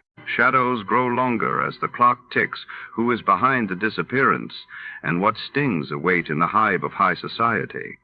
Stay tuned as the case unfolds. Before we begin, let's see what happened on the day it aired. It was April 1, 1949, and that day the world learned that Newfoundland officially joined Canada as its 10th province.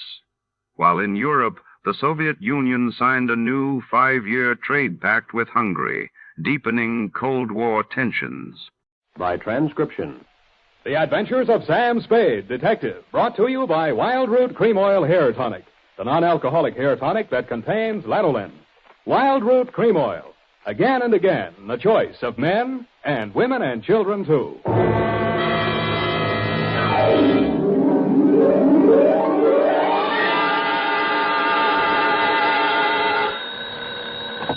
Sam Spade Detective Agency. Me, sweetheart. Sam, where have you been? I've been tasting the bitter with the sweet at Miss Wigginson's School for Girls, sort of a special course in homicidal apiculture. Apiculture? Mm-hmm. There were apes involved? Effie, where is your Latin? Apis, apianus, of or pertaining to bees. Oh, bees, of course. It was a bee caper? It was a beekeeper caper. Oh, that's funny, Sam. That's a honey. Effie, put these words down in your little book. Honey, sweetness, hives, combs, etc. Never mention them again. What? Keep things humming, sweetheart, and I'll be right down to drone my way through my report on the Queen Bee Caper.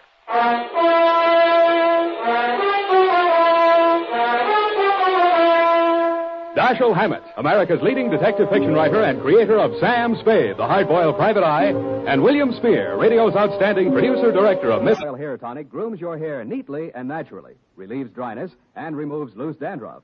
Yes, you'll be glad to discover that just a few drops of Wild Root Cream Oil make a big difference.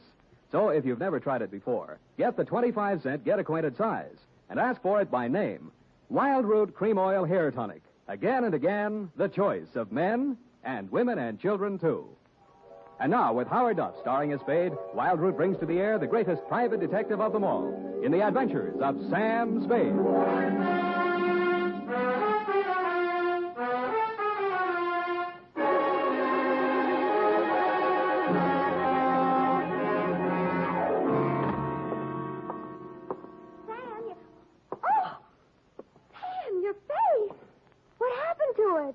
Many things, Ep. But it's also kind of raw. Oh, Sam. In time, Effie, my wounds will heal. Oh, I'll bet that Mamie Gagan had something to do with it. I could tell when she came in here that she was going to be... Mortuus nil nisi bonum. Huh? Latin. Speak well of the dead, remember? Oh, one thing at a time, sweetheart. Let's get this over with. I want to find a doctor. oh, you're so brave, Sam. Carrying on in the face of your face. Sure. You won't be satisfied until you just die. And my eyes told me it was you, but my mind screamed no. I checked your wide-brimmed pork pie, your zoot gabardine slacks, suede and alligator wing-tipped shoes, and it still repeated you. Sammy, do not look as if you have just lamped the ghost. It is I, $5 Frankie. But at this hour, Frankie, what is it? Your watch broken? Did you lose your way? You sleepwalking? What? No, Sam. I am in complete possession of my faculties. Good. And I came here with the full knowledge of my intellect. Uh-huh. I even see through the crystal of my timepiece that it is 1 o'clock, the hour from which they break from the barrier. That's right. But I have not been drinking, and as for sleepwalking, that is strictly for gents with unhappy marital relationships. All right, Frankie, I'm forced to agree with you that you're standing in front of me instead of the $5 window. Now, what's the dope? Well, ordinarily, I do not resort to hiring a strong arm to consummate my business dealings. Naturally. There being a full supply of such muscles lying around the back room of Patterson's smoke shop. Loose? But when the job calls for both tact and muscle, I am forced to roam far abroad in search of the same. You mean you have a job for me? A real honest Seabiscuit job that'll pay money? With the ordinary Seamus, I might try to offer a little paddock chatter, you know? Yes. But with you, Sammy, I will tender coin of the realm. Good. I will pay you, of course, in $5 bills, as is my wont. I hate to get wrong with cops. Yeah. Okay. Tell the boss I already told the boy. Get going. So long, Spade. Just stay there and enjoy your sandwich, sir. Yeah, so long. The waiter, of course, was the guy who called me, a white-faced young kid sweating with his black tie up under his left ear. They walked outside and got into a car parked in front of the restaurant. Of all things, a limousine with a liveried chauffeur. I watched through the front doors. It pulled away, picked up the license number, and called the Department of Motor Vehicles. The car belonged to Mike Sheldon, known to the voters of the North Beach section as Uncle Mike. A white-haired, jolly-faced gentleman of dubious means and still more dubious methods who had something to do with politics. What he had to do with a weasel like Freddie Malloy, much less a poor waiter boy at Barney's, was something to ponder. I sidled back to my booth and attacked the corned beef on wheat. My teeth, instead of going all the way through the sandwich, which is the way I like it, struck something firm and unyielding. I pulled from between the lettuce and the bread a wax paper envelope. Inside was a $50 bill and a small photograph of a blonde. Denny, the waiter, had scribbled 3 words in the corner of it. Find this girl. You care for some more coffee, sir? I got Yeah. Bring the pot, will you? And, waiter. Yes, sir? This, Denny, the kid who was just here. What's his last name? Denny? It's Weston. Denny Weston. Yeah, okay. Where's he live? A trick like that. Mm-hmm. And, what do you want me to do, Miss Adams? I want you should pay a formal call on that dame and tell her that upon the very next occasion of any violence or threats thereof out of her, I'm going to yell cops. In fact, Mr. Spade, I am placing my life and limbs in your hands, and if you are anything of what you're cracked up to be, you will have no difficulty in giving that creepy crow the bum's rush straight out of my life. Pardon me, Miss Adams. My secretary seems to be calling you. Out of my way. I know who's in there, and I'm going in. Out of my way. Mrs. Spade, it's her. Keep her off. You should have hired the 4th Marines, dearie. Now, ladies. Ladies, please. Break it up. I'll show you who to get tough with. You don't Ladies. tell me, Shamus, or I'll let you have it. Now, ladies, please. Now, let's talk this over calmly and sensibly. Okay, you asked for it. Now, ladies. Oh. Please.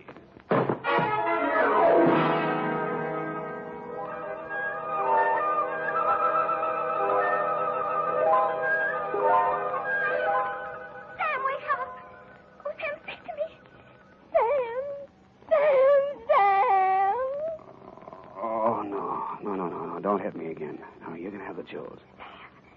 Oh, Sam, you poor darling. Here, drink this.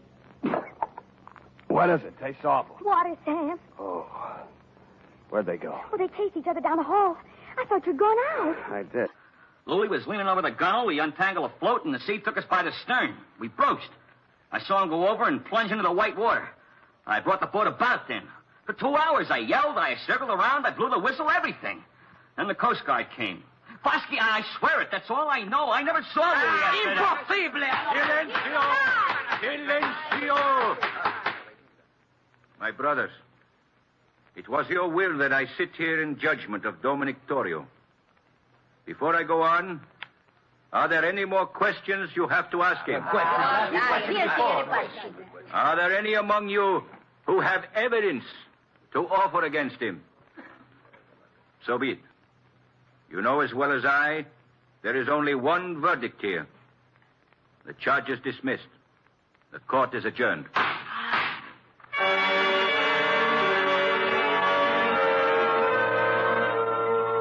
Everyone was still for a second, like a big tableau.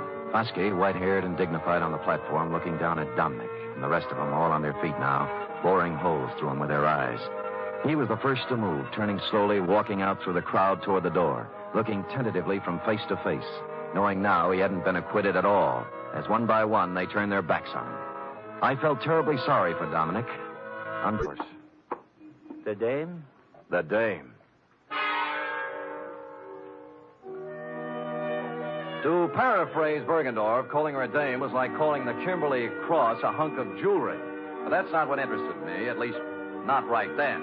She was walking back and forth in front of Bergendorf's like a kid at the dentist door trying to get up the nerve to push the button. Quoting from my notes, it says 9:02 a.m., girl, 5'2", blonde, early 20s, gray tweed suit, spent a few indecisive minutes in front of Bergendorf's, finally went in.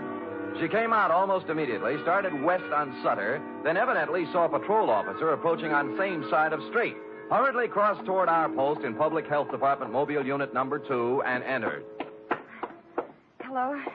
Well, good morning, good morning. Am I too early for the... Oh, you're just in time. First customer of the day. There, let's see now. Name? Martin. Martin. First name? Bernice. Address? 826... She wasn't a very good liar. While she was telling him her name was Bernice Martin, she filled with a leather handbag with the initials PC on it, big enough to read from across the street. George filled the form out, then moved her around to the machine. By now, the cop she was ducking had walked by and turned the corner. No. She walked in front of the camera at just the wrong time and loused up the shot. We had to shoot it over. Yeah, we had a model with a pair of Norby's nylons on, see? Well-known brand of stocking, and the idea was to stand her up next to a train coming down at the depot there. Then what we tried to do was get a shot of her fixing a guard, a leg guard, you know. Yeah. Surefire. With a lot of admiring glances from the crowd. Brand new idea. Real train, real station, real people. Documentary.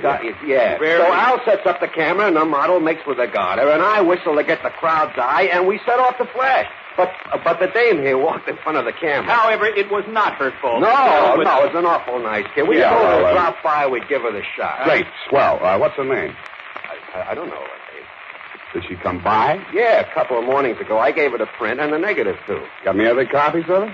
Well, I don't know. It'll take us a while to check the file. Oh, well, look, do that, will you? And if you find anything, here's my phone number. Yeah. Now, as I was saying about that fork, John, again with a your fork. Fork is your fork. There is nothing you can do to I flavor it. glamorize the number on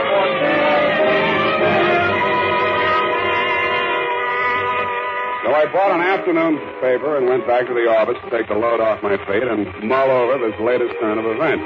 I mulled, decided to contact Denny Weston. Said cement floor had been laid, I was told by the janitor, Wednesday morning. The morning after a gun was fired in 608. The same morning on which Max Barstow suddenly left to visit his parents. And about here in the plot, it was dramatically correct to wonder if Max might be sleeping under the furnace with a new cement overcoat covering him. I went back to my apartment for a couple of long ones and some thought. It was getting along about supper time when there was a feminine knock. I guessed it to be Miss Room Service herself, Honey Kane. But no. Better. Much better. May I come in? You may. Shall I leave the door open? I'd rather you closed it. Anything to make you feel at home. Drink? No, talk. Oh. What are you doing here, Sam? The name's Humboldt. Mark Humboldt. All right, play it any way you want. But I've seen you around. I know who you are. You move in today, and half hour later you find our apartment. Why? Your apartment found me. At least half of it did. The gift horse part. Maybe so, but I figure you helped a little somewhere. Hmm. What are you trying to get on us? Nothing. I just moved in here for a place to live. With one suitcase and a bottle? Oh, I'm an actor. Look, whatever it is, lay off, will you? I've had enough trouble in my life. Things are just starting to go right. Sandra, I don't know what's on your mind, but as far as I'm concerned, you're clean. All right. Maybe I made a mistake. I'll try to make it up to you sometime. Well, maybe you can start right now. I think I'll open the door again. Just a question. In a closet, kidder. Where do you keep yours? Under the bed? Which closet? In here? Hey, wait a minute, Get you. your hands off of me. Let me see your warrant. It better be good or you're going on a hill on your head. Take your hands off me, Eddie. Let's see that warrant. All right, I got a warrant, Eddie. Here.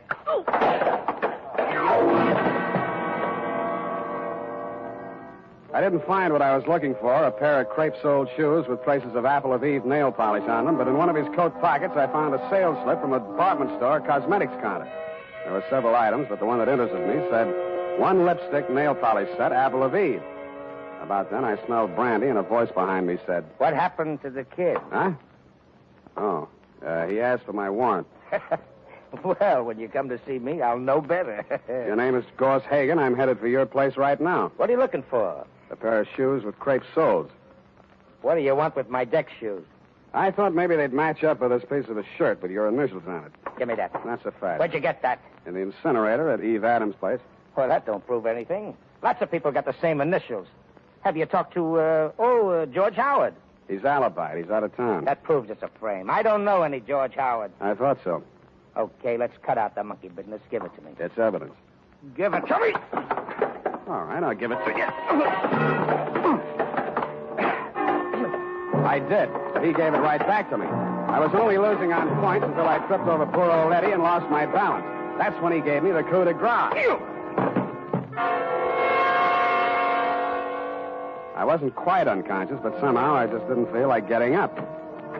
And when the apartment door opened, I opened my good eye just wide enough to see Dreamer Love walk in. Gorse, what are you doing here? I come to help you, Dreamer. I don't need any help from you, Gorse. I told you that 3 years ago. Did you kill her? I don't know what you're talking about. You killed Eve Adams. Why? You're wrong, Gorse. I haven't seen Evie in ages. Why did you kill her? All right, I did it. Yeah? Why? I was jealous. Seeing the two of you together after all we'd been to each other. Go on, laugh at me. I committed murder out of love for you. It's very funny, isn't it? I'm very fond of you, Dreamer. My poor little Dreamer Love. I'd give you anything, honey. The shirt from my back. Here's a piece of it on the counter. Where'd you... I see you're impressed. Me, too. Come on, we'll go someplace where we can be alone and talk things over. Oh, no, Gorse, please. I can explain everything. You can explain in the car on the way down to the boat. Come on. You're hurting me. Oh! No! Come on, out the door.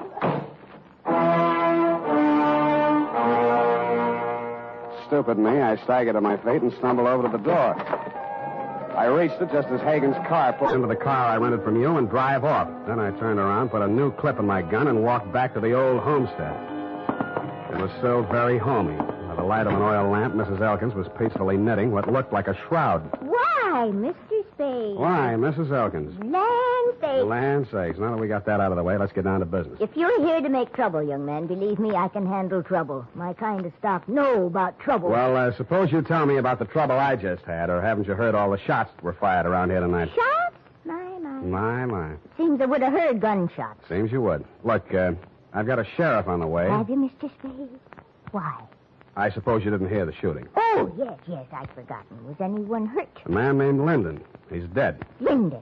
Now that sounds familiar. It should. He stayed here 5 nights ago. He was a jewelry salesman. Yes, now I remember. You say he's dead? Somebody tried to bury him alive in your little cave. How awful. I do declare. I thought you would. Well?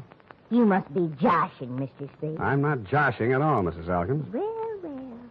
Buried alive, you say? Look, let's talk just like plain folks. Where's your husband? Where's the jewelry samples you probably stole from Linden?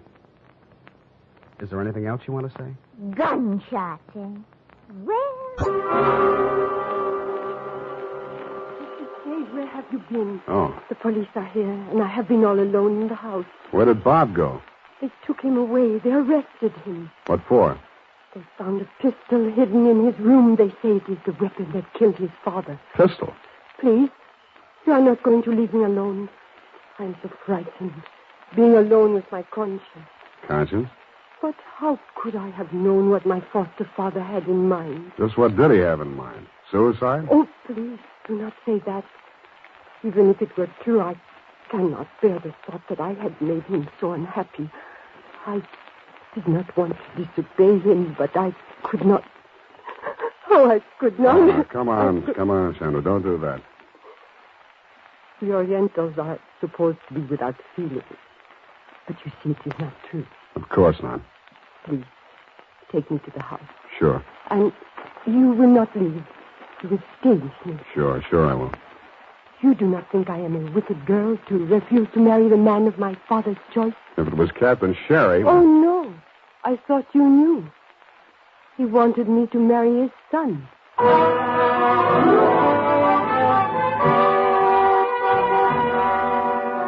I spent the rest of the night keeping her insomnia company, and a very pretty one, too. I didn't get to you on the phone to ask you about that pistol of Bob Battle's that you'd tagged as the murder weapon until just after sunrise. What I learned from you was that the rifle that had posed with a dummy warrior was an old-fashioned Belgian-made Browning with a smooth bore, which could use revolver ammunition. But the fatal slug did match the test slug from Bob's revolver. What I told you was that ballistics can lie, and that you should take another look at the metal clamp on the trigger guard of the rifle. You said you would, had the lab run tests on both guns, and by noon you had freed Bob Battle and released the exhibits into my custody. By 12:45, I had the stage set exactly as it had been set for Jonathan Battle's murder, except that the door was not locked. Chandra was standing at the easel as near as I could figure in the spot where Jonathan Battle had been standing when the slug tore through him, and Bob Battle was standing just close enough to her. You, Deputy dear, were lurking in the shrubbery outside, observing the whole colossal spectacle. Nevertheless, I plunged unblushingly ahead toward my Agatha Christie finish. But, Sam, I do not understand. What are we waiting for? You won't have long to wait, Chandra. You must be out there nut. I've been cleared. Nobody ever suspected Chandra. What do you hope to prove? Maybe that I'm wrong. Well, why do you hope to prove? Maybe that I'm wrong. Well, why isn't Sherry here? If I'm right, he will be. After 5 years, I could get my trainer's license back. Tell me more. Do you know what it is to love horse flesh and not be able to go near it for 5 years? No, the bangtail bug never got me. You can't con guys like Frankie and his thugs out of some money to buy a horse whenever you want one. There's more to the story. The horse I doped didn't get into the race. And the jockey had to ride another mount. He was thrown and killed. Well, it was too bad. I felt that I'd murdered the man. His name was Sandy Bean. Sandy Bean? That stable boy at Sunset Stables any relative? His son. Oh. His wife and son ran out of money, and they've had a hard time of it. I've worked as a janitor for the past 5 years, trying to raise enough money to buy them a horse to help make up for what I did. How much did you save? Only $1,500. The horse I wanted, a 2-year-old named Sure Thing, cost $3,000. Well, things are beginning to clear up now.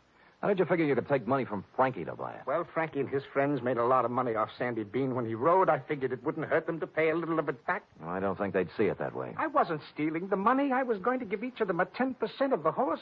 I didn't dare tell it until after I bought it. Mm-hmm. Well, Gentle Joe, maybe they'll see the light, but I doubt it. I was going to take 10% for training her, give the other 60 to Mrs. Bean and her son, Danny. He'll make a good jockey. And sure... Around my gun. And I took off some clothes and eased myself over the side. I didn't swim for speed, but for distance. Stopping now and then to make sure the man in the boat was still covering for me. Felt my way around the hull till I found the anchor rope.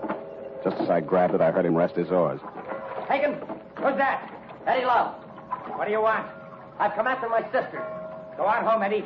She's sailing with me. That's the way she wants it. You're lying. Wait a second. Come on out there, Dreamer. What's happened? Your brother's down there in the boat. Talk to him. Well, what am I going to... Talk to him. All right.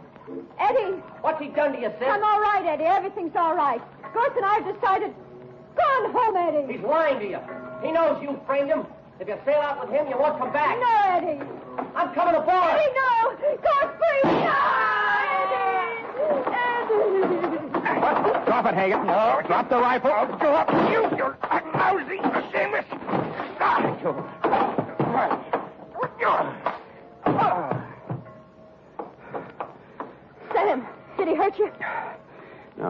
the stomach before. It takes a woman to kick you in the teeth. I'm sorry. I don't care what you did. What burns me up, you didn't do it right. I hate a bungler, especially a female bungler. I'm a bungler. You're the one. It would have worked if you hadn't gone poking in the incinerator. I should have called the police. They'd have known what to do with evidence like that. They've been wanting to get something on Gorse ever since repeal. Listen, Angel, any flatfoot could have seen through that setup. Eve Adams was sitting in front of a mirror when she was maced. She saw the murderer enter the room. She got it in the back of the head. That means she trusted whoever walked up behind her. That also means the evidence of a struggle was faked. But the nail polish on Gorse's shirt. You put that nail polish on her fingers after she was dead, laid that trail to the incinerator with a pair of Gorse's shoes where any flatfoot was supposed to think he'd try to destroy the incriminating shirt. But the dumbest thing you did was lying to me about that matching lipstick you dropped in my office. That made you look guiltier than anybody, because anybody could have planted that fake evidence. I didn't kill her. I'm not a murderer. Your brother might have got off easy. Crime of passion. Oh, please don't say that. I can't bear the thought that after everything I did, it's all come to nothing. Here. Have a lifesaver. You may need it.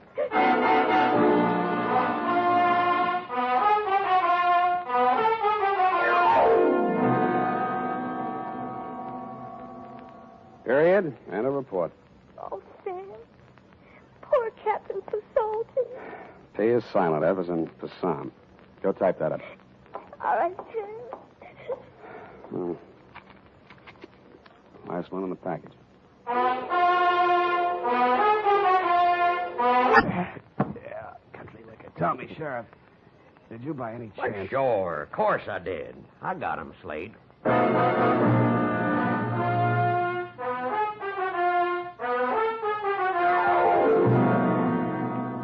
Period and a report. Sam, Hmm? do you mean to tell me you let a little country sheriff outdo you? Well, Effie, Homer Pickett's coming up for re-election next fall, and besides, you might think I was egotistical if I told you how it really ended. But your reputation. You're the greatest private detective of them all. And so I can afford to be generous. Now, not another word. Scoot, type that up.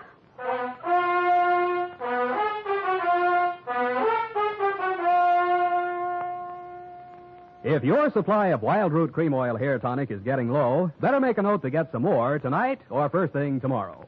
Remember, Wild Root Cream Oil is the famous hair tonic that grooms your hair neatly and naturally, relieves dryness, removes loose dandruff. Always keep a big bottle or tube on hand. And ask your barber for a professional application of Wild Root Cream Oil Hair Tonic. Again and again, the choice of men and women and children, too.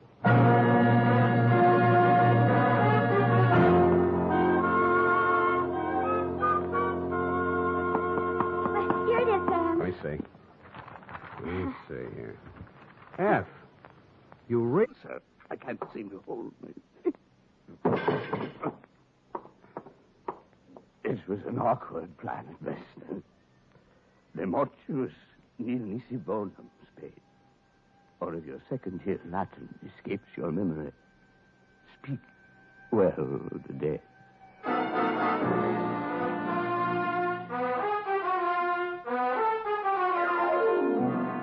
Period and a report. Oh, Sam. All those people. 4 in all. And that poor girl, Daphne. How she must have felt when she saw it. Oh, Sam. Yeah, that was pretty bad. You poor darling. Well, it's about time. And you go right home. In fact, I'm going to take you home. Yeah? Then what? Well, You are a registered nurse, maybe? Hmm? I... Go type that up. I am completely well, and when you return, we shall Indian wrestle. Certainly, sir. And now, listen to this. Shopping note. Tonight or tomorrow, get a family-sized bottle or handy tube of Wild Root Cream Oil, America's favorite hair tonic.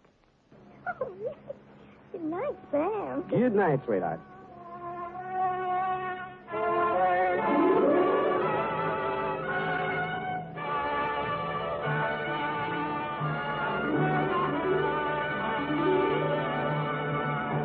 Listen to this. Shopping note.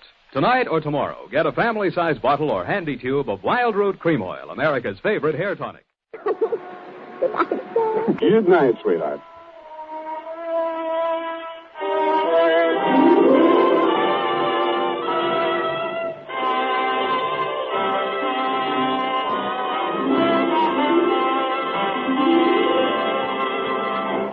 The Adventures of Sam Spade, Dashiell Hammett's famous private detective, are produced and directed by William Spear.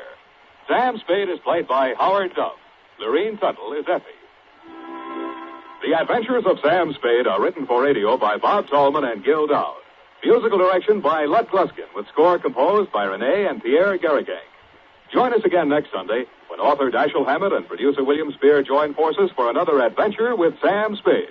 Brought to you transcribed by Wild Root Cream Oil.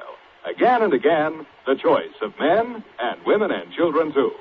This is Dick Joy reminding you to get Wild Root Cream Oil, Charlie. It keeps your hair in trim. You see, it's non-alcoholic, Charlie. It's made with soothing lanolin. You better get Wild Root Cream Oil, Charlie. Start using it today. Sam, I haven't even your wife to be versus. Nothing but peace and quiet. Fairly regular paycheck. With only a corpse now and then to produce a ripple on the mirror smoothness of our bliss. Oh, that's beautiful, Sam. I thought so. You don't have a single terrible secret either. No, but just to keep you interested, dear one, from time to time I shall pick up a piece of paper, read it, let the blood drain slowly from my face, then clasp you to me thusly, Sam! holding you close, and just before striding silently from the room, mutter in your shell-pink ear. I know. Good night, Sam. Good night, sweetheart.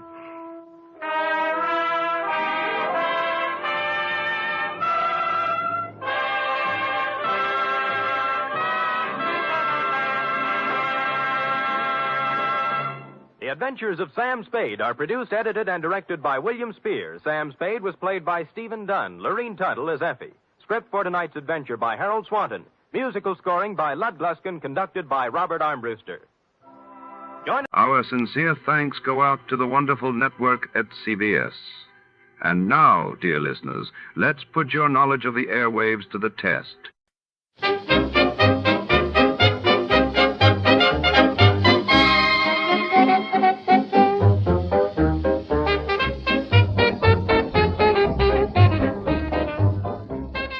In the dying light of Los Angeles, 1948, the city's secrets gather in the shadowed corridors of the Pacific Electric Railway's Grand Union Terminal. When a priceless shipment vanishes from the station's secured vault, Detective Jack Mallory is called to unravel a web of deceit winding through echoing marble halls and underground platforms. As the clock ticks toward sundown, everyone's a suspect and every shadow hides a lie.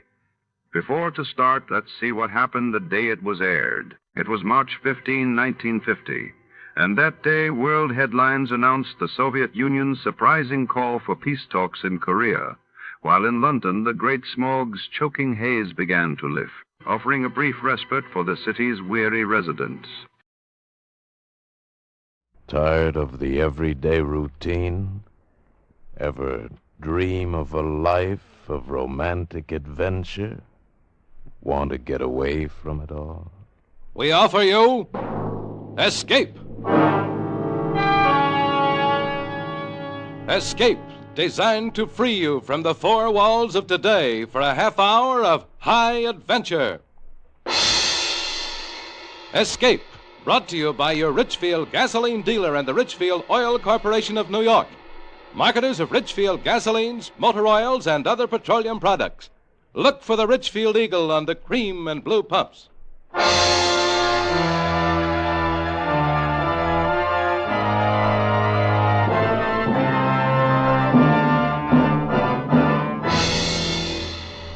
Tonight, we escape to the Old West in the story of a boy who never owned anything but a gun. As Joel Murcott tells it in his exciting tale, Sundown.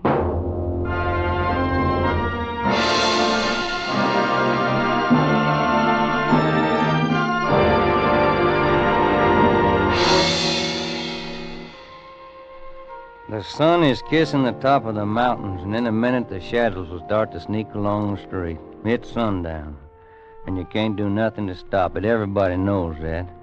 That's why the town looks like a ghost town. Not a horse nor a rider in sight, not even a tumbleweed. Oh, there's folks around, all right, looking out from door cracks and windows. And now the street ain't empty no more. Here's what they've been waiting for. There's Kirby Hunsaker coming out of the saloon at one end of the town, and there's Ben Ford coming from the liver stable at the other end. Both of them walking towards each other slow, right hands hanging like claws, an inch from the gun holsters. In a minute, one of them will be dead. Kirby Hunsaker of Ben Ford. Little Ben.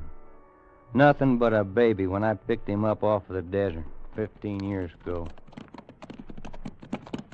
Hold up a minute, Sam. What is it? Over there, a dried-out hole, see you? Yeah, looks like a man. Let's have a look. Yeah, it's a man right enough, or what's left of him. Oh. He's come a long way for water. Come to the wrong place. Give me a hand with him. He alive? I don't know. Well, yeah, he's alive. Can't he? Here, friend. Swig this. You better hold it to him. Huh? Son's got his eyes. He's blind. Oh. Drink you. Drink just a little bit of it. Oh, it ain't gonna help him much. Burn clean through. Yeah. That better? Thanks. My wife and my kid. Yeah, where they at? Back there, where I left the wagon. Animals died. I came for water. Better give him some more, Dan. No, he don't need it no more. All we can do is find his wife and kid, if there's anything left to find.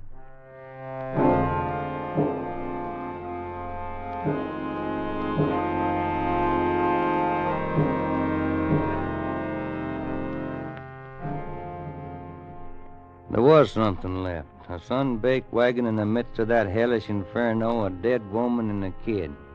5-year-old boy. His face is burned, his lips is cracked with fever, but his eyes stared out across that desert like they was following some nightmare that nobody else could see. He didn't cry, he didn't whimper, he didn't talk. We gave him water and he took it. Wasn't no place to send him, and he just stood there watching us as we buried his mother. Well, what do we do about him? A kid? Take him with us, I reckon. Ain't much else we can do. Well, ain't nobody on the ranch to take care of him. No, ain't nobody here neither. He's like a little cactus, Sam. He'll grow or he'll die.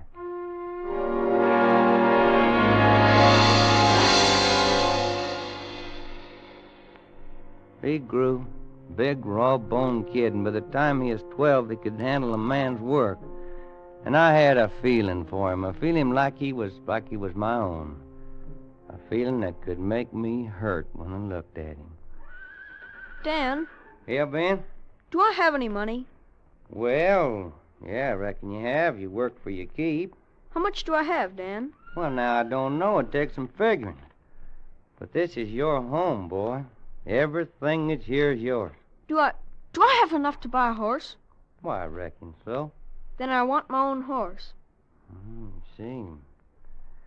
All right, boy. Take your pick. That 3-year-old black with a star on his face. I want him. All right. You just bought yourself a horse.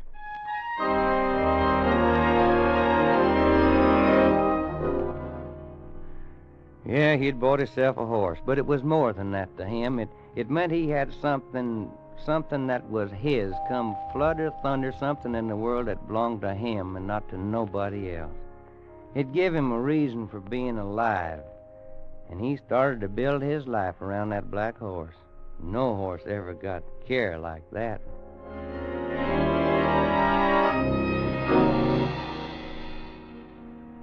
Ben had had the horse for almost a year when Kirby Hunsaker came.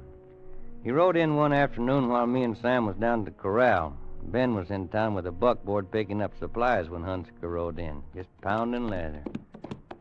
Whoa, boy. Whoa. Howdy. Howdy. Your horse looks like he could use a rest, Ranger. Needs shoeing. He'd be all right.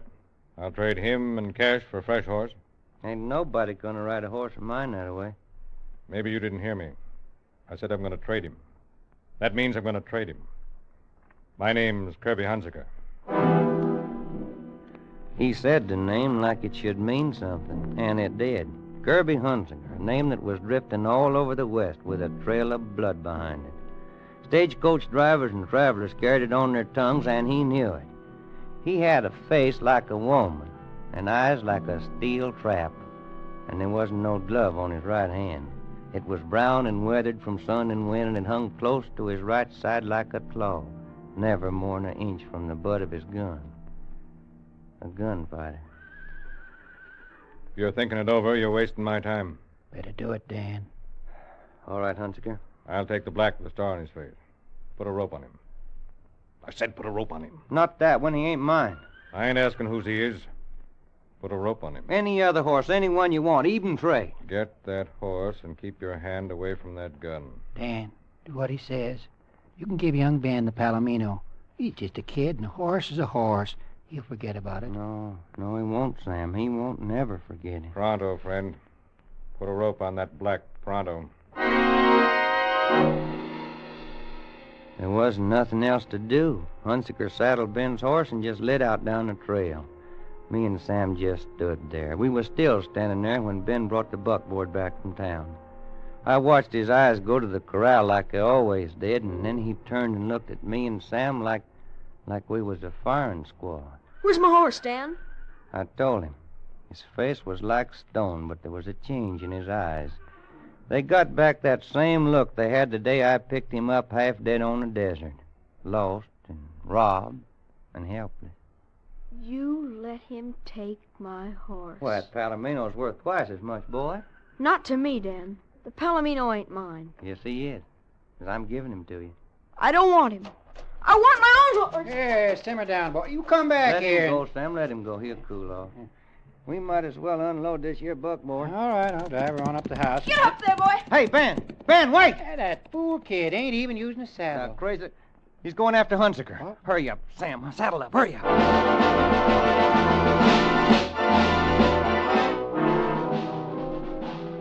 He was riding hard and light, and we was distant before we even got started. But we followed the cloud of dust that trailed after him. Then sundown hit, and he was lost somewheres in the night. There ain't much chance to find him now, unless he stops and strikes fire. He won't stop. Yeah, be a moon pretty quick. Hey, wait. Listen. Yeah, it's a horse. Oh. Must be over at the edge of that ridge. Hey, let's take a look. Hey, it's a horse, all right. Looks like the roan the kid was riding. There's something else there, too, on the ground. We rode up. There was another horse on the ground. And in the light of the moon, I could see the white star on its black face. Ben was sitting on the ground beside it. A few feet away was the body of a man. I rolled it over face up. It was an Indian. There was a bullet hole in his head. What happened, Ben? I don't know. This is the way I found him. What's wrong with Star, Ben? His leg's broken. Oh, or I must have stepped in the chuck hole. Yeah. Then the Indian come by and Hunsaker give him a bullet in exchange for his horse. Huh? Tracks in the dirt there. It's a good thing the boy didn't catch up with him. Yeah, it is. That's a bad break he's got there, boy. I know. Ain't nothing you can do for him. I know.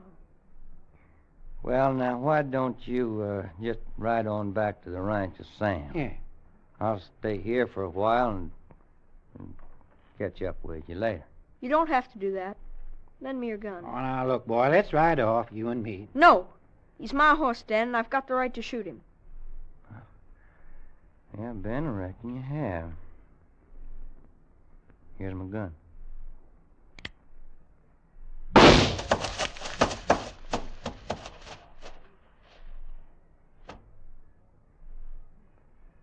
Come on, boy. I'm coming. Well, me and Sam will walk off a little ways, Ben. Give you a chance to just bawl if you want to. Get it off of your chest. I'm ready to ride with you. I ain't gonna cry, Dan.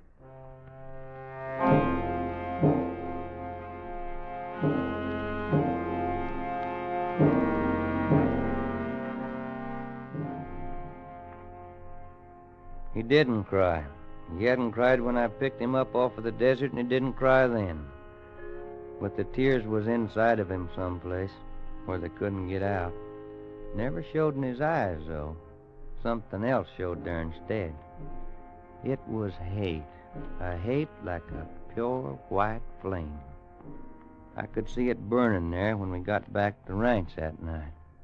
What'd you say his name was, Dan? Who's that? Whose name? The man who took Star. Hannigan, I think. Yeah, Jim Hannigan. That isn't what you said before, Dan. I want to know. Hunziker. Kirby Hunziker. You better go in and get some sleep, boy. Ben, you can have your pick of anything in the corral. I don't want another horse. Well, when you see something that you do want, you just holler it's yours. That's a promise. Anything, Dan? Anything. All right, then. I'll take your gun. My gun? You promised, Dan. I promised.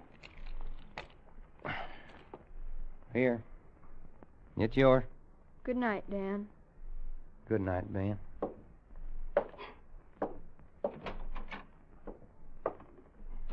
Why, in all my days, I never heard of such a lame brain thing as giving a kid like that a gun. Now, he'd have got one somewhere sooner or later. And if I know him right, it'd best be soon. Oh, he's only a boy. 13. He'd get to be a man fast in the next few years. And we can hope for him to get better sense. You're just wasting your hopes, Sam. I'm turning mine the other way. I'm hoping that Kirby Hunziker don't never come back here.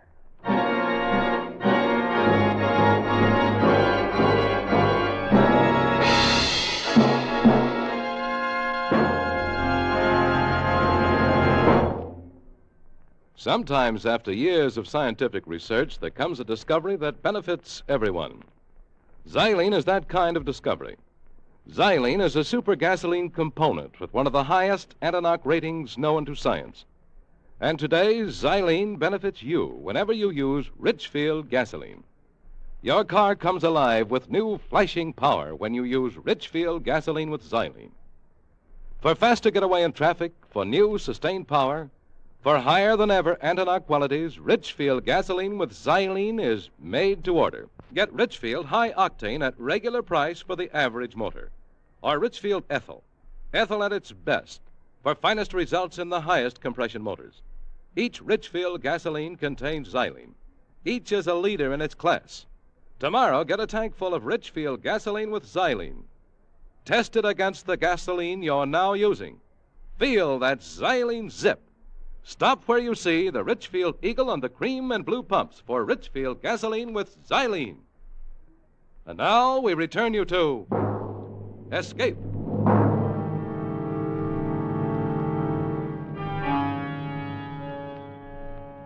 A boy and a gun. They were together night and day. Ben kept it with him in his sleep, not under the pillow, but next to his cheek, and you could see the red marks of the barrel on the side of his face when he'd get up in the morning. Rest of the time was belted around him.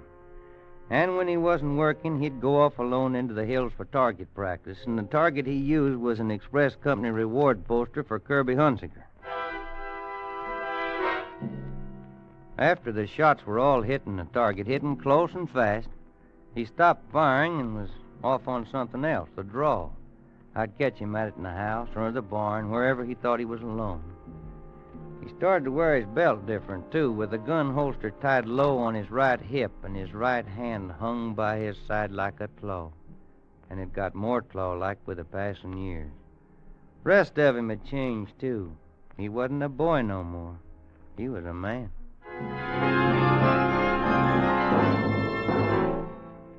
We heard about Kirby Hunziker. More and more we heard about him.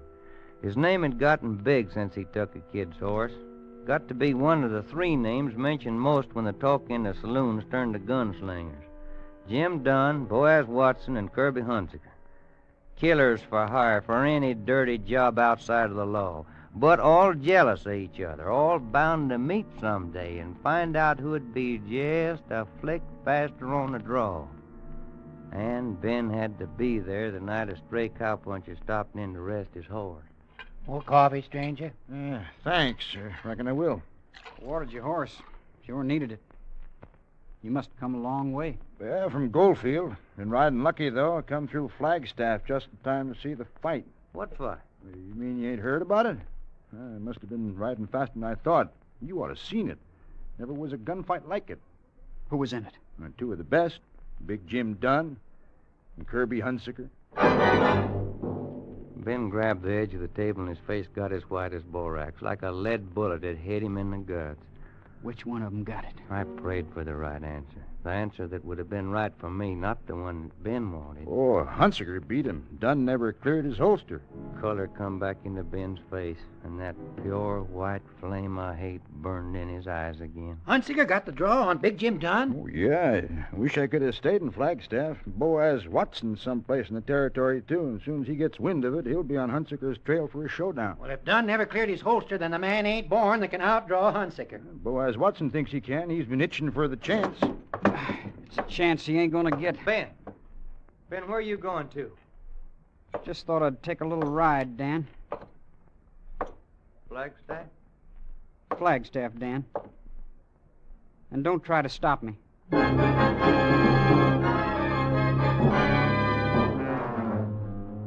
Trying to stop him would have been like trying to stop an avalanche, but he couldn't stop me from following neither. He rode day and night, trading mounts on the way, and I was an hour behind him when he reached Flagstaff on the third morning of his ride and started his hunt. He tried the hotel, the express office, and one by one the saloons, asking the questions and seeing faces go blank. He was easy to find when I got to town. He left a trail of questions behind him, and I found him in the last saloon on the street, still asking. Did you hear what I asked you, bartender? Yeah, I heard. Well, how should I know? Does he ever come in here? Well, I just serve drinks. I don't watch who comes and goes. I'm tired of walking and I'm tired of talking. I want an answer. Well, I reckon he comes in sometimes. When? Usually about an hour from now. Good. I'll wait. Gonna buy me a drink, Ben? If that's what you came for, Dan. Been rough trailing you, boy. Men and horses ain't meant to be pushed that hard. I was in a hurry. Well, maybe we can take it... I was in a hurry. Well, maybe we can take it easier going back. Maybe if we left right now, we could camp out someplace tonight like we used to. Ask me later, Dan. This is something I gotta do first. He wouldn't drink, and he wouldn't leave. He just stood there waiting, looking at nothing. He might have been carved out of rock. There wasn't a nerve in him. And then I heard the door swing the way it had a couple of times before, only this time it was different. The talk around the table's cut out, the bartender's hands tightened around the glass he'd been wiping. Every head in the place turned towards the door. It was Kirby Hunsaker. I knew that face. It'd grown heavier and crueler, but I knew it.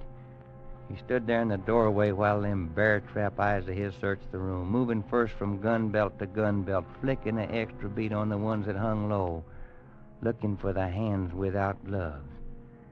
Then his glance come up to face level, like a assayer examining ore.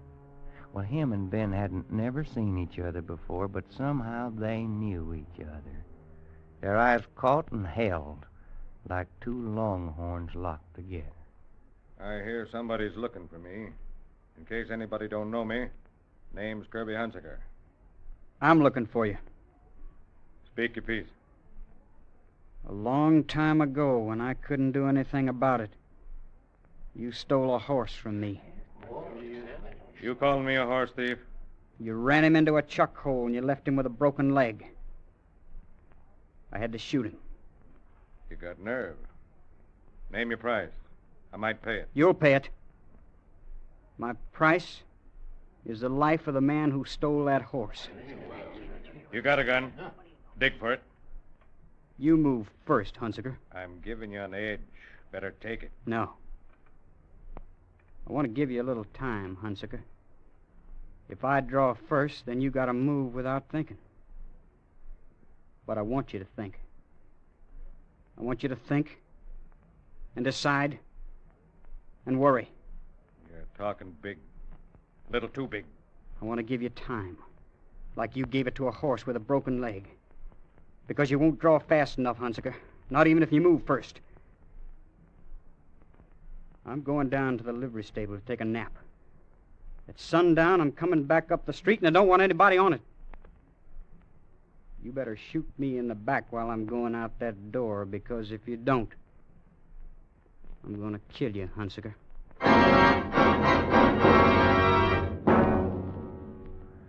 The flame was in Hunsaker's eyes, too, but it was a man's hate, not pure and white, but diluted with the memory of the way Ben's gun hung, and diluted with just a shadow of fear. Ben went back and slept like he said. I sat beside him for the best part of an hour. Then I shook him, kind of gentle. Sun's hanging pretty low, Ben. Just about time to get up and wash. Why don't you start for home, Dan? I'll catch up to you later. Well, I thought that I'd wait up at the hotel. All right, Dan. See you later. Yeah, Ben. I'll see you later.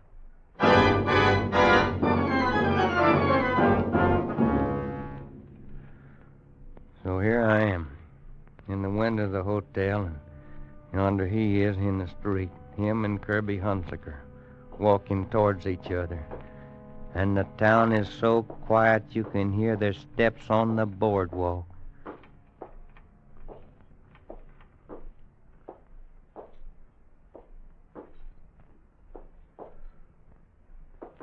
The fingers of the right hand is clawed like hooks, almost touching the gun butts.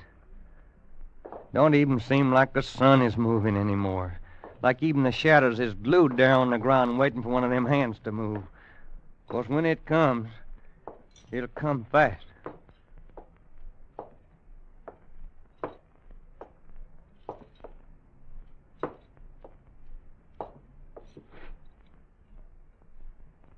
Better dig, Hunsaker. You punk. I'm going to collect for that horse. Dirty little... That's your receipt, Hunsaker. Ben! Ben! Ben, are you all right, boy? I'm all right. Let's walk. Well, it's all over now, boy. Let's saddle up and go on home. Hey, wait. It's a blacksmith. Guess the horses are ready. Express rider came in just after you left before. Boys, Watson is riding in. He met him on the trail. You gonna stay and meet him? Me? I got no quarrel with Boaz Watson. Well, looks like you will have. He was mighty keen on meeting up with Hunsaker. Looks like you've taken over Hunsaker's place. You'd better go on alone, Dan. What do you mean, Ben? I killed Hunsaker. Now every gunslinger looking for a reputation will try to get it by killing me. From now on, I gotta fight or run. Well, I'll stay with you. I've been holed up in one place too long anyhow. No, Dan. This is where we gotta split. Right now. Thanks for everything. I'll never forget you. Goodbye, Dan. Goodbye, Ben. Goodbye, boy. Goodbye, son.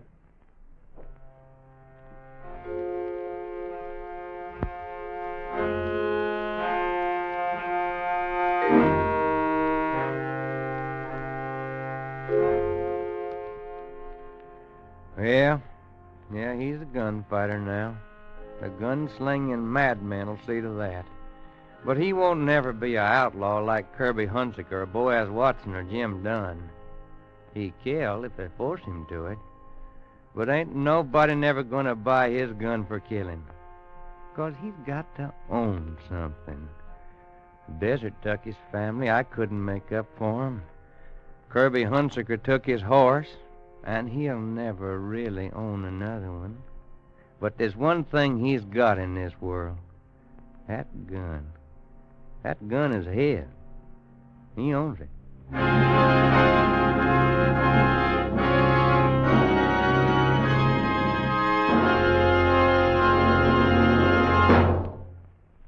No one wants to have car trouble, especially on a vacation trip. But sometimes we forget that faulty or neglected lubrication can cause wear and breakdown in any car. To keep trouble away, see the Richfield gasoline dealer tomorrow. Get all-point protection against summer wear and breakdown with Richfield All-Point Safety Service. This service gives your car the extra protection of new Rich Lube lithium lubricant, the premium lubricant that's better always. And Richfield All-Point Safety Service also includes all-point lubrication of your chassis, transmission, differential, and wheel bearings. And to protect your motor in hot summer driving, the Richfield dealer puts in fresh, clean, Rich Lube all-weather motor oil, the Pennsylvania premium grade oil that cleans as it lubricates. But that's not all. As a final precaution, the Richfield dealer makes a safety check of your battery, tires, spark plugs, and radiator. So tomorrow, stop where you see the Richfield Eagle and the cream and blue pumps. Protect your car with Richfield All-Point Safety Service. Escape is produced and directed by William N. Robeson, and tonight has presented Sundown by Joel Murcott. Featured in the cast were Barton Yarbrough as Dan, Sam Edwards as Ben, Will Gear as Sam, Ted Osborne as Hunsaker, John Ramsey Hill as young Ben, and also heard were Paul Freese and John Daner. Special music arranged and played by Ivan Ditmars. Next week. You are trapped on a dwindling sandbar amid the rushing waters of a South American jungle river. Night is coming, and with it hordes of Amazonian vampire bats. The river surrounding you teems with ferocious piranha, the cannibal fish, from whom there is no escape.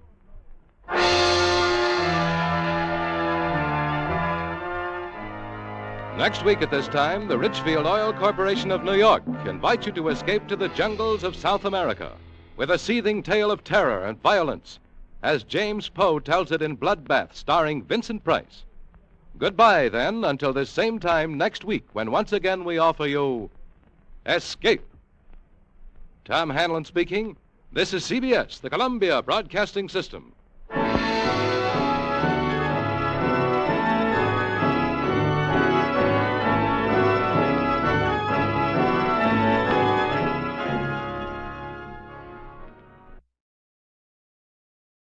Before tonight's tale continues, we'd like to extend our appreciation to the fine people at CBS. And now, listeners, sharpen those minds for a quick radio quiz.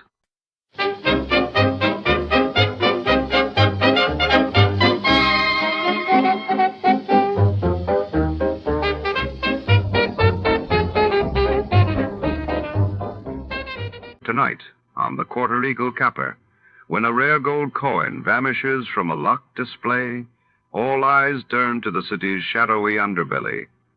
Our hard-boiled detective follows a trail of double crosses, whispered secrets, and elusive dames, each clue deepening the mystery. Just who wanted the coin badly enough to kill for it?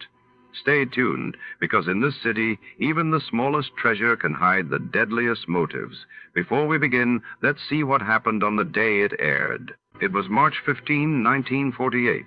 That day, the world awoke to news of violence erupting in Palestine as tensions escalated ahead of the end of the British mandate while across the Atlantic. President Truman called on Congress to institute a peacetime draft amid rising Cold War anxieties.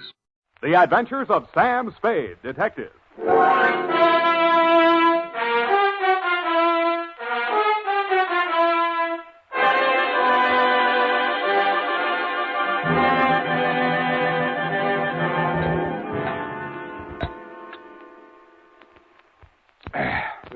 Thelma Darling. Last name, Sam? Roger. Thelma Roger. Darling. I only asked, Sam. Let's get on with it. Yes, Sam, I'm sorry. From Samuel Spade, license number 1375596. Subject? Subject, the Quarter-Eagle Caper. Dear Thelma Darling. Sam. Yes, Eph?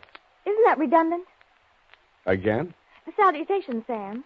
Shouldn't it be Dear Thelma or Thelma Darling, but not both? Now, get this, Eph. It's real deep. Her name is Thelma Darling. I have that, dear. Thelma Rogers. Darling, it's a name. Her father was a darling before her. Oh, really, Sam? Can't you take a joke? On the egg type, you should paste a label, grade AA, fresh. Dear Thelma Darling, I'm stubborn. Not all of this will be news to you. The part that is will be bad news.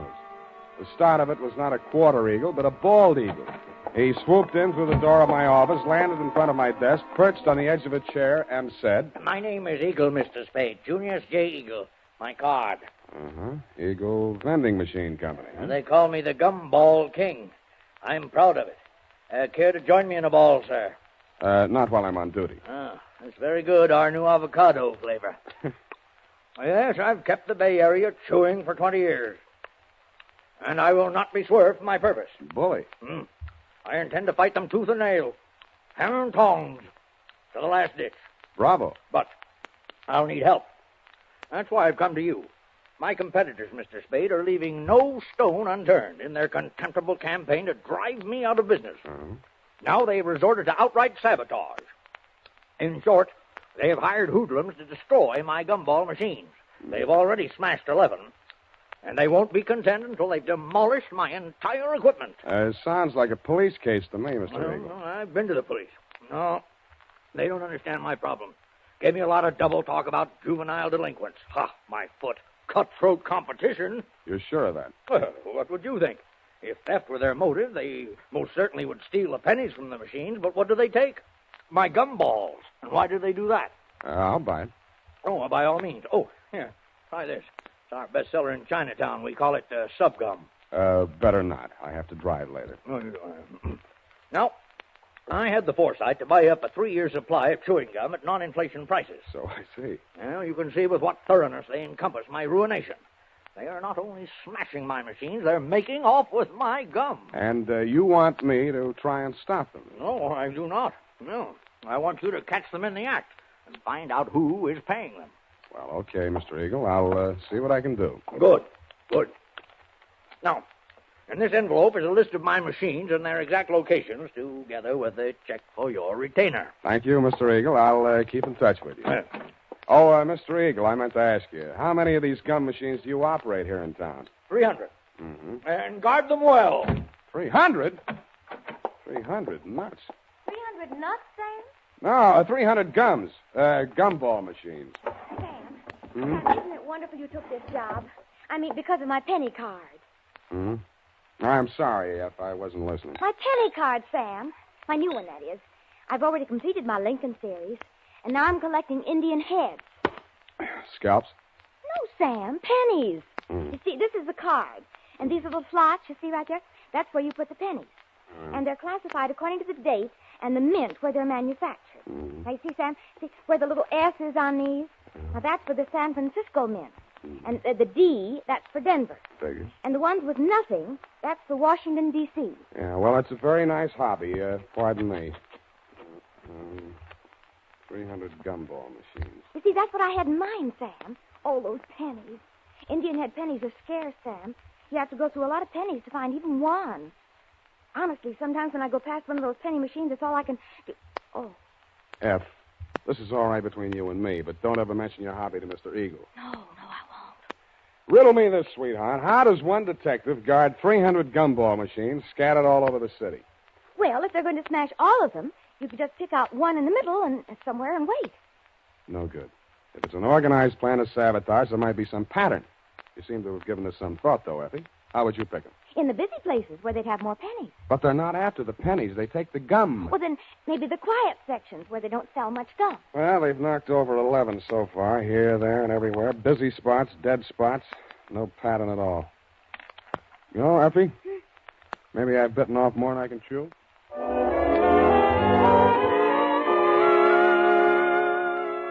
I wasn't sold on Mr. Eagle's theory that the caper was organized sabotage, but I decided to test it out anyway. I learned the operation did follow a pattern, unless it was coincidence that the 11 machines knocked over the previous night were the same 11 machines that had been refilled that afternoon. I checked with the Eagle Company's maintenance man and learned that only 5 had been refilled today. I picked the one that looked like the easiest to knock over. It was the one in the doorway of a darkened loft building near the Seamen's Hiring Hall on Drum Street. At 9 p.m., I strolled down there. The block was deserted. I took a plant in the adjacent doorway and talked to myself until just before midnight. Then I shut up. My heart skipped a beat as she passed under the light. Red hair. My secretary? Then I noticed how she was dressed. Not on the salary I paid her. She paused before the gum machine, opened a large handbag, stripped off her long black gloves, dropped them in her purse, and took out a small Boy Scout-type hatchet.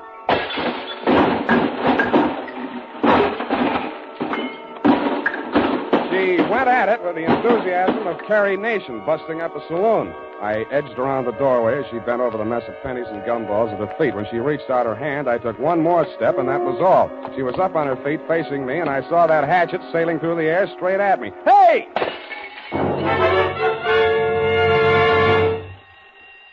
Now see what you've done.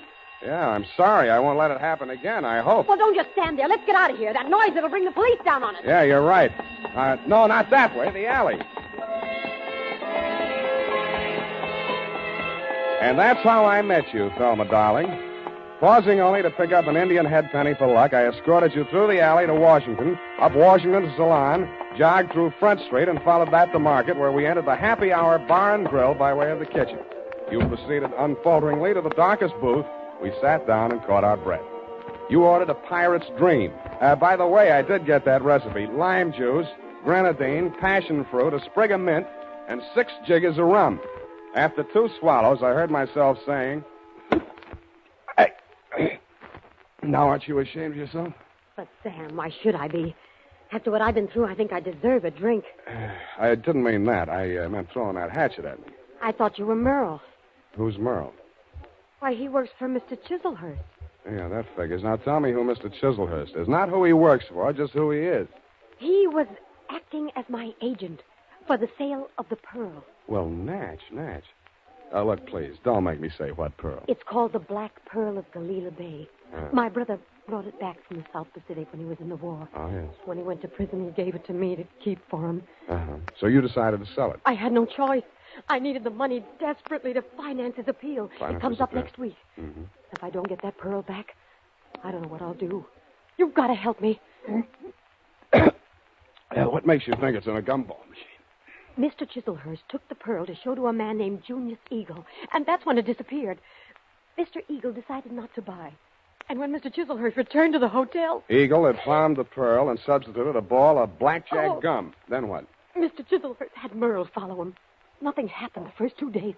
But day before yesterday, he followed him to his warehouse and saw him drop a single ball of gum into a barrel of them that was waiting to be loaded onto a truck. The pearl must have been hidden in it.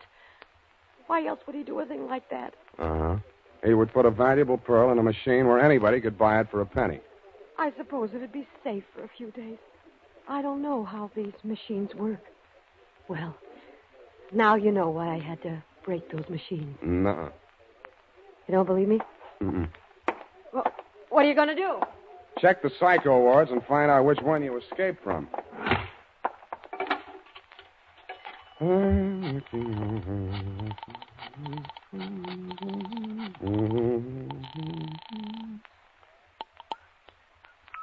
Hello?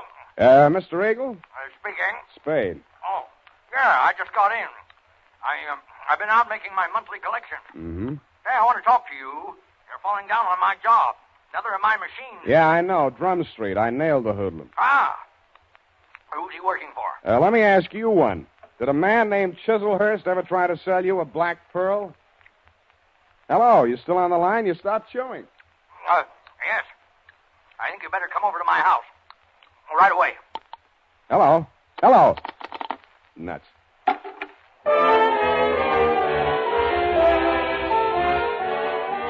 When I came out of the phone booth, I wasn't surprised to find that you had flown the coop, darling, if I may call you by your last name.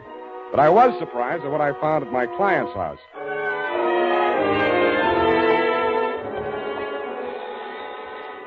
I rang the front doorbell and waited. Nothing happened. Then, through the glass door, I saw a man rush out on the landing at the top of the stairs. He half ran, half stumbled down the long flight to the entrance hall, yanked open the door, and tried to shove past me. I grabbed him. Get out of my way. Wait a minute. Let go. I got to get a doctor. You're bleeding. No, not me. I've got to get a doctor. Why don't you phone? They ripped the wires out. Now let go, or it'll be your fault if he dies. I memorized his mug, lifted his wallet as we unclinched, and let him go. On the way upstairs, I checked his ID cards. Higgins, Morris L., employer, Eagle Vending Machine Company, occupation, maintenance supervisor. On the floor of a room at the top of the stairs was quite a sight. The floor of the room was covered almost completely with pennies. In the middle of it, sprawled forward like a miser who had been attacked while counting his hoard, was Junius J. Eagle. The wound in the back of his neck could have been caused by a small hatchet. There was a bookkeeper's account sheet open across the desk, and scrawled across the neat rows of figures there were 3 words: Spade, Quarter, and Eagle.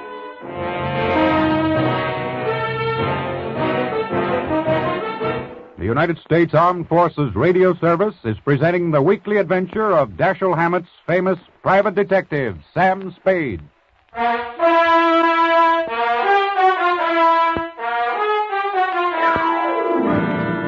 And now, back to the Quarter-Eagle Caper. Tonight's adventure with Sam Spade.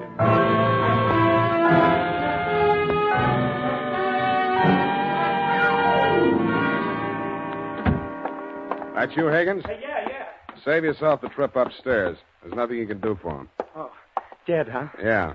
Well, I guess he won't need that doctor I called. We can use one anyway. Did you tell the doc Eagle had been stabbed? Yeah, sure I did. Yeah, well, that means the law will come with him or ahead of him. But I don't get it. He must have been killed for the money, but why didn't they take the pennies? They should have. It'd look better for you if they had. You're that detective-y hard, huh? That's right. Now, look, Higgins, we haven't got much time. If you want to find out who killed your boss, spill everything you know to me now, before the cops get here. Because they're going to hold you, and they'll hold me, too, if they find me here. But I don't know a thing, Spade. I just found him like that. How did you get in the house? I have a key. He gave me one, so when I came here to pick up the pennies, he wouldn't have to come all the way down to let me in. For now, tell the cops the door was open. Did he always collect the pennies from the machines himself? Yeah. He was a coin collector as a hobby. He liked to go through them and save out the odd ones. You always pick up the money at 1 in the a.m.? Oh, no.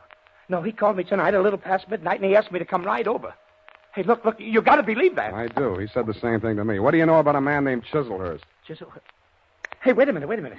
That's the name of the guy that ran into my truck yesterday coming down the California incline near Grant. He slammed right into the rear of my truck. I tangled with his chauffeur, some punk kid. Named Merle? Yes, that's what they called him. And there was a dame in the car, too, a redhead. Any report on the accident? No, the cop took it down on the beat there. There wasn't no damage. Sounds like we haven't got much more time here. Oh. What exactly happened the night the first gum machine on your route was smashed up? Come on. Well, first off, I went to a bowling alley on Church Street and removed our machine there. It was discontinued. Wait a minute. Where did you take it? Back to the shop? Oh, wait a second. I got it here in my book. Come on. All right, I'm hurrying. Here it is, 11864. Mm-hmm. No, I exchanged it for an out of order down on Drum Street. Did you leave the pennies in it? Oh, sure. They only get collected once a month. How much gum was in it? About half full. I didn't refill it until today. Yeah.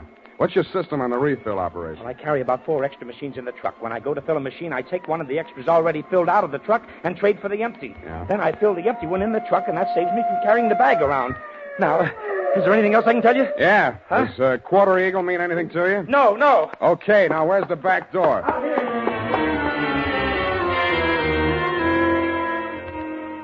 That Quarter-Eagle. What was it? Was it a wrestling hole like the Half Nelson? I thought of asking Effie, but I was afraid she'd know. I was sure that if I could find Chiselhurst, I could get all the answers at once. That collision between his car and the rear end of Higgins' truck was a good lead in more ways than one. It meant that at least part of your story, darling, was true. But you neglected to tell me that you, Chiselhurst, and Merle had been tailing Higgins' appointed rounds of the gumball machine. I checked the police report on the accident. The car was registered in Great Britain. The report said transient, no local address, and so to bed. I dreamed it was next Thanksgiving, and I was eating a roast of Quarter-Eagle. Then it turned into crow.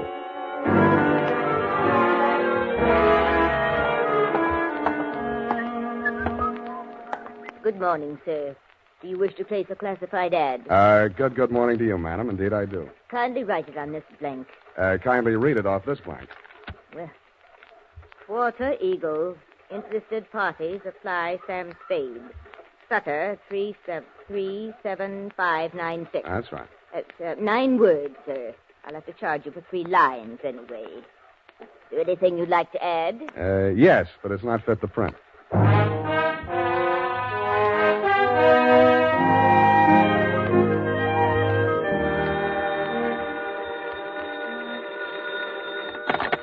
Barney's Beanery. Mr. Spade? Yeah. You got it for sale, the Quarter-Eagle? Who's speaking? I am speaking. Sergei Zacharias. Zacharias.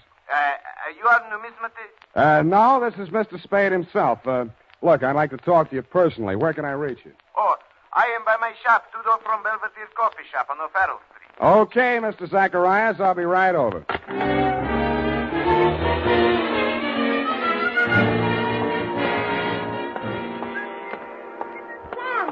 Sam, wait a moment.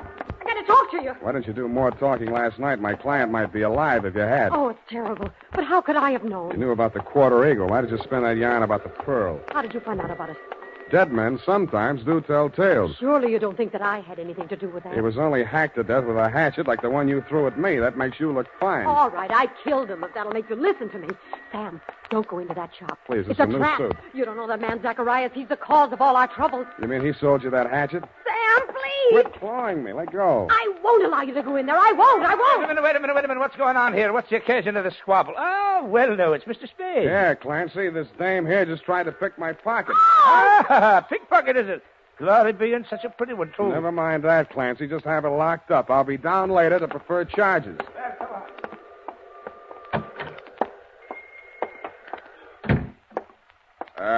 Hello? Anybody home? Okay, Chalmers. Just keep on walking. Straight through the back room. One move and I rip you wide open. Yeah. Better not, Merle. Your boss might not like that. Smart guy. Knows everybody's name. Oh, my dear sir. A most propitious meeting. You've brought the Quarter-Eagle? Where's Zacharias? He's resting at the moment in yonder closet. Oh, no, not dead. Merely under restraint. Bound and gagged. A necessary precaution. Well, shall we talk turkey, or rather, eagle? Tell your punk to take that knife out of my ribs. Who's a punk? Now, Merle. There's been quite enough violence. Check. I think I'll take that knife. Leave it there. Now, sit down. Merle. Oh, headstrong boy. Now, as to the Quarter-Eagle. I'm willing to pay a reasonable reward for its recovery. But first I must tell you that Miss Darling, for whom I'm acting as agent for the sale of the coin, is indeed the legal owner, despite anything Mr. Zacharias may have told you to the contrary. What would you say to $500? I would say no dice. 1,000? I would say I'm still listening. Sir, you seem to exaggerate the value of that tiny gold piece. It was worth one human life to somebody. That sounds like more than $1,000 to me. You may find the market valuation of that particular mintage of the Quarter-Eagle in my coin catalog, $10,000. But, sir, that valuation is based upon the mistaken belief that there were only 2 in existence. It was while rummaging in her grandmother's attic that Miss Darling came upon a third. When she brought it to me, I could scarcely credit it. It was matter of official record that 2 specimens had been stamped out when the die broke. And then it came to me. There must have been a third. Namely, the coin which was in that rude stamping must have been a third. Namely, the coin which was in that rude stamping press when the die broke. Closer examination of the Quarter-Eagle, now in your possession, revealed certain markings. Yeah. Some defective feathers in the war bonnet on the obverse. And a cleavage in the numeral 4 of the date, 1841. Yeah, all right. So how much is it worth? Well, as I say, the price last paid was $10,000. I think we may safely assume it would bring several times that amount in today's market. But only, mind you, if but 2 specimens, not 3, are in existence. So you decided it would be more profitable to clam up about it and see what the owners of the other 2 coins would pay to keep this one off the market. Precisely, sir. How did it get in that gum machine? Therein lies the tale. Keep it short, will you? I'm getting hungry. Well, sir, I brought the Quarter-Eagle to Mr. Zacharias. Yeah. Who was acting as agent for the owner of the other 2 coins. An Australian sheep herder, I believe. Retired now. Yes, I'm glad. Well, not to put too fine a point on it, Mr. Zacharias' offer was so poor that I took umbrage. Oh, you didn't? I gave him a caning and left the premises. Really? But I'd gone no farther than half a league up Turk Street when I became aware that 2 ruffians were skulking at my heels. No. Sent, I had no doubt, by Mr. Zacharias to rob me of the Quarter-Eagle. Egad, sir. Precisely. Knowing full well that they would not dare to strike in a populous, well-lighted resort, yes. I entered a bowling alley at the corner of Hyde Street. No pun intended. Thank you for that, sir. But there upon the wall, I spied a penny vending machine, and the word eagle caught my eye. Association of ideas, no doubt. No doubt. But that sir, is how I came to put the Quarter-Eagle into Mr. Eagle's gum machine. Yes, I think I can take it from there. When you went back, the machine had been taken out by the Eagle Company's maintenance man, right? Not quite. I caught him in the very act of removing the machine and followed him out of the building. Yeah, but then you lost track of the machine. I found out why. Never mind that now. What I want to know is who followed Mr. Eagle home the night he was killed. I'd rather not say. Then all bids are off. One moment, Mr. Spade. Yeah? Am I to infer that your price for the Quarter-Eagle necessarily includes bringing the murderer to justice? Just that, Mr. Chislehurst. Well, I suppose there's nothing for it but to make the supreme sacrifice. Merle. Me? You double-crossing pig? Now, Merle, you know perfectly well you did away with poor Mr. Eagle. Shut up. I'll cut you to pieces. Gross insubordination. You deliberately exceeded your instructions. I wanted you to apply only sufficient violence to recover the coin.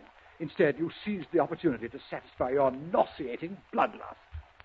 Really, Merle? Cut you to pieces. I'll cut you to pieces.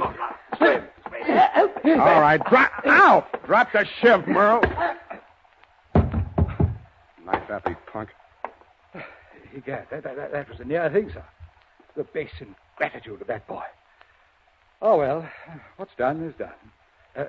When may I expect delivery of the Quarter-Eagle?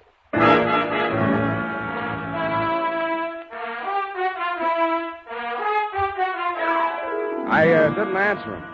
To cover my embarrassment, I gagged him, manacled him to Merle, and delivered the package marked one murderer, one accessory to the dumbfounded minions of the law. And that, Thelma, darling, I regret to inform you, is still the crop. After I'd sprung you from the pokey, I got hold of Higgins, and we went through every coin out of every Eagle gumball machine in the city of San Francisco. It couldn't happen, but it did. Your Quarter-Eagle is, shall we say, no place. Period. End of report. Sam, I'm disappointed in you. Well, so am I, sweetheart. But I'll forgive you if you found even one Indian head penny from my penny card. Yeah, just one from that machine on Drum Street. Oh, Sam. There you are, sweetheart. Oh, thank you. And it's an old one. And older than I feel. Go type that up. Sam,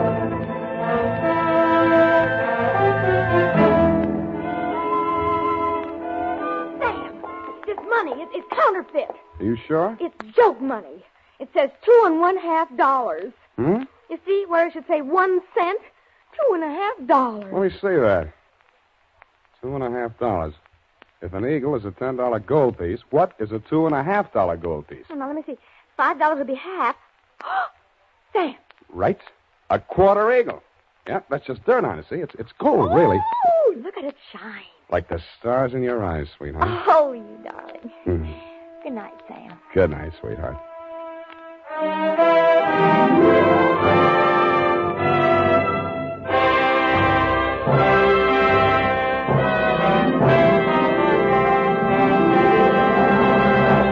The Adventures of Sam Spade, Dashiell Hammett's famous private detective, are produced and directed by William Spear.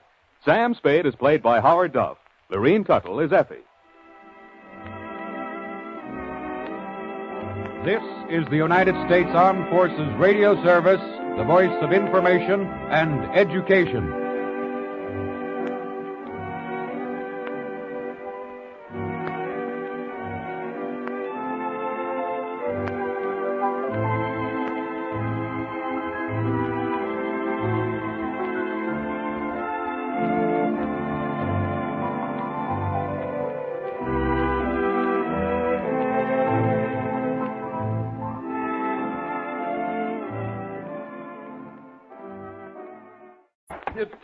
Merle. Oh, headstrong boy. Now, as to the Quarter-Eagle. I'm willing to pay a reasonable reward for its recovery.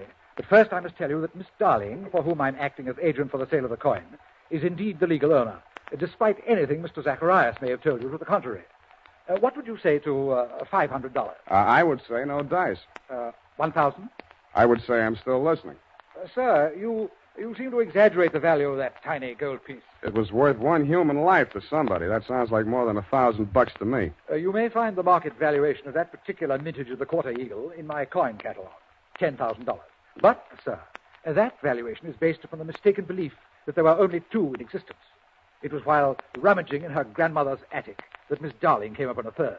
When she brought it to me, I could scarcely credit it. It was matter of official record The 2 specimens had been stamped out when the die broke. And then it came to me. There must have been a third. Namely, the coin which was in that rude stamping press when the die broke. Closer examination of the Quarter-Eagle, now in your possession, revealed certain markings. Yeah. Some defective feathers in the war bonnet on the obverse. And a cleavage in the numeral 4 of the date, 1841. Yeah, all right. So how much is it worth? Well, as I say, the price last paid was $10,000. I think we may safely assume it will bring several times. Our sincere thanks go out to the wonderful network at CBS. And now, dear listeners, let's put your knowledge of the airwaves to the test.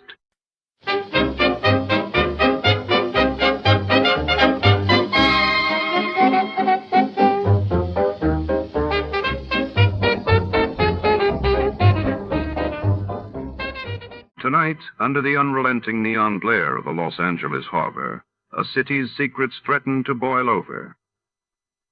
The docks groan with cargo, but it's not just crates of silk and spice. Landing something far more dangerous is about to surface. Our hard-boiled detective steps into the labyrinthine maze of shipping containers and shadowy warehouses, where a single spark could ignite more than just the sea. In a world where every tide brings new trouble, the truth may be as deadly as the waters themselves. Before to start, let's see what happened the day it was aired. It was April 17, 1954, and that day the world watched as British athlete Roger Bannister announced his intent to break the 4-minute mile, while in Egypt President Nasser solidified power by dissolving political parties, signaling a dramatic turn in Middle Eastern politics. Tired of the everyday grind? Ever dream of a life of romantic adventure? Want to get away from it all? We offer you Escape.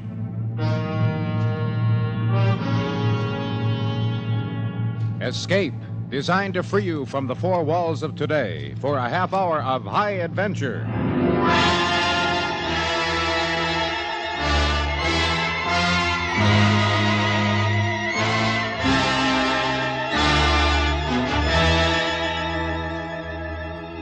You are somewhere in the Pacific, out of Leyte in the Philippines, charting a course of south by southeast, when out of the deep of the sea, a new volcano is born, and your ship is caught in the middle of it, from which there is no escape.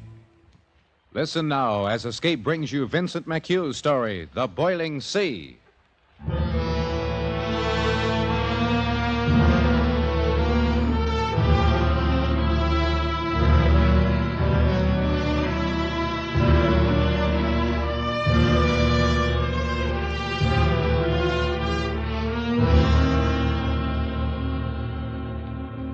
It should have been an easy trip. It was the spring of 45. The war was almost over, and what few Japs were left that far south didn't figure to give us any trouble. I was first mate of the Hopi Victory, hauling cargo for the landings in the Philippines. But this trip, we detoured south to the tiny island of Carazuti in the Moluccas to pick up a detachment of Rangers, a demolition team, and bring them up to Samar. We cleared for the north about 1830 hours, and as darkness fell, I went out on deck. There, I found Lieutenant Drury, the Ranger CO, and his top sergeant watching Gamkamura, the volcano, over on the island. Hi, McCallum. Evening, mate. Quite a sight, isn't it? Sure is, but it'll get better. We passed closer to it off Tenati. In the dark, you can see the lava spouting like 4th of July. We got to look at a small one back on Cazaruti. Inactive. This whole group of islands on both sides of the strait is volcanic, they tell me. That's right. Now, you can have my share of them. That big baby there used to keep us awake nights, rumbling. Well, they aren't exactly conducive to peace of mind, I'll admit, Sergeant, but they're very interesting. I'd like a chance to study one more closely. No, not for me, Lieutenant. Well, probably won't get another chance now. The men all comfortable, Sergeant? Well, it ain't the Queen Mary, sir, but they're okay. Sorry. This baby wasn't meant for troop transport. No matter. We're used to improvising. Well, night, gentlemen. Night, Night, sir. Drury. Nice guy. The best. One of them guys with principles. Serious. You know, educated. Them kind usually get clobbered first thing. But he's come through. Plenty. You have a time back there in Casarudi? Not much. Jap radio station. Half starved out already. Of course, they put up a fight. They always do. But not so bad. Hey, look at that thing. Belching smoke a mile high. Flashing like... Yeah. Spectacular, all right. Hey, Lieutenant, could I interest you in a human scalp tanned with mangrove bark? Got me a couple of extra back there. Sell one cheap. Oh, thanks, Sergeant. I got one scalp. I hope that'll last me the run. That night, for the first time since we left home, I couldn't get to sleep. I tried reading a while and gave that up, too. Finally, I got a cup of coffee and took one up to Hannigan on the bridge. Hey, thanks, Mac. Just what I needed. We sipped our coffee quietly. The bosun stood silently at the wheel. The time was 04:25 hours. We were steaming up through the Molucca Passage. Course 1 degree true, speed 18 knots. A smooth, gentle swell. The phosphorescence in the bow wash was bright enough to show our hands and faces. It was peaceful. Hey, Mac, you smell anything? Coffee? No, come here. Stand over here. Yeah. A little sulfur and something that smells like wet dust. That's what I thought, too, sir. Well, couldn't it... Say, isn't there a volcano over there in Halmahera where you might be getting a little land breeze? Yeah, but we passed it an hour back. I'll take it. I got him. You guys spitting over the side up there? What's the matter, Brown? I just happened to notice my intake water's heating up. How much? Well, it's supposed to be about 25 degrees centigrade around here. It's 29 now. We're pulling sludge, too. Looks like pumice. Okay. Guess you better call the captain, Hannigan.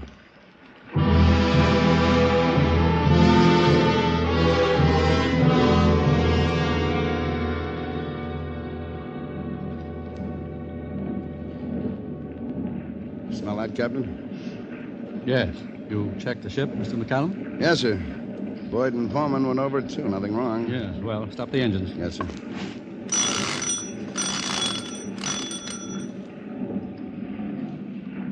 Mr. Hannigan, you checked our position? Yes, Captain. It's verified here on the chart. Sonic depth finder on, Mr. Grangine? Yes, sir.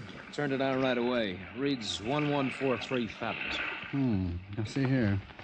This is where we are, about 35 miles west of Gambaki and Halmahera, nautical miles, that is. Yes, sir. Now, over here, you see, less than 3 miles northwest, you've got a Vigia. Somebody reported a shoal there once. Hasn't been found again since. Might be anywhere in the general vicinity. You see here? It's marked 18 fathoms. E.D. Existence doubtful. Reported February 1871. Well, if there is something there, it can't be anything but a submarine mountain. Not with those depths all around it. Yes, probably volcanic. One of those buggers that push up, you know, and sink back down again. Got some of them up in the boonies. But all we've got to go on is this old captain that came through here in 1871. Probably a whaler. Didn't care where he was, so long as he had his foot on a fish. You think he could have got his bearings in Halmahera? Can't tell, I suppose. Now, here's this old fella dawdling through here in February. Northwest monsoon at its height. Fairly good winds, mostly north or west to north. Current sets about 2 knots with the wind, so if he's out in his reckoning, you see, it's probably because he's farther over to the south and east than he thought. Like this. Mm-hmm. That puts us pretty close to the trouble. We can't go up to the southeast because we don't know how far out he was. If he was out. Now, here, we could go this way, but it seems foolish to backtrack on our course and then go west to get clear. Don't see why we wouldn't be safe if we cut across the angle to the southwest. Sounds right to me, Captain. Yes, sir, should be safe enough. Well, let's hope so. Mr. Grangine, stand by the depth finder and sing out if you get any shoaling. Yes, sir.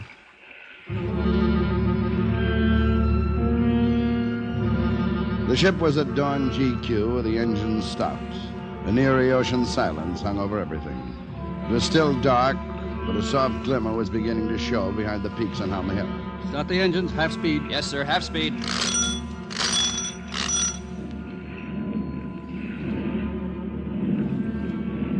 The returning pulse of the engines, like a reviving heartbeat, seemed to bring the ship back to life. Give her about 225. 225. Up high Victory began to gather way, turning. The bosun got her around, met her, and settled on course. Hannigan stood by the bridge phone. For minutes, we stood quietly, watching, waiting. Now there was a rosy smear in the east behind us, a gloaming on the sea. I could just make out the bow and a man silhouetted in the crow's nest above it. Hannigan. Right, Brownie. Engine room says 32 degrees centigrade, Captain. Up 3 degrees. Yeah. Stay on the phone, Mr. Hannigan. Report any change. In another few minutes, we'll be able to see a little more. Captain, man in the crow's nest. He's waving. Captain, thermometer reads 38 fathoms. Rock's dead ahead. Full left rudder. Full left rudder.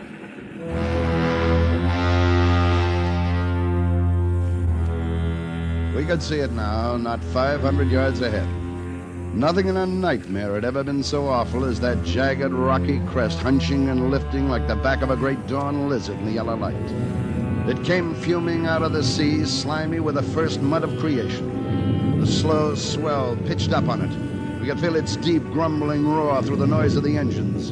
The ship was turning now. No one spoke. We stared with slow understanding of the horror that began to form in all our minds. The monster was not a single peak. The ridge we'd seen coming up in the southwest was extending itself in a long curve of points and benches all across the south. Keep her turning. Keep her turning. But it was already too late. Clear across the red-pink wash of dawn, a black spur joined onto the east. And when we looked north, the swell was lipping up on a jag of new rock that thickened to the west and hooked on down into the southwest. The Hopi Victory was completely encircled. We were trapped in the middle of an emerging volcano.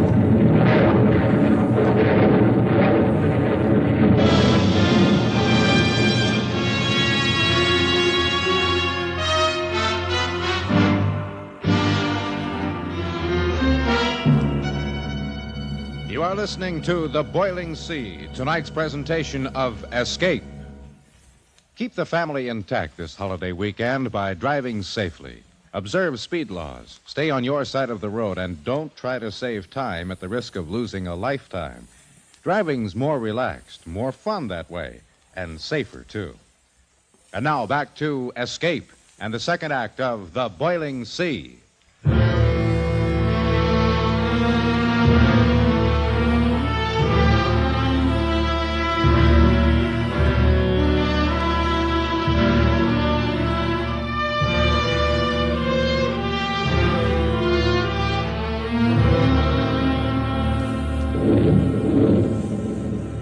A few seconds for the full impact of the situation to hit us.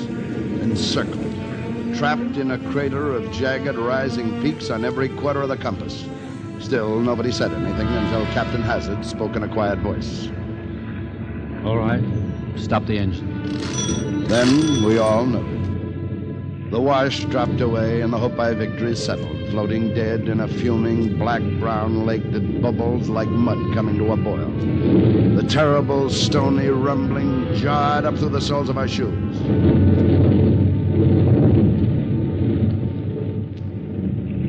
Well, I got you fellas into this. Oh, no, Captain. You did the best you could. How could anyone know where an uncharted mountain would come up out of the sea? Hannigan. I don't want to get you fellas too excited up there, but you better quit smoking. We're getting 68 degrees centigrade on this thing. Got any eggs you want boiled? What is going on up there?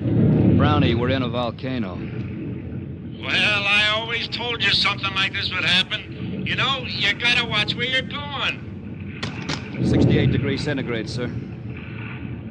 Well, Jonah made it. Yeah, we don't know. Maybe there's a hole in it somewhere. We can wait till it settles down, get the boats out. Yes, by golly. Gave me an idea, Mr. McCallum. If we do a good job of surveying, maybe they'll forgive us for getting into it in the first place.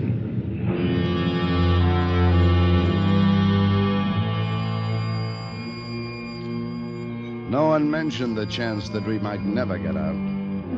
We lived in the crater of a mountain in eruption. It was still working and thrusting, but its force had begun to die down. In the west and southwest, its highest peaks were maybe 50, 60 feet above the sea. In the north and northwest, much lower, we could see the swell breaking over it in places. Mr. Hannigan, you will check and recheck the position? Yes, Captain. Mr. Grandjean, you will take bearings and measurements of the rim, starting at 0 degrees and working all around the compass. Yes, sir. Mr. McCallum, you will pass the word that we're going to try getting out of here just as soon as the first shock is over. Don't want them to think we're not doing anything. Yes, sir. Might let the people down in the engine room know, and the gun crew, and tell Lieutenant Drury and his rangers. Yes, sir. All right? Thank you, gentlemen.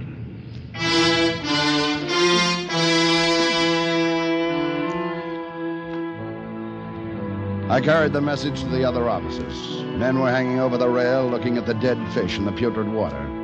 Everybody was coughing. Sickly gases came up in spurts and slow blobs. Here and there a small geyser pattered down stones and mud on the water. There was a wash of gloomy sun on the crags to the west. Beyond lay the glimmer of the Molucca Passage, like the hope of life itself.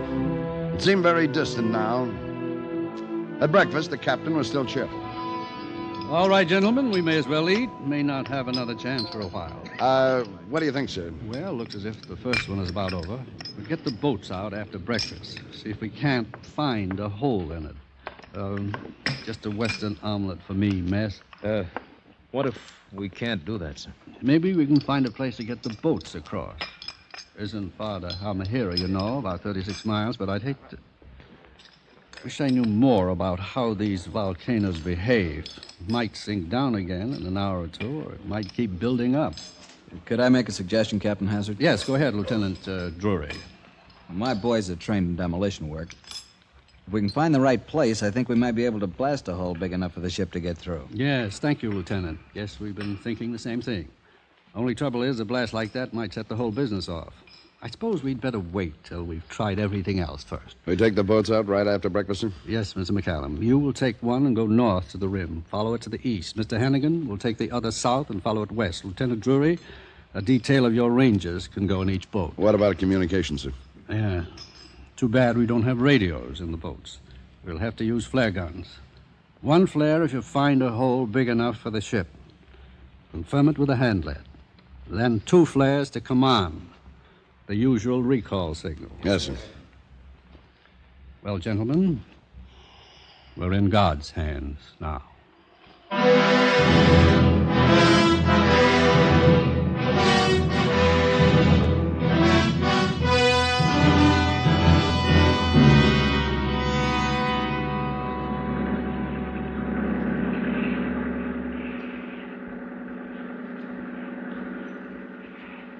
$50, sir. Ease her in slowly, bosun, right into the rocks. Yes, sir.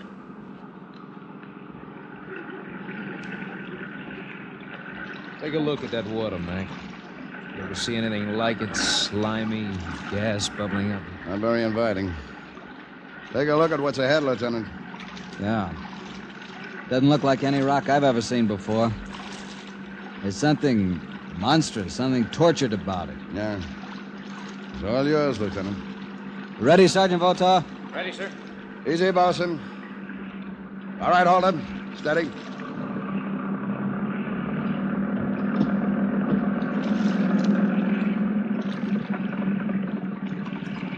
All right, you guys. Go!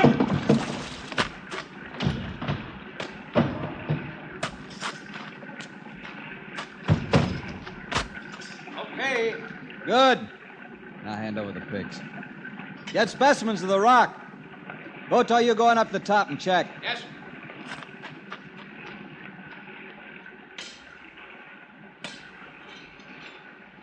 This doesn't look very promising. No, it's only 20 feet high, but we haven't got enough explosive to blast through here. Must be gaps somewhere. There's Votaw on top. Votaw! Can you see anything? About 40 feet across. Any breaks to the east? Can't see any. Can't tell for sure, though. All right. Come back. We'll go down farther. We cruised slowly along the rim through the dirty, brown-black simmering water, stopping every few hundred yards to break off specimens of rock. It was hot. We felt as if our bodies were drenched in a heated grease. The crater had a general downhill trend to the eastward. In the northeast sector, it came to what appeared to its lowest point. Here, the swell broke clear across the shallow peaks. This is the best place for blasting we've seen yet. Yeah, it doesn't look bad. Might be possible. Let me take 4 of my men on those rocks and try to find some likely openings for charges, just in case. Okay.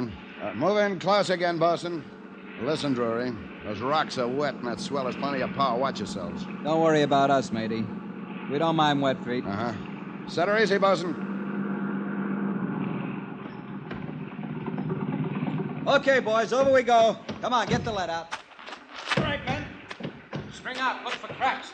I'll hold her off, bosun. You stand by with the lines secured, ready to toss them just in case. How about this, mate? You think we'll have to try it? Last resort? I don't know, Walt. Looks like maybe, unless Hannigan found something we should have. I don't know. Blasting in this stuff is like lighting a firecracker in a dynamite factory. We may have to take the chance. Yeah. Yeah, look back there toward the ship. A dirty yellow guck. We ought to break out the gas mask if we had gas masks.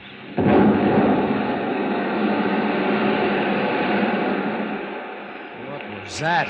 An explosion, sir. Underneath us. The whole thing's going up. No, it's sinking. Look, the man there. No, it's sinking. Look, the man there sinking. From that line, bosun, hurry, heave. Drury, grab the line. Get your men on it. We'll pull you in. That's it. Pass it on, all of you. Hurry. All right, they're all on. Heave, bring them in. Heave, fast as you can. Heave. Okay, here's Drury. Heave, get him in. Hurry. Come on, Drury. Come on. What's happening? The whole thing's moving. Keep heaving. Motor. Where's Motor? We got him right here. Come on up. Heave. Oh, God in heaven. Keep pulling, man. Keep pulling. All right, here's the next one. That'd be clutched in a 3. Yeah. All right, coming easier now. Here's another. That's Hangley. 4. Come on, fella, grab, huh? One more. Trouble. All right, get quick so we can get out of here. The line's coming too fast. Hey, Sam. Trouble. Where's Trouble? Wait, Lieutenant. Stop him, Walt. Hold it, Drury. You can't do Trouble's still in there. You can't go back in without a line. Tie it around his waist wall. I'm going to. All right, but tie into that line. Then we'll be able to haul you back.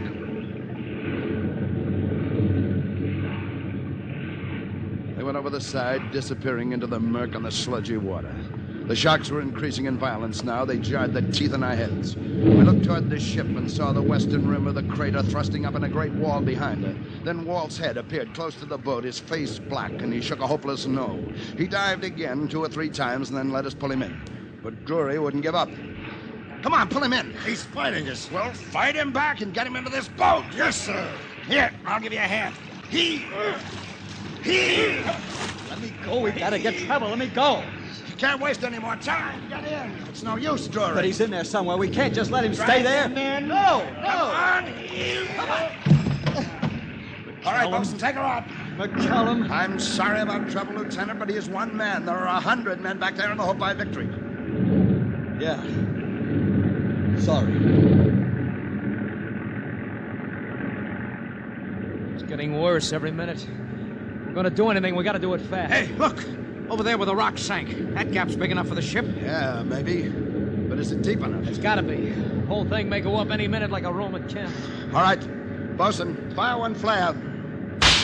Walt, get the hand lead. I've got it. All coiled. Don't heave it, drag it. 10 fathoms. We'll quarter across the gap.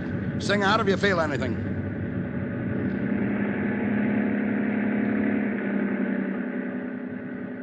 The boat moved slowly across the old edge of the crater and out into the open sea. Walt, holding the lead line, shook his head at me. He felt nothing. I turned carefully in the swell and quartered back into the crater. I could see the Hope by Victory creeping toward us. She'd recalled Hannigan's boat and was dragging ahead of her in a narrow S-curve. They were like vessels under shell fire. The whole center of the crater was writhing with smoke and erupting geysers of mud and stone. We could see rocks falling on the deck. Behind the ship, the western crags now jutted 300 feet high, lifting and working in black agony. The ship was coming on fast. We were the last chance. Did you feel anything, Walt? Nothing. Can they make it, sir? They've got to. Fire 2 flares. And we'll stand out to sea and make a target for them. They better hurry. This thing's about to blow its top.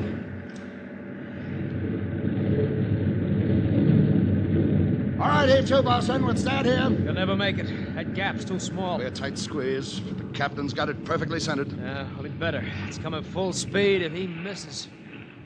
Hannigan's through. Another minute, we'll know. Men, if they crash, we'll have to work fast. Unless the shock is enough to set the whole thing off. Here they come. The swell's breaking on the bow. He's not slacking, Spade, and it's too small. It's too small. They're in. She's coming through. She's coming through. Save your chairs! We're not out of this yet. Hey, he's not coming at speed. He's not going to leave us here. Calm down. He's turning between the two boats. He'll get us on one side and Hannigan on the other. Look! Captain signaling from the bridge. Bosun, give her full speed. Give her everything you got. Parallel his course.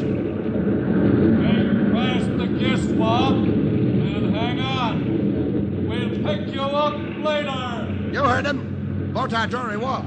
Help me get that line when it's thrown down and don't miss. Right.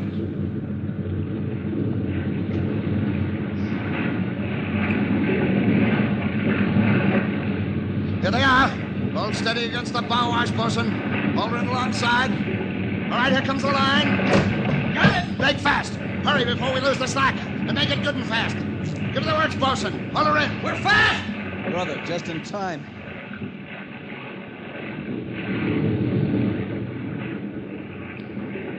All right, Bosun. You cut the engine. We're under tow.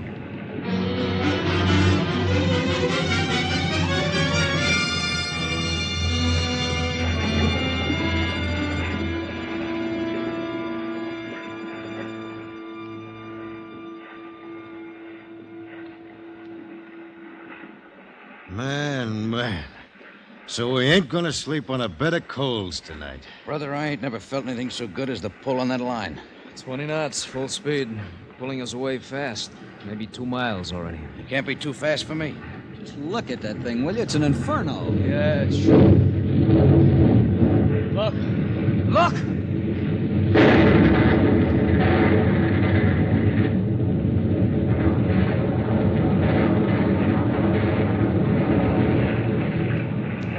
All of it. The whole thing. It did blow its top. Walt, help the bosun with the tiller. Hold her in. Grab the gas swab, Drury. Help me knot her back as far as we can. And stay down, everybody. Stay down. There's a wave coming. A tidal wave. Look at it. Come on, pull. Now hold. All right, get down, everybody. Keep down. We thought we were safe. 50, 60, maybe 100 feet. We'll take the whole ship, everything. Keep down and hang on, then.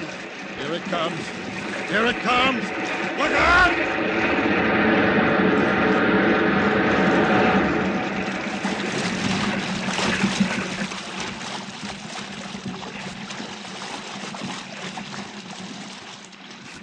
Everybody all right? I don't know how, but we're all right, Mac.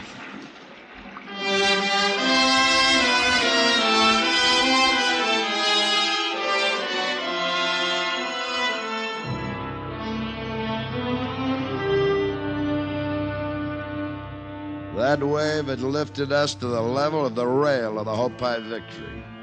But a seismic wave does not crest an open sea, so it came as one great smooth swell that lifted us high and passed and let us swoop back down again. A few minutes later, the ship picked us up, and we all paused to look back at the emblem of fire we left behind us. Well, I guess maybe the captain was right. We must have been in the hands of God. All except trouble. Yeah. All except trouble.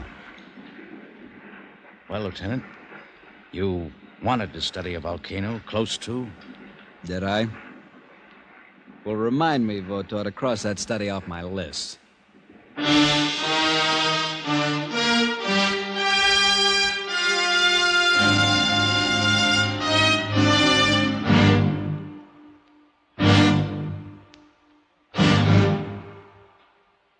Escape, produced and directed by David Friedkin and Morton Fine, has brought you The Boiling Sea, a story by Vincent McHugh and adapted for radio by John Dunkel. Featured in the cast were Ted DeCorsia, Herb Butterfield, Harry Bartell, Herb Ellis, and Tony Barrett. Also heard were Jack Moyles, Clayton Post, and Jim Hayward. Your announcer, Bill Anders. The special music for Escape is composed and conducted by Leith Stevens. Next week.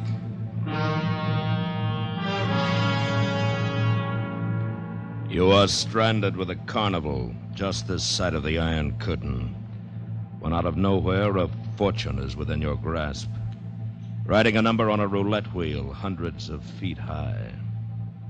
While at your shoulder, laughing at you, a killer clown from whom there is no escape. So listen next week when Escape brings you David Friedkin and Morton Fine's story, Carnival in Vienna.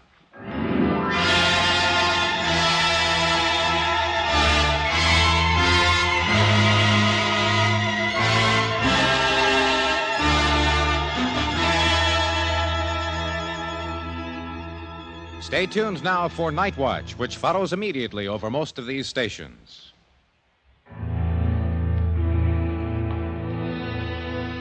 There's comedy with My Little Margie, Sunday nights on the CBS Radio Network.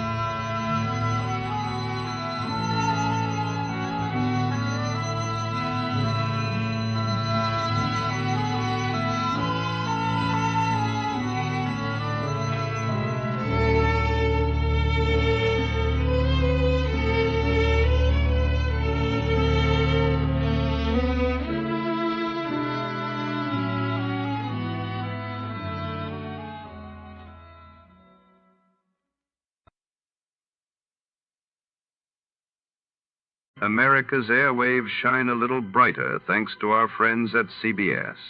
And now, ladies and gentlemen, let's see if you're ready for tonight's radio quiz.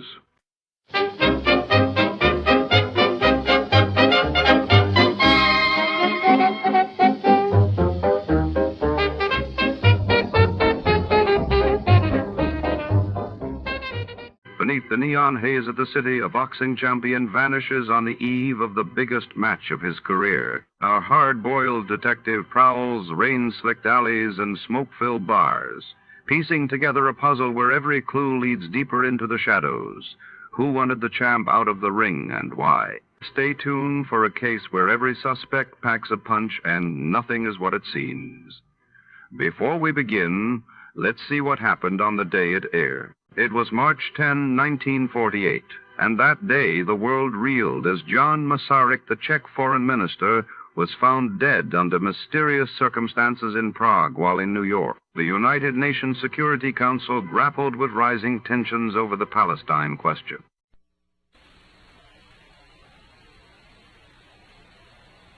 The Adventures of Sam Spade, Detective, brought to you by Wild Root Cream Oil Hair Tonic, the non-alcoholic hair tonic that contains lanolin. Wild Root Cream Oil. Again and again, the choice of men and women and children, too.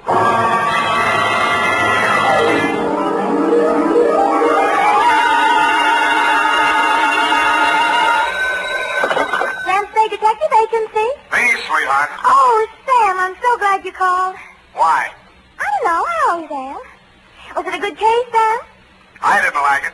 Where are you? Morgue, San Mateo. Oh, was somebody killed? Yes? Well, do you know who did it? Yep. That's good. No, that's bad. Bad? Believe it or not, F, I wish I didn't know who killed who. I don't understand. Oh, Sam, you sound so downhearted. Well, I'm sorry. I'll try to loosen up. Stay where you are, sweetheart. I'll be right down to dictate my report on the Champion Caper.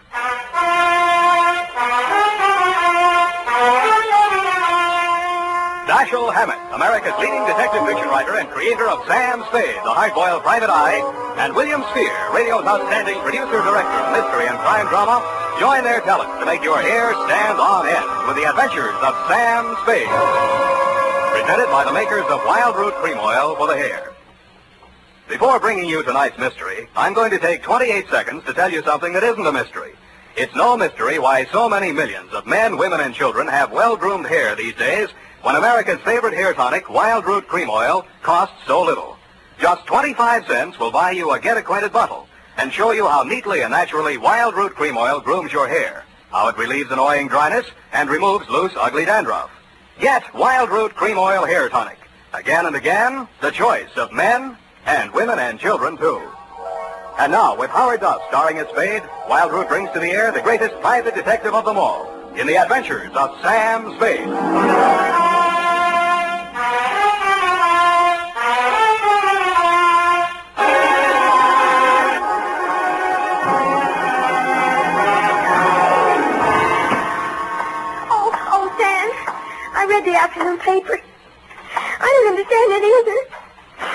stop that. Really, after all this time, you'd think I'd be acclimatized to all kinds of human storms. I've got my pencil already. And myself again. I'm ready, Sam. Sam, date? Date August 7th, 1949. To whom, Sam? Jack Manelli. To Detective Lieutenant Manelli, Homicide Detail, San Mateo Police. From Samuel Spade, license number 137-596. Subject... Are you listening, Sam? Subject the Champion Caper. Jim Manelli. You were there for the end of it, and I was there for the start of it, which is in the reception office of Elliot Champion's brokerage house in San Mateo, and where I first met Mildred Champion. Remember that old salve, how a woman in love is always beautiful? When I went in, I had no idea she was in love and no idea she was beautiful.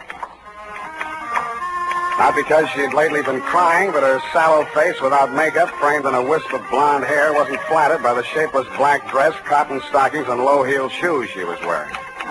Certainly not the going idea of beauty. Nor did her conversation reveal anything to indicate love. Oh, yes. May I help you? Mr. Elliot Champion, my name's Spade. Spade. S-P-A-D-E? You don't have to write it. He's expecting me. Your business, Mr. Spade? Private. I have to have a little more than that, I'm afraid. Oh, is this hot here? Mr. Champion can't stand fresh air. Obvious. That's what makes it so warm in here. I'm sorry. Yeah, it is hot. Just flip the switch and tell him I'm here.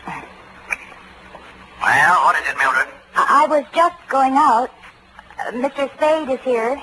Says you're expecting him. But I don't find him listed in your appointment book. Don't be an idiot. Send him in. Send him in. You may go in now, Mr. Spade. He always like that? He's nice today. Sorry, Mildred. That's your name, isn't it? His office is the first on the right. Don't bother. I'll find it. Thank you. I'll just go to lunch. Mr. Champion? Well, don't just stand there. Come in and shut the door. What I have to discuss with you is private. I don't want that snoopy niece of mine listening to our conversation. She's out to lunch now. But does she listen in often? All the time. Why?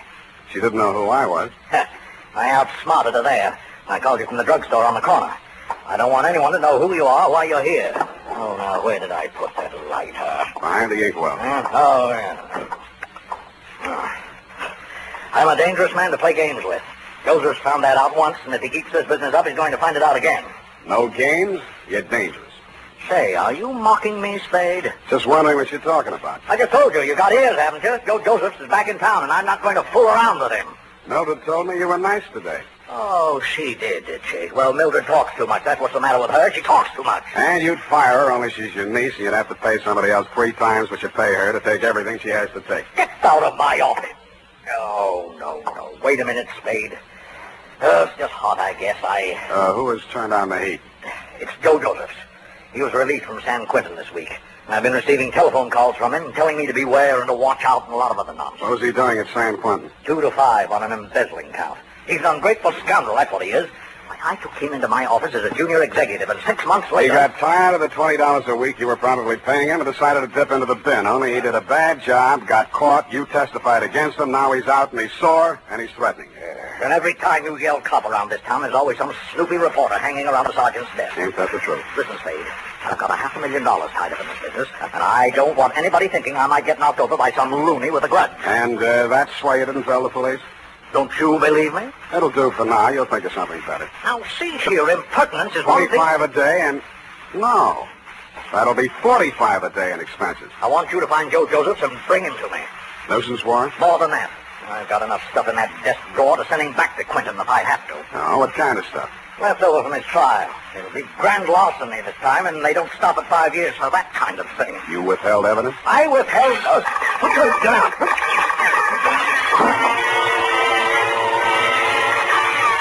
My back was only 8 feet from the window, and it came through from the other building across the court. The silencer either ruined the marksman's aim, or he was just a bad shot, because out of 6 tries, he didn't connect with a thing but the desk lamp and a wastebasket.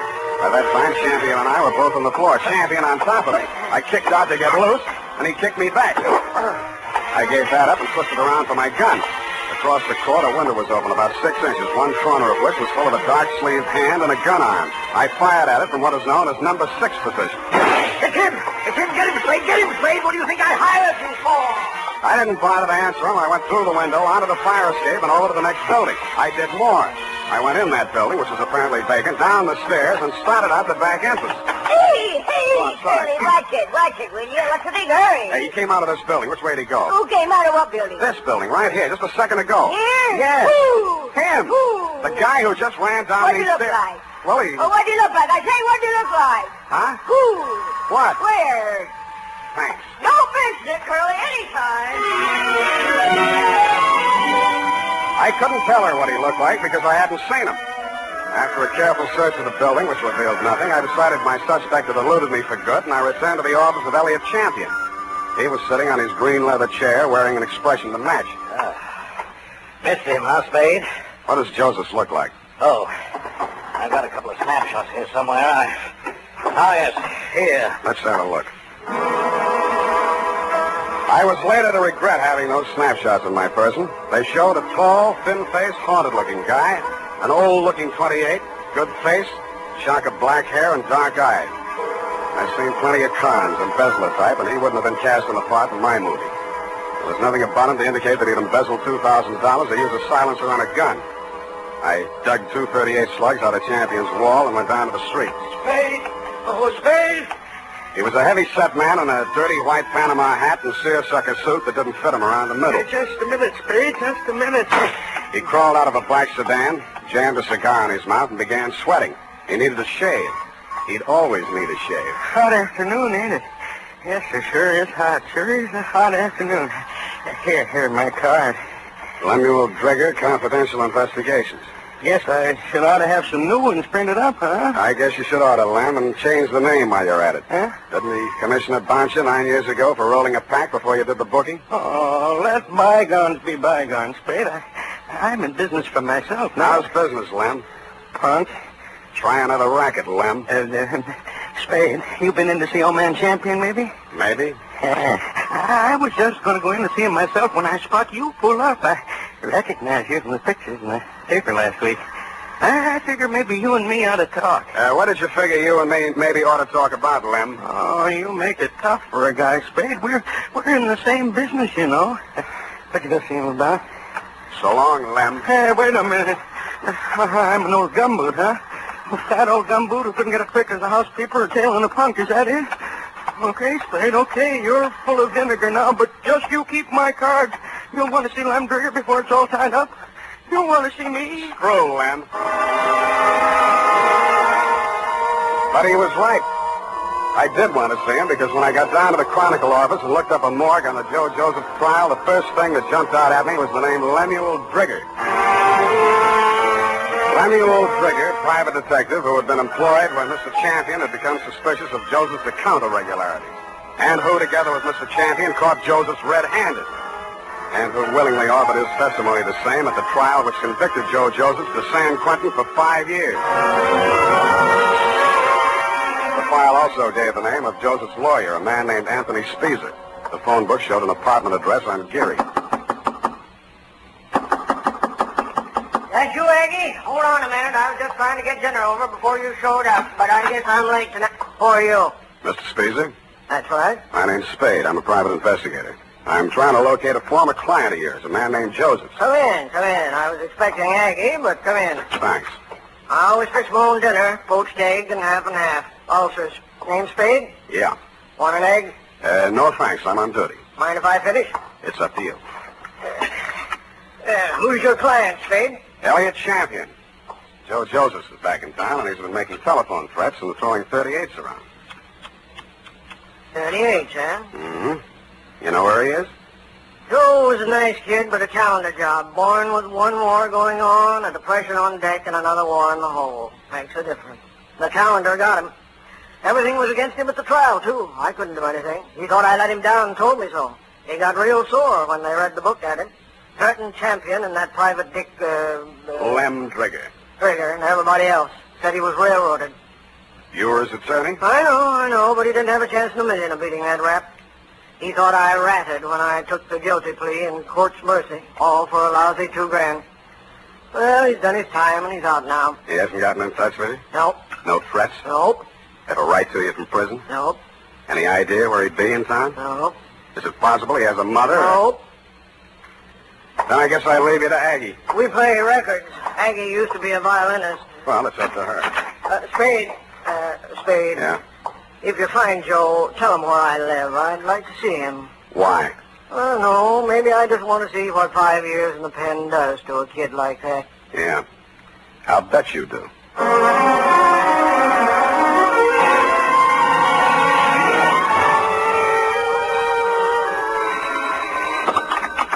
Yeah? Is this you, Mr. Spade? Who's this? This is Mildred Champion. Remember me in my uncle's office? I remember. Mr. Spade, you're looking for Joe, aren't you?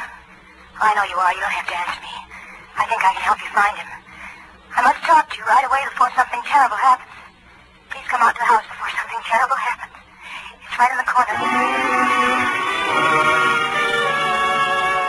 I got out to the house as fast as I could, but not before something terrible had happened. Hey. The front door was open and all the lights were on, and Elliot Champion was lying at the foot of the stairs in the front hall, holding his lapel as if it would get away from him. Hey, don't touch me. Don't try to move me. It's in my lungs somewhere, and I never thought.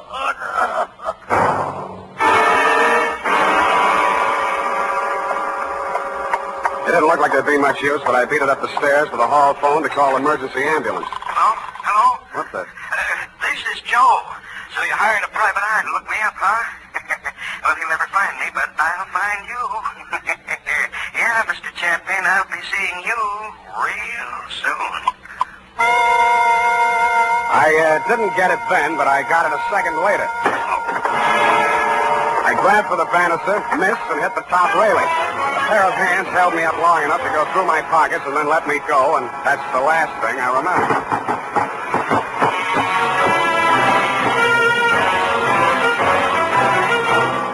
The makers of Wild Root Cream Oil are presenting the weekly Sunday adventure of Dashiell Hammett's famous private detective, Sam Spade.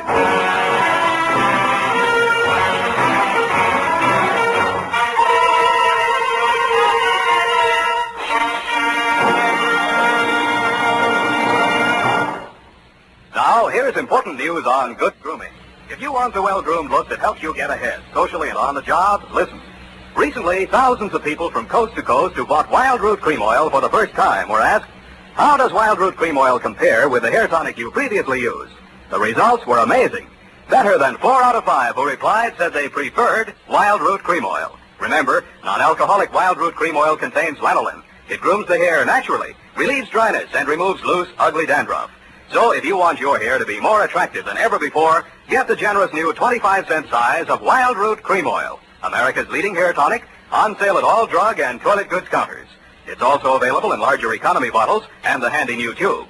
By the way, smart girls use Wild Root Cream Oil too, and mothers say it's grand for training children's hair. Get Wild Root Cream Oil. Again and again, the choice of men and women and children too.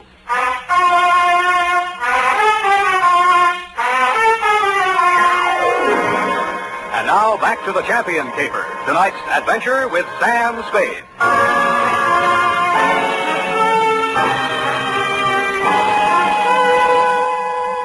The neighbors had complained of gunshots, which was fortunate for me. I still might have been lying at the bottom of those stairs in Champion's house, Lieutenant, if you hadn't walked in, applied first aid, asked me my name, and listened to my story.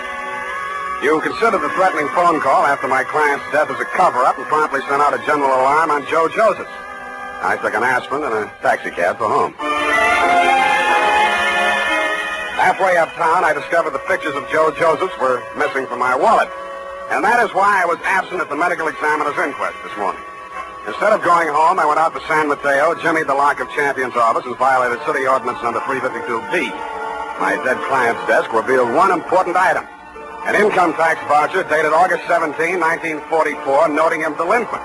Then I found another important item, same for 1943. His secretary's desk was even more interesting.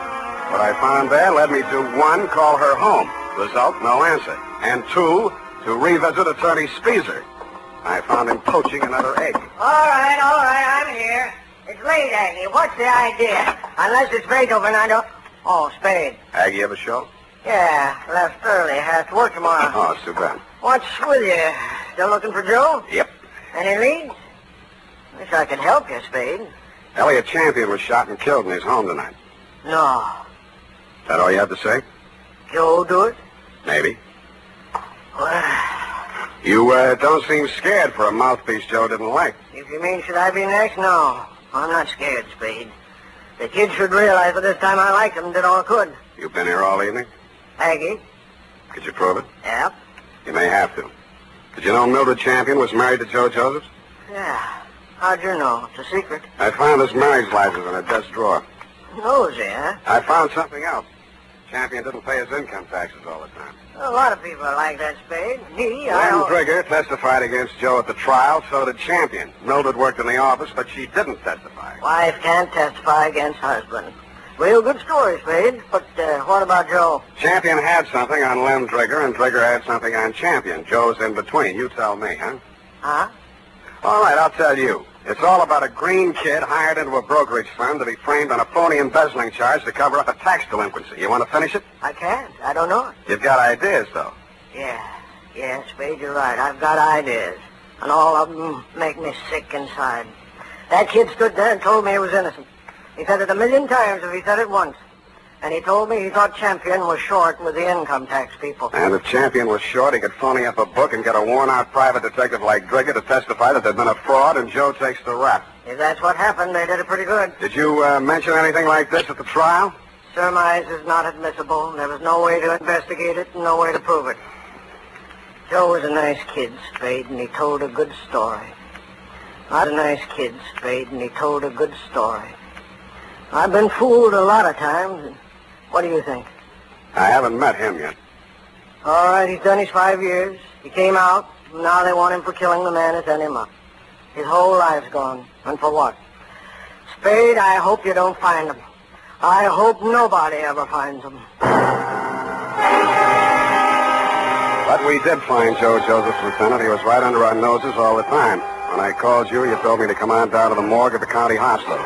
We both stood and looked at Joe Josephs. It's a funny thing, Sam. We had an alarm out for an hour on this guy. We've been looking all over for him, and he turns up right here. Only he's dead. He's been dead since last night, about 7. 7? Same time Champion was killed. TB. Just got the whole story. Had it awful bad in prison on the sick ward his last 2 years.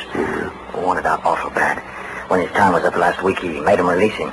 But he wound up here, died in the hospital. He looks awful young to be a con and all. I don't know, Sam, he's just a kid, isn't he? Up until then, you had some kind of case against Joe Josephs. But when the medical examiner reported that my client had been shot with a .32, the rest of it began to fall into place. Lem Trigger's office was a dirty room over a shoe repair shop on Mission Street. The glass on the door hadn't been washed in 5 years, and neither did anything else. You can hardly tell where the office left off and Lem began. Oh, hello, Spade. I've been waiting for you. I thought you'd get over for some talk. What made you think that, Lem? Well, you're here, ain't you? All right, let's make talk. Did the silencer ruin your gun? Huh? Come on, I want it all. Hey, you phoned tonight after Champion was killed. You've been phoning him right along saying it was Joe. No, just a minute, Spade. We're in the same And racket. you shot at him with a silencer on your .38 this afternoon to make it look real good. You can't prove anything. I didn't kill him. One slug out of your gun will match that up. Every cop carries a .38. You were a cop once. Oh, Spade, you got this all wrong. You because you thought he'd called you in for protection. He called you in once on another job. Listen, I know what you're thinking, And but business was so bad you had to drum it up, didn't you? Joseph was released from prison and it was a natural, only it didn't work. Champion called me instead, and you tried to shake me down. Well, I only thought we could kind of work together. Make it a good thing. I told you once you should try another racket. But you didn't take my advice. Now you're going to have to. What do you mean? Because your license will be revoked pretty quick. You got into a lot of trouble about 2 minutes from now. I did? I was right here. What are you trying to do? I swore out a complaint on you for assault and battery. Hey, wait a minute. I ain't done nothing to you. Champion's dead. And Yes, I tell you did, Lem. You tried to strike me, and I had to defend myself.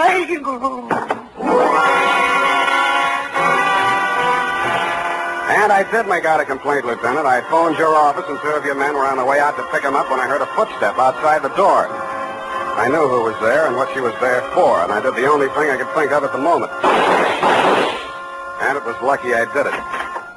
Her own .32 was in her hand when she came in the door. She looked at me, and Lem's smoking gun in my hand, looked at him stretched out on the floor, then she looked back at me, and the gun fell from her hand, and she began to cry.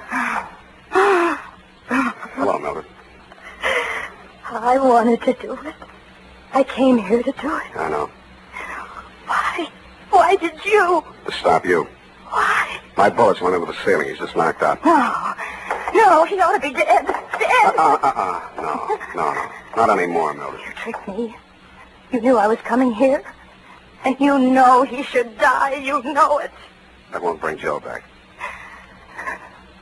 How many real tramps have you met in your life, Mr. Spade? Lots. And some who just thought they were. Well, you met the genuine product yesterday. My uncle, for example. He stole money from himself and made it look like Joe did it. I know about that. And this one? Why didn't you let me kill him, too? Why? Easy.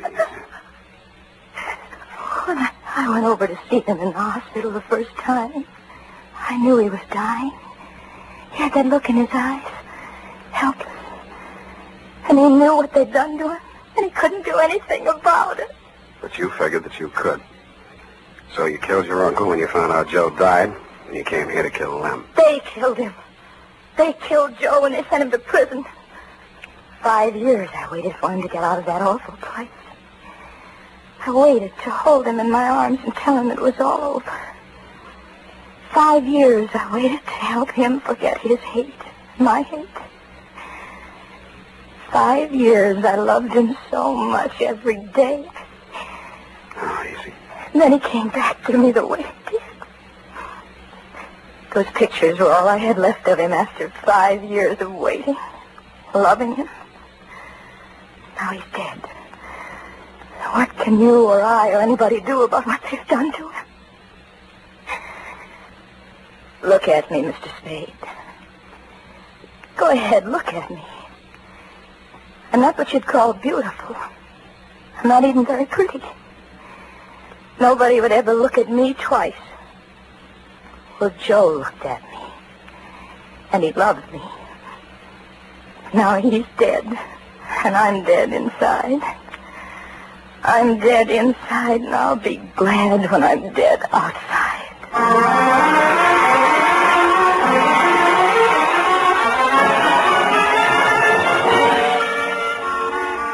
Period and a report. Oh, they were so unhappy. Yeah. Add a notation that I won't be around for the coroner's inquest. Sam, you can't do This report, when duly notarized, should be admissible as testimony. I'm going to get out of town for a few days. Sour racket. And now, listen to this. Later this evening, if you happen to stroll down to the corner for cigarettes or ice cream, why not also pick up some Wild Root Cream Oil Hair Tonic? Your whole family will like the way Wild Root Cream Oil grooms the hair neatly and naturally, relieves dryness, and removes loose dandruff. And ask your barber for a professional application of Wild Root Cream Oil Hair Tonic. Again and again, the choice of men and women and children, too.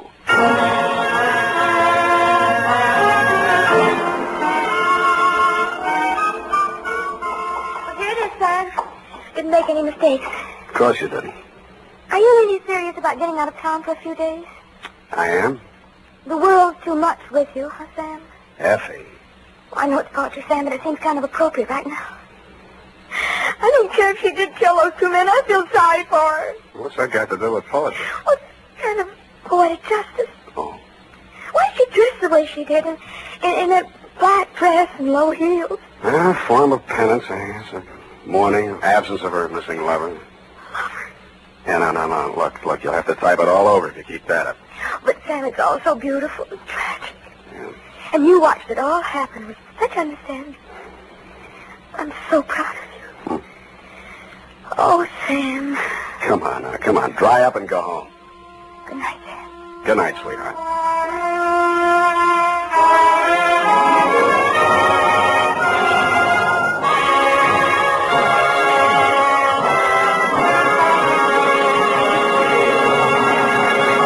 The Adventures of Sam Spade, Dashiell Hammett's famous private detective, are produced and directed by William Spear. Sam Spade is played by Howard Duff.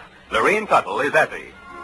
Tonight's adventure with Sam Spade was written for radio by E. Jack Newman. Music was directed by Lud Gluskin, with score composed by Renee and Pierre Garriguet. Join us again next Sunday when author Dashiell Hammett and producer William Spear join forces for another adventure with Sam Spade. Brought to you by Wild Root Cream Oil. Again and again, the choice of men and women and children, too.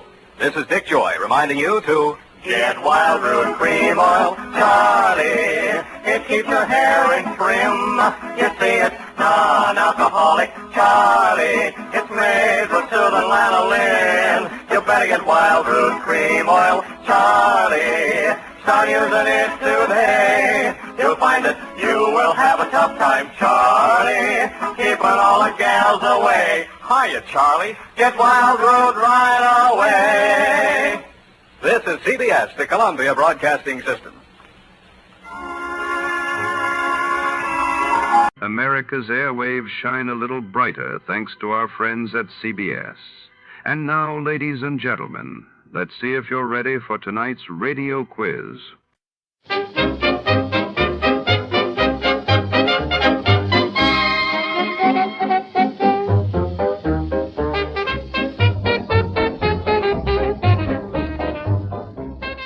We proudly thank our partners at CBS for tonight's broadcast.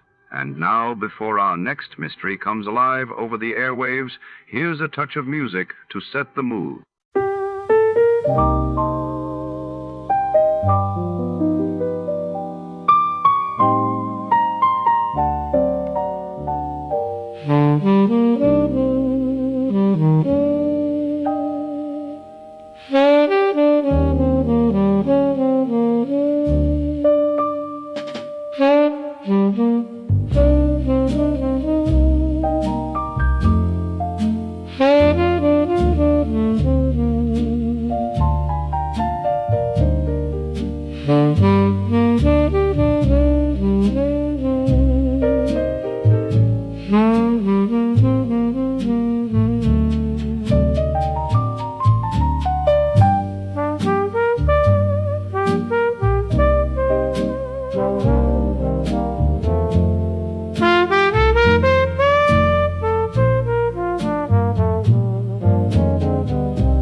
night, under the flickering neon lights, a detective finds himself entangled in a web of secrets and betrayal. When a mysterious stranger is found dead, the only clue is a long rope and a beautiful woman who knows more than she says.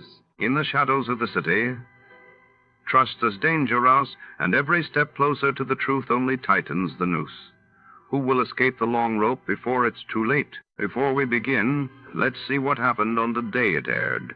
It was March 10, 1953. That day, the world reeled as the Soviet Union announced the funeral of Joseph Stalin, while in Kenya, colonial authorities declared a state of emergency amid rising tensions in the Mau Mau uprising. There was a man with a bad heart, a telephone number scribbled on a cash register receipt, and a corpse on the other side of town. But I couldn't see the connection between them until I realized that they were all tied together by the same long rope worth $30,000. From the pen of Raymond Chandler, outstanding author of crime fiction, comes his most famous character as CBS presents The Adventures of Philip Marlowe.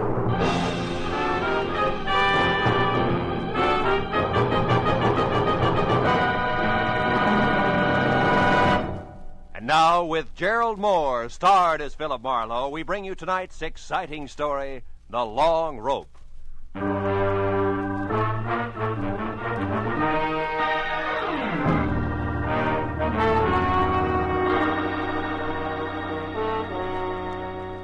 I'd finally wound up a sour case in which I'd been kicked around, disillusioned, and shortchanged.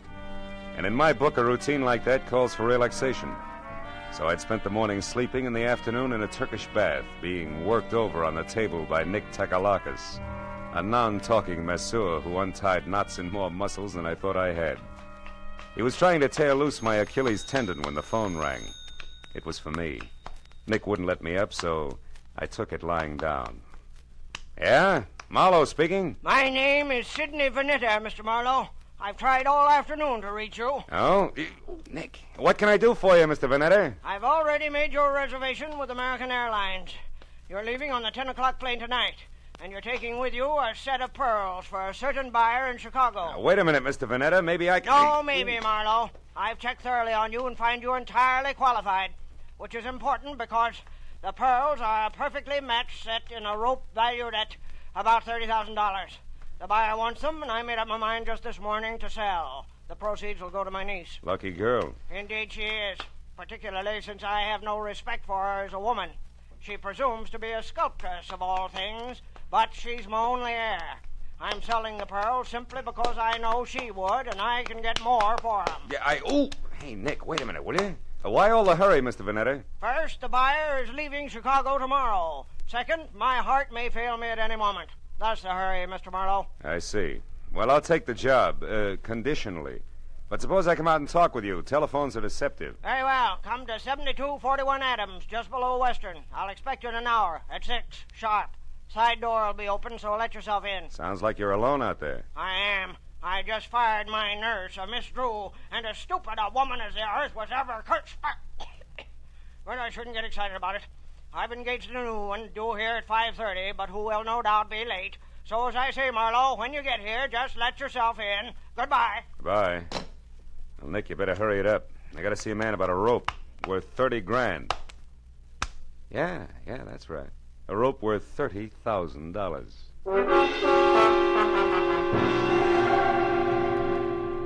Vanetta's place on Adams was a big, fancy, and dirty gray place. 40 years ago, it had been a proud, expensive house. But now it squatted at the back end of a rundown yard like a bitter old man too tired to move. I found the side door unlocked and went in. The hallway was dusky and had the odor of moldy wool. I called Vanetta's name but got no answer. So I poked on in until I heard the snapping of an open fire. It came from the library. A big chair was drawn up in front of the fireplace, and there Vanetta sat. His chin sunk deep in his chest and his eyes closed. I coughed, but he didn't hear me, so I stepped close and shook him gently by the shoulder. All it took was a gentle shake. He sagged forward and poured out of the chair like stiff syrup.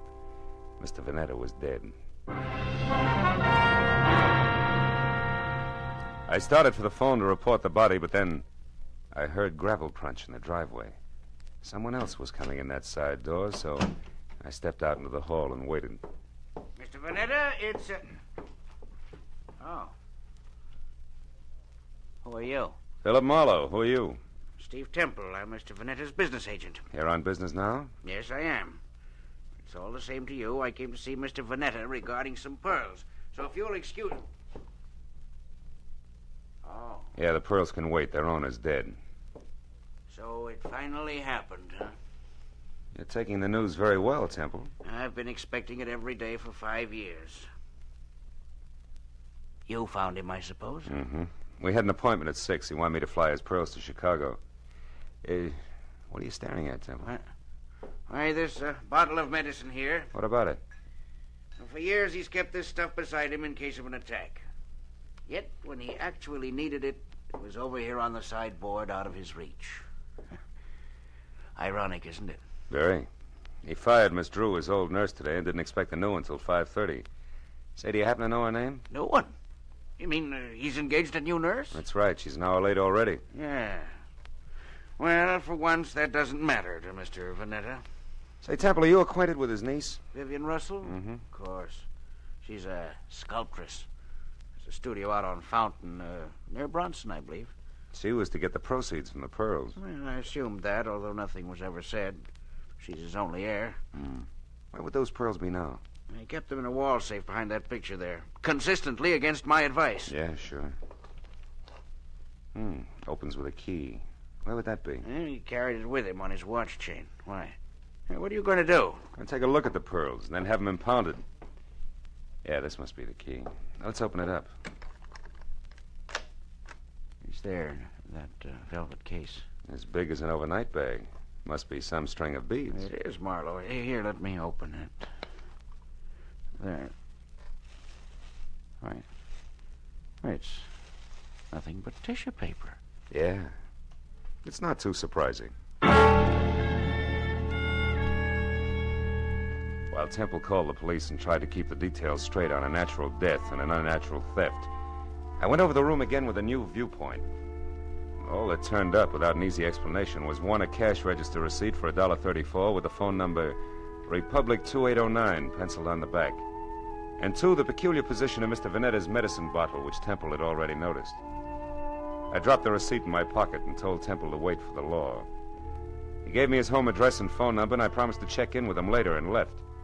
The first stop was a phone booth where I dug into the nurses' registries and hit pay dirt on the 4th call. Miss Drew? Yes, we have a Miss Drew. Is she the one who worked for Mr. Sidney Vanetta but was fired this afternoon? That's his opinion. Actually, Miss Drew quit. All right, have it your way. Where can I get in touch with her? She's right here where she's been since 3 o'clock this afternoon. What is the nature of your business, sir? Never mind. You've already answered my question. But look, Mr. Vanetta hired another nurse to replace Miss Drew. Is the new girl one of yours? Absolutely not. Mr. Vanetta will never get another nurse from this registry or from any other that I know of. You're so right. He's utterly impossible to please in any way, and we're through trying. Goodbye. Well, Miss Drew was in the clear. Vanetta began to focus as a pretty odd Johnny. But I was still trying to figure why the new nurse hadn't shown up when I reached for a cigarette and brought out the cash register receipt with the phone number on the back. So I tried it. Republic 2809. It rang, but nothing happened. I got in my car then and drove up to Hollywood and out Fountain to Bronson, where the only Vanetta heir, Miss Vivian Russell, had a studio. It was a converted double garage with a lot of north windows, so her new close-to-the-ground Hudson sat outside in the driveway.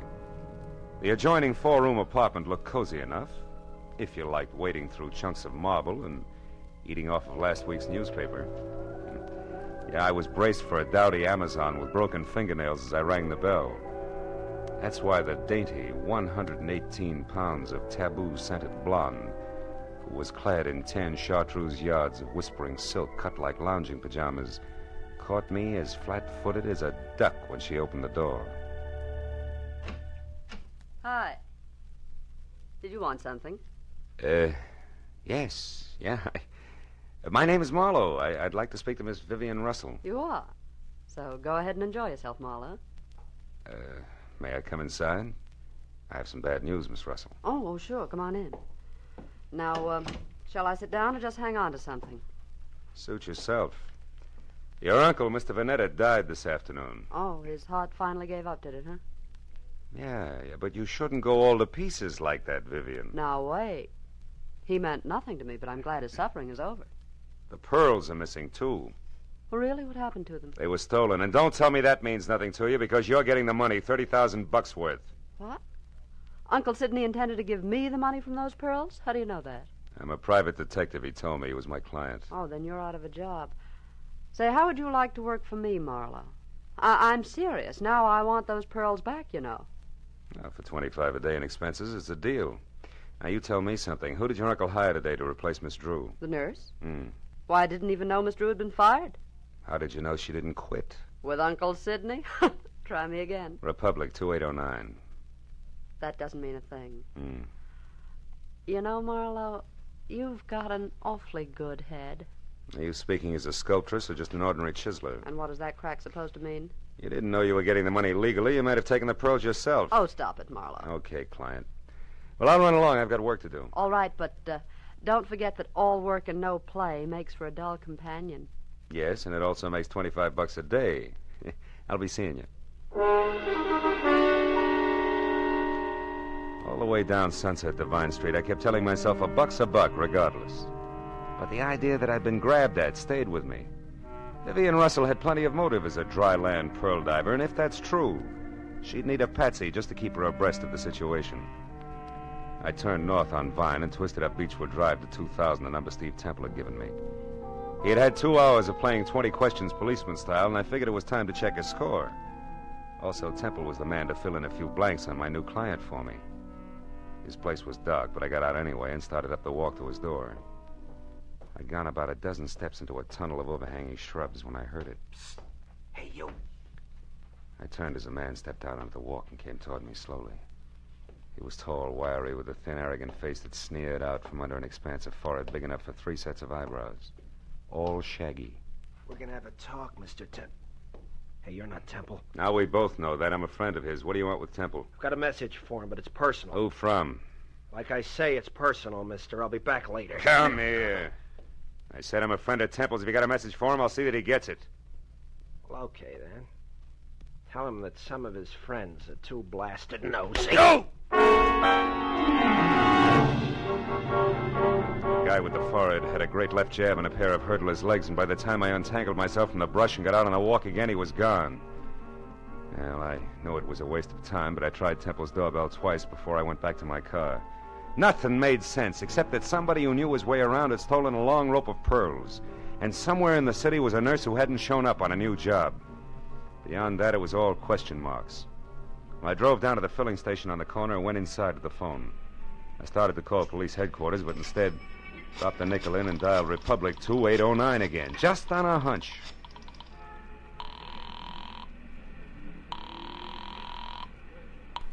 Lieutenant Ibarra speaking. Ibarra? I didn't dial you, Ibarra. What? This is Marlowe. Well, you got me anyway. Now, listen, Phil, I hear you're on that Vanetta case. Yeah. If it'll help you any, the coroner says definitely he died of a heart attack. No homicide involved. Thanks, Lieutenant. Hey, but look, where are you now? In a flat on the corner of Union and 59th Street. Why? Well, is that phone number there, Republic 2809? Well, that's a great piece of deduction. You just called it. Ibarra, listen, I found that number at Vanetta's place this afternoon. What's going on down there? There's a girl here named Betty Larson. Yeah, she's a nurse, right? No, wrong, Phil. She's a corpse. Before that, she was a waitress. Just a waitress. Somebody came to her door and killed her for no apparent reason whatsoever.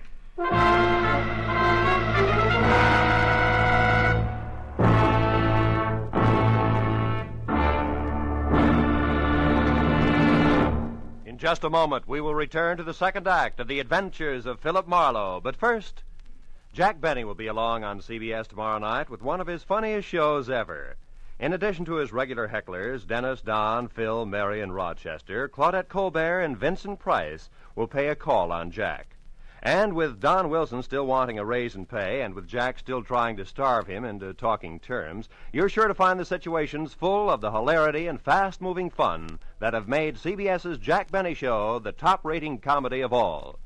Yes, remember, CBS also means Catch Benny Sundays. Now, with our star, Gerald Moore, we return to the second act of Philip Marlowe and tonight's story, The Long Rope.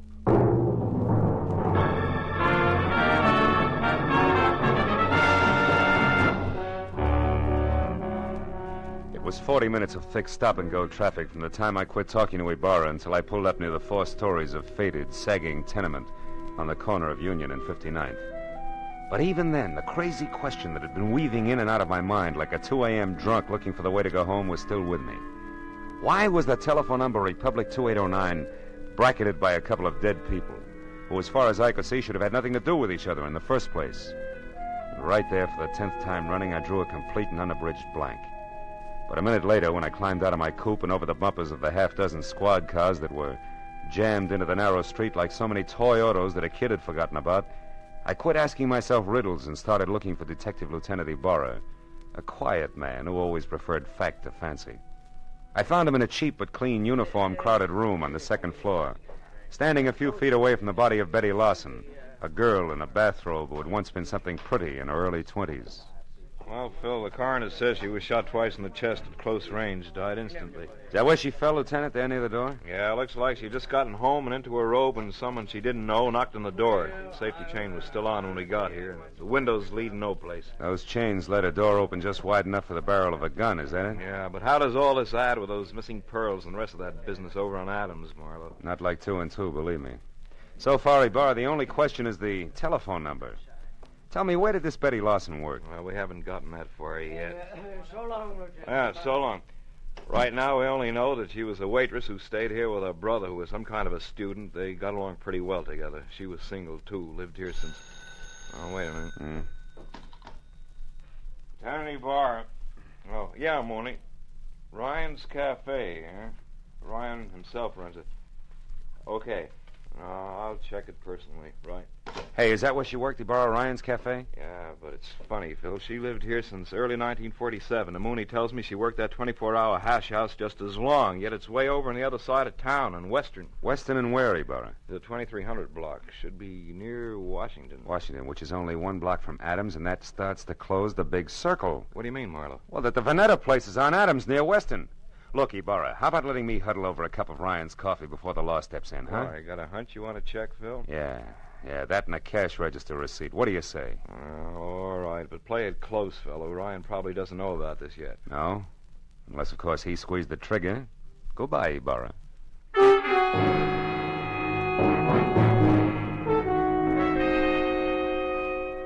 I was a half hour getting over to Ryan's Cafe on Western, which turned out to be a lot of steamed-over plate glass, bragging about a 40-cent hot roast beef sandwich in 2-foot-high white chalk letters. And inside, the motif was the same. Everything that Mr. Ryan sold was a bargain. I slid onto a shaky stool opposite a cash customer who was something dirty in a torn overcoat buried deep in a handicapper's sheet and coffee.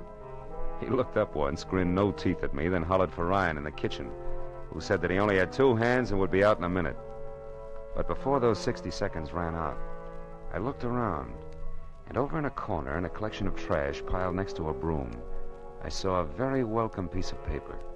It was a brother of the cash register receipt that I'd found on Sidney Vanetta's desk, the one that had tied Betty Lawson's murder onto the rope of pearls. I turned back to the counter just as Ryan started toward me.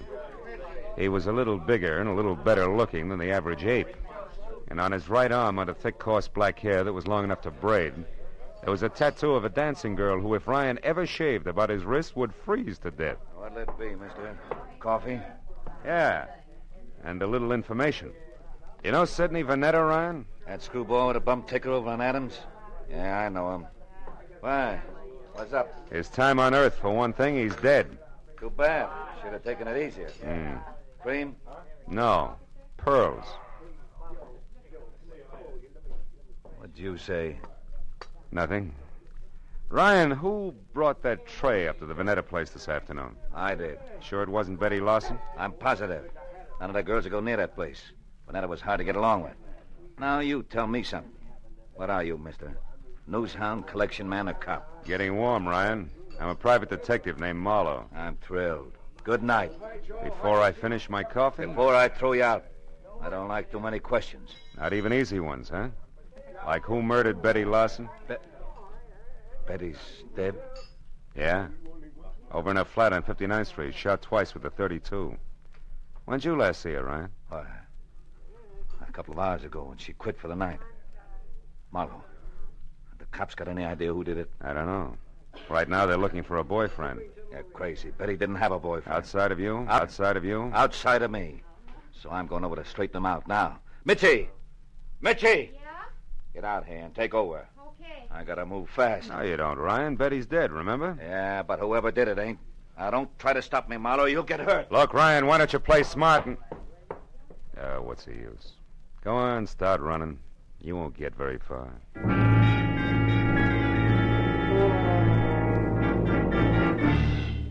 For the first time that night, I felt sure of what I was saying. Because even as Ryan had squared himself away to play bounce the private detective, I suddenly noticed a friendly face working hard over a stale donut at the far end of the counter. It was Lieutenant Ibarra. And when Ryan tossed his apron aside, grabbed at his coat, and slammed out the front door, Ibarra turned and nodded at a short man nearby who was idly picking his teeth with the end of a book of matches. At that, the man dropped the matches into his pocket and left. Then Ibarra moved over to me. Didn't mean to crowd you here, Phil, but after you left, we found out that Ryan and Betty Larson used to see quite a bit of each other. Don't apologize, Ibarra. Probably would have cost me a couple of front teeth if I hadn't noticed you. Warm up your coffee, mister? Yeah, please. You, Ibarra? No, Phil, I gotta move now. You see, I don't think Ryan did this. I told Mooney to follow him, but not to pick him up. The chances are good that Ryan's heading straight for Betty's apartment to demand that the police find out who killed his girl, so I'm going the other way, to Ryan's house. There may be another woman in this. Jealous one. But no rope of pearls, huh? No, Marlowe, I don't think so. Good night now. Night, Lieutenant. Well, Mitzi, how long have you worked here? A couple of days. But I don't know nothing about Mr. Ryan. I'm a married woman, and Hey, what do you think you're staring at, mister? Maybe something wonderful, Mitzi. Tell me, baby, do you always wear that kind of a uniform when you're working here? Sure. Ryan says us girls should look neat and clean. It helps business. Anything wrong with that? No. Matter of fact, it might be just the lead I'm after. What are you talking about? Yeah, and if I'm right, baby, the rest of this case will be a cinch. So good night and thanks. You've been a big help, sweetheart. When I got back to the corner of Union and 59th, I took the stairs up to Betty Larson's flat 2 at a time, crossed the fingers on both hands, and prayed that Ibarra was right about Ryan returning to his girl's place. When I stepped into the room a second later, I knew that I'd never doubt the good lieutenant again because standing next to an open window and staring out at nothing was Ryan himself, numbed and red-eyed. I asked him one question, and although his answer was only a couple of words mumbled between trembling lips, it was all I had to know. Now everything. Betty Larson's murder, the death of Vanetta, the guy with the forehead and the missing pearls, the whole shebang was starting to fall together. Oh, come on, baby, be home, please. Marlowe, Vivian. Look, honey, I want you to do me a favor. Get hold of Steve Temple and meet me over at your uncle's place on Adams as soon as possible. I need your help. Goodbye. Well,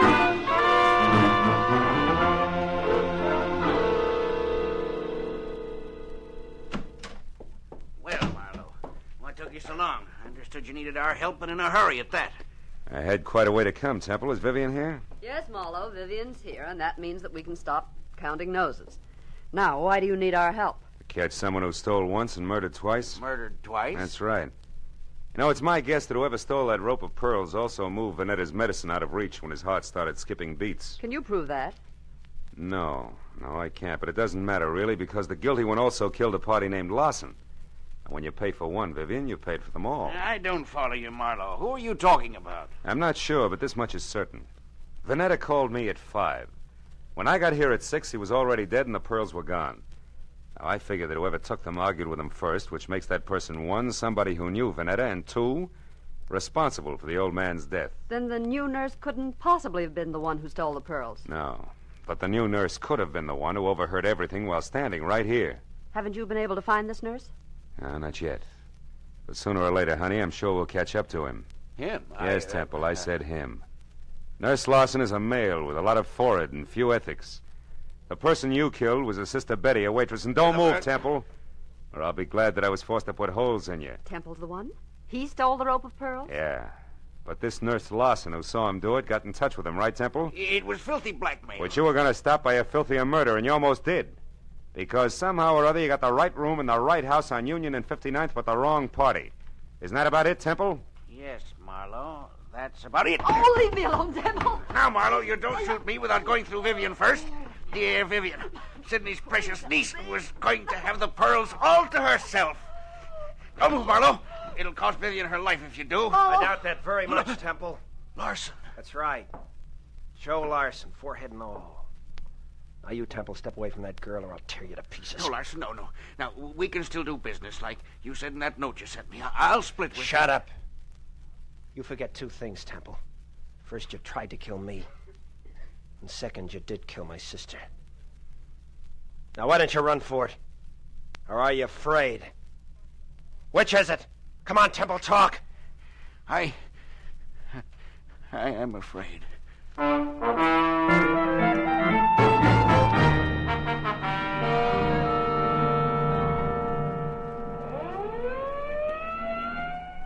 Marlowe, that just about winds things up. Yep. Joe Larson sent up for attempted extortion, and Temple... Sent up for good. Mm-hmm. Say, Marlowe, when you called a while ago and said that you wanted Temple and me to help you, did you know then that Temple was the murderer? No, I didn't, Vivian. Then I only knew that whoever had killed Betty Larson had mistaken her for the new nurse, and that the actual nurse was Betty's brother, Joe. Where'd you get hold of that, Phil? Well, it started in Ryan's Cafe, Barra, just after you left. I had nurses on the brain, I guess. And when I took a good look at the waitress there, I suddenly realized that her white uniform, white shoes, and white cap could easily confuse a guy like Temple, who also had nurses on the brain. Well, I can see a killer making a mistake about appearances, all right, but I still don't understand how it is that the telephone number of my uncle's nurse turned out to be Betty's apartment. Because a nurse did live there, honey. Betty's brother was a medical student, part-time male nurse, and full-time bum. You see, Ryan, who brought food to Uncle Sidney, knew that he needed a new nurse, and he sold him on the idea of Joe Larson, because he wanted his girlfriend's brother to have a job. Oh, I get it.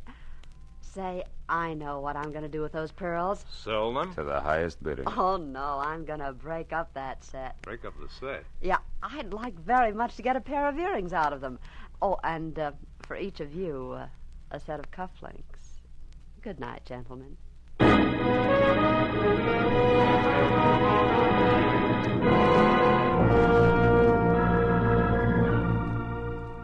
When Vivian got into a car, aimed it toward a collection of chipped rocks on Fountain near Bronson, and waved goodbye, it was nearly 3 o'clock in the morning.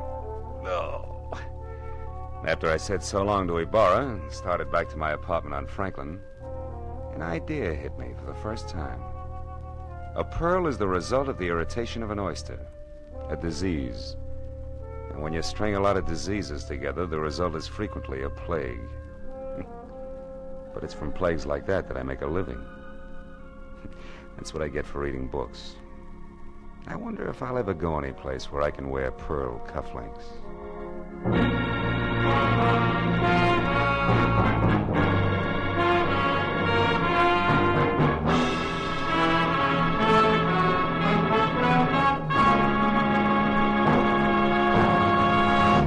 The Adventures of Philip Marlowe, created by Raymond Chandler, stars Gerald Moore and is produced and directed by Norman MacDonald. Script is by Mel Donnelly, Robert Mitchell, and Gene Levitt.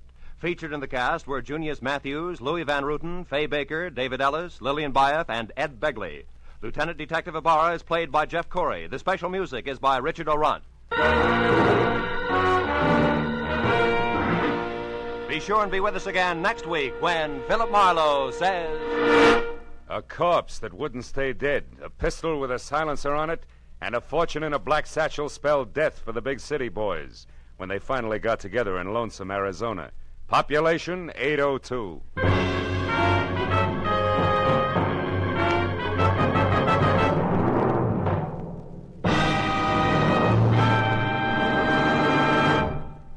Stars light, stars bright, and that's no optical illusion. The brilliant gleaming list of stars on CBS tomorrow night. Van Johnson's the star on the Prudential Hour drama. Spike Jones will positively appear in a sketch getting the war paint off Bob Hope's latest movie. Jack Benny will have Claudette Colbert and Vincent Price as his special guests. Amos and Andy, Dashiell Hammett, Sam Spade, and Lum and Abner are the next bright stars in line. Then Helen Hayes, First Lady of the Stage, starring on her Sunday night Electric Theater, followed by Hollywood's own Eve Arden in the wonderfully comic series Our Miss Brooks. In the next to closing, another bright comedy, Life with Luigi, and the whole star lineup, topped off by the world's most brilliant addlepates, the experts on It Pays to Be Ignorant. Jack Benny's program will come to you over all of these same stations, and the others in this vast array of stars will be heard over most of them. Top writers, top directors, and top stars of American show business come to you on CBS. Now, stay tuned for Gangbusters, which follows immediately. This is Roy Rowan speaking for CBS, the Columbia Broadcasting System. From all of us here at Escape Radio, thanks kindly to our sister station, CBS. Now then, let's see if you're true masters of classic radio.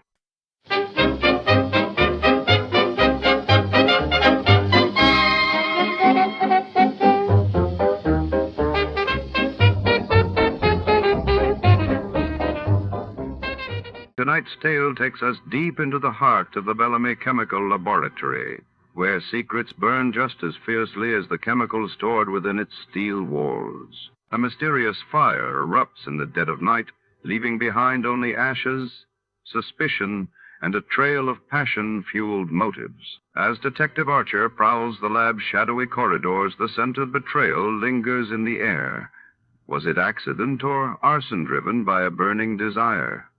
Shadows flicker between test tubes, and every suspect holds a match. Before to start, let's see what happened the day it was aired.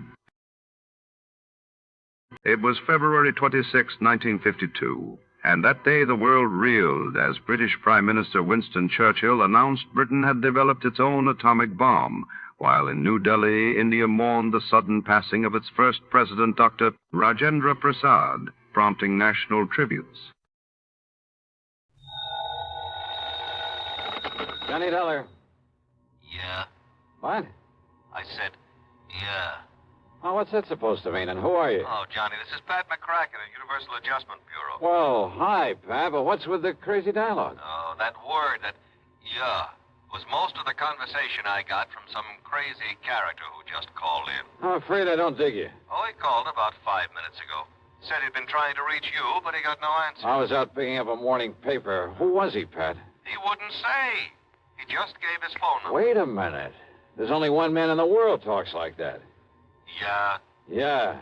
Was the call from San Francisco? No. Oh. Los Angeles. Well, then maybe I was, Well, because the man I was thinking of... Now, wait a minute. Yes, I'm waiting, John. Tell me just one thing, Pat. Well? Have any of your insurance companies been having to pay off on any big fires lately? I mean, out in Los Angeles? On any fires? You'd better start checking with those companies out there. No, wait a minute. Do it, Pat. And I'll lay odds that you get a handful of arson reports. Arson? Yes. Johnny, just because some silly guy calls up and all he says is, yeah. Hey, let me have that phone number he gave you. Now, Johnny. Come on, Pat. What is it? Hollywood 8, 3142. Okay, now you go ahead and check with your West Coast insurance company. Johnny. And get ready to pay my expense account to Los Angeles. Are you kidding?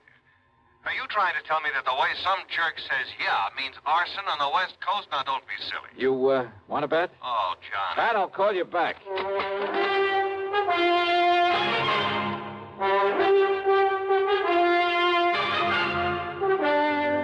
CBS Radio brings you Bob Bailey in the exciting adventures of the man with the action-packed expense account, America's fabulous freelance insurance investigator. Yours truly, Johnny Dollar.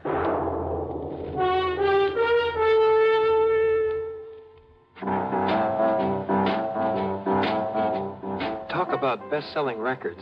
Here's a familiar tune about America's best-selling filter cigarette, Winston.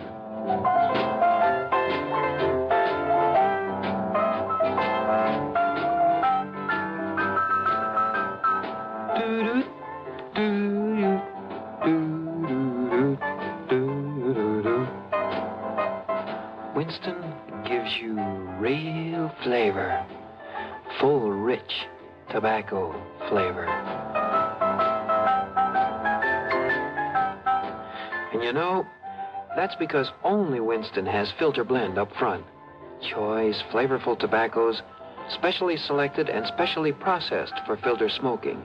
No wonder Winston tastes good, like a cigarette should. Smoke Winston. And now, Act One of yours truly, Johnny Dollar.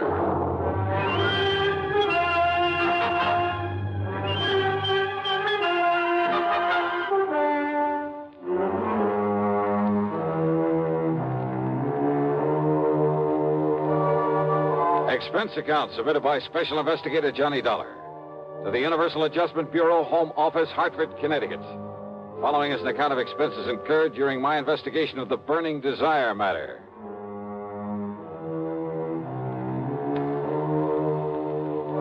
Yeah, as I told Pat McCracken, there was only one person I knew whose conversation might consist mostly of that one word.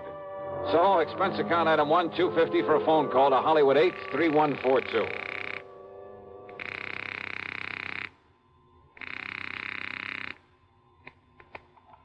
Hello? Hello? Yeah? Yeah, I thought so. Yeah? Smokey Sullivan. Well? Smokey, this is Johnny Dollar. Yeah? Hey, you tried to call me here in Hartford. I was out. You called Universal Adjustment Bureau. I got the message. Here I am. Yeah, Johnny. Only what are you doing in L.A.? Last time I saw you was in San Francisco. Got a job here, Johnny. Legit. Hey, that's the stuff. Pays off, too, doesn't it? Yeah. You're my friend, Johnny. You've done a lot for me. So, when I got a chance to help you... Well, is something doing out there, Smokey, that I ought to know about? A bunch of fires, Johnny. Arson, huh? Yeah. Is there insurance involved? Why else anybody use a torch? Yeah, you got a point there. But do you have any lead on whoever is behind the fires? Yeah. So you better come out here, Johnny. Okay. The first plane I can get. Where'll I find you? 322 South Equity Avenue. South Equity. Okay, Smokey, I'll be there. Yeah. Uh-huh. Now I'll call to Pat McCracken, pack my bag, and... Johnny Dollar. Oh, Johnny, thank goodness. Pat? Yes. I was just about to pack up and call Don't you ever get off that phone of yours? I was talking to the guy who Listen to me. Johnny, you were right. Only reason that nobody smelled a rat is because a different insurance company was stuck with each of those fires out there.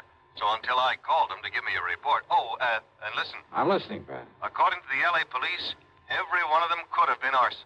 Okay, I'll grab the first 7 plane. of them in a row, Johnny, that we know about so far. I mean, I haven't got the reports in yet from all the companies, and I'm also waiting for another report from the police. Now, Johnny, your best contact out there. That I've already got. What? Yeah. Oh, you mean that character who called us up? Yeah. Look, will you please tell me, who is he? What does he know about this? Universal Adjustment putting the old expense account on this? Yes, of course. Then I'll give it all to you in the usual report. See ya. Oh, now, Johnny, listen. Sorry, Pat, I gotta catch a plane. Expense account item 2, $162.85 plane ticket from Hartford to Los Angeles. Thanks to the time differential, it was only shortly after dark when the big mainliner set down at the L.A. International Airport. Item 3, $750 for a cab to Smokey's address. It was hardly Beverly Hills or Bel Air, believe me. 322 South Equity was in a beat-up part of a downtown industrial section. A weather-beaten 3-story house with a sign out front that said Boarders by the week a month.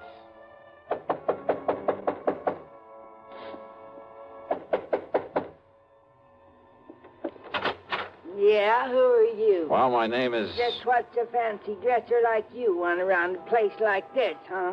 Well?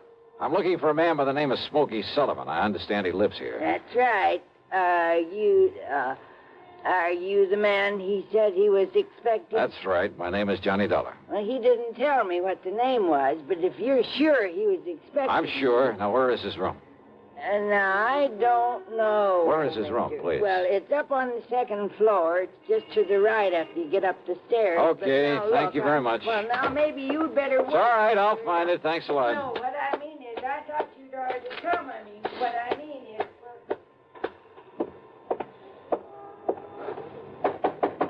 Smokey? Hey, Smokey, it's Johnny Dollar. Ah, what was that? Smokey! Now, what's all the... Oh, no. Hey, Smokey, can you hear me? Who did this? Are you... Good Lord.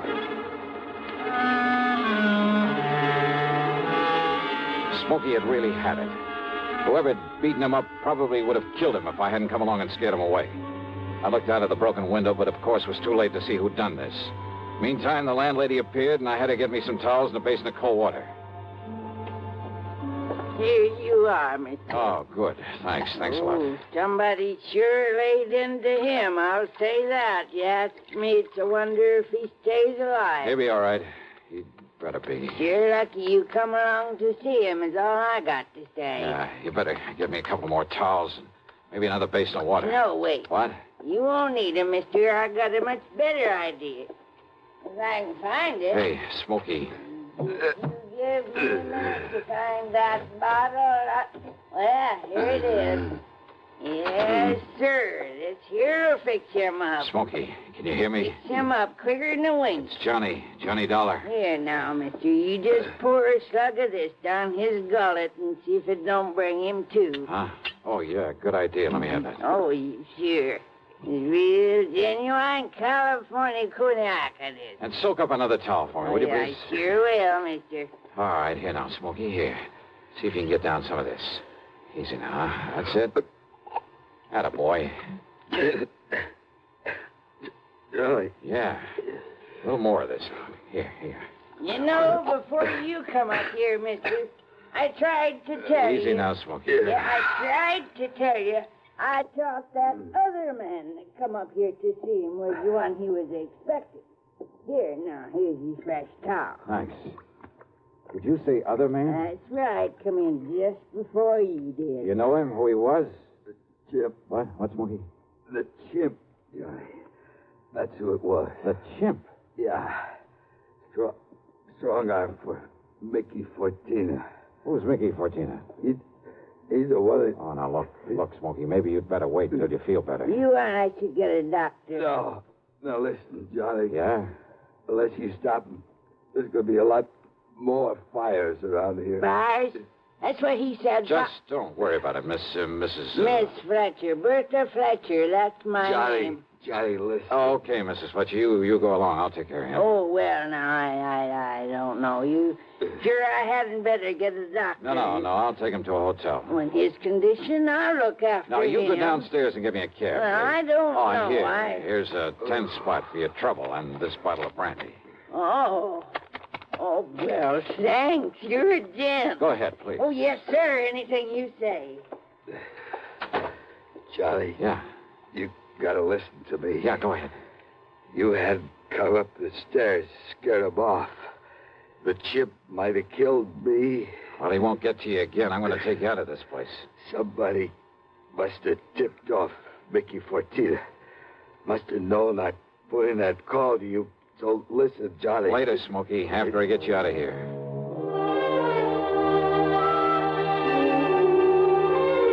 Item 4, the $10 to Miss Fletcher. Item 5, $1.50 for a cab to the Statler Hotel, where I had to show my credentials to the room clerk to get a bed for the somewhat mangled Smokey Sullivan. Item 6, $15 to the doctor who came up to the room, and I must admit got him back into pretty good shape.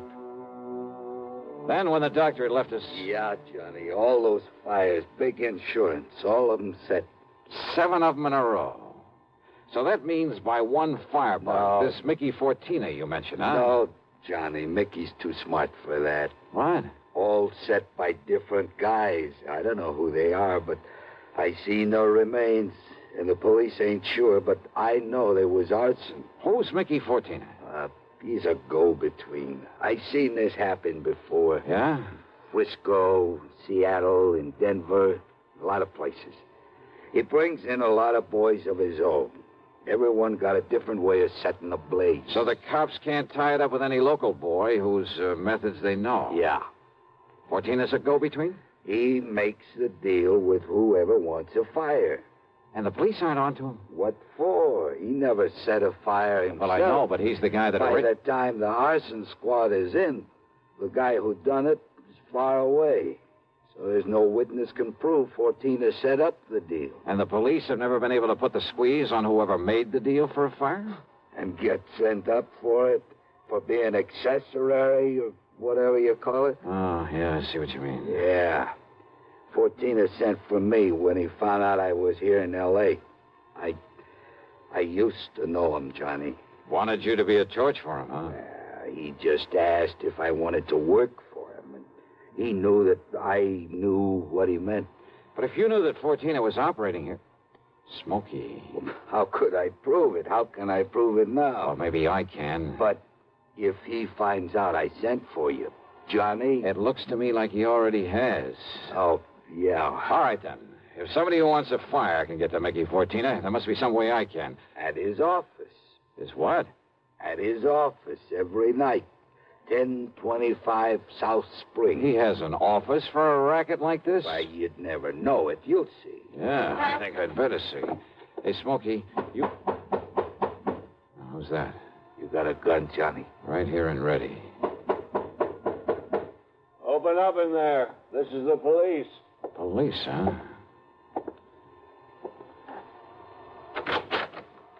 Well, surprise. It is the police. The room clerk reported a man was brought in here who... Johnny! Yeah, Pat Nichols. Sergeant Nichols now, Johnny. Good. How are you, boy? Now, wait a minute. Is this the man you brought in here? Smokey Sullivan?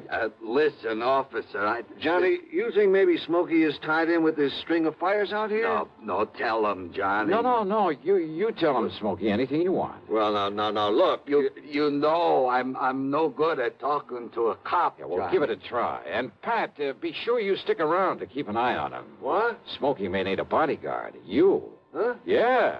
Until after I've made a little business call. Johnny. Now, look, if you're out here because of those fires... Did I say I was? I didn't tell him anything like that, did I, Smokey? No, Johnny. And I see what you mean. Now listen, Just stick around, Pat. I'll see you later. If I had told Pat where I was going, he might have wanted to come along. And a man in the uniform would hardly have helped in the plan I had for trapping Mickey Fortina. But you know something? Going over to see him alone was a big mistake. One I almost didn't live to regret.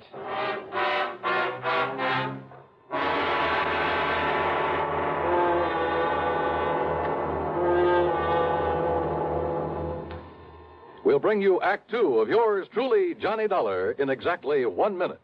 Here's Hollywood star Mona Freeman. Who feels like acting with a miserable cold? I relieve cold distress the fast way with 4-way cold tablets. Yes, tests of all the leading cold tablets proved 4-way fastest acting. Amazing 4-way starts in minutes to relieve muscular pains and headache, reduce fever, calm upset stomach, also overcomes irregularity. When a cold strikes, do what I do. Take 4-way cold tablets. It's the fast way to relieve nasty cold distress and feel better quickly. 4-way, only 29 cents. Now, here's a word about another fine product of Grove Laboratories. Had dandruff for years? Now get rid of it in 3 minutes with Fitch Dandruff Remover Shampoo. 3 minutes with Fitch regularly is guaranteed to keep unsightly dandruff away forever. Apply Fitch before wetting hair, rub in 1 minute. Add water, lather 1 minute, then rinse 1 minute. Every trace of dandruff goes down the drain. 3 minutes with Fitch, embarrassing dandruff's gone. Fitch can also leave hair up to 35% brighter. Get Fitch Dandruff Remover Shampoo today. And now, Act Two of yours truly, Johnny Dollar and the Burning Desire Matter.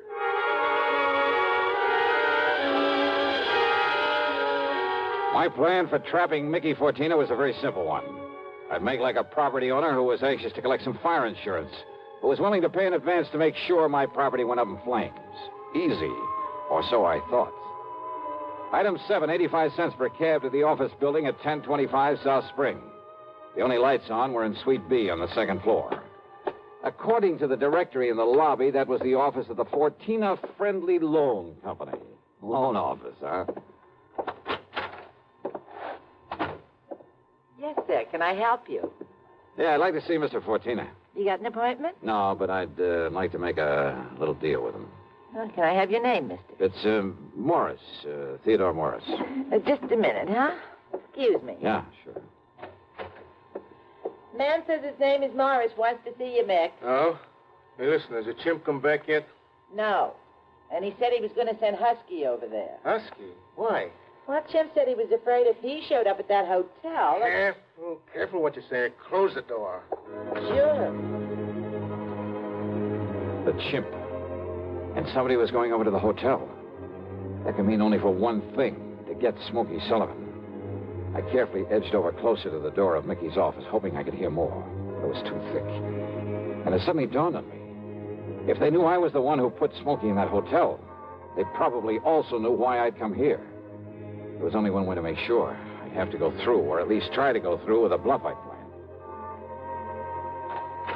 Oh, sorry to keep you waiting, Mr. Morris, is it? Yeah, that's right, Mr. Fortina. Ted Morris. Oh, Mary, when he gets here, send him in. Sure, Mick.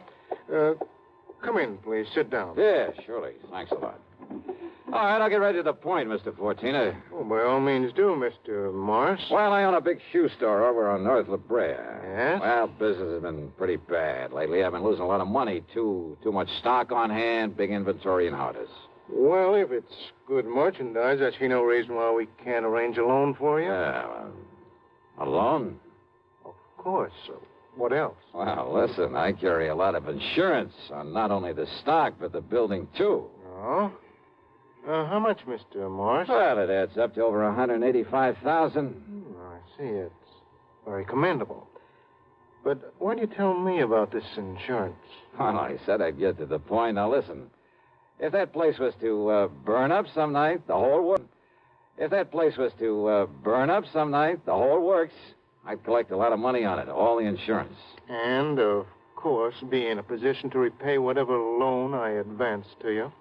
All right, stop beating around the bush, 14. I want that place burned out. Can you fix it?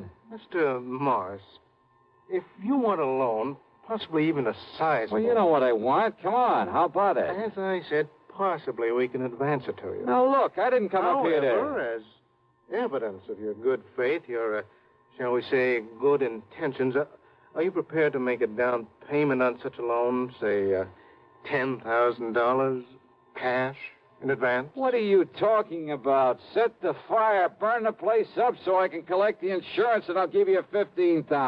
Now, just a minute. Who said anything about setting a fire? I did. Well? Who sent you here? If you said it was a former client, I won't believe Oh, it. look, does it make any difference? Do you by any chance know a man by the name of Smokey Sullivan? Sullivan? He knows him all right, Mick. Wow. The chimp? Shut up. Sure, Mick, this is the guy I told you about. I come to see Smokey at his rooming house. What I left of him. Very interesting. After I ducked out, I hung around there. I seen him take Smokey in a cab. I followed him to that hotel. Did you send Husky over to take care of him? Sure. And listen. Yeah? I don't know what name this guy gives you, but when he knocks on Smokey's door, he says it's Johnny Dollar. Dollar? Insurance ticket? Yeah, that's right, Mickey. All right. So maybe I do arrange another fire with you in it, Dollar. Mickey! There's a police car just pulled up in front! Go ahead, Jim. Yeah, I'll kill this dirty... All right, now, 14er, your turn. Don't move, Dollar. Reach for a gun and I pull this trigger. I see. Yeah. How are your eyes, Mickey? Can you see in the dark? What? Without this lamp in here? All right, you...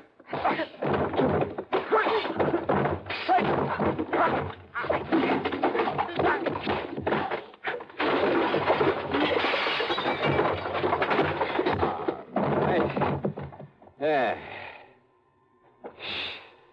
Wow. I guess Smokey was right at that, Johnny. Hi, Pat.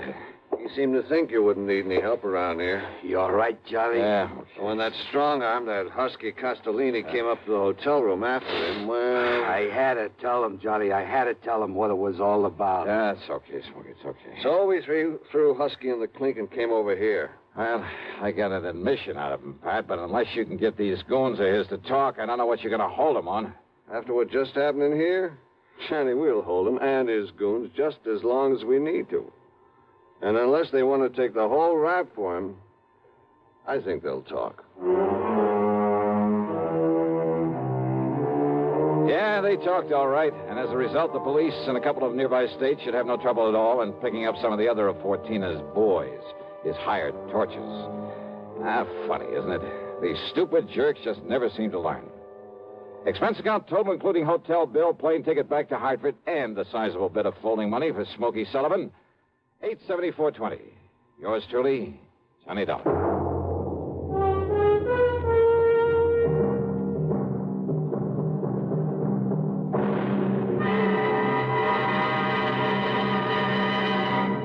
Now, here's a word from our star about the case he handles on next week's program. Thank you, Daniel. It's called the hapless ham matter. And yeah, you guessed it, the ham turns out to be an actor.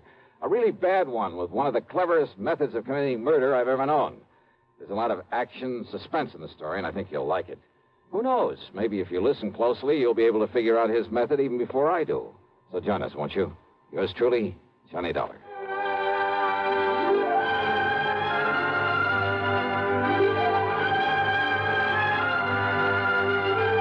Yours truly, Johnny Dollar, starring Bob Bailey, originates in Hollywood and is written, produced, and directed by Jack Johnstone. Heard in our cast were Virginia Gregg, Gene Tatum, Lawrence Dobkin, Vic Perrin, Paul Duboff, Don Diamond, and Frank Gerstle. Be sure to join us next week, same time and station, for another exciting story of yours truly, Johnny Dollar.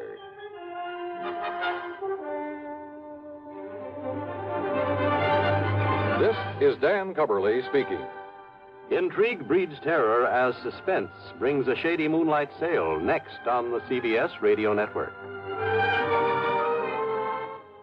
If I should ever become totally disabled, it would be a mighty comfortable feeling to have a check coming in every month regularly.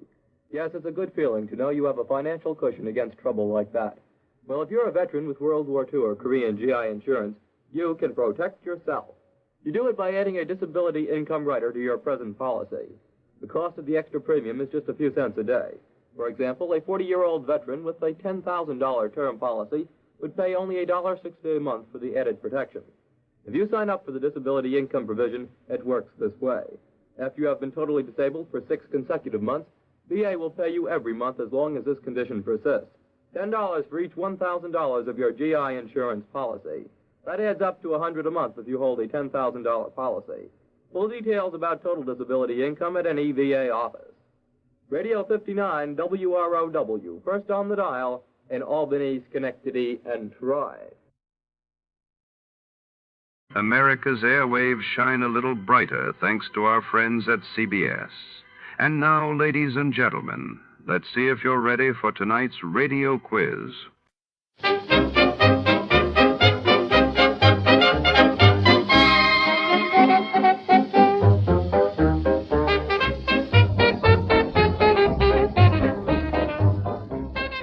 Tonight, on a rain-slicked city street, a small wishbone triggers a storm of secrets. When a hard-boiled detective is hired by a mysterious beauty with emerald eyes, a simple dinner trinket becomes the key to a web of betrayal, lost dreams, and desperate hopes. Who really wants the wishbone, and why are they willing to kill for it? Stay with us as the shadows deepen in the little wishbone. Before we begin, let's see what happened on the day it aired. It was November 6th, 1947. That day the world reeled as the United Nations Assembly voted overwhelmingly to approve the plan for the partition of Palestine while in Paris. The Louvre reopened its doors to the public for the first time since the end of World War II. And get it straight. Crime is a sucker's road, and those who travel it wind up in the gutter, the prison, or the grave. This started with laughter on a bright morning in a battle over a chicken, and got better as it went along. It could have lasted a lifetime, but it didn't. It stopped on a gray morning with a little wishbone broken. From the pen of Raymond Chandler, outstanding author of crime fiction, comes his most famous character in The Adventures of Philip Marlowe.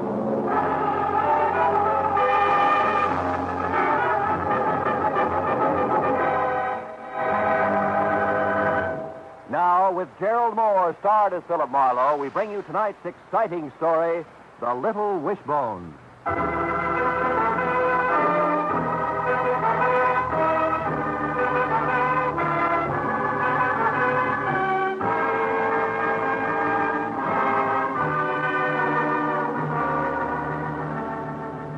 Sometimes the sun doesn't shine at 9 o'clock in the morning. Sometimes everything's just gray. The sky, the buildings, the streets, the faces going by, gray in a man's mind. And when I parked in front of the politely landscaped stucco square on Sunset Boulevard and got out of my car, I knew that this was just such a morning. And that was right as it should be, because what I had to tell her, what had to be said, belonged in gray to the chilling half-light that leaves everything and everybody something less than real. To a half-light that's maybe a moment before birth, and maybe a moment after death. Yes, sir? I'd like to see Miss Jones. Miss Cordelia Jones, please. I called. My name is Philip Marlowe. Oh, yes, Mr. Marlowe. I'm Mr. Early. Come in, please. The police told me what happened, sir. I'm sorry. Yeah, thanks. May I see you now, please? Yes, of course. It's the last door down on the right-hand side. This way, Mr. Marlowe.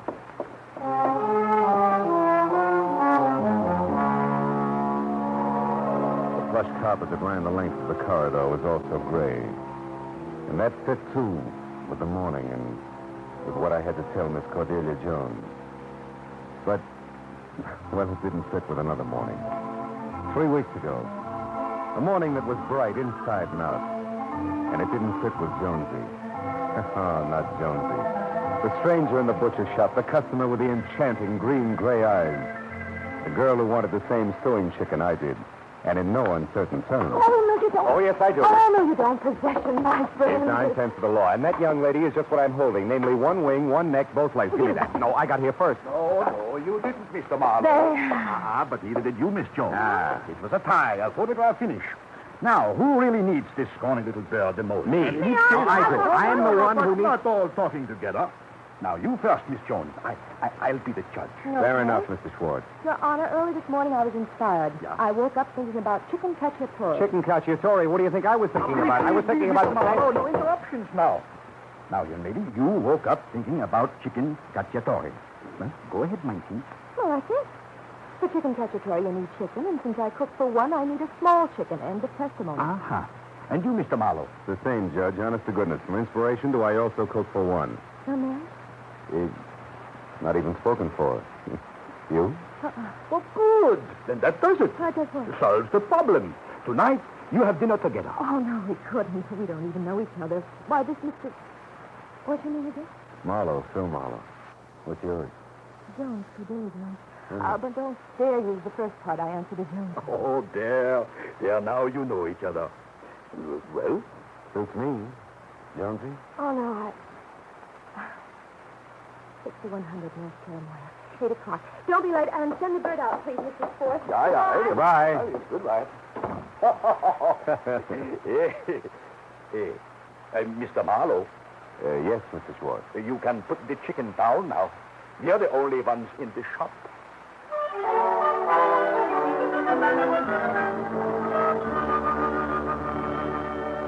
Well, that's the way it started. And it had gone along at about the same clip from the chicken cacciatore, which was the best I'd ever eaten. But only because I could look at the lovely chef while I ate it. Past a wonderfully gabby evening that I didn't want to see end. But end it did. For lunch the next day and the day after. Oh, yeah, Jonesy was something, all right. By profession, an artist around the edges. She painted beer cans and the like for an ad agency downtown. So her place on Cherimoya was half studio, half apartment, and all cozy. You know the kind of cozy that makes you want to curl up the second you walk in? Always makes you hate to leave. But leave you did because Jonesy liked to go places.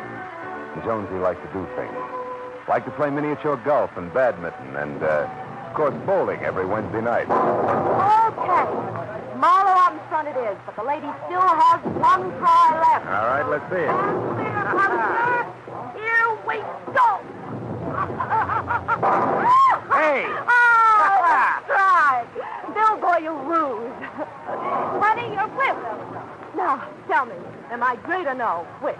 Great, baby. Real great.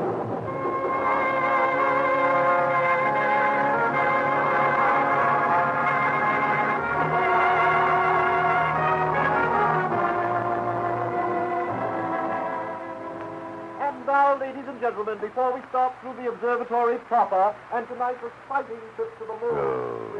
Of all the dirty, double-crossing dealers. I'm talking about you.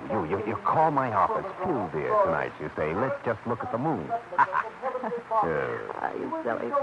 Expect Mulholland Drive? You bet I expected Mulholland Drive. Yeah, park car and all. Oh, come on, Jonesy. We can still get out of here. You... Have you two quite finished your little chat? Quite. Excuse us. We're sorry. We'll be very quiet, we promise. Thank you. You will be close. Come on, Phil. You better stay with the others. Okay, we'll stay with... Something breaking you up, Junior? Yeah. Young love, my friend. It always does. Now, excuse me, but I don't think I care to listen to a charming guide anymore. Good night, sir. Bill, are you going to join the rest of us, or... Bill, Mm-hmm. that man going to the door there. Yeah? Who is he? What did he think of? That he was leaving, that young love always broke him up. Why? Because I don't know. I guess I thought he was somebody else. Well, come on. This guy's great. Peach. Wouldn't listen for a word. Or the moon over Mulholland Drive. Bill, be tactful, boy. Lady appreciates it. Most of the time. Come on.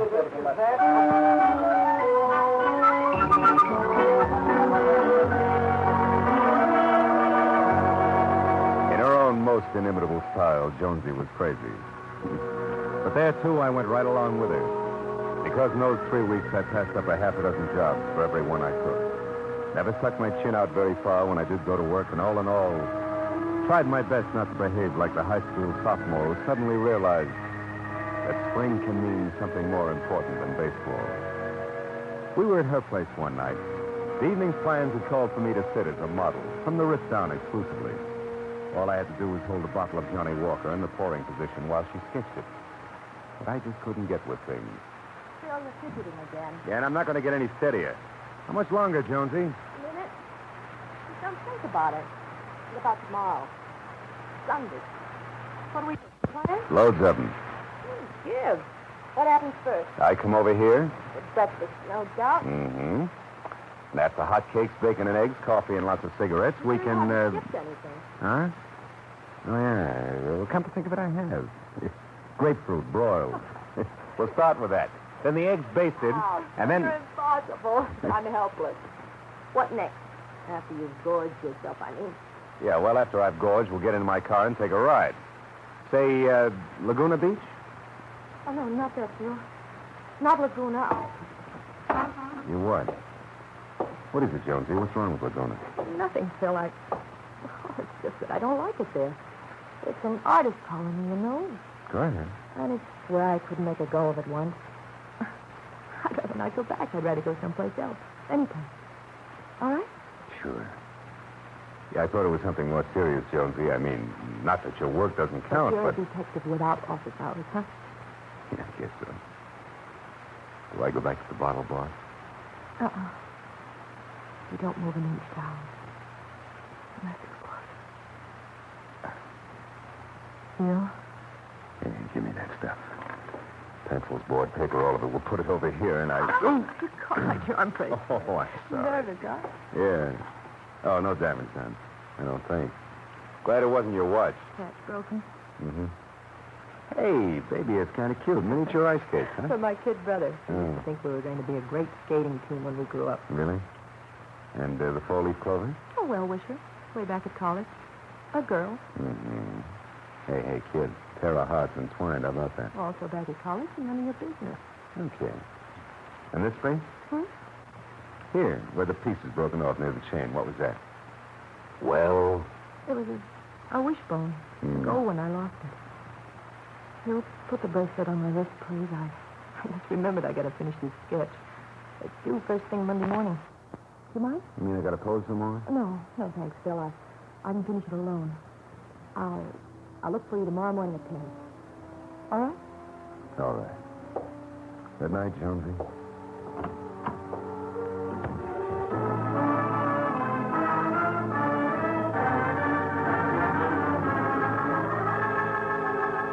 All the way home, I floundered someplace between pouting poor Marlowe, the girl he goes for keeps secrets from him, and plain male pride. Goodbye, Jonesy. You live your life and I'll live mine. But by the next morning, I'd sold myself on the switch. Some things just weren't my business. I wasn't a private detective where Jonesy was concerned. It would all work itself out. Life would go on. And it did. Breakfast was wonderful. Broiled grapefruit included. And the rides to what turned out to be Santa Barbara perfect. So in the days that followed, no more was said about it, and nothing unusual happened. Until the following Friday night. That was night before last. We were at a square dance at a local Daughters of Something or Other lodge. The exercise would do me good, she said, and I was learning in a hurry. I thought.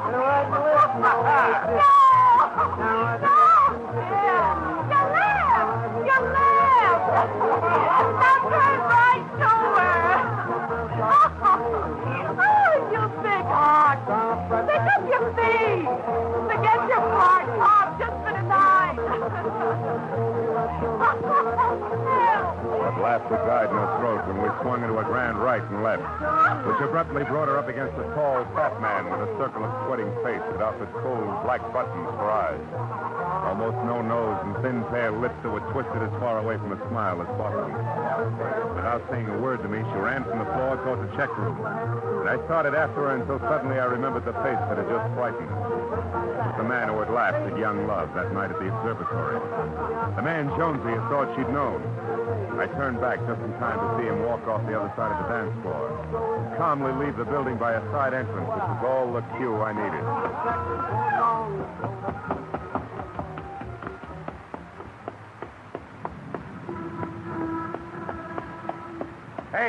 Hey, you, hold it. I want to talk to you. You want to talk to me? Yeah, who are you, friend? And let's not bother with the routine we played at the observatory. Oh, yes, I remember you now. Good. What else do you remember? Come on, the girl in there. I want answers, mistress. They mean a lot to me. Yes, so I see. So you saw before, now start talking. All right. That's just what I planned to do. You can tell her that for me. And also remind her that I was on the corner of 3rd and Oak, too, on Armistice Day. 3rd and Oak. On Laguna Beach. Laguna Beach? Yes. And if you don't mind, give her this, will you? Gold wishbone. A charm. Uh-huh. A charm that can't miss for me because both ends are in my hands, see? So when I pull it apart, as I make my wish, I can't lose. There. Now the pieces, Mr. Big Talk. Return them to the lady and tell her that I'll be heard from again. Good night. Good night. Yeah. You'll hear from me again, too.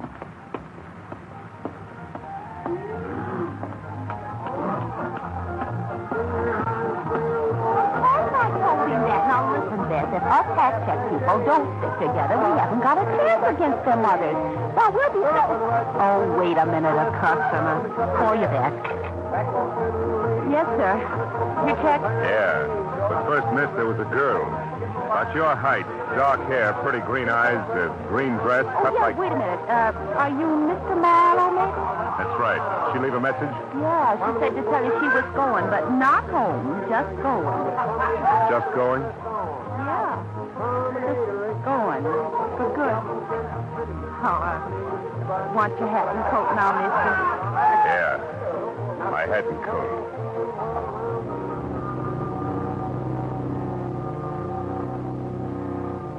Jonesy was gone. With no other word than that. And she wasn't coming back. I spent what was left of the night looking for her, checking from one place to another, but it was no good. And the next morning early, when I tried once more at her studio apartment, all I found out was that she never returned. I decided there was one place left to look. A street corner in Laguna where over a month ago something had happened that wouldn't lie still. I got in my car and headed south, and all the way down for once the Pacific surf looked cold and hostile. And the dreary desolation that hits all beach resorts out of season had settled on Laguna like a sick hangover. I finally found the intersection of 3rd and Oak. It was 2 sleepy drugstores, a dying bar, and a pottery stand closed for the winter. Nothing else. The only sign of life was a black-sweated old man on a bench, whittling listlessly at a piece of gnarled gray driftwood that matched his hands to perfection. It looked as though he'd been there for 20 years. So I decided to give him a try. What's that you say, young fellow? I said things are pretty dull around here, huh, Pop? I don't know. Generally, something happening. People come, people go. Like you. They all got things on their mind. Uh-huh. They ought to come and go more often, Pop. You picked a dead corner, huh? Dead? Well, I don't know about that now. Seems like this corner gets a good share of life. Oh? I'll bet you nothing's happened on this corner in the last 6 months worth talking about. You're wrong, son. It's run the gamut. For instance, last August, a baby was born over in front of the drugstore there in a taxi. Mrs. Wright, Gail Wright it was. Old Si Lemley, the druggist, delivered. Fine job, too, an 8-pound boy. And, on the other end of life? Yeah, that too. A fella named Peters. He was a kind of belated war casualty, you might say. How do you mean? Well, he went through the First World War without a scratch, and then he got himself killed by a hit-and-run driver right over there in front of the tavern, and it happened just a month ago on Armistice Day. Hit and run. A man dead. Yeah, about 2 o'clock in the morning, they say. To this day, they haven't caught up with the driver. Say, what's the matter, son? You're white as a sheet. I felt like I'd been hit hard below the belt. I don't remember what I told the old man. All I could think of was Jonesy on Armistice Day. A hit-and-run death and a slimy maggot breaking a wishbone charm between fat fingers. But my next step was mechanical. I started checking rooming houses that catered strictly to artists, and the third one paid off. More than I expected. Cordelia? Yes, I remember Cordelia. Come in. Thanks. And she did have a room here, Mrs. Winkle. Yes, she did. Now, what was it about Cordelia, Mr. Marlowe? Well, I'm a friend of hers, Mrs. Winkle, a good friend. I'm trying to locate her. I see. Well, Cordelia left quite suddenly in the middle of the night, Mr. Marlowe. Left a half-finished canvas behind, too. Beautiful thing. Yes, sometimes artists have to spread their wings and fly. Even in the middle of the night? Ah, yes. I used to myself when I was younger, heaven knows. Tell me, Mr. Marlowe, is anything wrong about Cordelia? Why do you ask that, Mrs. Winkle? Because the morning after she left, it was Armistice Day, I think. A man came here asking about her. A fat man. Did you know him? No, and from what I read in his face, I don't think I'd like to. Look, Mrs. Winkle, I got to find out all I can about the guy right away. He means trouble for Jonesy, Cordelia. You see, she... Well, what I mean is... Don't bother explaining. I think I understand. As it turned out, this fellow used the telephone while he was here. His name is, let me think now. Orland, something weak and sniveling like Begley. That's it. Orland Begley. He made a reservation at the Beekman Plaza Hotel in Hollywood. Begley, Beekman Plaza, huh? Mm-hmm. Okay, now look, did you tell him anything about Jonesy leaving like she did? Oh, goodness, no. I said she planned on leaving. I even told him what we had for breakfast. He just smiled. It was dirty. Then he went away. That's all I know. Mm-hmm. Thanks, Mrs. Winkle. Thanks a lot. Good luck, Mr. Marlowe.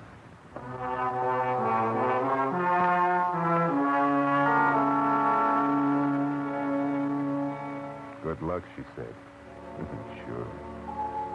All the good luck Marlowe and a girl named Jonesy had coming was burned out on a street corner at 2 o'clock in the morning a month ago. But we still had a chance. If I could only talk to Jonesy. All the way back to L.A., I worried because for that I had to find her first. I was halfway down the hall to my apartment when I heard it. My phone. I ran to the door and practically ripped it off the hinges before it stopped ringing. Hello? Hello, darling. Jonesy! Jonesy, where are you? Oh, that doesn't matter. I just called to say goodbye, Phil. I couldn't leave without that. Now, look, you're not going anyplace. You're going to sit tight right where you are till I get there. No, it's no use, Phil. I'm in a bad jam. I should have told you all about it long ago, but, well, it's too late now. It's not too late, baby. I just got back from Laguna. Honey, I know all about it. Look, you're in love with a good private eye, you remember? Don't run, baby. That's not the answer. There isn't any answer, Phil. There never was for us. Jonesy, please, will you shut up and listen to me for a minute? I can't, Phil. I've thought it all over. My mind's made up. So I'm going to have to get out of this mess in my own way. Honey, we got to talk. Come on, where are you? Please, Phil. Gee whiz, can't you see I'm having an awful tough time with this pitch as it is? Jonesy, baby, look. Don't make it tougher on me. I'm sorry for us, Phil, but thanks for the buggy ride, mister. It was swell while it lasted. Baby, you can't run. Don't try it. I know that, but Goodbye, Phil.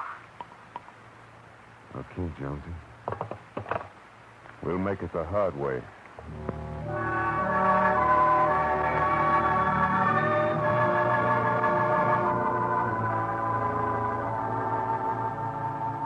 Since I couldn't stop Jonesy from running, I figured I could at least stop the guy who was chasing her.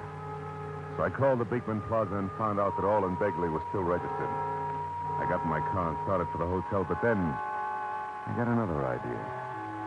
There was a good chance that a sleazy, blackmailing crumb like Begley carried a record of his own. Anyway, it was worth a try and would pay off better now than a beating. So I went to police headquarters instead, where Detective Lieutenant Matthews was his old sympathetic self, as usual.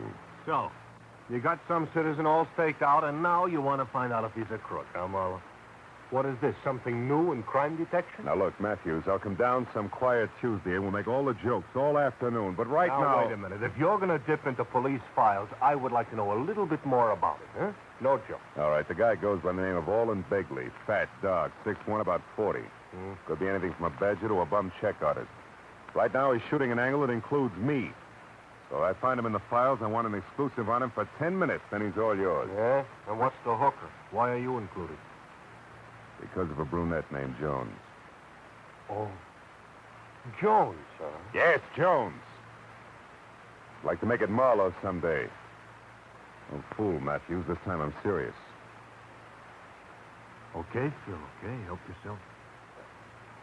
You'll find about 3,000 fat guys in there, 2,000 of them with dark hair. Go ahead and start. I'll send in one of the clerks to give you a hand. Matthews' guess was close. But with the clerk's help and hard work, we narrowed the field down to a few hundred cars and started through. The street lights had been on outside for an hour before we finally found it. 40 pounds lighter and sporting a mustache, but there was no doubt about it. James Orland, alias Jim Orlo, alias Orland Bigelow, was now Orland Begley, with charges that ran from petty thievery in Louisiana to one that even got Matthews on the ball. Begley was wanted for murder in Rhode Island. What are we waiting for, Marlowe? Let's go get him. When we piled into the squad car and headed up Sunset Boulevard, I began to feel good again. For the first time since Jonesy had run away at the square dance. When we turned up Whitley, Matthews cut the siren, and 2 blocks above the boulevard, we stopped. Around the corner from the Beekman Plaza. It was a 2-story frame hotel held together by countless coats of cheap paint only. And inside, a line of empty sweet air bottles said it took something more than ordinary ventilation to keep the musty smell from getting thick enough to chew. The jittery night clerk managed to tell us that Begley had room 212 and left his mouth hanging open while Matthews sent him outside. Marlowe, you mentioned 10 minutes alone with him. You still want it? Yeah. It's important to me, Matthews. Okay. Somebody's got to go up and get him. Might as well be you. Look, the boys will cover his window from outside and both ends of the hall from the landings. If it gets tight, just whistle and duck. Go ahead.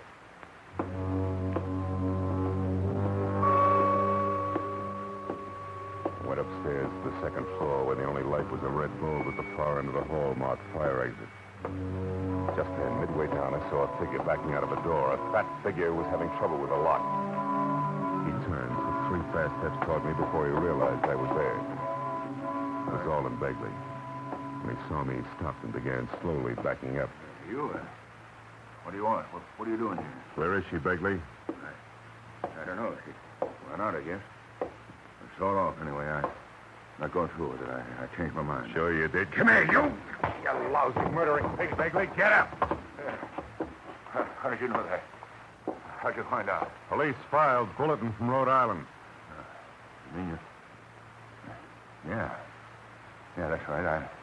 I'm hard. I had to have dough. That's the only reason I tried to shake the kid down. Yeah, but listen, you got me now, so let's make a deal. I'll keep my yap shut. Not one word about that hit and run. You let me out of here. Bad chance, you slimy Oh, butt. okay, sucker. I've killed him more than once, but you won't stop me. Okay, you guys, follow me. Follow me, Phil. Oh. Nice going, Marlowe. You got him. Flat on his face where he belongs. Hey, where you going? Find Jonesy, Matthews. I got to talk to her. Hey, Lieutenant. Yeah? There's a brunette here in this guy's room. You better come in. Well, you hear that, Marlowe? Brunette. Well, let's go. It looks like you can do your talking right here and now. Come on, boy.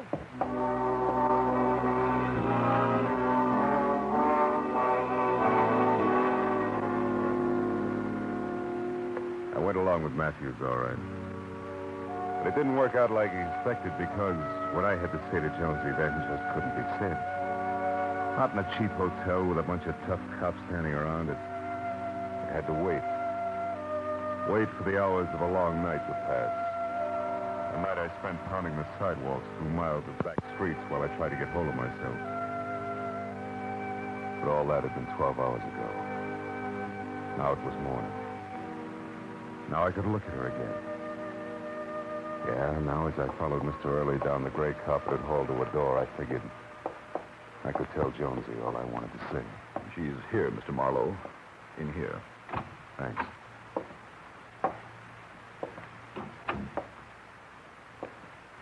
Well, Jonesy, I guess you didn't understand that when two people are in love, they share everything. You didn't give me a chance, Jonesy. You see, I found out Begley was a killer after you'd already gone to his hotel to get him. You crazy kid. You should have trusted me, Jonesy. Played it straight. Because no matter how you add it up, we had something worth waiting for. Well, as you said, thanks for the buggy ride, baby. It was great. Oh, here's your little charm. Wishbone. Sorry it's broken.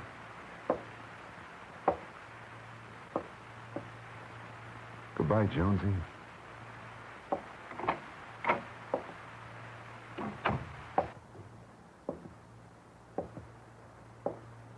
Is there anything else I can do to help, Mr. Marlowe? No. Nothing. Thanks. Good day, sir.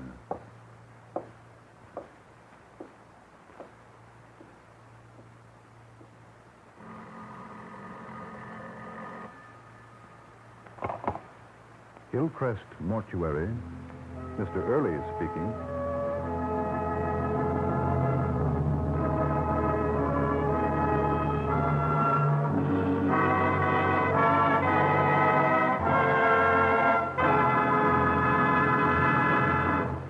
The Adventures of Philip Marlowe, bringing you Raymond Chandler's most famous character, star Gerald Moore, and are produced and directed by Norman MacDonald.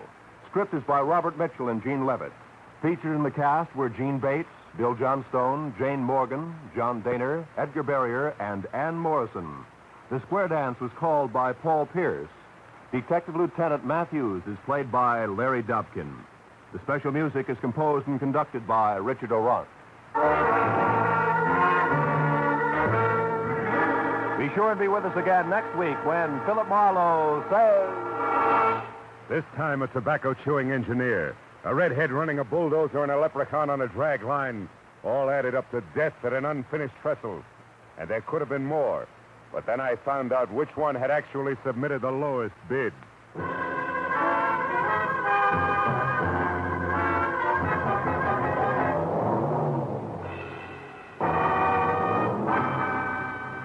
The Adventures of Philip Marlowe, starring Gerald Moore, comes to you every Saturday evening at this same time, transcribed.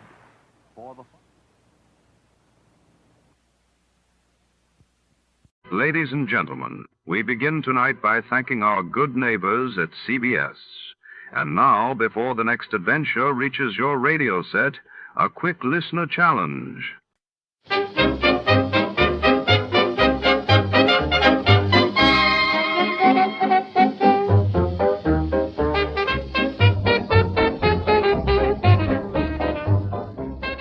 Tonight, we enter the silent corridors of the first Martian settlement, where the year is 1986, but the place is anything but Earth. A crew of American astronauts lands on Mars only to discover a small-town America from 1926, complete with white picket fences and familiar faces thought long dead. Are these ghosts a trick of memory or something more sinister lurking beneath the red planet's surface?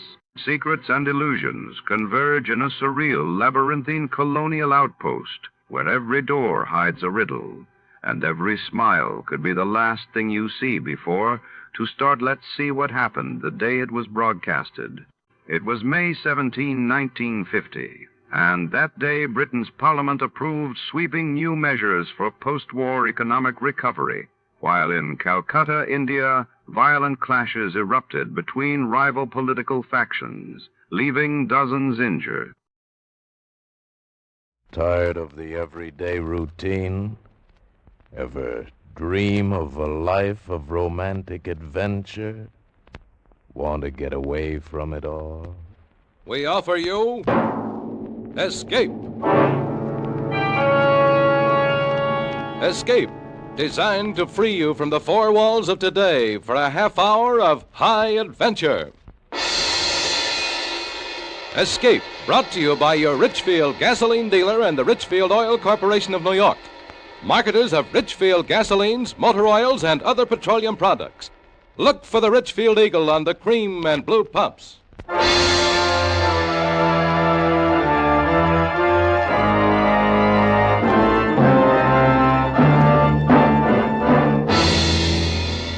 Tonight, we escape to a gigantic rocket ship about to be shocked into space on man's first voyage to Mars. As Ray Bradbury tells it in his famous science fiction story, Mars is heaven. The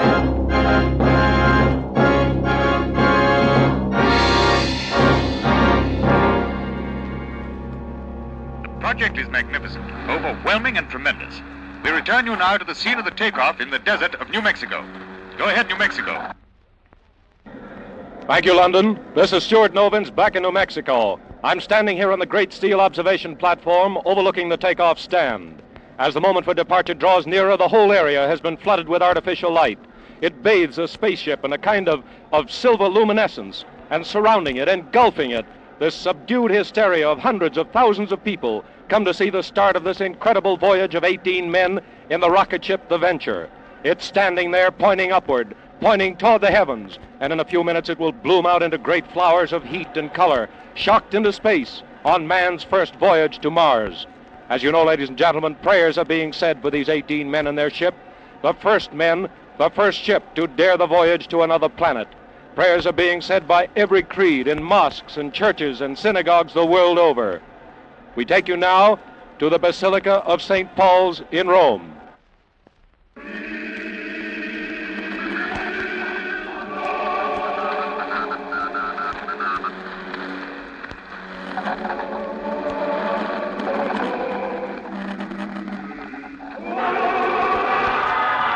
This is New Mexico again. We're sorry to cut in, but that roar you're hearing, the roar of the crowd, it's the moment we've been waiting for. I can see the crew of the Venture walking up the catwalk that leads to the spaceship.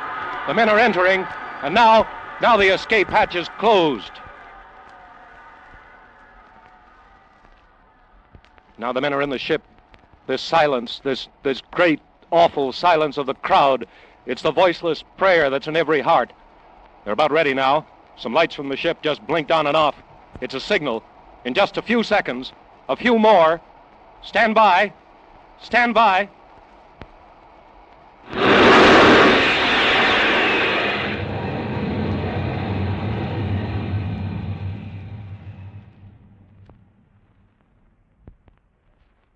They're gone.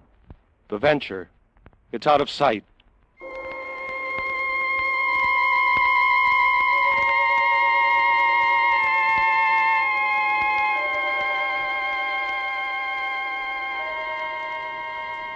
Log entry, U.S. rocket ship Venture.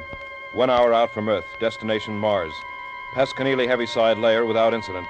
Rate of speed, 450,000 miles per hour. With planet Mars at its closest point to Earth, 35 million miles. Calculate duration of voyage to be roughly 3.5 days. Captain John Black, master.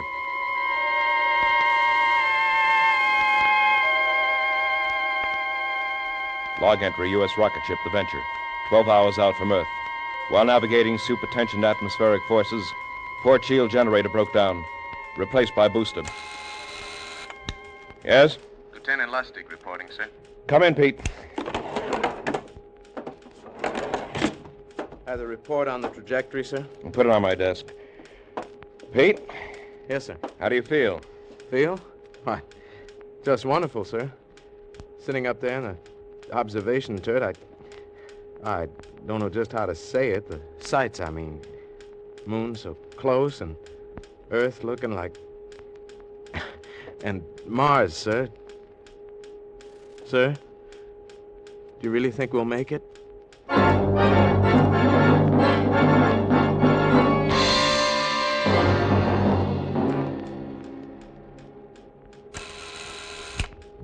Who is it? Dr. Hingston, Captain. May I come in? Sure, Sam.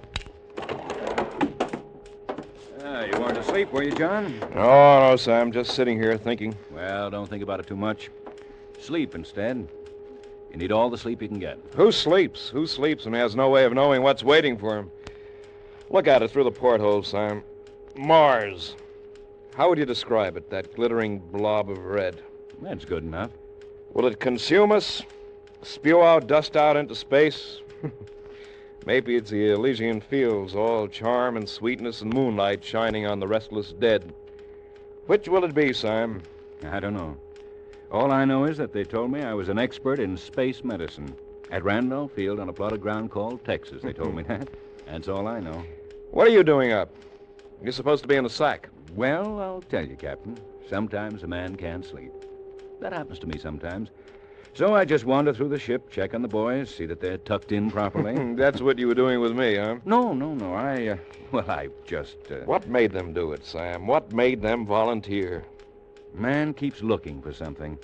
There are no new frontiers now, only new worlds. And there'll always be men who want to conquer them.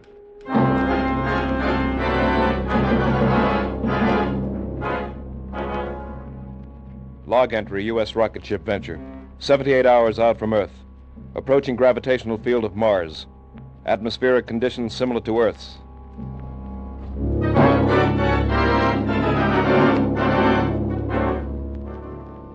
Log entry, U.S. rocket ship Venture.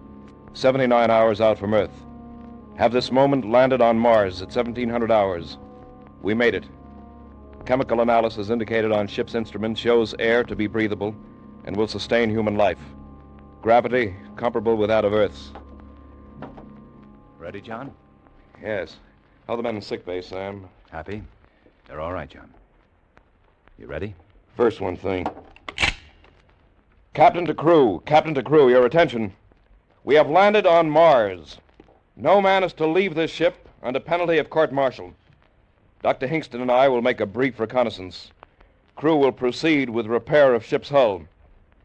As you know, our ship is armed against any possible aggression. I can't impress it upon you too strongly. No man will leave this ship until Dr. Hingston and I ascertain that we are not in a hostile world. That is all. Let's go, Sam. You first, Captain. It's your honor.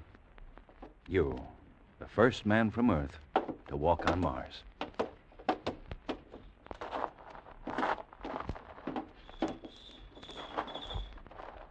This grass. It's a well-kept lawn. John, look over there. A house. A Victorian house. Colored glass and scrolls and everything. I don't believe it. Come on. Sam, look at these. 2 iron deer on this lawn. We had a pair of these when I was a kid.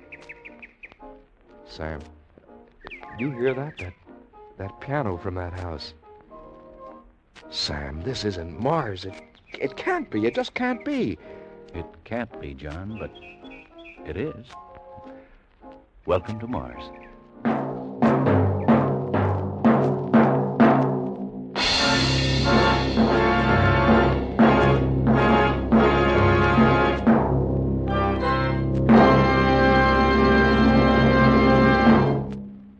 Perhaps you know that skilled research scientists have worked for many years to develop new high-octane components for gasoline. Components to give your car higher anti-knock performance and greater power. But do you know that from this research has come xylene? Xylene, one of the highest octane components in gasoline history. Now, listen. Today, every gallon of the famous Richfield gasoline contains xylene. Xylene in Richfield gasoline helps give your car new, lively pickup, new high anti-knock power, and new gasoline economy. Furthermore, there are 2 great Richfield gasolines with xylene. That means you can select the right Richfield gasoline to give your particular car the finest performance at lowest cost per mile. Richfield high-octane gasoline at regular price is specially refined for the average motor. Richfield ethyl. Ethyl at its best meets the requirements of the newest motors of the highest compression. And remember, both Richfield gasolines contain xylene. Stop where you see the Richfield Eagle on the cream and blue pumps. Get famous Richfield gasoline with xylene. And now we return you to Escape.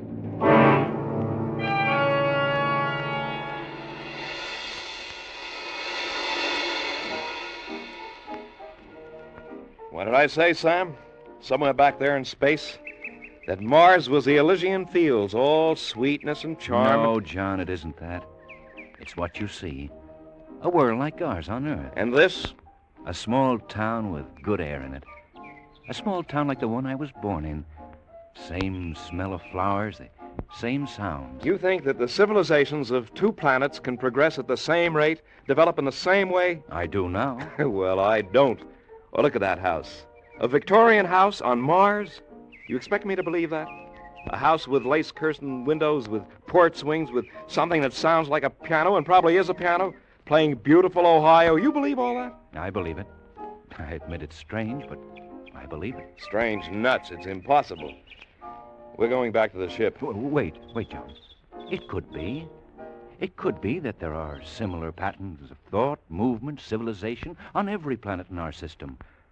Maybe we're on the threshold of the great psychological and metaphysical discovery of our time.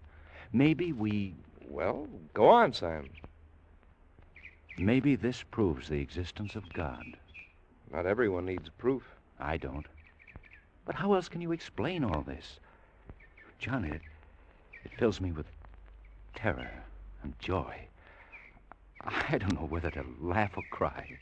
I admit it looks peaceful and cool. Pretty much like Council Bluffs, where I was born. That was a good, quiet place, Council Bluffs, Iowa. Do you see that, Sam? Do you hear it? I see it and hear it. It's there. A horse and carriage going down the street. Just suppose that by accident or something, we landed on a planet in space in another time. Suppose that this is Earth, 30 or 50 years ago. Maybe we got lost in the dimensions. What do you think, Sam? So much like my hometown. That house. That room up there with the beaded lamp near the window. When I was a kid, I used to sleep and do my lessons in a room just like that. I'd lie there in the night, and I'd be awake, and I could hear the freight trains across the river, and... John, do you hear that? I hear it. Let's go. Where? We're going up to that house and ask questions. Where else? Come on.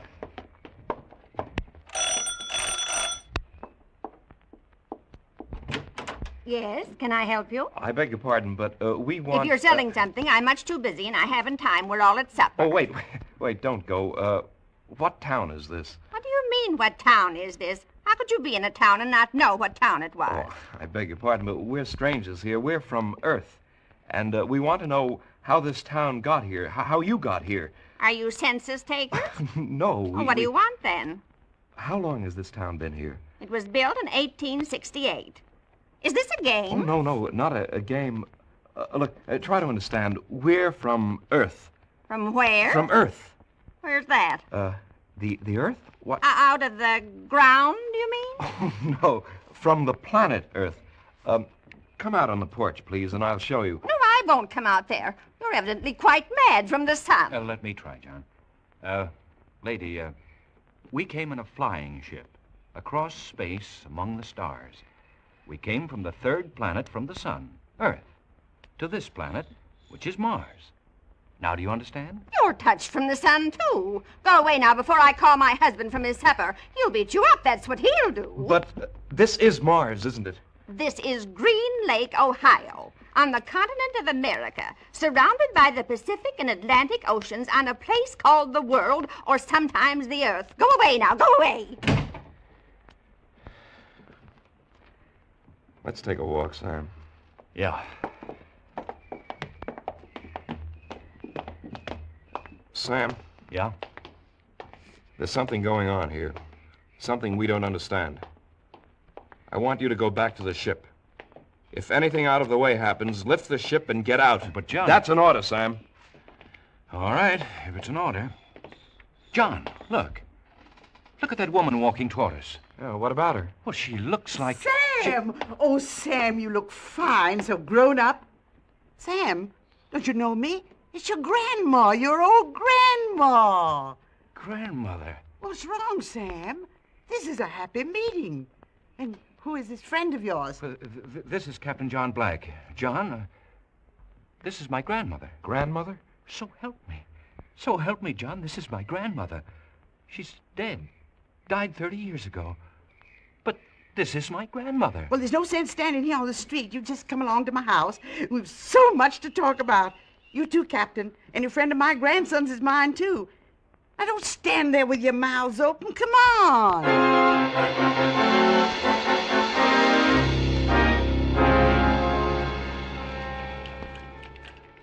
Here, Sam, have some more iced tea. Would you like some more, too, Captain? Oh, thank you. I would. Well, here's to our health. Health? How long have you been here, Grandmother? Ever since I died. What? Don't look like that. I said ever since I died, 30 years ago. Sam. Who are we to question what happens? What's living, anyway? All I know is I'm alive again and no questions asked. Here, Captain, feel. Go ahead, feel my arm. Solid, isn't it? You hear my voice, don't you? You hear it, don't you, Captain? Yes, I hear it. Grandmother... Well, then why go around questioning? Well, it's just that we... Well, I never thought I'd see you again, Grandmother. Mrs. Hingston. Yes, some more iced tea, Captain. Oh, no. I just want to ask you a question. Mrs. Hingston, is Mars heaven? Nonsense. No. It's a world, and we get a second chance. It's like another Earth. How do we know there wasn't one before Earth? That's a good question, John. Well, maybe we better get back to the ship, Sam. It's been nice, Mrs. Hingston. Thanks for the drink. You'll be back, of course. For supper, I mean. We're having fried chicken Wait and a minute. mashed potatoes. Wait a minute. What's that? Excuse me, Mrs. Hingston. Sam? Sam, come here. Hey, well, what do you know, John? A parade with a brass band. But the crew, my crew marching behind the band with all those people. But they're heroes. These people are welcomed as heroes. The abandoned ship, they had orders. I'll court-martial every one of them. John, listen to me. They found all relatives and friends just like I have. They had their orders. What would you have done? Obeyed orders. I... What's the matter? Sam, I don't believe it. It's impossible. John, they said I would find you here. Phyllis. Of course, darling. Phyllis. Of course. Who did you think it was? This is Phyllis, Sam. My 10 years ago. After that, I never got married. We're waiting for you. Your mother and father. They're alive? Waiting for you. At your old house. On Maple Avenue. You heard that, Sam, didn't you? This is Phyllis talking. And she said Mother and Dad and the house... You understand it now. The crew. Same thing has happened to them. Yes. When I open my eyes, it'll all be gone. Phyllis will be gone. Open them, John. Phyllis. Oh, my darling. My darling.